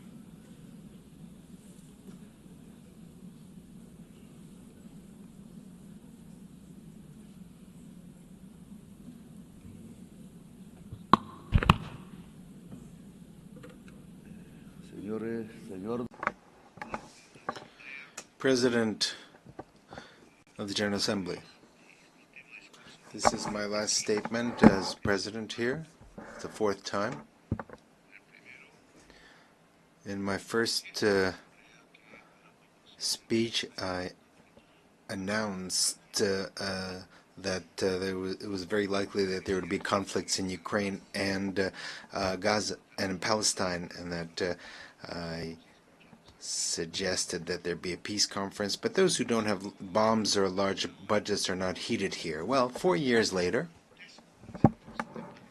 the horrific situation in Palestine did not lead me to think that almost the same thing could happen in the Colombian Caribbean area, where unarmed young people are being shot at with missiles in the open seas. And now we are in a different situation. Perhaps it's more global, a kind of Stone Age that has descended on all of humankind. Missiles against 17 unarmed young people in the Caribbean Sea, some of them Colombians. The persecution, imprisonment, and expulsion of millions of migrants, missiles that have killed some 70,000 people in Gaza, the lack of action on the climate crisis. All this is linked, and all this has the same cause. Migration is simply an excuse so that a rich society, rich, white, and racist, believes itself to be the superior race and is not realizing that its leaders are leading it to the abyss, to its own distinction, together with the rest of humanity. They said that the missiles in the Caribbean were used to stop drug trafficking. That is a lie. Stated here in this very rostrum. In 2023 and 2024 were years when the largest amount of cocaine was seized, and over 700 drug traffickers were extradited to the United States in Europe. I extradited them, and my government confiscated the cocaine, and we didn't shoot a single missile, nor did we kill any youths. The years where I was able to prove that it's more effective to substitute coca crops than eradicate them, than forced eradication using poison, and forcing peasants to use it. The violent war against drugs was a failure, and I replaced it with an effective anti-trafficking policy, not based on a mix-up between an inert substance, that is drugs, with people who actually use it and practice it. But what was necessary is to destroy dialogue and to shoot missiles. Was it really necessary on unarmed, poor young people in the Caribbean? The anti-drug policy is not meant to stop cocaine that is coming to the United States. The anti-drug policy is to dominate the peoples of the South as a whole. You shouldn't look at the drugs, you should look at who has the power and who dominates. This is why I speak to you as a decertified president. I've been decertified by President Trump, without him having any right to do this, a human right or divine right or any sensible reason. They want to force by violence tens of thousands of peasants to do what the U.S. government wants to do, which are influenced by mafia groups in Colombia. Thousands of peasants are massacred in Colombia by politicians who were senators, who were presidents, who were ministers that were bribed and on the payroll of the drug mafia. And at the same time, they were allies of the extreme right based in Florida of the United States, and now allies of the Trump administration. They've been allied for decades with drug lords, cocaine drug lords in Colombia. They were allies, and so they led this anti-drug policy from Washington. I don't know if Trump even knows that that his foreign policy towards Colombia, Venezuela, and towards the Caribbean is based on advice from Colombians who are allies of the cocaine mafia. I myself denounced these politicians, including the paramilitaries, drug traffickers, naming them by their names in the Congress of Colombia when I was senator, and many times they wanted to kill me because of that. And they did not want me to become president. They wanted me to shut up. And now they don't want another progressive government to be reelected. That is why I've been personally decertified, and they have spread calumny against Colombia. Colombia has confiscated the highest amount of cocaine in the history of the country under my government, and I've been decertified. In Colombia, we have managed to stop the increase in the rate of expansion of coca crops that was 43% under the government of Duque and has dropped to 3%. And Duque was not decertified. He was who had someone who financed his campaign who was a drug trafficker, and instead they've decertified me. So the anti-drug policy is not aimed at the public health of a society, but rather to prop up a policy of domination. They don't want to give the power to the people. The young people that were killed using missiles in the Caribbean were not from Hamas. They were not from other terrorist groups. They were poor Colombians. And with apologies to those who dominate the United Nations, there should be criminal cases against those officials of the United States for doing this, including the utmost official, President Trump, that allowed the shooting of missiles against these young people who were simply trying to escape poverty. Youths who in a speedboat who might have had a certain amount of drugs were not drug traffickers. They were simply poor youth. But the real drug traffickers live somewhere else, not in America, not in Latin America. So it's easy to shoot missiles against the speedboats with migrants and accusing them of terrorism and drug trafficking when they don't have a single weapon to defend themselves. When the real drug traffickers live in New York, here, just a few blocks from here, in Miami. And they reach agreements with the DEA, and they're allowed to traffic in Africa, in Russia, in China, but not in the United States, a country that has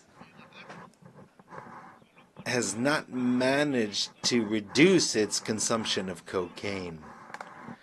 Because it's drug addicts, or rather, they did manage to reduce the consumption of cocaine simply because their addicts switched to another type of drug, fentanyl, which is much deadlier. This fentanyl is produced in the industrial heartland of the United States, here, not far from here. And the consumers are here as well. It's produced and consumed in the United States. That is the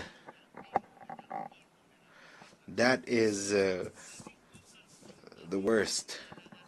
They're addicted to fentanyl and to gasoline, the two main poisons of life in the world. And gasoline is even worse than fentanyl.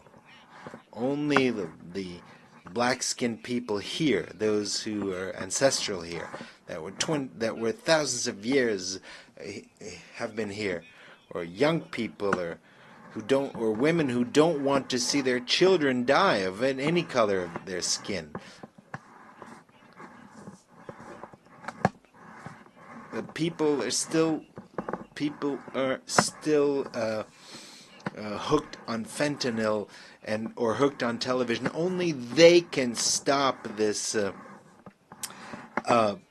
domination by the United States. The people who have taken to the streets in California, in New York, in Philadelphia, where the Liberty Bell stands, in spite of the National Guard that Trump sends out against its own people to shut them up, to the states that are free.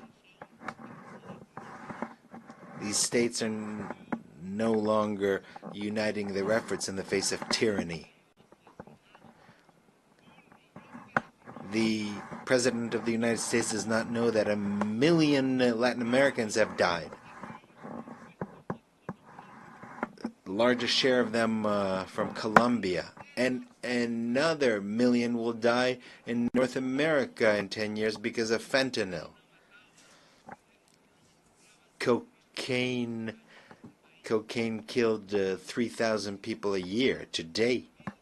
Fentanyl kills 130 per year, 30 times more. That is the outcome of 30 years by the United States of a policy that is absurd and that is leading its society to the horrific death due to drugs that kill the brain. And in this situation, Trump not only allows missiles to be fired at young people in the Caribbean, does not only imprison migrants, but also allows missiles to be killed against children, women, and old people in Gaza. He is an accomplice to genocide. It is a genocide, and we need to prevent it. This forum is a mute witness to a genocide. In a world where we thought that this was something only a legacy of Hitler.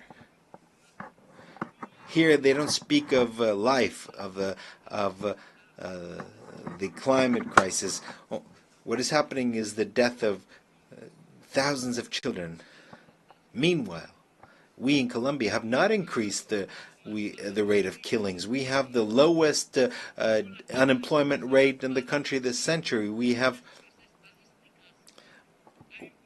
the lowest unemployment rates. We have developed our agriculture by 10% and our industry by 5%.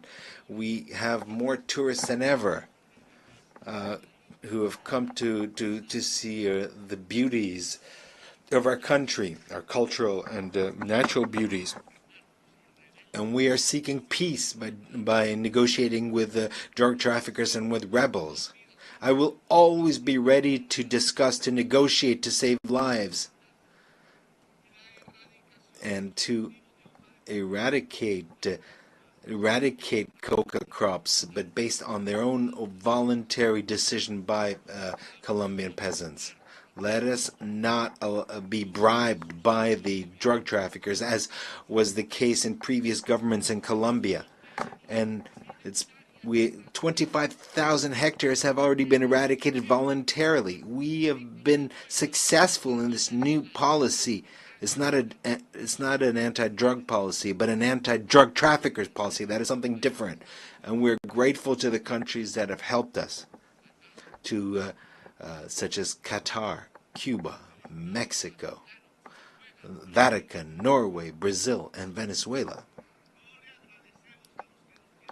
We don't want to thank those who want to sow war between us. People of the world, listen. Latin America does not only mean drug trafficking or coke or cocaine. Latin America has a massive, massive potential for clean electrical energy, renewable alternate energy based on wind, water. The United States has a huge demand for energy, and 70% of it is filled by fossil fuels, in other words, based on carbon, coal, gas. Latin America is developing its clean energy potential, and we can satisfy the entire demand of the United States for energy. What is necessary is investment, and we would make the biggest contribution to fighting climate change. Given the huge potential for clean energy and the capacity to absorb by the Amazon, Latin America can make a tremendous contribution to save the life in this planet. All that is necessary is $600 billion to develop this potential. Africa and Europe can do the same. It is this decarbonization would provide us with over $1.3 trillion. This is money that is already in the treasuries of the United States, Europe, and China, but not a dollar is spent because it's not profitable.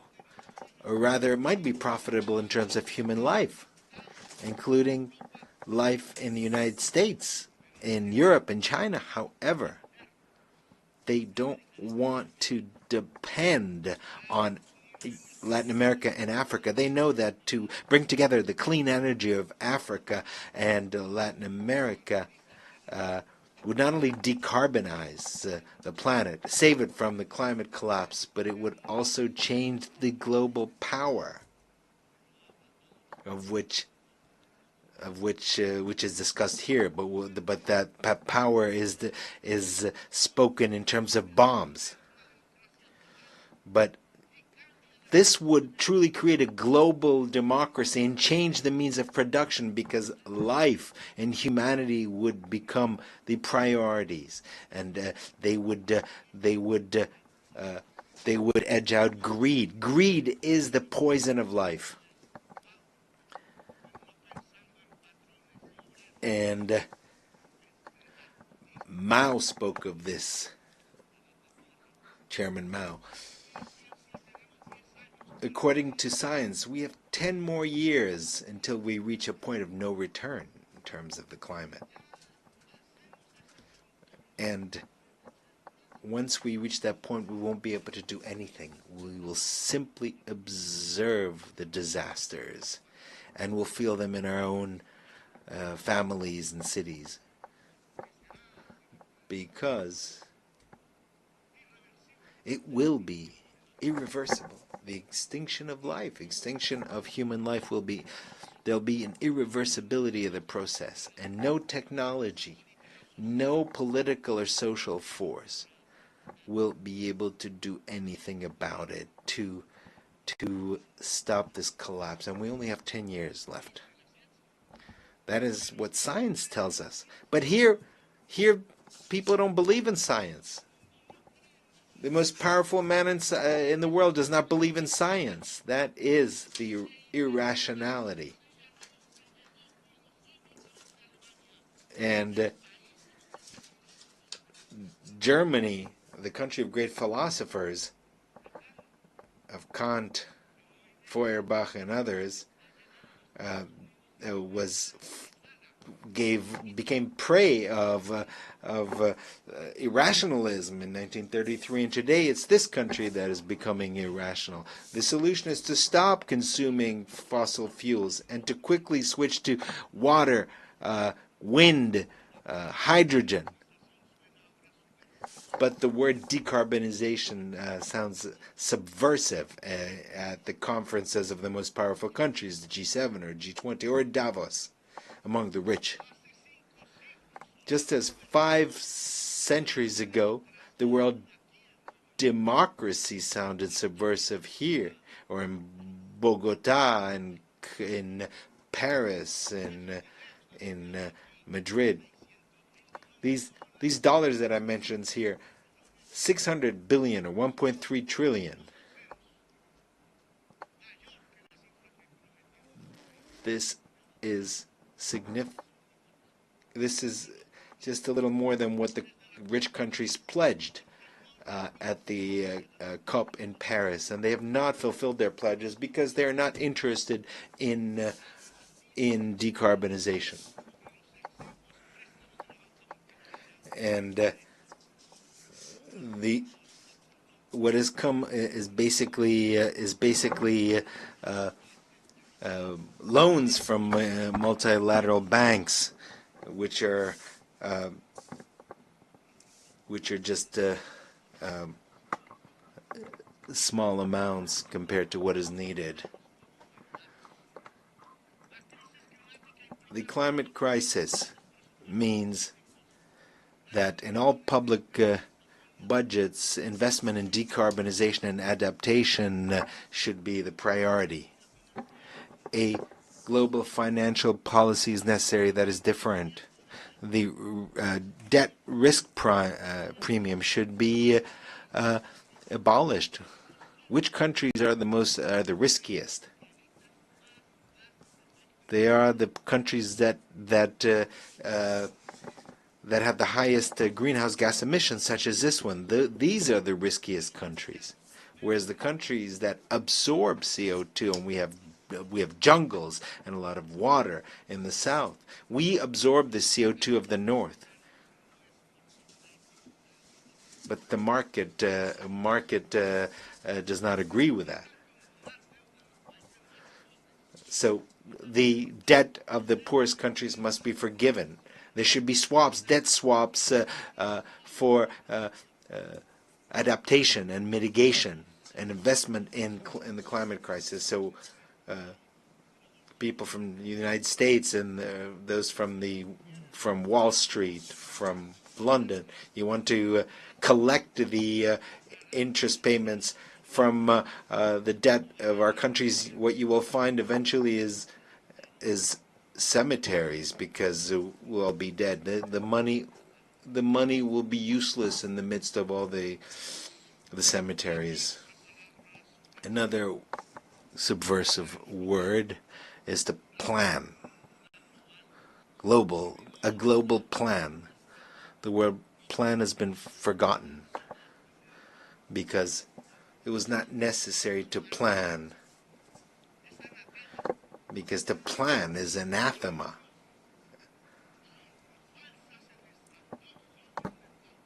And there was a fundamentalist belief in the markets, thinking that markets would bring happiness. The Swiss economist Arras said this. And in fact, the market leads to an abyss. It leads to death, as we are already witnessing today. Malras, that was his name, was wrong. Neoliberalism was mistaken from the very beginning, and it's been guiding our countries for the past 50 years, based on completely erroneous formulas. The plans should be binding on national states. There should be a global democracy supervised by a Security Council that does not have the right to veto.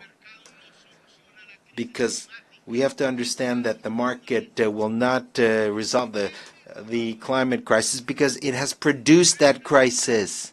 It was capital, which is based on unequal relationship between those who own the means that create the carbon and those who work, who are salaried employees. And this is a system that has to produce more and more objects that the boss, the owner, has to sell. And the same thing for the production of fossil fuels. That is what has produced the climate crisis. Produce more, to consume more, to sell more, and thus create more carbon, more oil until we die. But this will not last forever because carbon and fossil fuels have reached the end, because that is perhaps will mean the end of capital in general, because if it's not the end of capital, it'll be the end of life. The owner of capital is an individual that has power. It's not a thing. It's not some kind of puppet. It is a human being with his greed, a slave to his greed.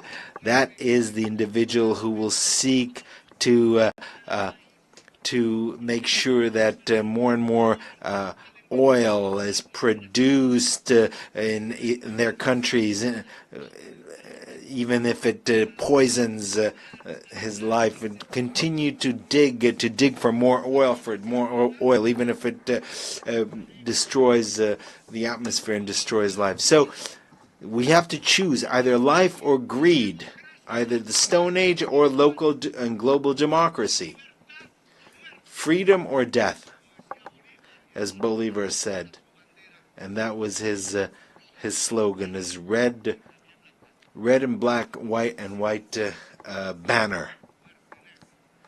Freedom red, death black, and possible peace white. That is what is necessary, is a revolution by the peoples of the world to overcome the climate crisis and not to allow this crisis to reach a global collapse. It is a revolution of the united peoples, of civilizations that need to engage in dialogue, more than states themselves. It is a revolution of entire humanity to save life on the planet, and perhaps with the cooperation of certain governments that want to support life. Today, the United Nations is experiencing a crisis, and there's a need to transform it. Today, we have nation states gathered here who no longer have power, and that no matter how much they vote, they are ignored, because the nation state has also reached its decadence, its ultimate fall. Because capital has become global. It's not contained in a state. Socialism was supposed to be global, but Stalin, in fact, in Yalta, condemned a global revolution that was occurring in Spain and in Greece, and it might have occurred in Latin America and other places. So humanity is a new political subject that has emerged rather than the nation state. And so the United Nations has to become a united humanity, even though a diverse but united humanity. A new subject is appearing in human history, and this is very important. And I think that this is wonderful, because we have to overcome the idea of a nation state to become humanity, but that humanity must be united. For that, there needs to be democracy around the world. There needs to be permanent dialogue in the midst of diversity. It is our differences that compels us to coordinate our action at the global level. Dialogue, yes. Humanity, yes. Humanity profoundly democratic, yes. Hopefully a humanity of based on leaders who are free rather than a humanity that is basically slaves, just beasts of burden. A humanity that shoots missiles against young people that are defenseless, armed people, or shoots missiles in a place of the world near where Jesus was born. These problems cannot be resolved with governments who are bribed by oil producers, by oil corporations. So a new political subject is emerging, a united and diverse humanity, united despite its diverse cultures. Meanwhile, the old societies of Europe are collapsing, and the United States is applauding its new Hitler. It's not listening to its own young people or its older people who died in Europe in the battlefields of Europe fighting against Hitler and against his criminal ideology. Today,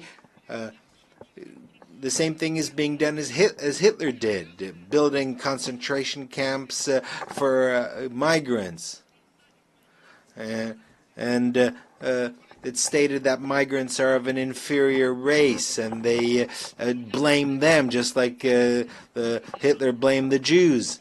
They call them drug traffickers and thieves, whereas the majority of drug traffickers are blonde and have blue eyes, and they keep their fortunes in the largest banks in the world, and they don't live in Bogota or in Gaza. They live in Miami. They are neighbors of President Trump. They live in Dubai or in Paris or London. They don't live where there's poverty. But the missiles are fired against those where there's poverty. Tren de Aragua is a group that is considered a terrorist group, but that is not true. Migrants are not criminals. They should not be put in concentration camps, expelled and chained up. Immigration is not immigration is due to a blockade against countries like Iraq or Cuba. Immigration is a result of the impoverishment of many countries because of their indebtedness, because of wars unleashed by the United States and Europe to grab their oil. Immigration is a consequence of a climate crisis that leaves the tropics without water and destroys the environment. The solution to migration is very different from missiles or prisons or camps. There is no higher race. There's no supreme race.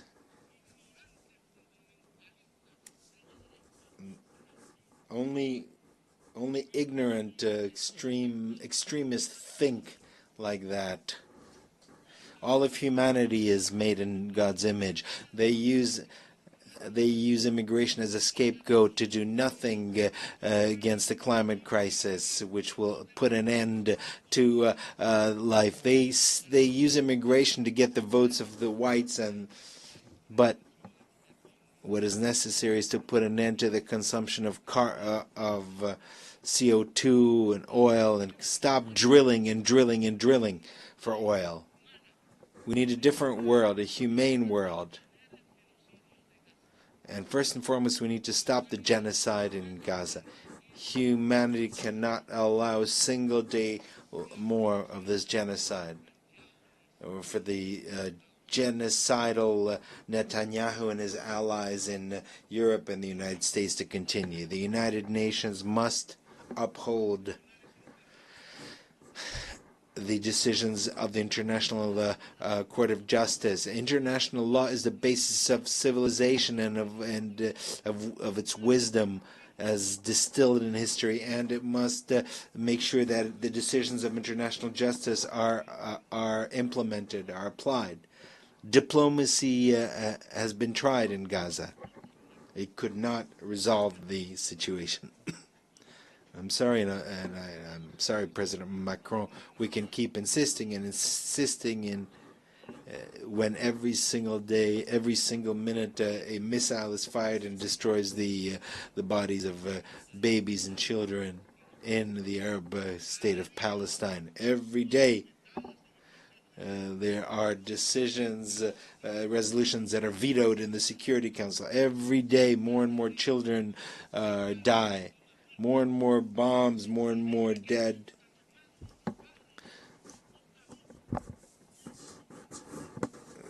Perhaps those who do this, who shoot this, are robots. Maybe they don't have their own children. They're not human.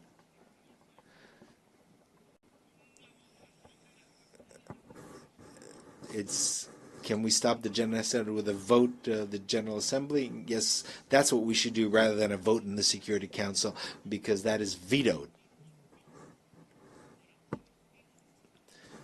United for peace for Palestine. We should establish a peacekeeping force to protect. What's necessary today are words, not blue helmets that are often lack training, and they're not ready to do this. No, what we need is a powerful army of countries that do not accept genocide. That is why I invite nations of the world and their peoples, most importantly, as an integral part of humanity, to bring together weapons and armies and to defend Palestine. I invite the armies of Asia and the brave people, the brave Slavic people who defeated Hitler, and the Latin American people of Bolivar, of Garibaldi and others. I think there's enough. We've had enough words. Today, the time has come to use the slogan of Bolivar, freedom or death, because Washington and NATO are killing democracy, and they are spreading totalitarianism at the global level. We need to raise the red and black banner flag.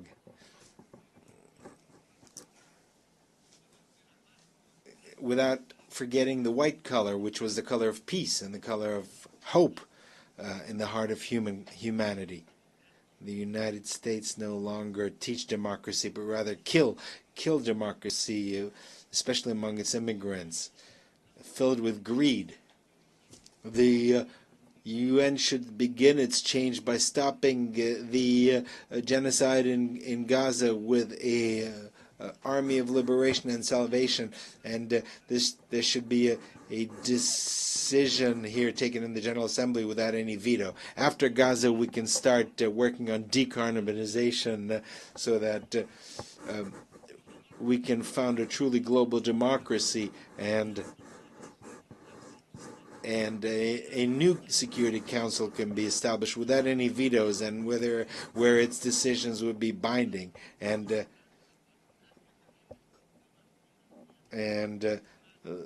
the global and national financial system should be based on decentralized capital. That is the way that humankind can regulate capital, to subordinate capital to life,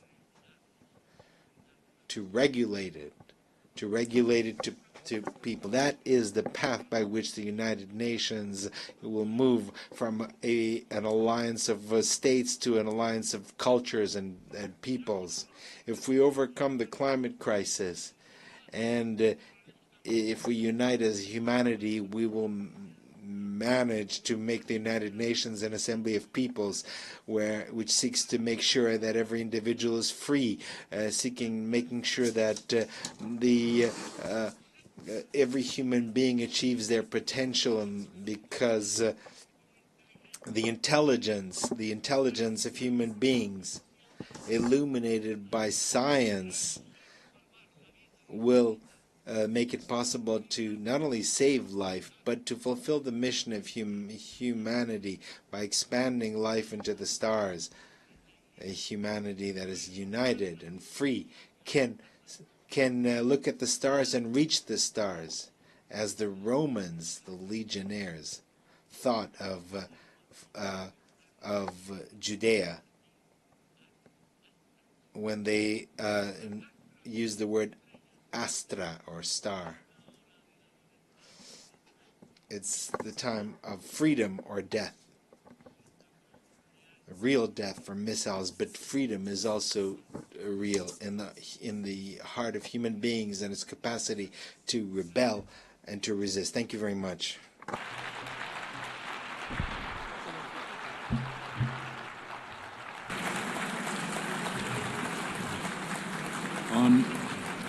On behalf of the Assembly, I wish to thank the President of the Republic of Colombia.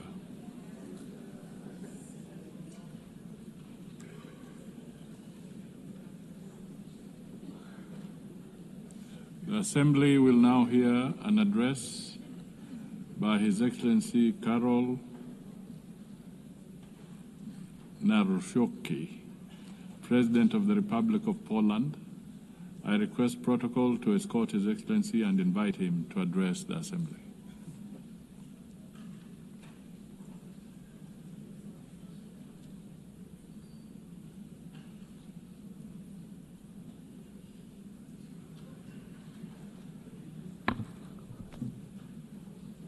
Ladies and gentlemen, Excellencies, I like and appreciate a lot English language, but I love Polish language, which epitomizes more than 1,000 years of Polish heritage, Polish culture, and Polish history. So I would like to share with you Polish language. Szanowny Distinguished Mr. President, Your Excellencies, esteemed delegates, I am standing here for the first time as President of the Republic of Poland. And of course, I feel great proud because of this. But at the same time, I'm aware of what serious challenges we are facing today as an international community. This is indeed so, for the world has changed completely over the last couple of years since the start of the Russian invasion of Ukraine. On February the 24th, 2022, we were brutally, all of us, awakened from our blissful dream of a world at the end of history. The history did not finish, and the history will not finish, and we need to be aware of that. So we were awakened from our blissful dream in which we strive for universal peace and respect for the principles of international law. I believe these are the words which are repeated more frequently in this community. This dream, ladies and gentlemen, does no longer exist, and we often repeat the words which do not reflect reality which surrounds us, both in Central Europe, in Eastern Europe, and in many other regions of the world from which you have come. State borders have ceased to be untouchable, as a matter of fact, and international law, which has so far been considered the compass of the world order, began to be treated more as a suggestion rather than a rule. Let me remind you that shortly after the outbreak of the war and the attack of the Russian Federation on Ukraine, Polish men and women demonstrated incredible solidarity with the fighting Ukrainian nation. We opened our hearts, our borders, we opened up our homes. We provided material, financial, and military assistance, as well as diplomatic one. Today, ladies and gentlemen, 1 million Ukrainian refugees live in Poland. Ladies and gentlemen, the Russian invasion of Ukraine is not only the most serious conflict in Europe since World War II, but it is also a turning point. The existing international order is crumbling before our eyes. The world has entered a new and dangerous era of rivalry between great powers, breaking rules and testing how far one can go before someone says a clear enough stop. The principle of sovereignty, you can ask this question. It is increasingly trampled upon, the prohibition of aggression reduced to a dead letter. Instead of law, an attempt to use naked and brutal force. We are at a turning point in history, a time when the decisions made today will have consequences for decades to come. And all of us need to be aware of this, and all of us are taking responsibility for this. That is why now, as a community of democratic states, or those aspiring to be democratic states, we must view the current situation as a battlefield for principles whose observance may determine the future of our civilization. Ladies and gentlemen, I think this is the last moment to take concrete action. Ladies and gentlemen, Russia's aggression against Ukraine is not just a regional conflict.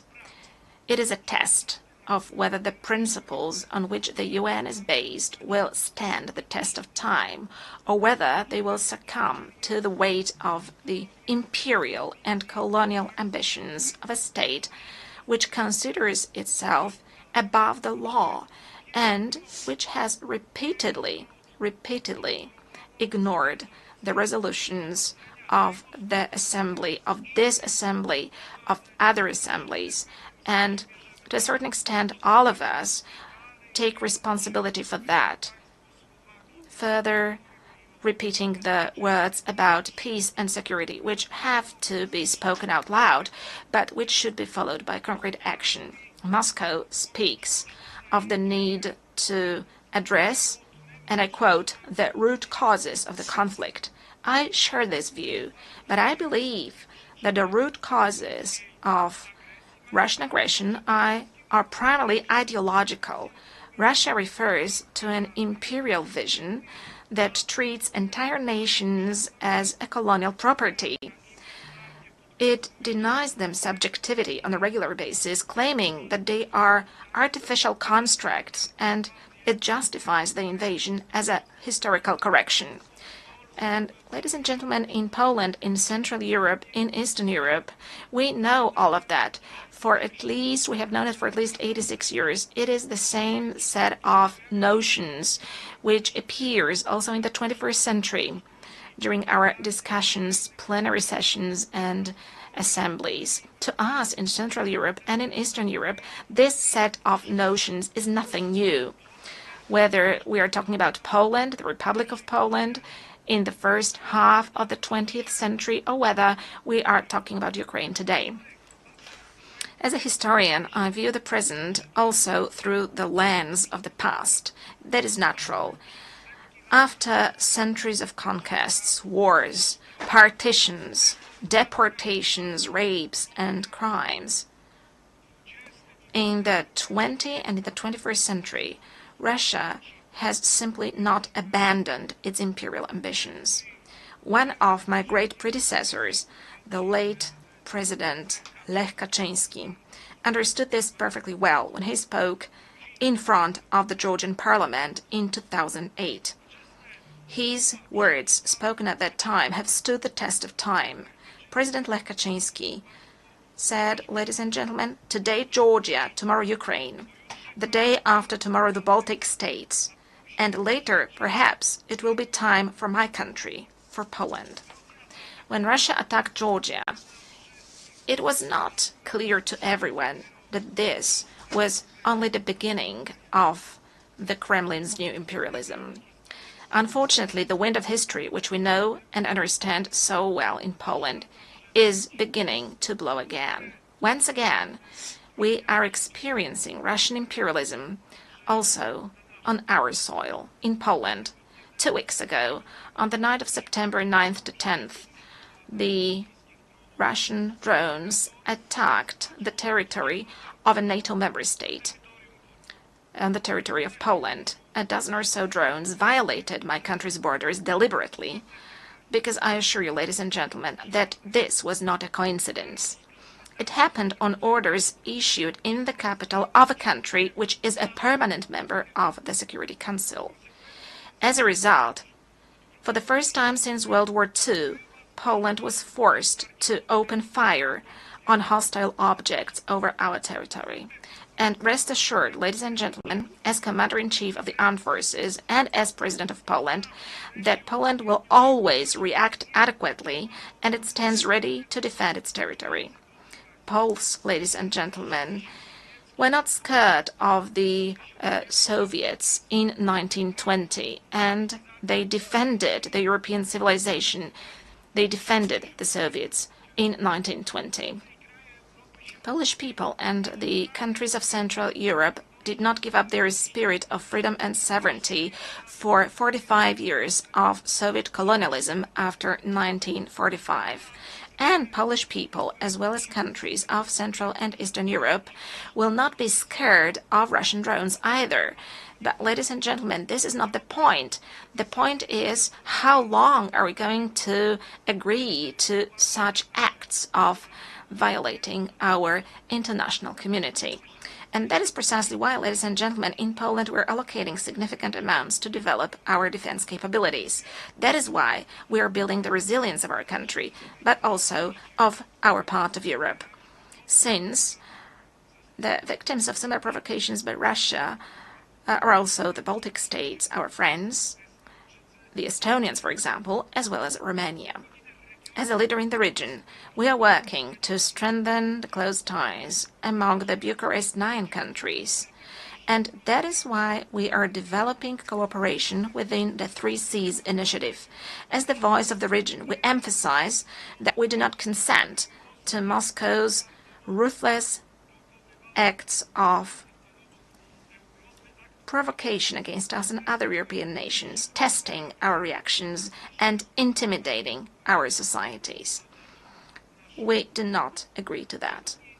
Distinguished delegates, neo-imperial and neo-colonial Russia is attempting to destroy the architecture of international security before our eyes. It violates international law, reinforces divisions, and strives to revive the concert of powers. Many countries present in this hall today are well aware of the tragedy of borders drawn by force and decisions taken over the heads of nations. Historical experiences, often so difficult for my country, shows that lasting peace cannot be built on rewarding aggression. We cannot agree to territorial integrity and sovereignty being violated. Russia's current actions do not indicate a willingness to pursue genuine peace, declarations of dialogue, and this is something we know as well, are accompanied by military offensives and attacks, with victims being civilians, including children. Always when Moscow says peace, what it actually means is surrender of the one who it considers its enemy. Russia needs to end the war and accept full responsibility for it. Holding Russia accountable should be our common duty. The perpetrators of all international crimes must be tried before competent courts. And I hope this is going to be the case soon, and that we are going to meet in the coming years, also during my presidency, and discuss things which should be obvious for all of us. That is why Poland supports the work of the International Court of Justice and the International Criminal Court and endorses the idea of establishing a special ad hoc tribunal to try the perpetrators of aggression. For no war can be profitable for the aggressors. Wars cannot pay off to the aggressors, also in terms of economy.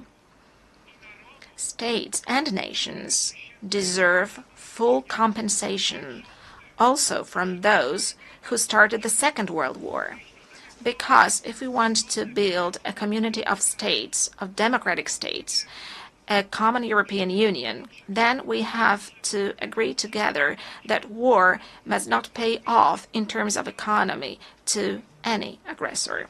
Ladies and gentlemen, as I mentioned, we are currently facing a whole range of global and local challenges.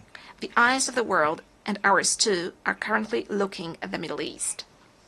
Poland, like many other countries in the world, is following with concern the situation in this region, in the Middle East, where, as a result, Francisco Chapo, President of the Republic of Mozambique, I request His Excellency and invite him to address the Assembly.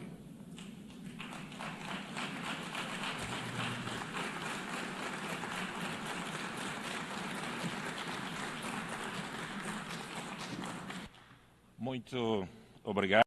Thank you so much. Your Excellency, Madam President of the 81st session of the United Nations General Assembly, Your Excellency, Secretary General of the United Nations, Your Excellency, heads of state and the government present here, distinguished head of delegations, ladies and gentlemen, it is for us an honor to address for the first time as the President of the Republic of Mozambique in a very important moment, both for Mozambique and for the Organization of the United Nations. I'm saying this because we celebrate 50 years of our national independence, 50 years of our admission as full members of the UN, and 80 years of these big organizations.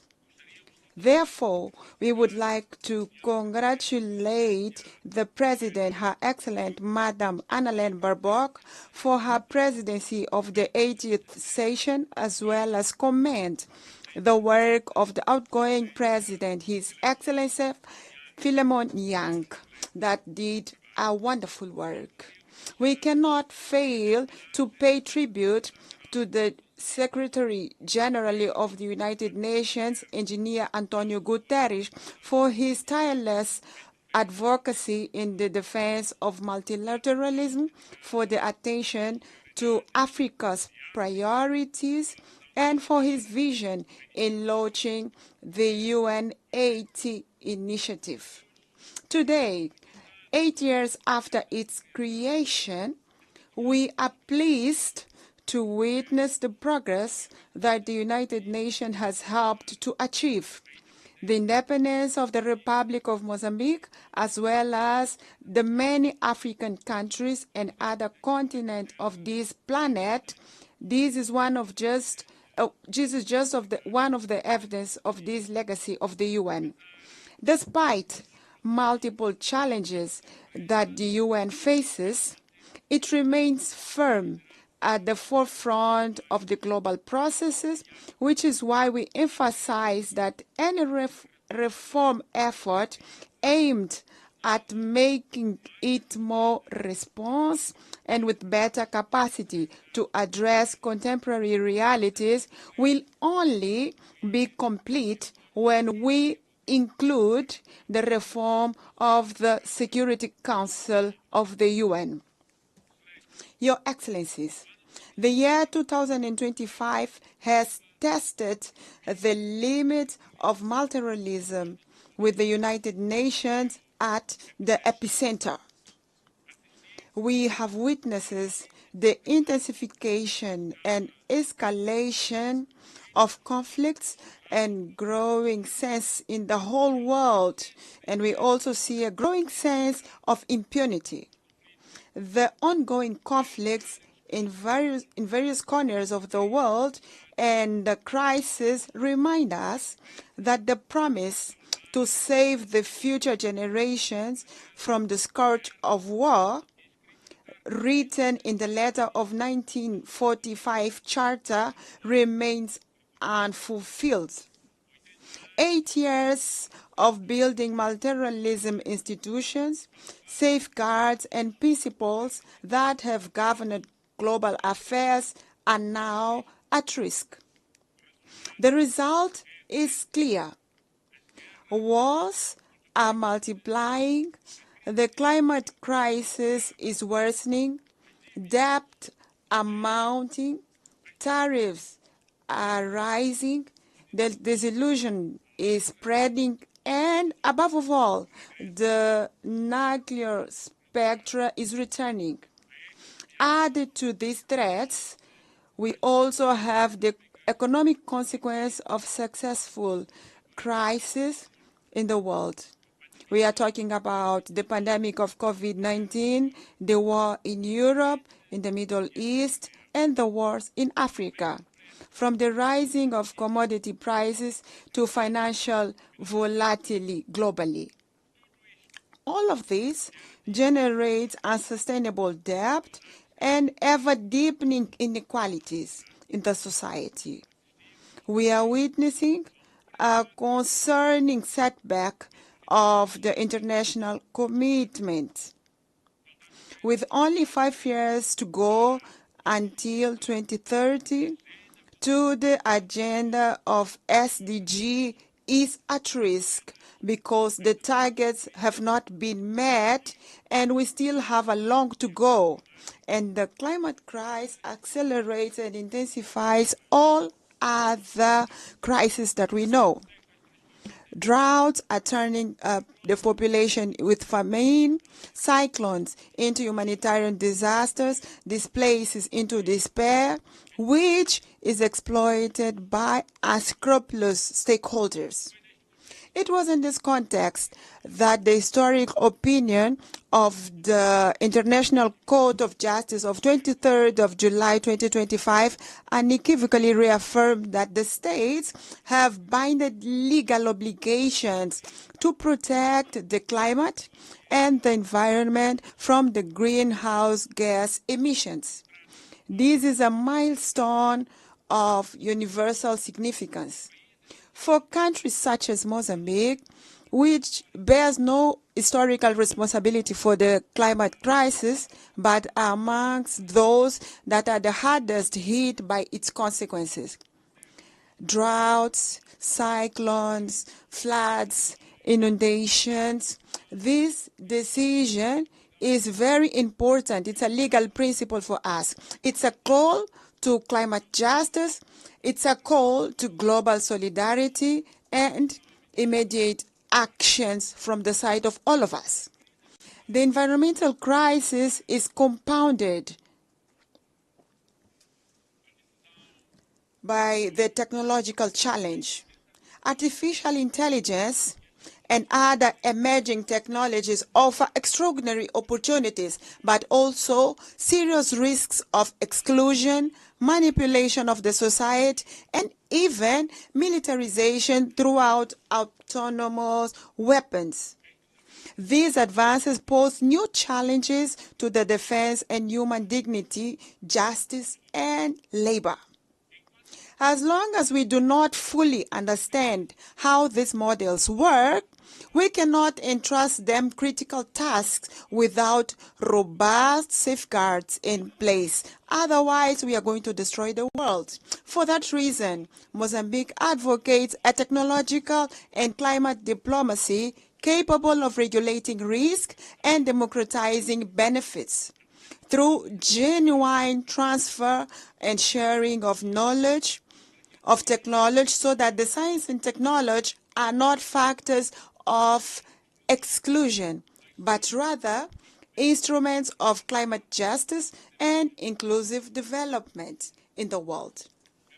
Faced with these interconnected challenges, our continent, Africa, can and must play an active role in defining international rules and standards, formulating principles and scientific ethics, and determining research priorities, ensuring that technology innovation is always at the service of the humanity and not at the service of destruction of the humanity.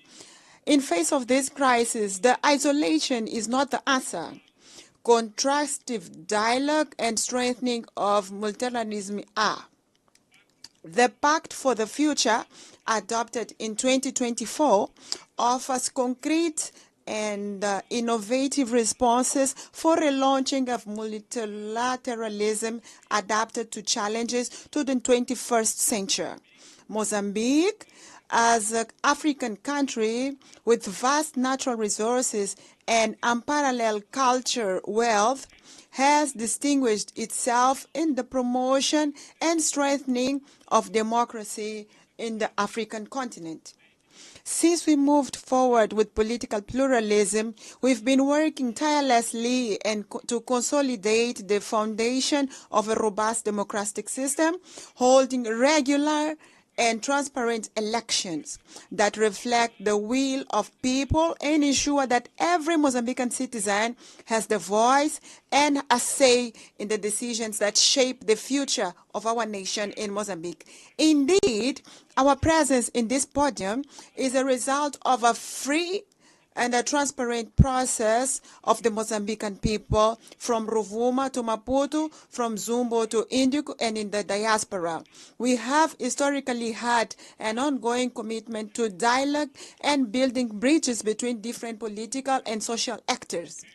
This commitment to the dialogue was crucial for the lasting peace achieved after decades of conflicts and for the political stability that we enjoy today in Mozambique. Currently, Mozambique stands out for its ongoing efforts to promote an inclusive national dialogue, which the public consultation phase was launched on the 10th September. We are working to ensure that all the sectors of the society, regardless of their origin, political, societal, or economic position, they all should be heard and have their concerns taken into account in the national decision. This process will not only strengthen the Mozambican democracy, but also ensure that the country development is truly reflected the needs and aspirations of all Mozambicans without exception. We do believe that the true strength of a nation, it does not lie only in its ability to resolve conflicts, but it also in its ability to promote in a peaceful and constructive manner. We are proud of the progress we have made so far, and we reaffirm our commitment to continue advancing as an example of democracy in Africa, of peaceful coexistence in the African continent and in the world. We are proud to have promoted during our term the Security Council, where we were non-permanent members, the presidential statement on Africa about the role of Africa in global affairs, as well as to have contributed for the historic resolution 17/19/2023, which paved the way for the predictable and sustainable financing of the operations of support to peace in African Union through United Nation Treasure. This milestone confirmed that Africa is not only a beneficiary of multilateral order, but also an indispensable actor in the reforms and revitalization. It is in this sense that Mozambique will keep defending a stronger African voice with 2 permanent seats on the Security Council and a greater weight in the decision of international financial institutions internationally. A new global financial architecture capable of alleviating debt, mobilizing financial resources for the sustainable development and climate action, as well as correcting historical asymmetries.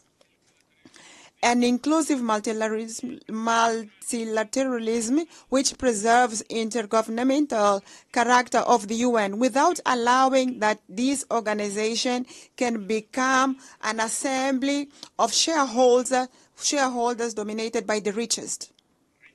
We want to reiterate equally the fact that we want to have two states like Palestine living side by side with peace with Israel as the only fair way, legitimate and long-lasting, so that we can have the aspiration of both people. I would like to congratulate the countries that have recently decided to recognize Palestine, the same right that was given to Israel, contributing to reinforce legitimacy and the fact that we are going to have the solution for both states. The same way, I would like to reaffirm our firm opposition against the coercive measurements that are unilaterally excluding the people, Cuba to Venezuela, Zimbabwe to other countries in clear violation of the UN Charter against the principles of justice, solidarity, and the international law.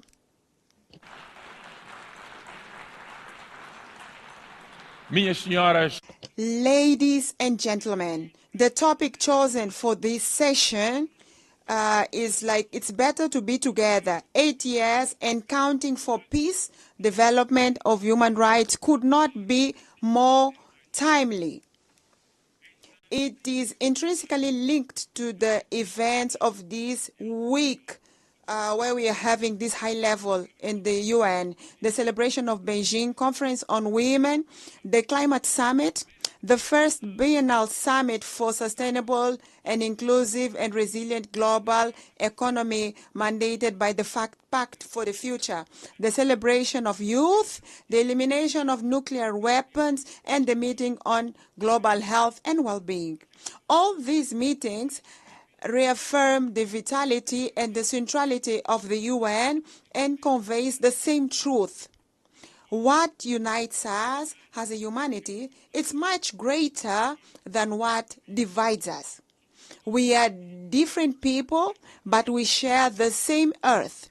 We profess different creeds, but we all aspire to the same dignity.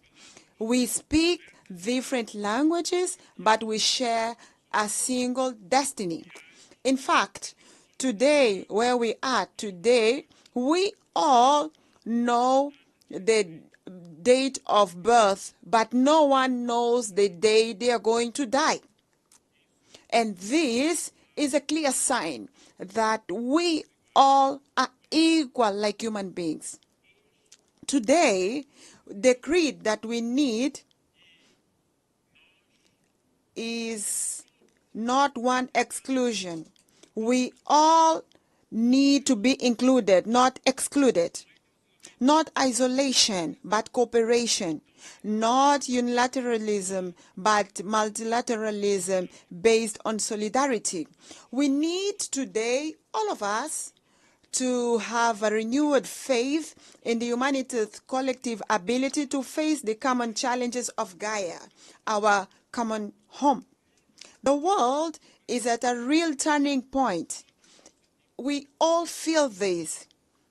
Either we deliver the 23rd agenda that we've written it ourselves, or we will have to accept seeing a relegated and failed promise. And for this, goodwill is not enough. Honoring the principle of common responsibility and differentiality is important. We need resources on a scale. We need to work in a smarter way to align mandate with national priorities for each of us, to invest in data, technology, institutional capacity, and most of all, ensure that Africa has a full seat at the table where decisions are taken for its future. The message of Mozambique is very clear. We want partnerships based on mutual respect and shared value. To paraphrase the late President Samora Moises Machel, the President of the Popular Republic of Mozambique at the time, today Republic of Mozambique, international solidarity is not an act of charity. It is an act of unity amongst allies. The 80th anniversary of the UN invites all of us to renew our spirit of solidarity, international solidarity, and human solidarity. The challenges before us are enormous, but we are indeed better together, as the topic of the UN says. And if it is true that each generation inherits the world from the previous one, it is also true that each generation has the duty of leaving a better world for the next generation. This is the guidance principle of the Agenda 2030. It is the spirit of the Pact of the Future, and it is the reason why we have this organization, the United Nations, to transform the hope of the people in the world into actions, solidarity into concrete results for the people, so that we may have the courage, all of us in the planet, to reform with wisdom, learn from our mistakes, and the determination to offer peace, development, and human rights to everyone, all human beings in the planet. To conclude, I would like to say that Mozambique counts on the UN, and the UN can count on Mozambique. Thank you so much, everyone, and wish you success. Thank you. On behalf of the Assembly, I wish to thank the President of the Republic of Mozambique.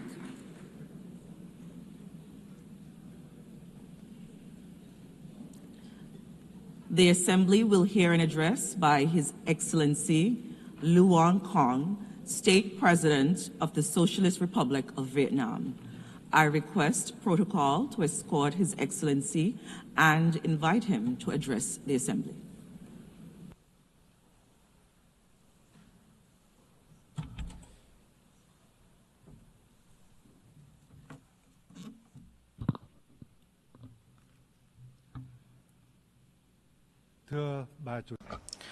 Madam President, I would like to extend my heartfelt congratulations to Madam Anna-Lena Baerbock on her election as President of the 80th session of the UN General Assembly.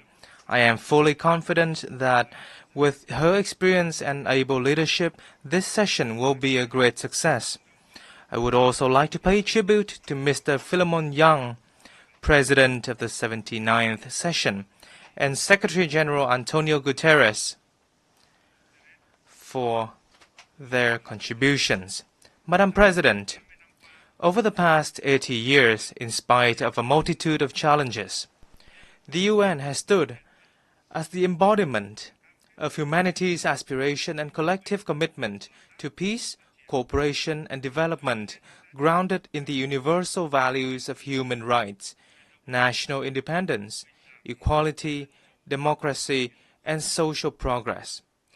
Multilateral cooperation has brought forth remarkable achievements, especially in preventing wars, fostering peace and cooperation, building friendships, reducing poverty and curbing diseases, improving living standards, and advancing science and technology at an unprecedented pace. Yet today, we find ourselves in a profoundly changing world facing unprecedented acute challenges. Local wars, conflicts, arms races, and the use or threat of force in the international relations are escalating at an alarming rate. Non-traditional security challenges are exerting heavy tolls on all countries and communities.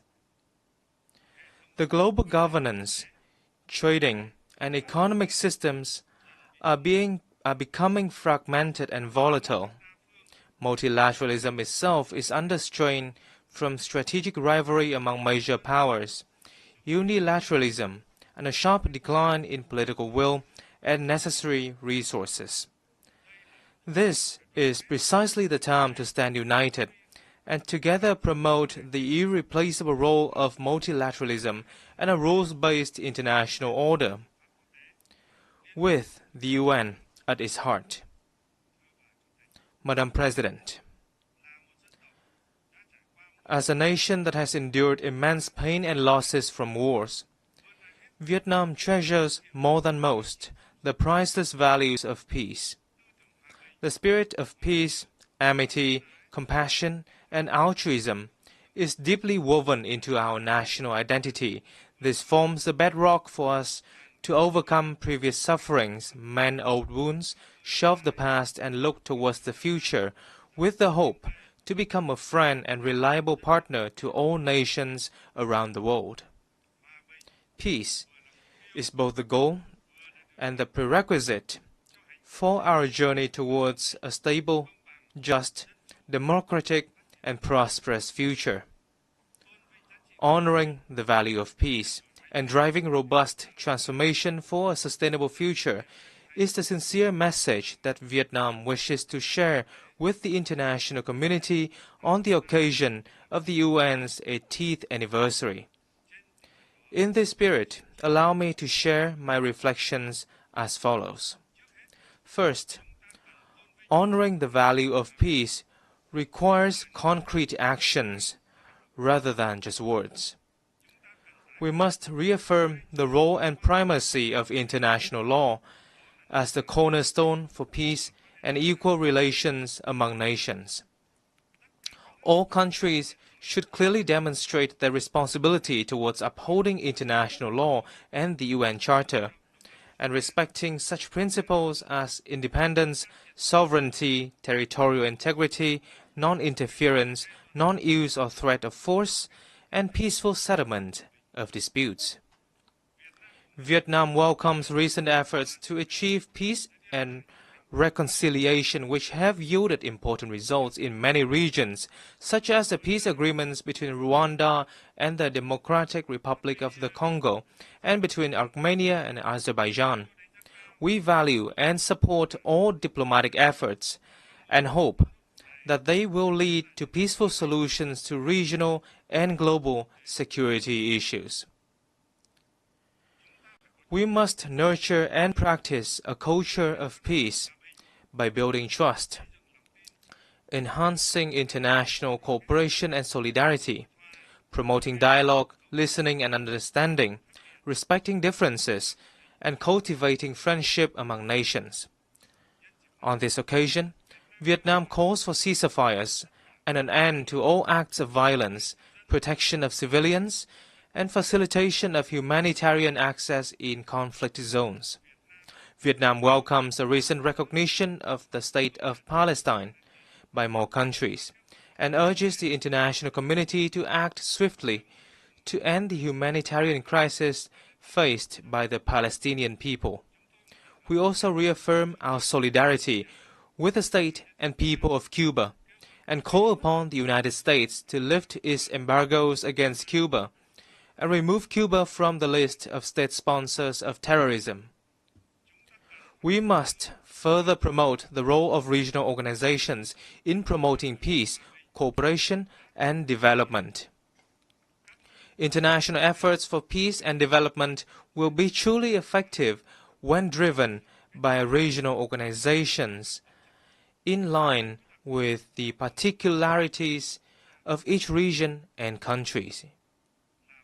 As an active ASEAN member state, Vietnam is proud of ASEAN's growing strength and its centrality in the Asia-Pacific's security and development architecture. Most recently, ASEAN contributed to the ceasefire agreement between Cambodia and Thailand, and we are committed to upholding ASEAN's core values of solidarity, consensus, and unity in diversity, building a resilient, inclusive, and sustainable ASEAN community, and effectively implementing the 5-point consensus on Myanmar.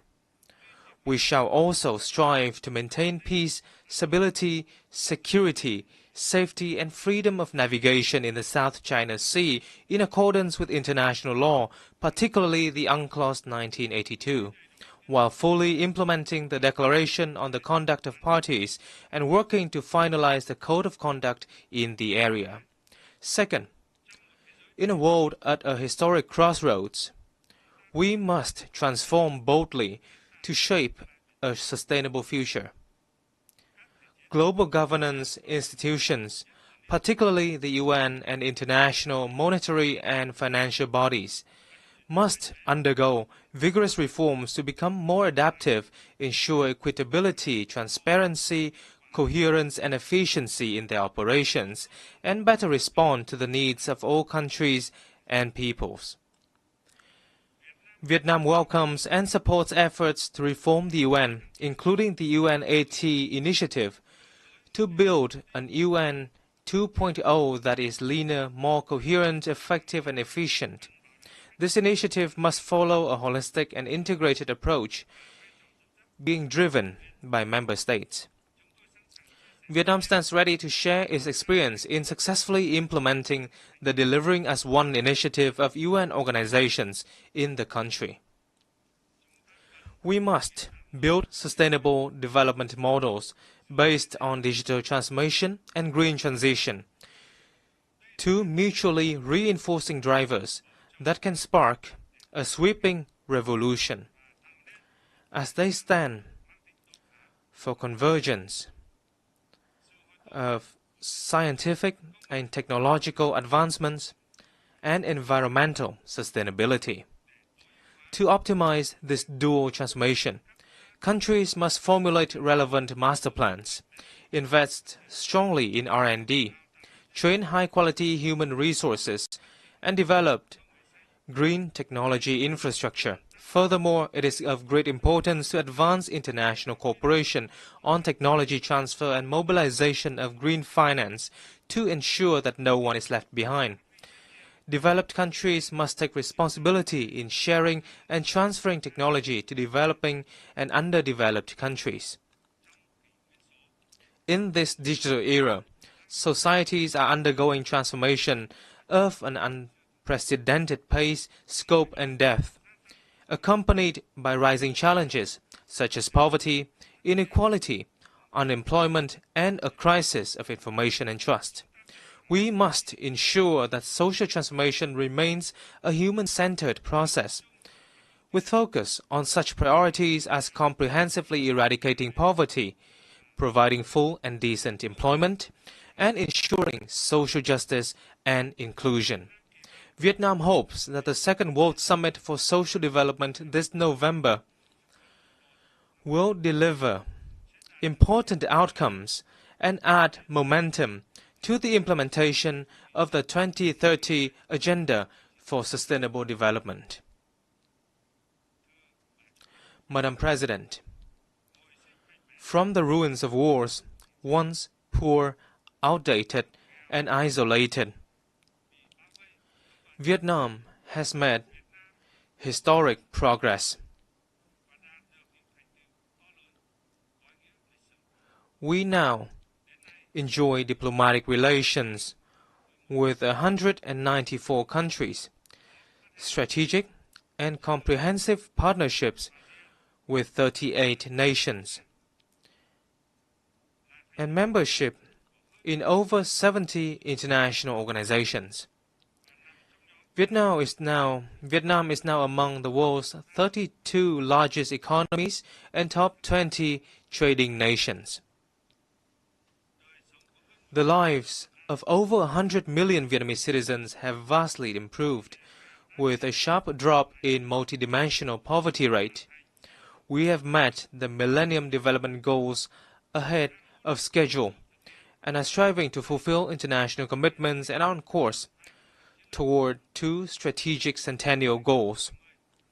becoming a modern, industrialized, upper-middle-income developing country by 2030, and a developed high-income nation by 2045. On behalf of the state and people of Vietnam, I express heartfelt gratitude to the UN and its agencies, member states, and partners who have been working with us and supported us on this journey of development. Guided by the spirit of self-reliance, resilience, and solidarity for the common cause, Vietnam pursues an independent, self-reliant foreign policy for peace, cooperation, and development, while diversifying and multilateralizing our external relations, and strive to further expand and deepen our international integration in a more proactive manner, with a strong commitment to being a friend, a reliable partner, and a responsible member of the international community. Vietnam will continue to make every effort and stand with all nations to shoulder our shared responsibilities, overcome challenges, and foster transformative changes to build a world of peace, stability, prosperity, and sustainability, delivering happiness and well-being to all. Vietnam is actively preparing to assume the presidency of the 11th Review Conference of the Treaty on the Non-Proliferation of Nuclear Weapons in 2026, and we look forward to the valuable support of member states for our candidacies to the UN Human Rights Council for the 2026-2028 term, and to the International Tribunal for the Law of the Sea for the 2026-2035 term. We particularly look forward to welcoming you all to Hanoi on the 25th of October for the signing ceremony of the UN Convention against Cybercrime. I thank you.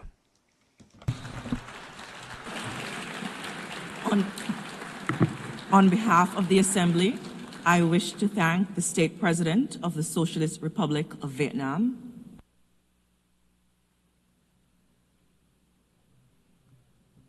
the Assembly will hear an address by His Excellency Juan Manuel Gonzalez Lourenço, President of the Republic of Angola. I request protocol to escort His Excellency and invite him to address the Assembly.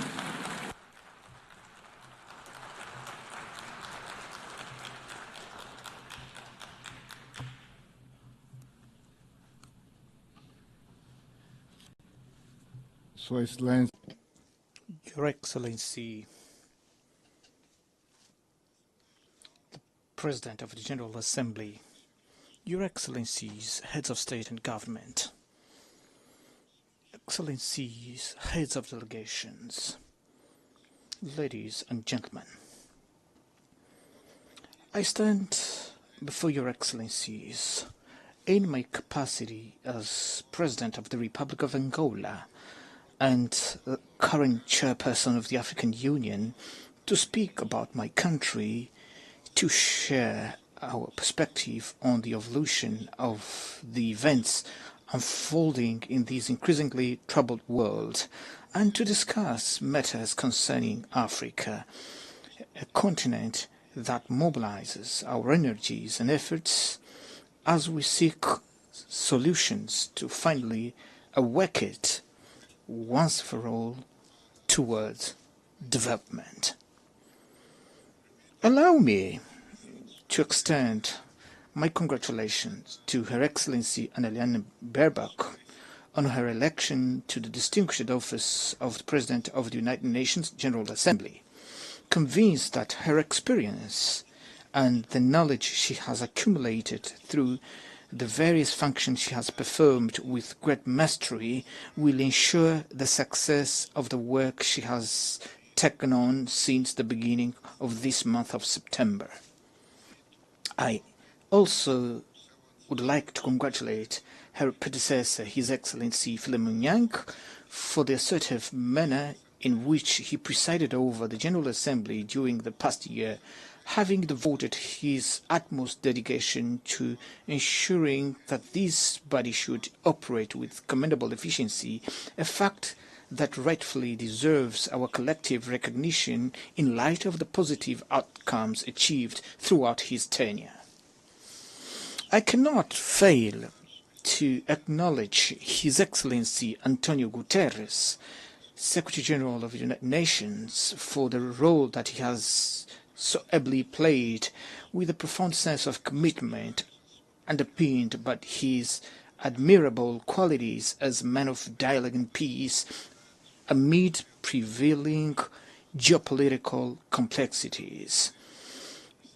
Madam President, Excellencies, 80 years have elapsed since, compelled by imperatives of that era, a group of nations and their respective leaders took the wise decision to establish the United Nations organization, which from that moment, through both turbulent and peaceful instances, had succeeded in fulfilling its great mission of maintaining the global peace and stability, contributing to the advancement of humanity and to preserve and deepen respect for human rights.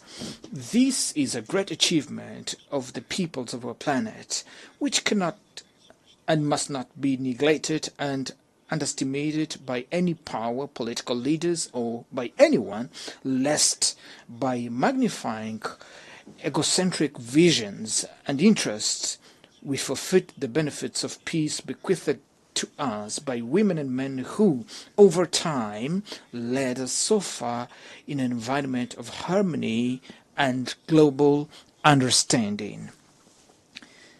This journey has not always been linear. Yet, in the most critical moments, prudence has prevailed over the Western impulses of large-scale conflict, and this has been possible solely through continual dialogue, which has proven to be the only factor capable of bridging differences, overcoming obstacles, and appeasing even the most troubled and belligerent spirits. Today, these lessons from the past are of great value and must serve as our sole references that guide us toward solution to the conflicts in Africa, Europe, the Middle East, Latin America, in Asia, and wherever they may arise. Under the context of uncertainty in which we celebrate the 80th anniversary of the United Nations, the theme, Better Together, 80 years and beyond for peace, development, and human rights, holds a significance that compels us to reflect upon the profound meaning of the appeal by Her Excellency the President of the General Assembly for the renewal of multilateralism and solidarity in action within a framework of collective and complementary undertakings by a more agile, effective and responsible UN as envisaged in the roadmap of the Secretary General's Initiative 80.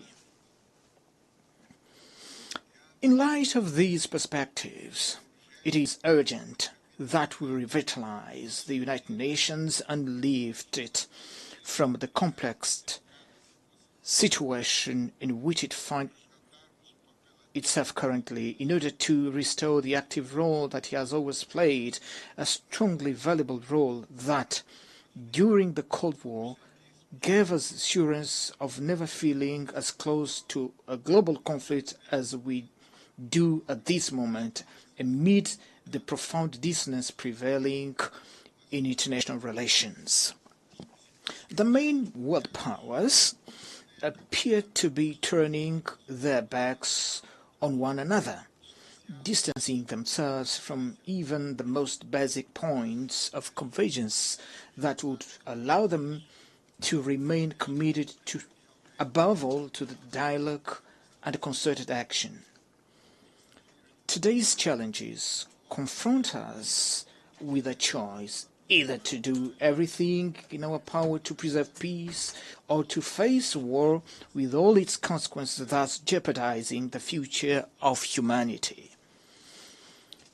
Those world powers that in the past played a crucial role in the liberation of Europe and its people from the clutches of Nazism and fascism, as well as in the liberation of Africa and its people from the apartheid regime in South Africa, cannot today act differently by aggressing other countries, invading and annexing foreign territories, nor by financing or organizing upheavals that could cause the overthrow of legitimate governments as we currently witness in our own continent. With this dangerous precedent, no regional, continental or global institution will henceforth have the moral authority to call any state to reason when it breaches the principles that govern the UN Charter and international law. We Africans, from countries that endured centuries of colonization, perhaps understand better than anyone else the importance of peace, for we have had to face daily struggles to provide our people with food, clean water, health care, education and other fundamental necessities. This experience engenders heightened sensitivity to the harmful impact that insecurity and instability have on the attainment of our goals and developmental projects. This reality is further exacerbated by numerous conflicts and wars afflicting countries and regions across the globe from which we had hoped to find cooperation and fruitful exchanges, so that together we might overcome our difficulties and contribute with our immense resources and capabilities to global prosperity.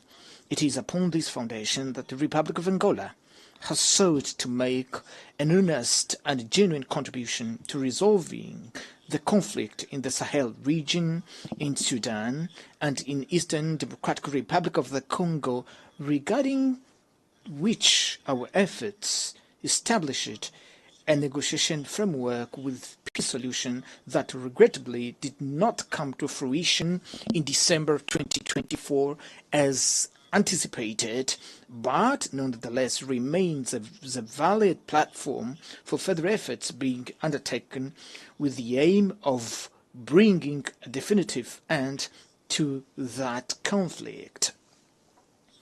Madam President, Excellencies, that conflict and so many others that we recall are to a large extent the result of passivity of the United Nations member states, who have often revealed themselves to be ineffective in the face of invasion of third-party territories and interference in internal affairs of sovereign countries that occurred over the recent years and have not provoked a firm, resolute and assertive reaction, therefore have become fait accompli that lie at the very center of the major tensions that the world is currently experiencing. The consequences of these are very evident before our eyes in the Middle East, where the systematic failure to comply with the relevant UN Security Council resolution regarding the creation of the State of Palestine has perpetuated a conflict that worsens with each day passing and appears to have no end in sight in face of this disproportionate and violent response and retaliation by Israel, which, while having a right to exist as a state and to demand the release of those still held hostage from the tragic events of October 7th, must not, however, be allowed to pursue in Palestine, and particularly in the Gaza Strip, a policy of extermination of a whole people. The Palestinian people, who must not be conflated with Hamas, for there is no peoples, and certainly no children who are terrorists, has precisely the same right to an independent sovereign state where they may assert their culture, safeguard for their future, and provide predictable and secure prospects for their youth. The concerns surrounding that conflict grow ever more severely in the face of silence, hesitations, and timid response of the international community, which seems to legitimize the expansion of war to other countries in the region, inexorably corroding the authority of the United Nations. There is nothing more serious than the exclusion of the delegation of Palestine from this forum, where it should rightly have the opportunity to make its voice heard as member state in accordance with the terms of the host agreement. The failure to guarantee the presence of the President of the Palestinian Authority at this General Assembly sends a profoundly negative signal, as it encourages the continuation of genocide we all are witnessing helplessly and with impunity, which delays the resolution of the issue and complicates the efforts that have been made to bring an end to that intricate conflict. We strongly condemn this unilateral position, which is contrary to the principles that govern the United Nations, even as we urge unconditional lifting of the unjust and prolonged embargo against Cuba, which has dire consequences for the economy and the living conditions of the Cuban people, who struggle daily to withstand a punishment rejected by the international community as a whole. Cuba, which played an important role in the struggle of African peoples, leading to the overthrow of the racist and inhuman apartheid regime in South Africa, and by virtue of this was a signatory to the New York Peace Accord of December 22nd, 1988, which brought freedom to the South African people and led to the independence of Namibia, cannot be arbitrarily and unilaterally considered a state sponsor of terrorism in light of the relevant United Nations resolutions. This model of conduct by a small group of countries, which does not conform to the even minimum acceptable standards of global coexistence, is at the root of the unilateral and subjective sanctions imposed also on Zimbabwe and Venezuela, measures that produce no other results other than the suffering of population who, in an act of great patriotism, ultimately unite themselves in the defense of their nations. Madam President, Excellencies, the authority of this organization, whose foundation is the UN Charter and international law, must be urgently restored without narratives that highlight a logic of double standards, so that just solutions may be sought for the war in Ukraine, or so that solutions proposed by the meeting held in Alaska may be reinforced.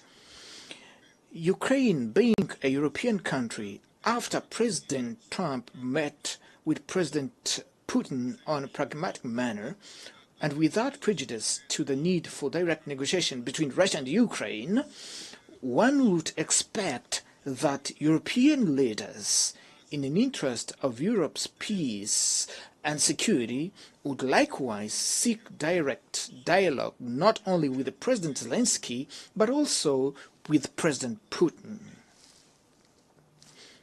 We cannot afford to squander this opportunity, for otherwise we risk witnessing an escalation of unpredictable proportions and consequences not only in Europe, where all active stakeholders must abandon the perilous calculation rooted in the notion of military victory through the weakening of adversaries' capabilities. It is in the light of face of the present challenges and the ongoing global crisis that the United Nations must re-emerge and become more proactive, lest its role as the main entity for global governance be diminished and be transformed into an institution incapable of ensuring world peace. Therefore, it is our responsibility as states and sovereign nations not to allow the UN to succumb. The United Nations, in its present form, is the sole organization with capacity to act on behalf of all of us in the quest for worldwide consensus in favor of peace, with the legitimacy to call to reason those member states who undermine its foundational principles in their conduct on the international stage. For this reason, we must preserve it at all cost and adapt it to the realities of the contemporary world through the urgently required reforms.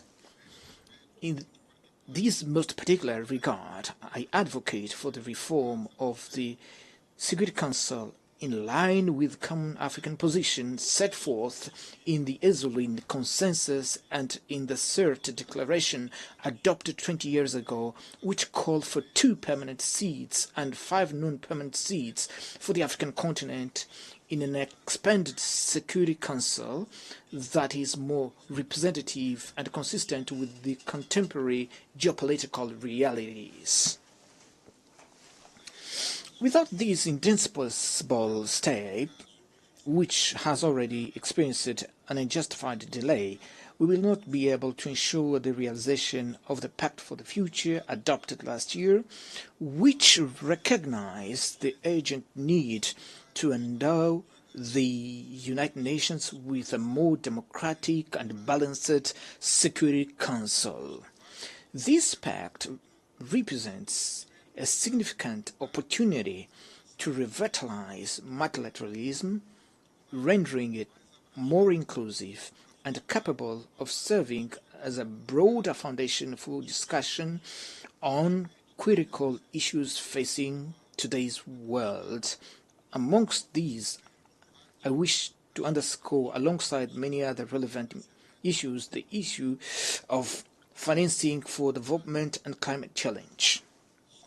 With regard to matters concerning support for development, there remains much to be discussed, but also it's appropriate to recognize the recent progress achieved with the adoption of the Seville commitment reached at the 4th Conference on Financing for Development, which advocates the urgent reform of international financial institutions so as to render them more representative, inclusive, and equipped to address the pressing needs of the developing countries, especially those of Africa.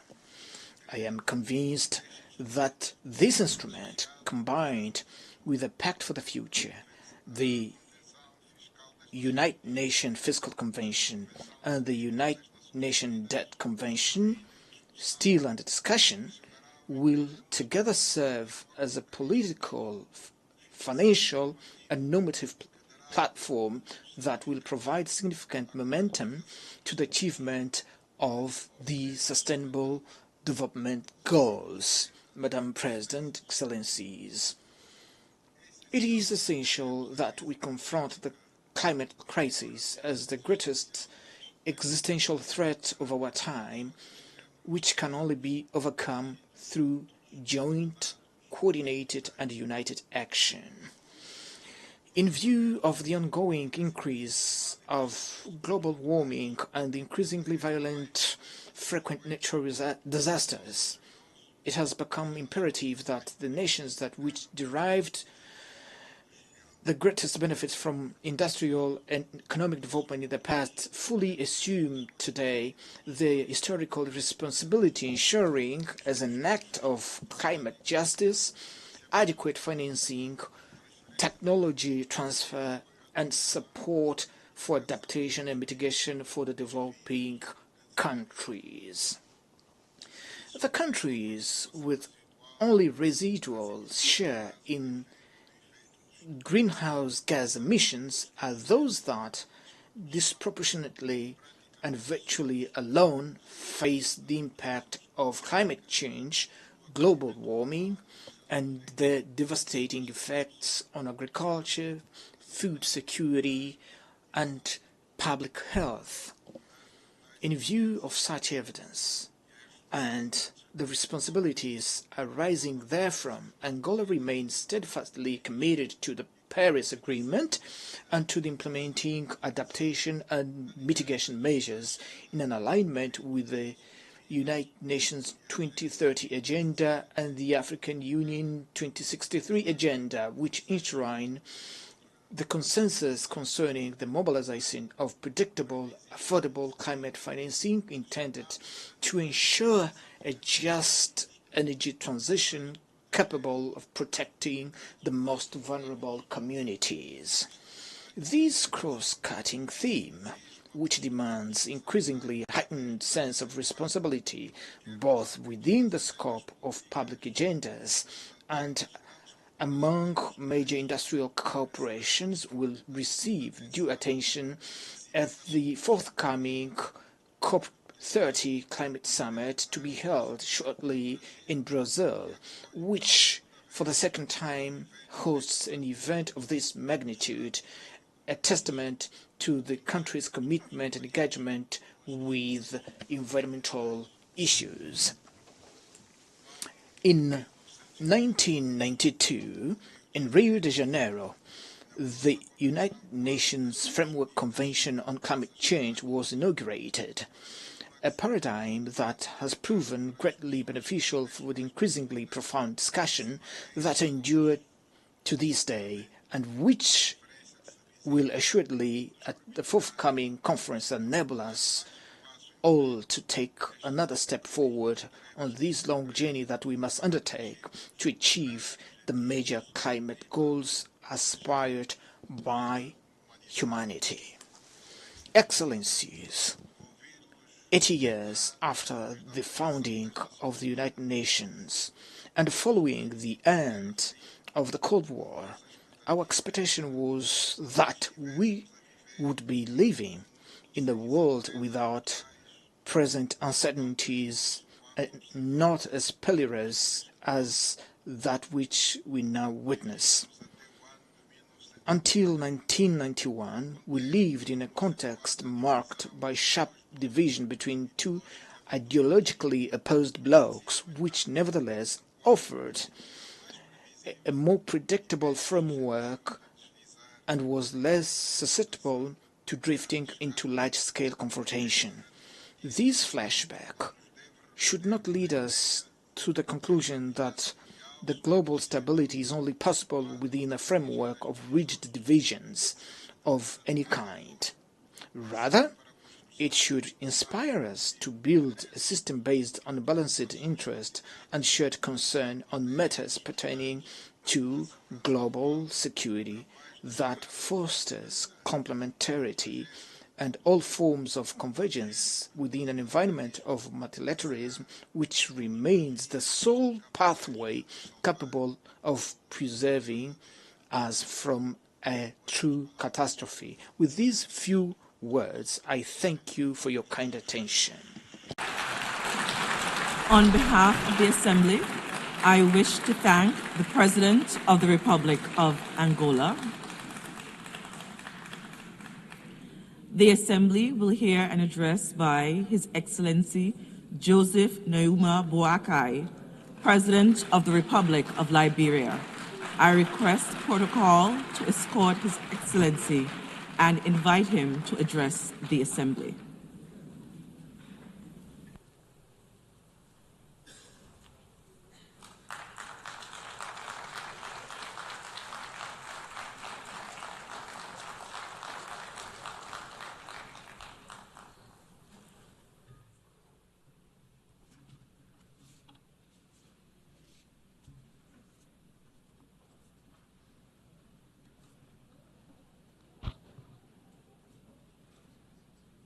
Madam President,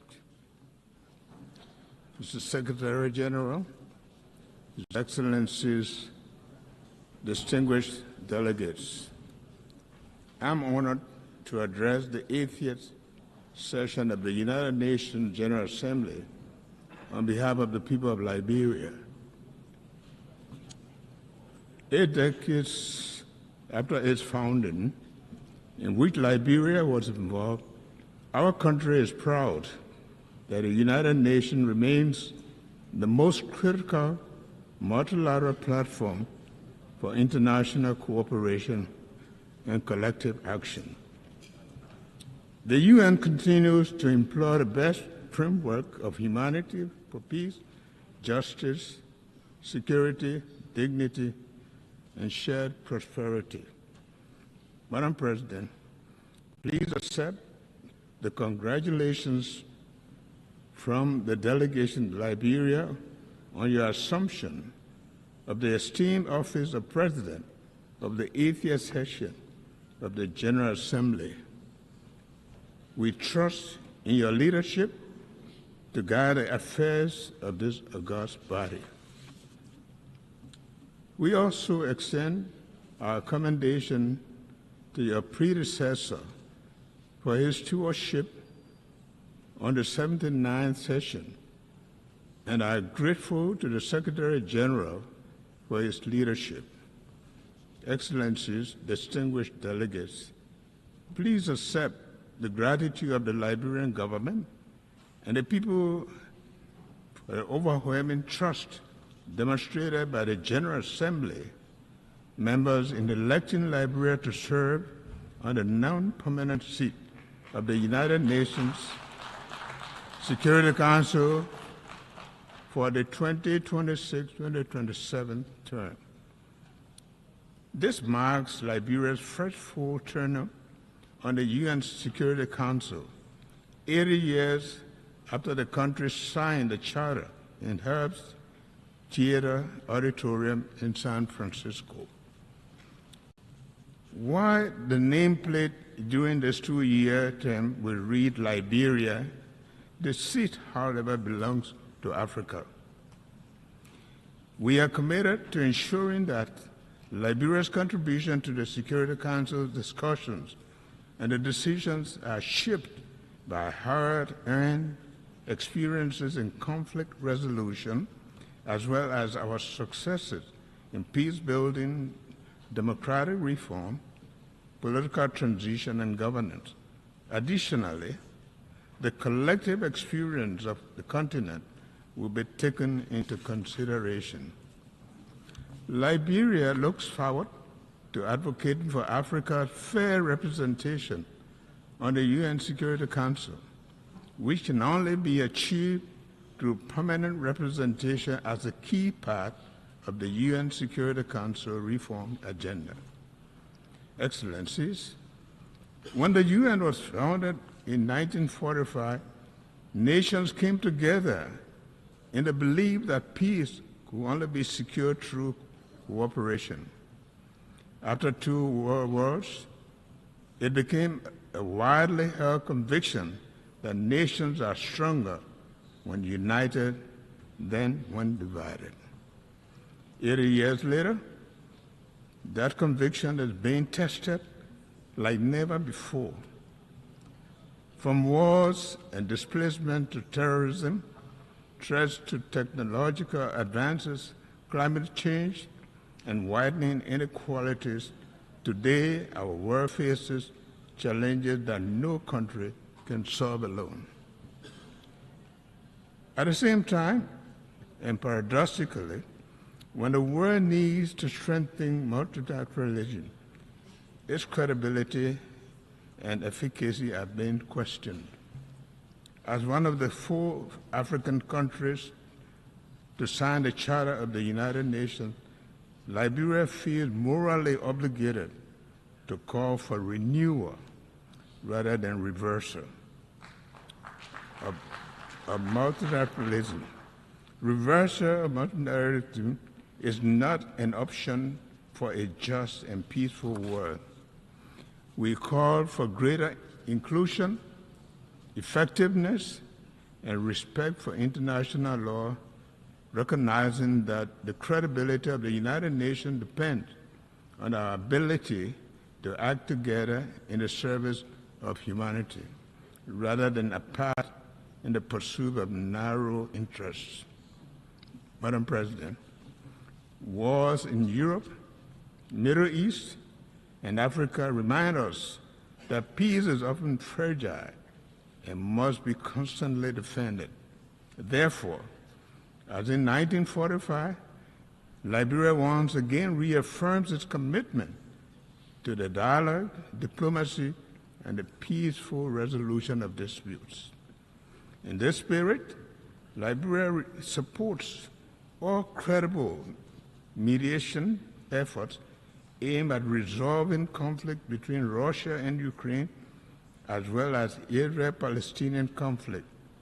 Liberia stands on a common African position for the realization of the two-state solution, where Israel and Palestinians can live side by side in peace and security in accordance with international law and the relevant UN resolutions.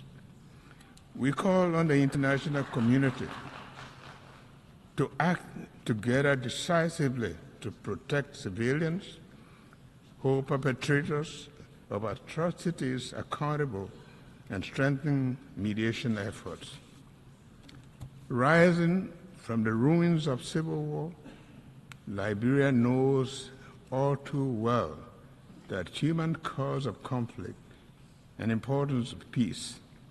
Since 2003, Liberia has experienced 3 peaceful and orderly democratic transitions, each marked by a smooth transfer of power, making our nation safer, more stable, and more secure after over 30 years of unrest, instability, and destruction.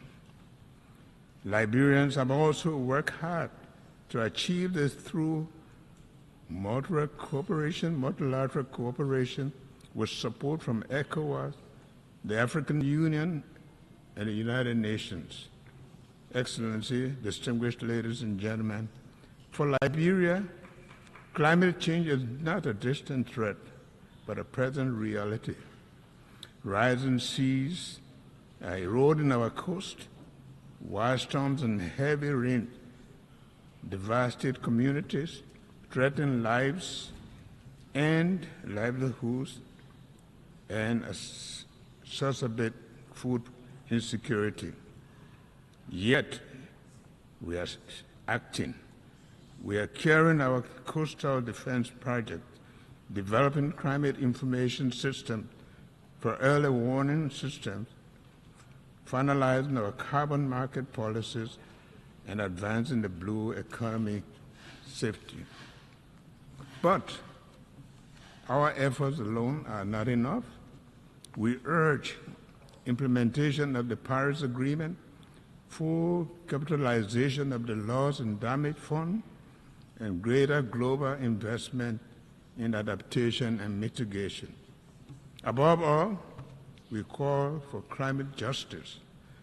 Those who contribute the least to these crises should not be forced to suffer the most.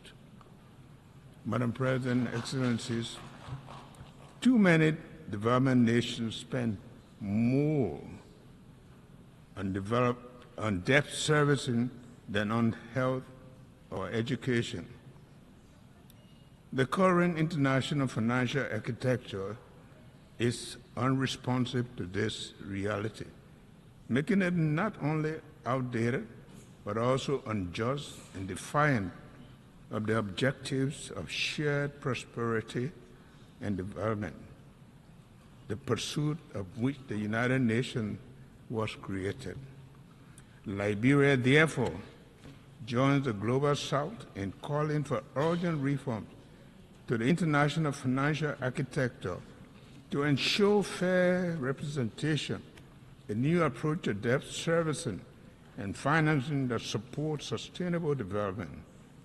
Shared prosperity requires a system that truly leaves no nation behind. Excellency, distinguished ladies and gentlemen, At home, inclusive development remains our top priority.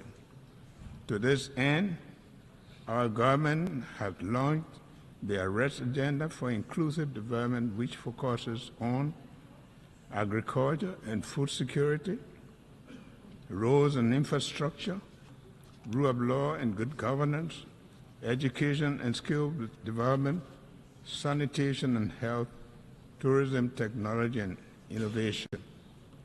The Arrest Agenda aligns with our National Vision 2030, which aims to transform Liberia into a lower middle income country and lay the foundation for a capable state by 2030. Through this agenda, we are committed to improving the livelihoods, reducing inequality, and ensuring that every Liberian benefits from the dividends of peace and development. We are taking tangible steps to improve governance by implementing accountability and anti-terrorism corruption measures such as asset declaration. We are strengthening institutional capacity to promote integrity, transparency, and improve public service delivery. Everywhere has endured some of the darkest chapters of human suffering, having experienced one of the most brutal conflicts in recent history. Over the past 2 decades, we have remained firmly on the path of recovery, working to heal our nation and rebuild from the painful legacy of war. My government has taken deliberate, meaningful steps toward national reconciliation. These include honoring the memory of the victims, supporting initiatives for memorialization, and upholding the commitment to justice and the rule of law. While we recognize that these efforts are complex and challenging, they are essential steps towards achieving lasting peace and genuine national healing. May I now take the opportunity to renew my government's request for the international support and assistance in establishing a War and Economic Crimes Court, which will further the Liberian people's aspiration for national healing and reconciliation through justice. Madam President, for the United Nations to remain relevant and practical, it must adapt. Liberia therefore supports the Pact for the Future and Global Digital Compact. We also call on the UN that more responsive and reflective of today's world, using outdated 1945 solutions to tackle 2025 challenges is neither reasonable nor realistic. Regarding sustainable development goals, we agree that our collective progress is too slow. However, reaching the SDG targets remains a vital effort as ever. We therefore urge that the timely achievement of the SDGs be treated as a global emergency. Consequently, Liberia will submit its next voluntary national review in 2026, committing to accelerate the implementation of the global goals in line with the African Union's Agenda 2063 and ECOWAS Vision 2050. Finally, Excellencies, the theme of this session, Better Together, aptly captures both the spirit and the urgency of our time. The challenges before us are immense, so too must be the collective capacity to overcome them. Liberia pledges to remain a bridge to peace, a development partner, and a defender of human rights.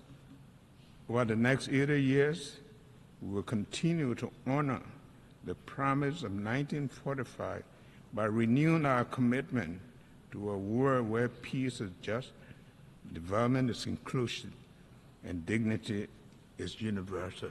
Thank you. On behalf of the Assembly, I wish to thank the President of the Republic of Liberia.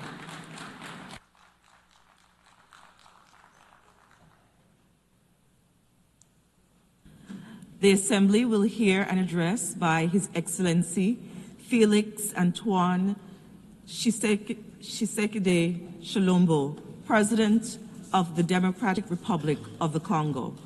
I request protocol to escort His Excellency and invite him to address the Assembly.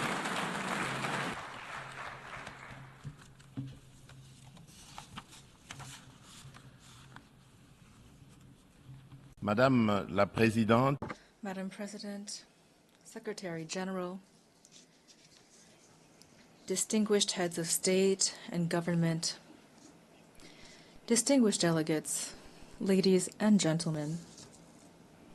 At the outset, I would like to warmly congratulate Annalena Baerbock on her election as President of the 80th regular session of the General Assembly of the United Nations. Her leadership and her commitment to multilateralism will be crucial for the success of our work.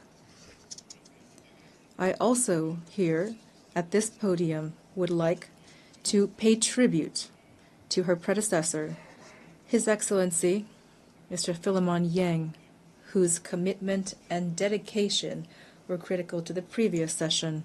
Lastly, I reaffirm my country's full trust in the actions of the Secretary General of the UN, Mr. Antonio Guterres, for his unwavering efforts to strengthen our organization and to promote solutions to the challenges threatening peace, security, and prosperity throughout the world, especially in the region of the Great Lakes of Africa, which includes the DRC. Madam President, I commend the relevance of the theme of this 80th session, Better Together, 80 years and more for peace, development, and human rights. It highlights 8 decades of joint efforts of a UN dedicated to peace, development, and universal well-being based upon an unwavering promise of collective security.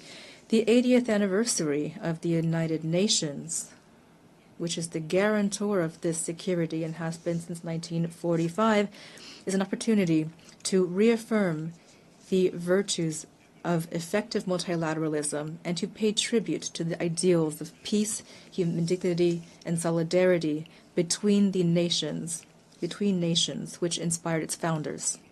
Although the United Nations remains a pillar for the regulation of international relations, as well as the prevention and resolution of conflicts and the promotion of human rights and fundamental freedoms, today it is facing systemic challenges which are putting its credibility and capacity for action to the test. The profound changes ongoing during our era, especially protracted armed conflict, climate deregulation, recurring humanitarian crises, and constantly evolving transnational threats, remind us that multilateralism is not an option, it is a necessity for all of us. We remain convinced that the responses to the challenges of the 21st century can only emerge from collective solutions based upon cooperation, justice, and shared responsibility. Madam President, after its election in June, the DRC is preparing to sit as a non-permanent member on the Security Council for 2026-27. I, on behalf of my country, once again sincerely thank the member states for the trust and solidarity they've shown toward us.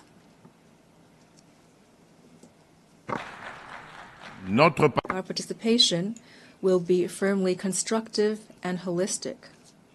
It will be based on two indivisible priorities: peace and security on one hand, and prevention and resolution of conflict on the other. We also plan to actively contribute to the development and implementation of a new agenda for peace in order, through our capacity and our experience, to propel reforms of peacekeeping and peace-building operations, as well as the adaptation of the UN collective security system. With regard to Security Council reform, my country reaffirms the common African position as enshrined in the Eswatini Consensus and the Sirte Declaration. Africa must hold 2 additional seats in the non-permanent member category and 2 seats in the category of permanent members with the same rights, including veto rights, the same privileges, and the same obligations as the current permanent members. With its 54 states and more than 1.2 billion inhabitants, Africa can no longer remain on the sidelines of decisions that concern international peace and international security. Madam President, another priority is the illegal exploitation of natural resources, one of the major and most persistent causes of conflict. The DRC plans to center debate on exemplary governance of strategic minerals in order to guarantee exploitation that complies with the principles of sustainable development, economic sovereignty, and people's well-being. On a global scale, breaking the toxic link between profit for mining and financing non-state armed groups requires a comprehensive approach based on harmonizing rules of due diligence and traceability from mines to the consumer, the comprehensive transparency of supply chains and effective beneficiaries, independent mechanisms for oversight and audit, strengthened operational cooperation between customs, judicial, and financial authorities, targeted and effective sanctions against traffickers and their networks, and a staunch fight against corruption, supported by standards of good governance, public contracts, and the traceability of payments. Of course, the dimensions of human rights and transitional justice, as well as the women, peace, and security, and youth, peace, and security agendas, remain indispensable to this action. Their effective inclusion is the precondition for a just, lasting, and inclusive peace. Madam President, in the run-up to the establishment of the Independent Commission of Inquiry established by the UN Human Rights Council on the massacres perpetrated a few months ago by our assailants and their proxies in the east of my country, I solemnly call upon the international community. It has the moral and political duty to support this crucial body in order to establish truth, bring justice to victims, and lay the groundwork for a lasting peace rooted in memory and shared responsibility. Madam President, as the planet warms, marginalization becomes deeper and conflicts multiply. The diagnosis that in July 2023 inspired the vision for a new agenda for peace by Secretary General remains as relevant as ever. The world is now facing multifaceted and profound crises.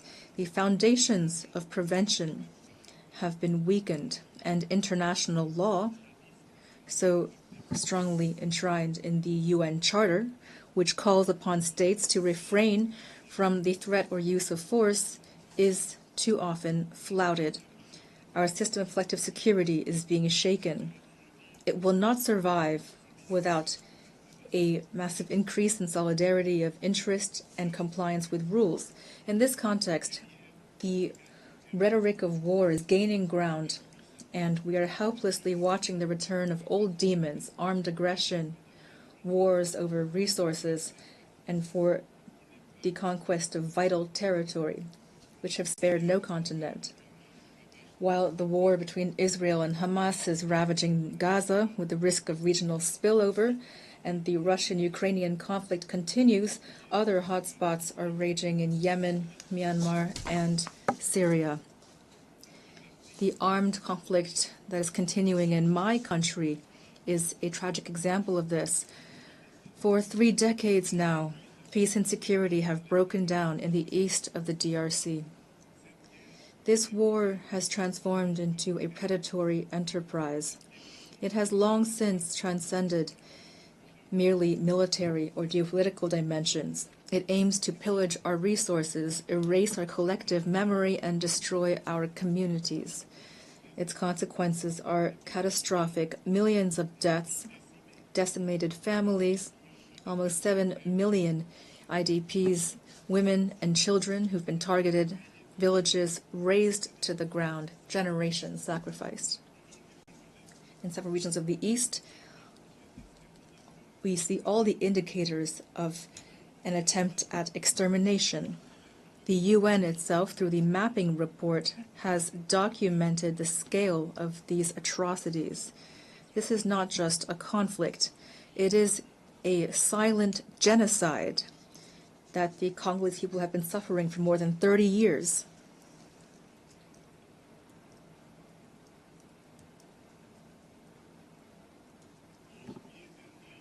In July, more than 300 civilians, including 48 women and 19 children, were massacred in the territory of Rutshuru by the AFC and M23 with the support of the Rwandan Defense Forces. These crimes are not isolated incidents. They are part of a gruesome whole. I thank the United States for taking the initiative last month of convoking an extraordinary session of the Security Council to examine these massacres, which were documented by Human Rights Watch.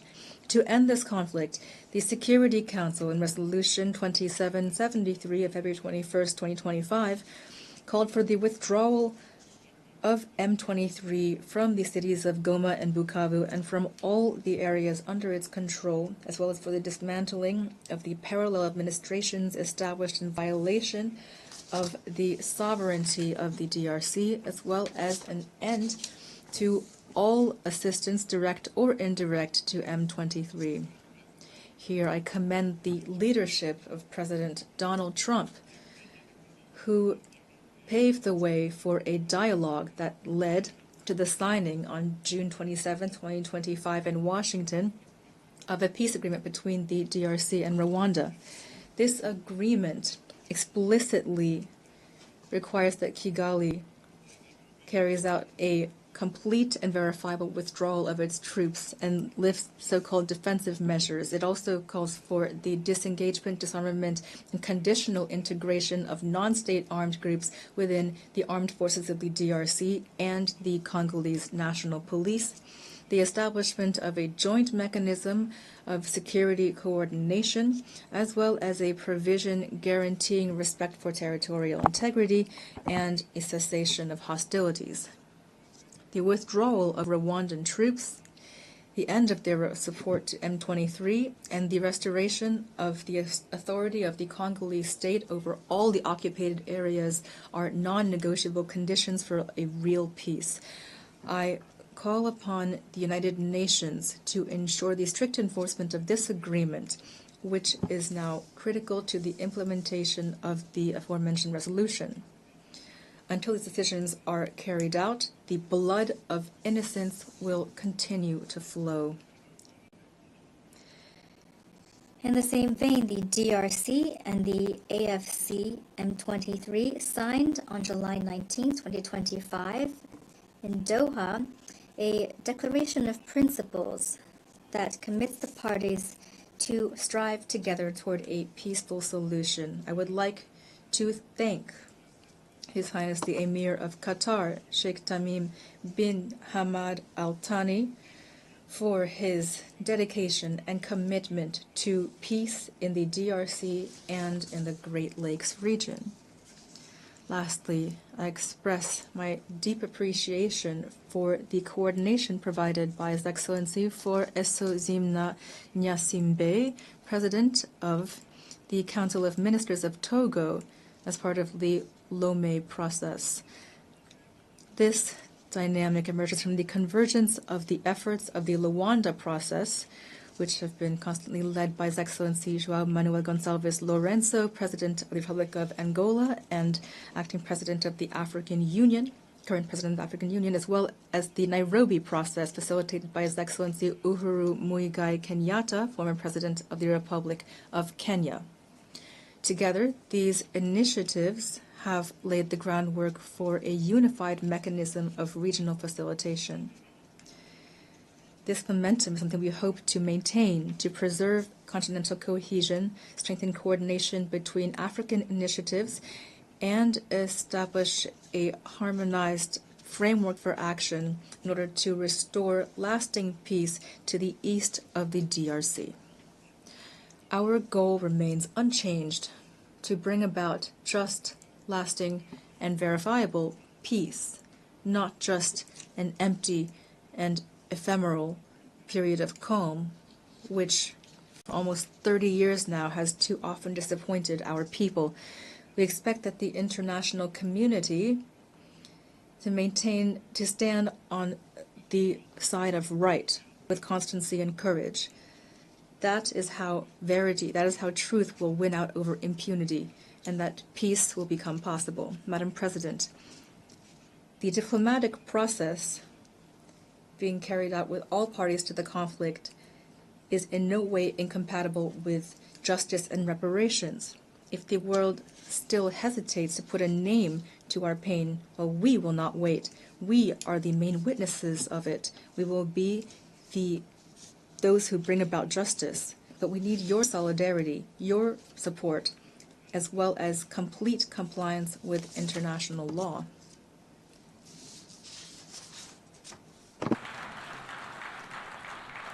La République démocratique. The DRC does not need charity or condolences.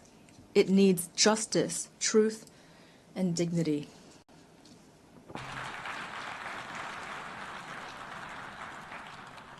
Notre pays. Our country is doing its part. We've signed peace agreements, agreed to dialogue, made commitments toward reconciliation. But a false peace based on impunity and forgetting is only a precarious truce. History will not judge our speeches, but our ability to recognize mass crimes, including genocide, and to end impunity. Madame la Présidente. Madam President, the DRC is a country full of life, natural wealth, and human resilience. We want to contribute to global peace, but peace begins with recognition of our own tragedy. I solemnly call upon this Assembly to recognize the Congolese genocide, to support our battle for truth and justice, and to help us at last build lasting peace in the heart of Africa.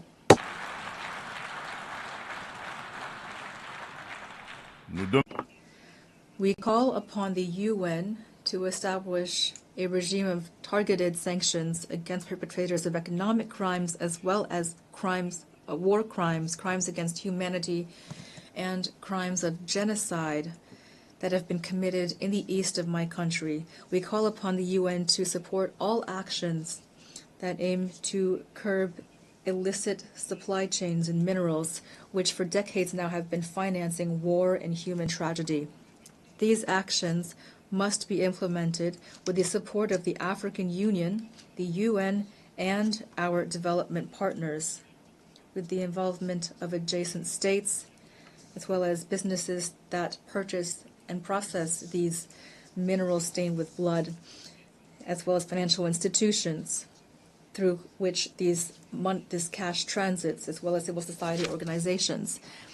I state this solemnly. The international community has the moral and political duty to recognize this tragedy for what it is, a genocide, and to act accordingly. Silence and inaction in the face of these crimes amounts to complicity.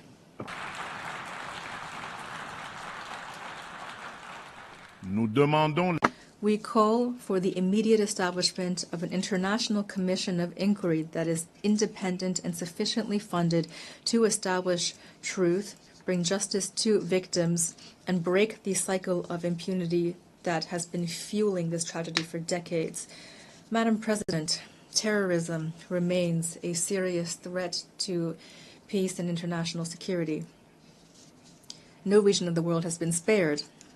After Asia, Western Europe, and North America, this scourge has become rooted in Africa and is destabilizing several sub-regions. Al-Qaeda in the Islamic Maghreb, although eroded by international action, maintains some capacity in gray zones and is spreading its influence. Boko Haram in the north of Nigeria and Al-Shabaab in Somalia maintain significant territorial control. In Central Africa, after the devastation caused by the Lord's Resistance Army, or LRA, led by Joseph Kony, the northeast of the DRC is suffering under the Allied Democratic Forces, a Ugandan terrorist group that has sworn allegiance to the Islamic State. These extremist groups have left behind them in their wake a devastating toll of loss of human life and continue to threaten regional stability. A member of the Global Coalition Against ISIS, the DRC calls on the UN to more staunchly implement the recommendations of this coalition and the Aqaba process, that is to say, the sharing of intelligence, curbing of financing, combat against propaganda and sanctuaries for terrorism, as well as increased support to victim communities while fully respecting international humanitarian law. Madam President, as we face a climate crisis, the Paris Agreement remains a crucial legal framework for the accountability of states when it comes to emissions and adaptation to limit warming to 1.5 degrees Celsius. Thus, the DRC has adopted its National Adaptation Plan 2022-2026. We have committed to stopping and reversing deforestation and forest degradation, land degradation by 2031, while promoting sustainable development and inclusive rural transformation. Since December 2021, a package of measures has supported the restoration of forests, especially the School Garden program, to plant 1 billion trees by 2030. This aims to strengthen CO2 sequestration and the resilience of our ecosystems. We commend the adoption of the 5/CMA.5 decision, which establishes new financing mechanisms, including the Loss and Damages Fund, to complement existing resources and to provide tangible solutions for the most vulnerable countries. With our unique environmental capacity, the DRC is at the heart of these solutions. It's prepared to mobilize its natural assets to protect the global climate, as long as financial commitments are predictable, accessible, and commensurate with environmental and human imperatives. Madam President, allow me also to address the issue of energy challenges and the protection of our ecosystems. I'd like to recall that the Congo Basin is home to the second largest tropical forest in the world, considered by many scientists to be the largest land-based carbon sink, as well as a vast hydrographic network dominated by the Congo River, the second largest in the world. in terms of throughput. These vital resources are severely threatened by destructive activities including deforestation, illegal exploitation, and pollution, which are often exacerbated by recurring armed conflict, which amount to real crimes against nature. That is why the DRC supports the initiative spearheaded by Vanuatu, Fiji, and Samoa to establish at the international level ecocide as a crime in order to punish illicit acts and arbitrary actions that cause severe environmental damage. Madam President, the adoption of the Pact for the Future recalls the necessity of accelerating the implementation of the SDGs 5 years before the deadline of 2030. The DRC has placed this imperative at the center of its action through the Strategic National Development Plan 2024-2028, which places the Congolese people at the heart of its priorities and incorporates the 3 dimensions of sustainable development, the environmental, social, and economic dimensions. This plan is based on clear guidelines, including strengthening democratic governance and security, modernizing infrastructure and the business environment, protecting the environment, and guaranteeing access to essential social services, including water, sanitation, education, healthcare, electricity, and so forth. The results have been mixed, for only SDGs 12 and 13 still seem attainable by 2030. But concrete progress has been made. Free education has allowed more than 5 million children to return to school. Universal health coverage has expanded access to high-quality health care. Women's empowerment policies are reducing socioeconomic gaps. These accomplishments, however, are jeopardized by the persistent lack of security in the east of the country and the vulnerability of our economy to external shocks. Our economy, therefore, must transform in order to become a driver of sustainability and prosperity. My country is a solution to climate challenges. My country plans to make full use of its forests, its biodiversity within a climate economy that is turned toward a green, resilient, low-carbon type of growth. In this regard, the Grand Inga project, one of the largest hydroelectric complexes in the world, embodies our ambition and strengthens the position of the DRC as a country of solutions.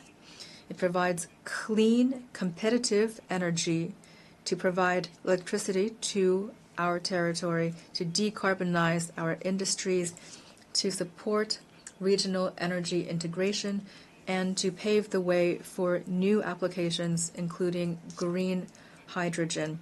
This trajectory is based on developing integrated carbon markets, attracting responsible investment, and creating decent jobs and sustainable livelihoods for our communities. However, there remains one major obstacle: financial constraints. The growing burden of African public debt combined with illicit financial flows is reducing our room for maneuver. The additional needs for achieving the SDGs in Africa have been estimated at $1.6 trillion. At the same time, illicit capital flight is undermining our currency and our macroeconomic stability. Hence the need for urgent reform of the international financial architecture in order to guarantee that developing countries have fair and predictable access to concessional financing that is aligned with their national trajectories, including through a better channeling of special drawing rights, capitalization, and multilateral development banks, as well as counter-cyclical cash flows and a strengthened fight against illicit flows. Madam President, since I took up my post in my country, the DRC, I have pushed for a new dynamic in public affairs that include systematically the gender dimension at all levels to ensure heightened presence of women in decision-making bodies. For example, the percentage of women within the government has risen from 17% in 2019 to 32% in 2025.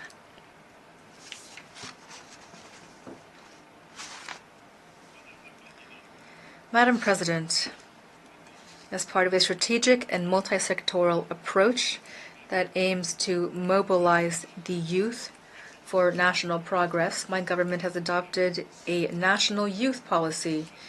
This demonstrates the commitment of our state to ensure full participation of young people in the life of our nation, and that to make sure it is a priority, a cross-cutting priority associated with clear and measurable goals.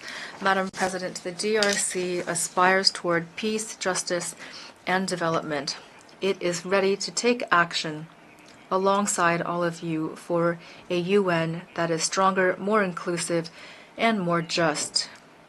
With all of its human, natural, and strategic assets, my country plans to use them to build a better future for future generations and for our common house, that is planet Earth. God bless humanity. May God bless us with the grace of a real lasting peace between all of the world's nations. Thank you. On behalf of the Assembly, I wish to thank the President of the Democratic Republic of the Congo,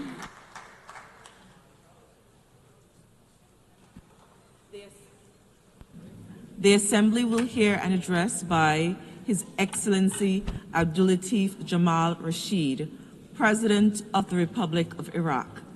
I request protocol to escort His Excellency and invite him to address the Assembly.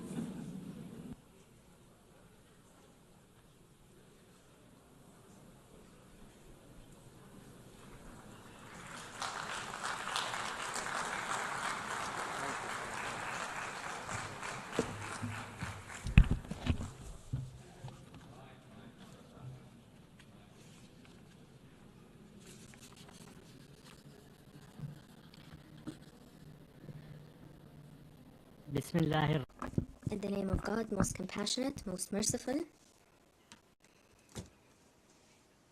Allow me to begin by congratulating Her Excellency Annalena Baerbock on assuming the presidency of the 80th session of the General Assembly.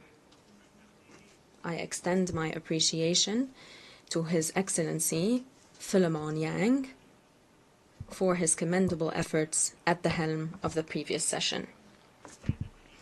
Your Excellency, Madam President, Your Excellency, Secretary General of the United Nations, Excellencies, Heads of States and Governments, ladies and gentlemen, peace be upon you. I have the honor to stand here today before you to address you on behalf of Iraq, which boasts a long-standing history that you are all aware of, a history rife with challenges that we've faced and managed to prevail over, a history rich with hope, aspirations, and opportunities that our people is seeking to leverage in cooperation with our friends and thanks to the support of international organizations, namely the United Nations. On behalf of the government and people of Iraq, I wish to thank the United Nations for its role in support and defense of the democratic system in our country. This was done through the representatives of the Secretary General, from the late Sergio de Mello to His Excellency Mohammed Al-Hassan, who will be our partner in the drawdown of UNAMI in Iraq as it completes its work, and as we await the completion of the work of the UNITAD. Pursuant to Security Council Resolution 2732 and 2697, This is a testament to the stability of the security situation in Iraq and the entrenchment of our democratic political system. I stand here before you today while Iraq has regained its rightful place in the international community and in relations with its neighboring countries. I address you while my country chairs the session of the current session of the Arab League and the 77 and China. We are also playing an effective role in international and regional organizations such as the Organization of Petroleum Exporting Countries, the Organization of Islamic Cooperation, and the Non-Aligned Movement. These are organizations in which we were founding members. This also holds true for the United Nations, whose charter we've signed upon its establishment. And we stand ready to play the part of the intersection between East and West. I would be remiss not to extend my sincere thanks to the United Nations, which has supported our democratic milestones in Iraq, including local and parliamentary elections, whose 7th iteration we are preparing to hold in the coming weeks. We pursue this to ensure the peaceful transition of power and the establishment of constitutional institutions. We have become a beacon of hope thanks to the great sacrifices our people has conceded with great resolve to ensure coexistence and respect for pluralism, contrary to the repressive regime that formerly ruled Iraq. And as the guarantor of the Constitution, I'm cooperating with the judiciary as the safety valve of the democratic system to hold free, fair, and transparent elections to ensure neutrality and equal opportunities to candidacy and parliamentary representation. In this regard, Iraq has responded positively to the UN80 initiative launched by the Secretary General to strengthen the efficiency and effectiveness of our organization. And Iraq stands ready to discuss the potential hosting of United Nations regional and international headquarters in Iraq, based on the cost efficiency plan established and in accordance with the United Nations right for usufruct or in exchange for symbolic rental payments. This reflects our commitment to international cooperation and to play our part in strengthening the United Nations. Iraq has triumphed over the threat of terrorism, and today we look forward to wiping out the last vestige of this barbaric terrorist attacks. We rely on the unity of our people and the establishment of development plans to heal the wounds of the past and pave the way for a promising future, which relies on the steadfast national will of our people and the international community's support. Terrorism is but one scourge, even if it takes on various slogans and manifestations. It therefore should be countered comprehensively without any distinction as to its forms. We reiterate the need for the international community to implement all relevant Security Council resolutions, namely Resolution 2178, 2396, 2462, and 2331. We underline the need to hold accountable those who support terrorism through funds, weapons, safe havens, or media outlets, and those who allow the transfer of terrorists. We pursue our efforts for the return of displaced persons to their homes following the liberation of our territories from the scourge of terrorism.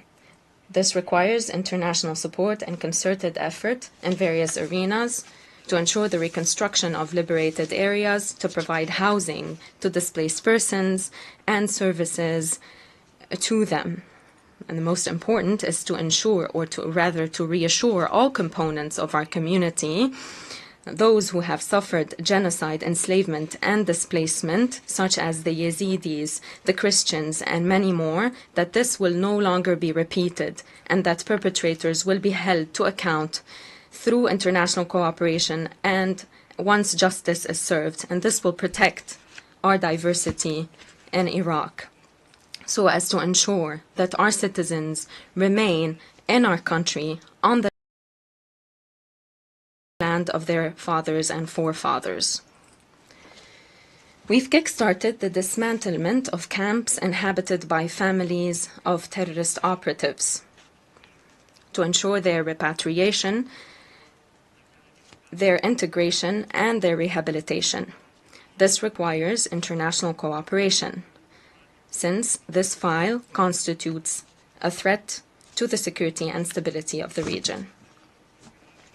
Today in Iraq, we are pursuing sustainable socioeconomic development by strengthening investments in our capacities, and so as to pave the way for a reduction of reliance on oil and the promotion of the diversification of our economy through the strengthening of agriculture, the industry, and renewable energy. We have been providing important investment opportunities in water, electricity, and infrastructure, and we call upon the international community to strike fruitful partnerships with our country. We call upon the international community to support us in recovering stolen funds. These funds will promote development, will ensure the prevention of money laundering and the circulation of funds at the hands of outlawed groups. We've held the first census in many decades, and it has revealed a population of 46 million, with an annual growth of 1 million. This is both an opportunity and a challenge. The number of young men and women entering the labor force is increasing. At the same time, demand on services and job opportunities is also on the rise. Therefore, we are currently establishing plans that allow us to leverage the advantages of our demographic situation while addressing relevant challenges. Iraq is amongst the countries most vulnerable to climate change. Desertification is eating away at our green pastures. Water scarcity is now an existential threat. It is coupled with rising dust storms, and this is the current situation of the global environment. Iraq is seeking to tackle this challenge through the development of renewable energy, the improvement of water management, and the reduction of carbon emissions, as well as an increase in green spaces. We call upon the international community to support our efforts by providing technical and financial assistance. Iraq reiterates the importance of committing to the principle of common but differentiated responsibility in addressing climate change, namely the crisis of the reduction of water resources in transboundary rivers. This is a daunting challenge for Iraq. Our country has always sought cooperation and understanding with the Islamic Republic of Iran and the Republic of Turkey to ensure the sharing and management of the basins of the Tigris and Euphrates rivers. We acknowledge the adverse impact of climate change and demographic growth on the availability of water. However, at the same time, we call upon the upstream states, Turkey and Iran, to ensure or to avoid harming Iraq, a country that is traversed by the two rivers from its north to its south. This is a lifeline for the stability of its people and for our economy. It is also the source of our great civilizations. Reduced water resources will bring about damage to our environment, to our human capital, and to our economy. It is also or it also adversely impacts the diversity of our culture and people, especially in the deltas of the rivers to the south of Iraq.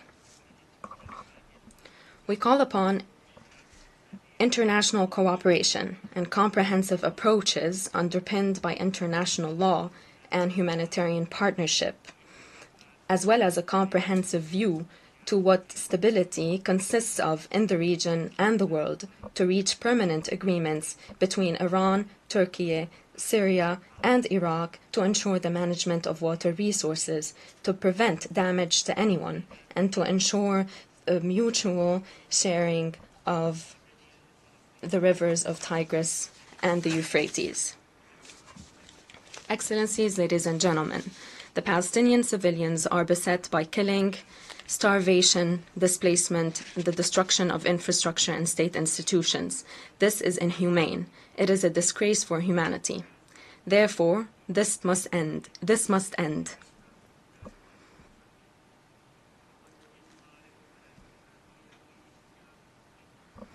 This is also a testament to the selectiveness in the promotion of human rights and justice amongst human beings.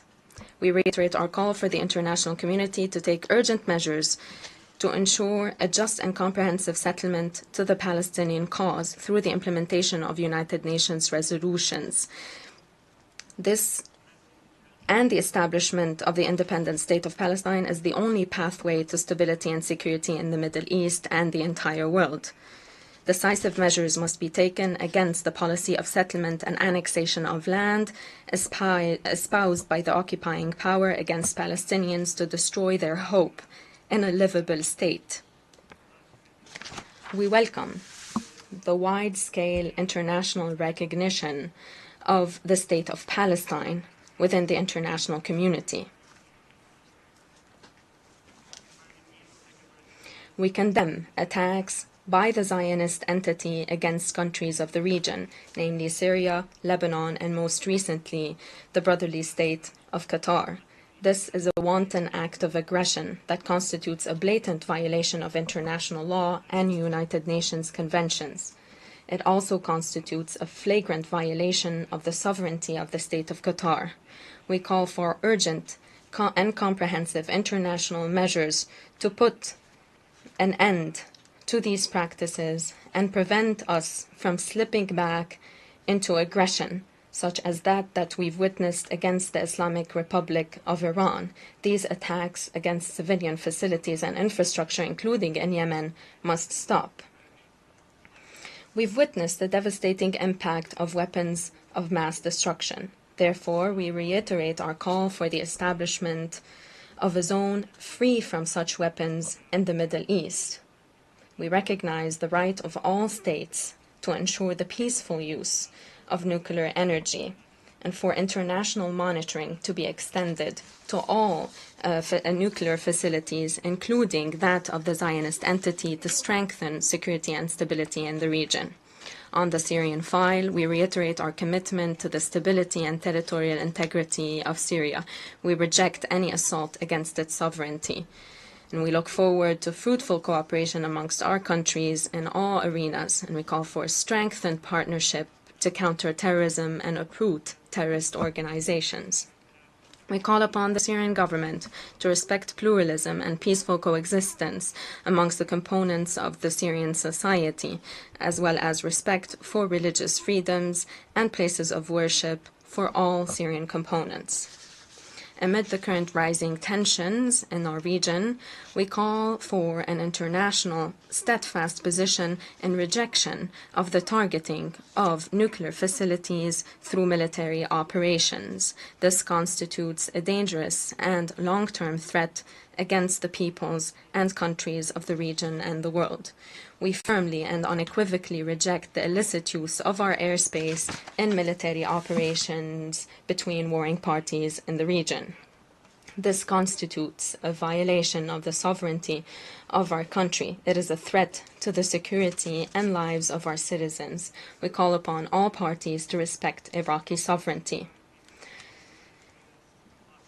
In its foreign relations, we have always adopted an approach underpinned by balance, openness and dialogue amongst all countries of the region to settle conflicts and put an end to rising tensions. And we have left no stone unturned to forge peace in the region. Therefore, we welcome all diplomatic efforts to resume and ensure the success of the dialogue between the Islamic Republic of Iran and the international community to pave the way for an understanding that safeguards the right of Iran to a peaceful nuclear program in line with international commitments and conventions. Iraq underlines its full support to the peace process in Turkey and the decision by the Kurdistan Workers' Party to lay down their arms. We look forward to a political and legal framework that can pave the way for a peaceful political process for all in Turkey, and this is the only means to achieve stability and security in the region. Based on our experience in Iraq, we consider that commitment to democracy and the promotion of human rights is a fundamental safeguard for stability in the region and the world. However, this commitment must encompass all systems and must avoid any double standards and selectiveness in addressing injustice and oppression. It is important to strengthen democracy against corruption that undermines the freedom of our citizens, putting pressure to bear upon them. This calls for further cooperation between states and governments to counter corruption, money laundering, drug trafficking, and various illicit financial and economic practices that jeopardize stability and security in the world. These sow division and strife and trigger civil wars. Following 2003 and in the past 2 decades, Iraq has been firmly committed to its principled position, namely good neighborliness with the brotherly state of Kuwait. We have strengthened our bilateral relations at the political and socioeconomic levels. And with great determination and resolve, we've sought to address lingering issues with the state of Kuwait ensuing from the behavior of the former dictatorship. We have honored our international commitments vis-à-vis Kuwait, namely regarding reparations and borders, and we've made strides in tackling the file of missing persons and the archive. We look forward to forging positive and sustainable relations with neighboring countries. Those are to be underpinned by regional and economic integration and sustainable transportation projects. Excellencies, ladies and gentlemen, Iraq's message is clear. We are not calling for sympathy, but rather partnership, a partnership to heal our land, to secure our rivers, to safeguard our security, to empower our youth, and to ensure the unity of our region instead of its division. The Middle East has witnessed enough war, tears, bloodshed, and grief.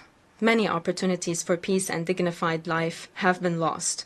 It is high time to end this urgently and to forge a new path for peace, justice, and cooperation. Iraq is willing to walk that path and to support those who will join it. The peoples of the world, namely the Middle East, look to the United Nations as the last remaining pathway for peace. And they wonder, will it act or will it look the other way? Will we live in a world where international law, human rights, and justice prevail, or will we slip back into the law of the jungle, a disgrace to humanity, one that stokes the inferno of hatred, cruelty, and chaos? May the peace, blessings, and mercy of God be upon you. On behalf of the Assembly, I wish to thank the President of the Republic of Iraq. The Assembly will hear an address by His Excellency David Ranibok Adeyang, President and Head of State of the Republic of Nauru. I request protocol to escort His Excellency and invite him to address the Assembly.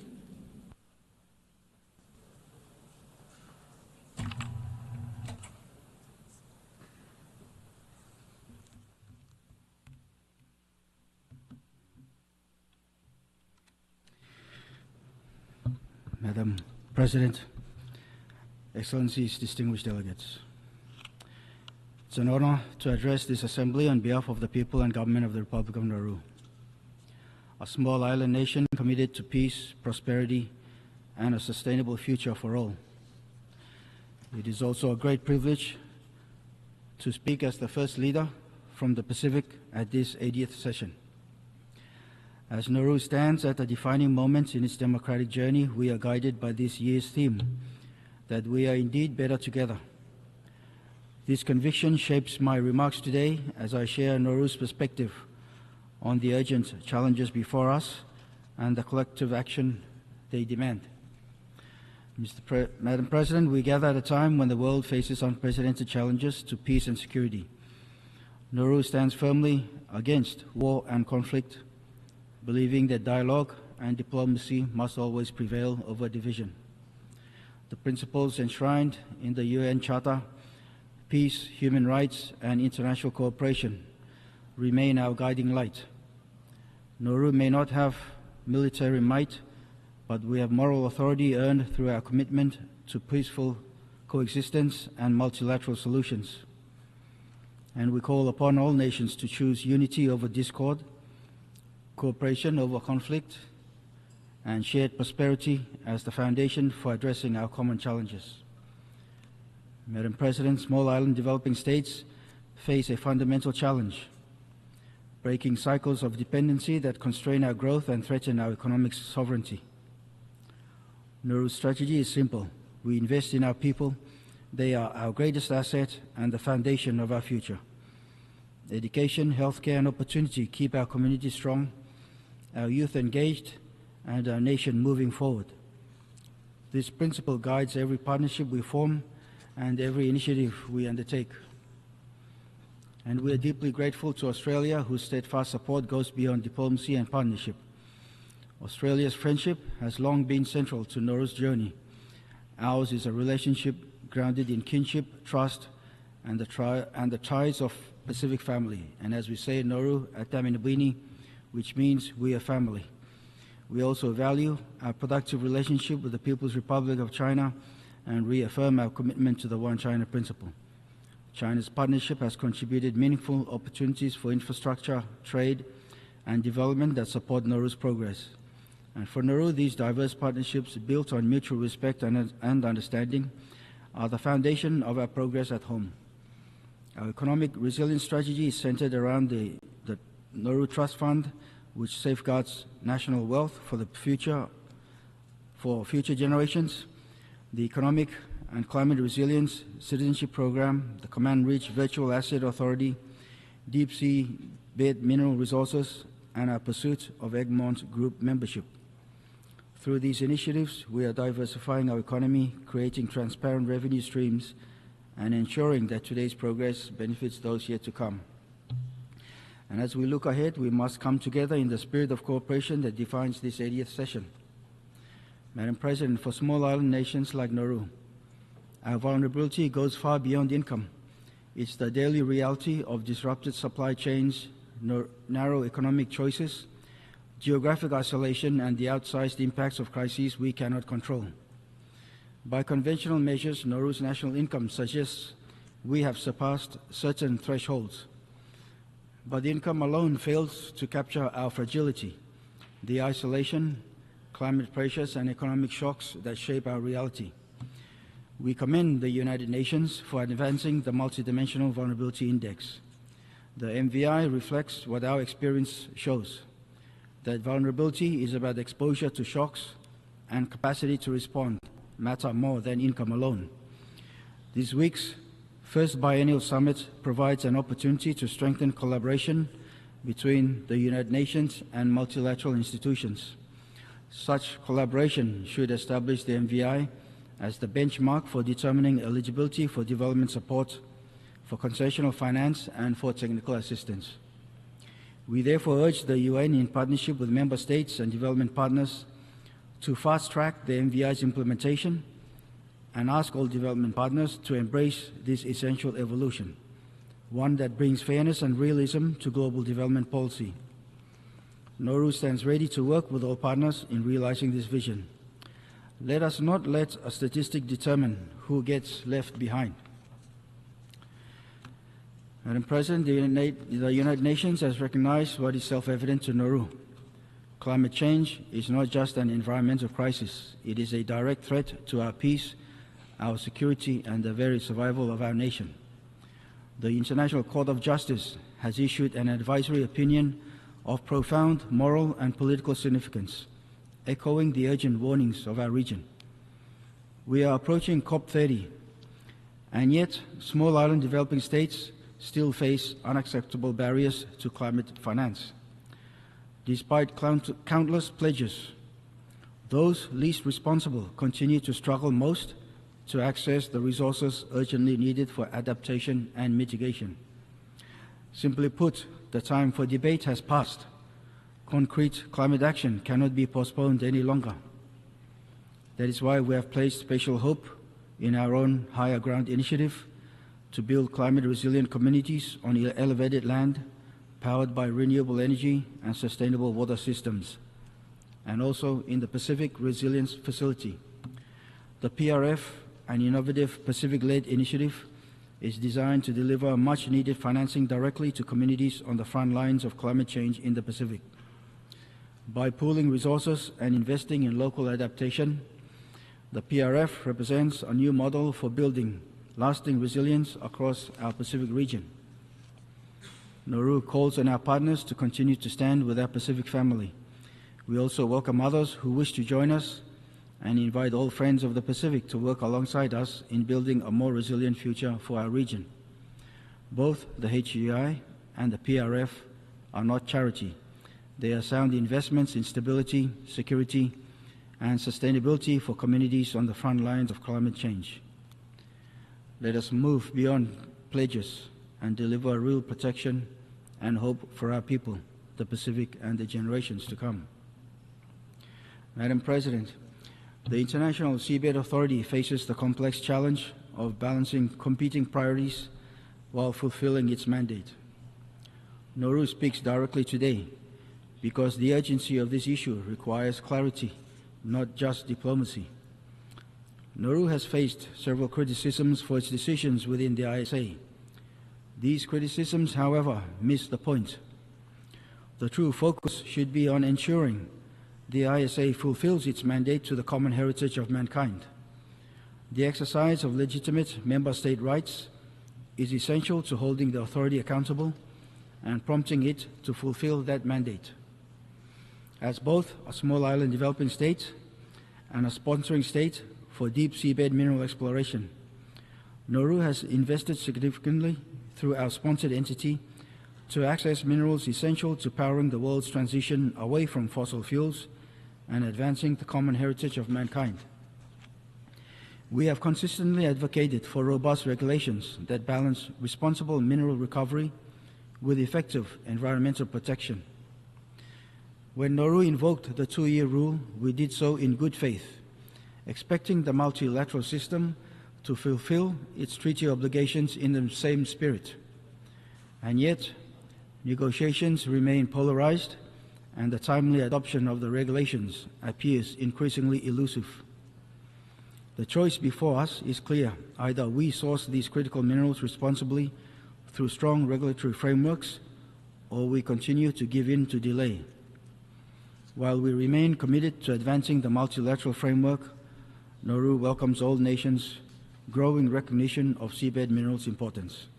And this includes President Trump's recent decision through the 2025 executive order to advance seabed mineral exploration and development. Nauru is committed to working with the United States to maximize cooperation in this sector. For Nauru, seabed minerals represent more than economic diversification. They are a pathway to resilience and a chance to contribute to global solutions. The polymetallic nodules found in our sponsored areas are vital for renewable energy that support the green transition. Nauru urges the ISA to work with renewed purpose to fulfill its mandate without delay for the adoption of the draft exploitation regulations. Madam President, after 8 years of multilateralism, our greatest challenge is evolving existing frameworks to address the realities of today. with recognition, resources, and partnership. The UN-80 initiative offers an opportunity to strengthen the UN's ability to respond effectively to the complex challenges faced by vulnerable countries like Nauru. We urge that ongoing reforms operationalize the special circumstances of SIDS as a guiding principle, embedding recognition of our unique vulnerabilities in institutional procedures, financing mechanisms, and decision-making processes. As we look to strengthen multilateral frameworks, we must also address practices that undermine them. Standing with vulnerable nations, Nauru calls on the international community to end unilateral economic measures that deepen vulnerabilities and limit development opportunities. We encourage dialogue on long-standing economic measures, including those affecting Cuba, to ensure they support rather than hinder the development aspirations that the UN Charter and this Assembly seeks to achieve. Madam President, Excellencies, distinguished delegates, history will not judge us by our words, but by the future we build, by whether we choose unity over division, peace over conflict, and shared humanity over selfishness. The theme before us, Better Together, calls on us to protect the vulnerable, to build resilient economies, and to safeguard the planet for those who will follow. On behalf of the Republic of Nauru, I reaffirm our unwavering commitment to the United Nations and the vision of a just, peaceful, and sustainable world. For the sake of our children, for our planet and our common humanity, let us stand together, not as divided nations, but as one family determined to build a brighter tomorrow. May God bless the Republic of Nauru. May God bless the United Nations. Matu Bakar, thank you. On behalf of the Assembly, I wish to thank the President and Head of State of the Republic of Nauru.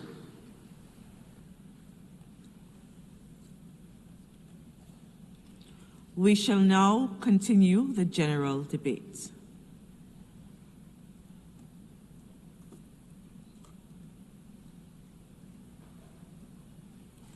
The Assembly will hear an address by His Excellency Ishiba Shiguro, Prime Minister of Japan. I request protocol to escort His Excellency and invite him to address the Assembly.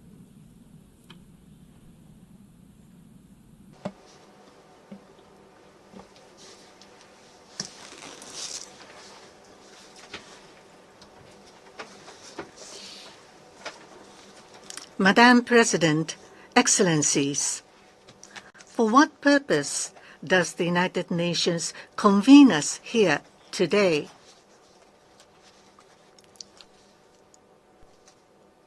Is the United Nations currently fulfilling the role that is expected of it?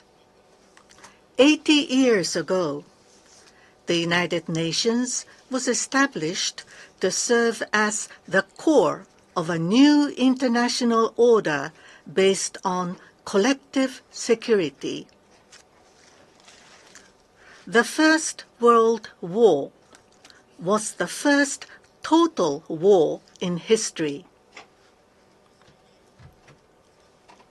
The League of Nations was established to prevent its recurrence. However, it failed to prevent the Second World War. In light of this failure, the United Nations was founded primarily by the victorious nations with the aim of protecting international peace and security. But now, 80 years later, we must ask whether the current United Nations is really fulfilling the role it was originally expected to play. Are its functions being carried out to the fullest extent? Madam President, peace and security are never a given. Peace and security can only be achieved through proactive efforts. The most important purpose of the United Nations, as stipulated in the UN Charter, is to maintain international peace and security, and the primary responsibility for this rests with the Security Council. The 5 countries that played a leading role in the establishment of the UN were given special rights, a permanent seat on the Council, and veto power, thereby granting them special responsibilities as well. The Charter also made provisions for the establishment of a UN force under the authority of the Security Council. Furthermore, after considering that there could be situations where the Security Council fails to function properly, the right of individual or collective self-defense of each country was recognized. However, in many critical cases, the Council was unable to take the necessary decisions due to the veto power granted to the permanent members. It goes without saying that the member states have drawn on their wisdom to develop a variety of innovative mechanisms. In 1950, the General Assembly passed the resolution Uniting for Peace, thereby empowering the General Assembly to take action. In the context of the Suez Uprising of 1956, the ceasefire was established after the parties involved, including the UK and France, who are permanent members of the Security Council, accepted the resolution at the emergency special session of the UN General Assembly. It also created peacekeeping operations. In the Gulf War, a Security Council resolution authorized the use of force by member states. Since 2022, a permanent member of the Council who exercised the veto is requested to speak at the General Assembly. Despite these efforts, the Security Council is still not functioning effectively. Russia's aggression against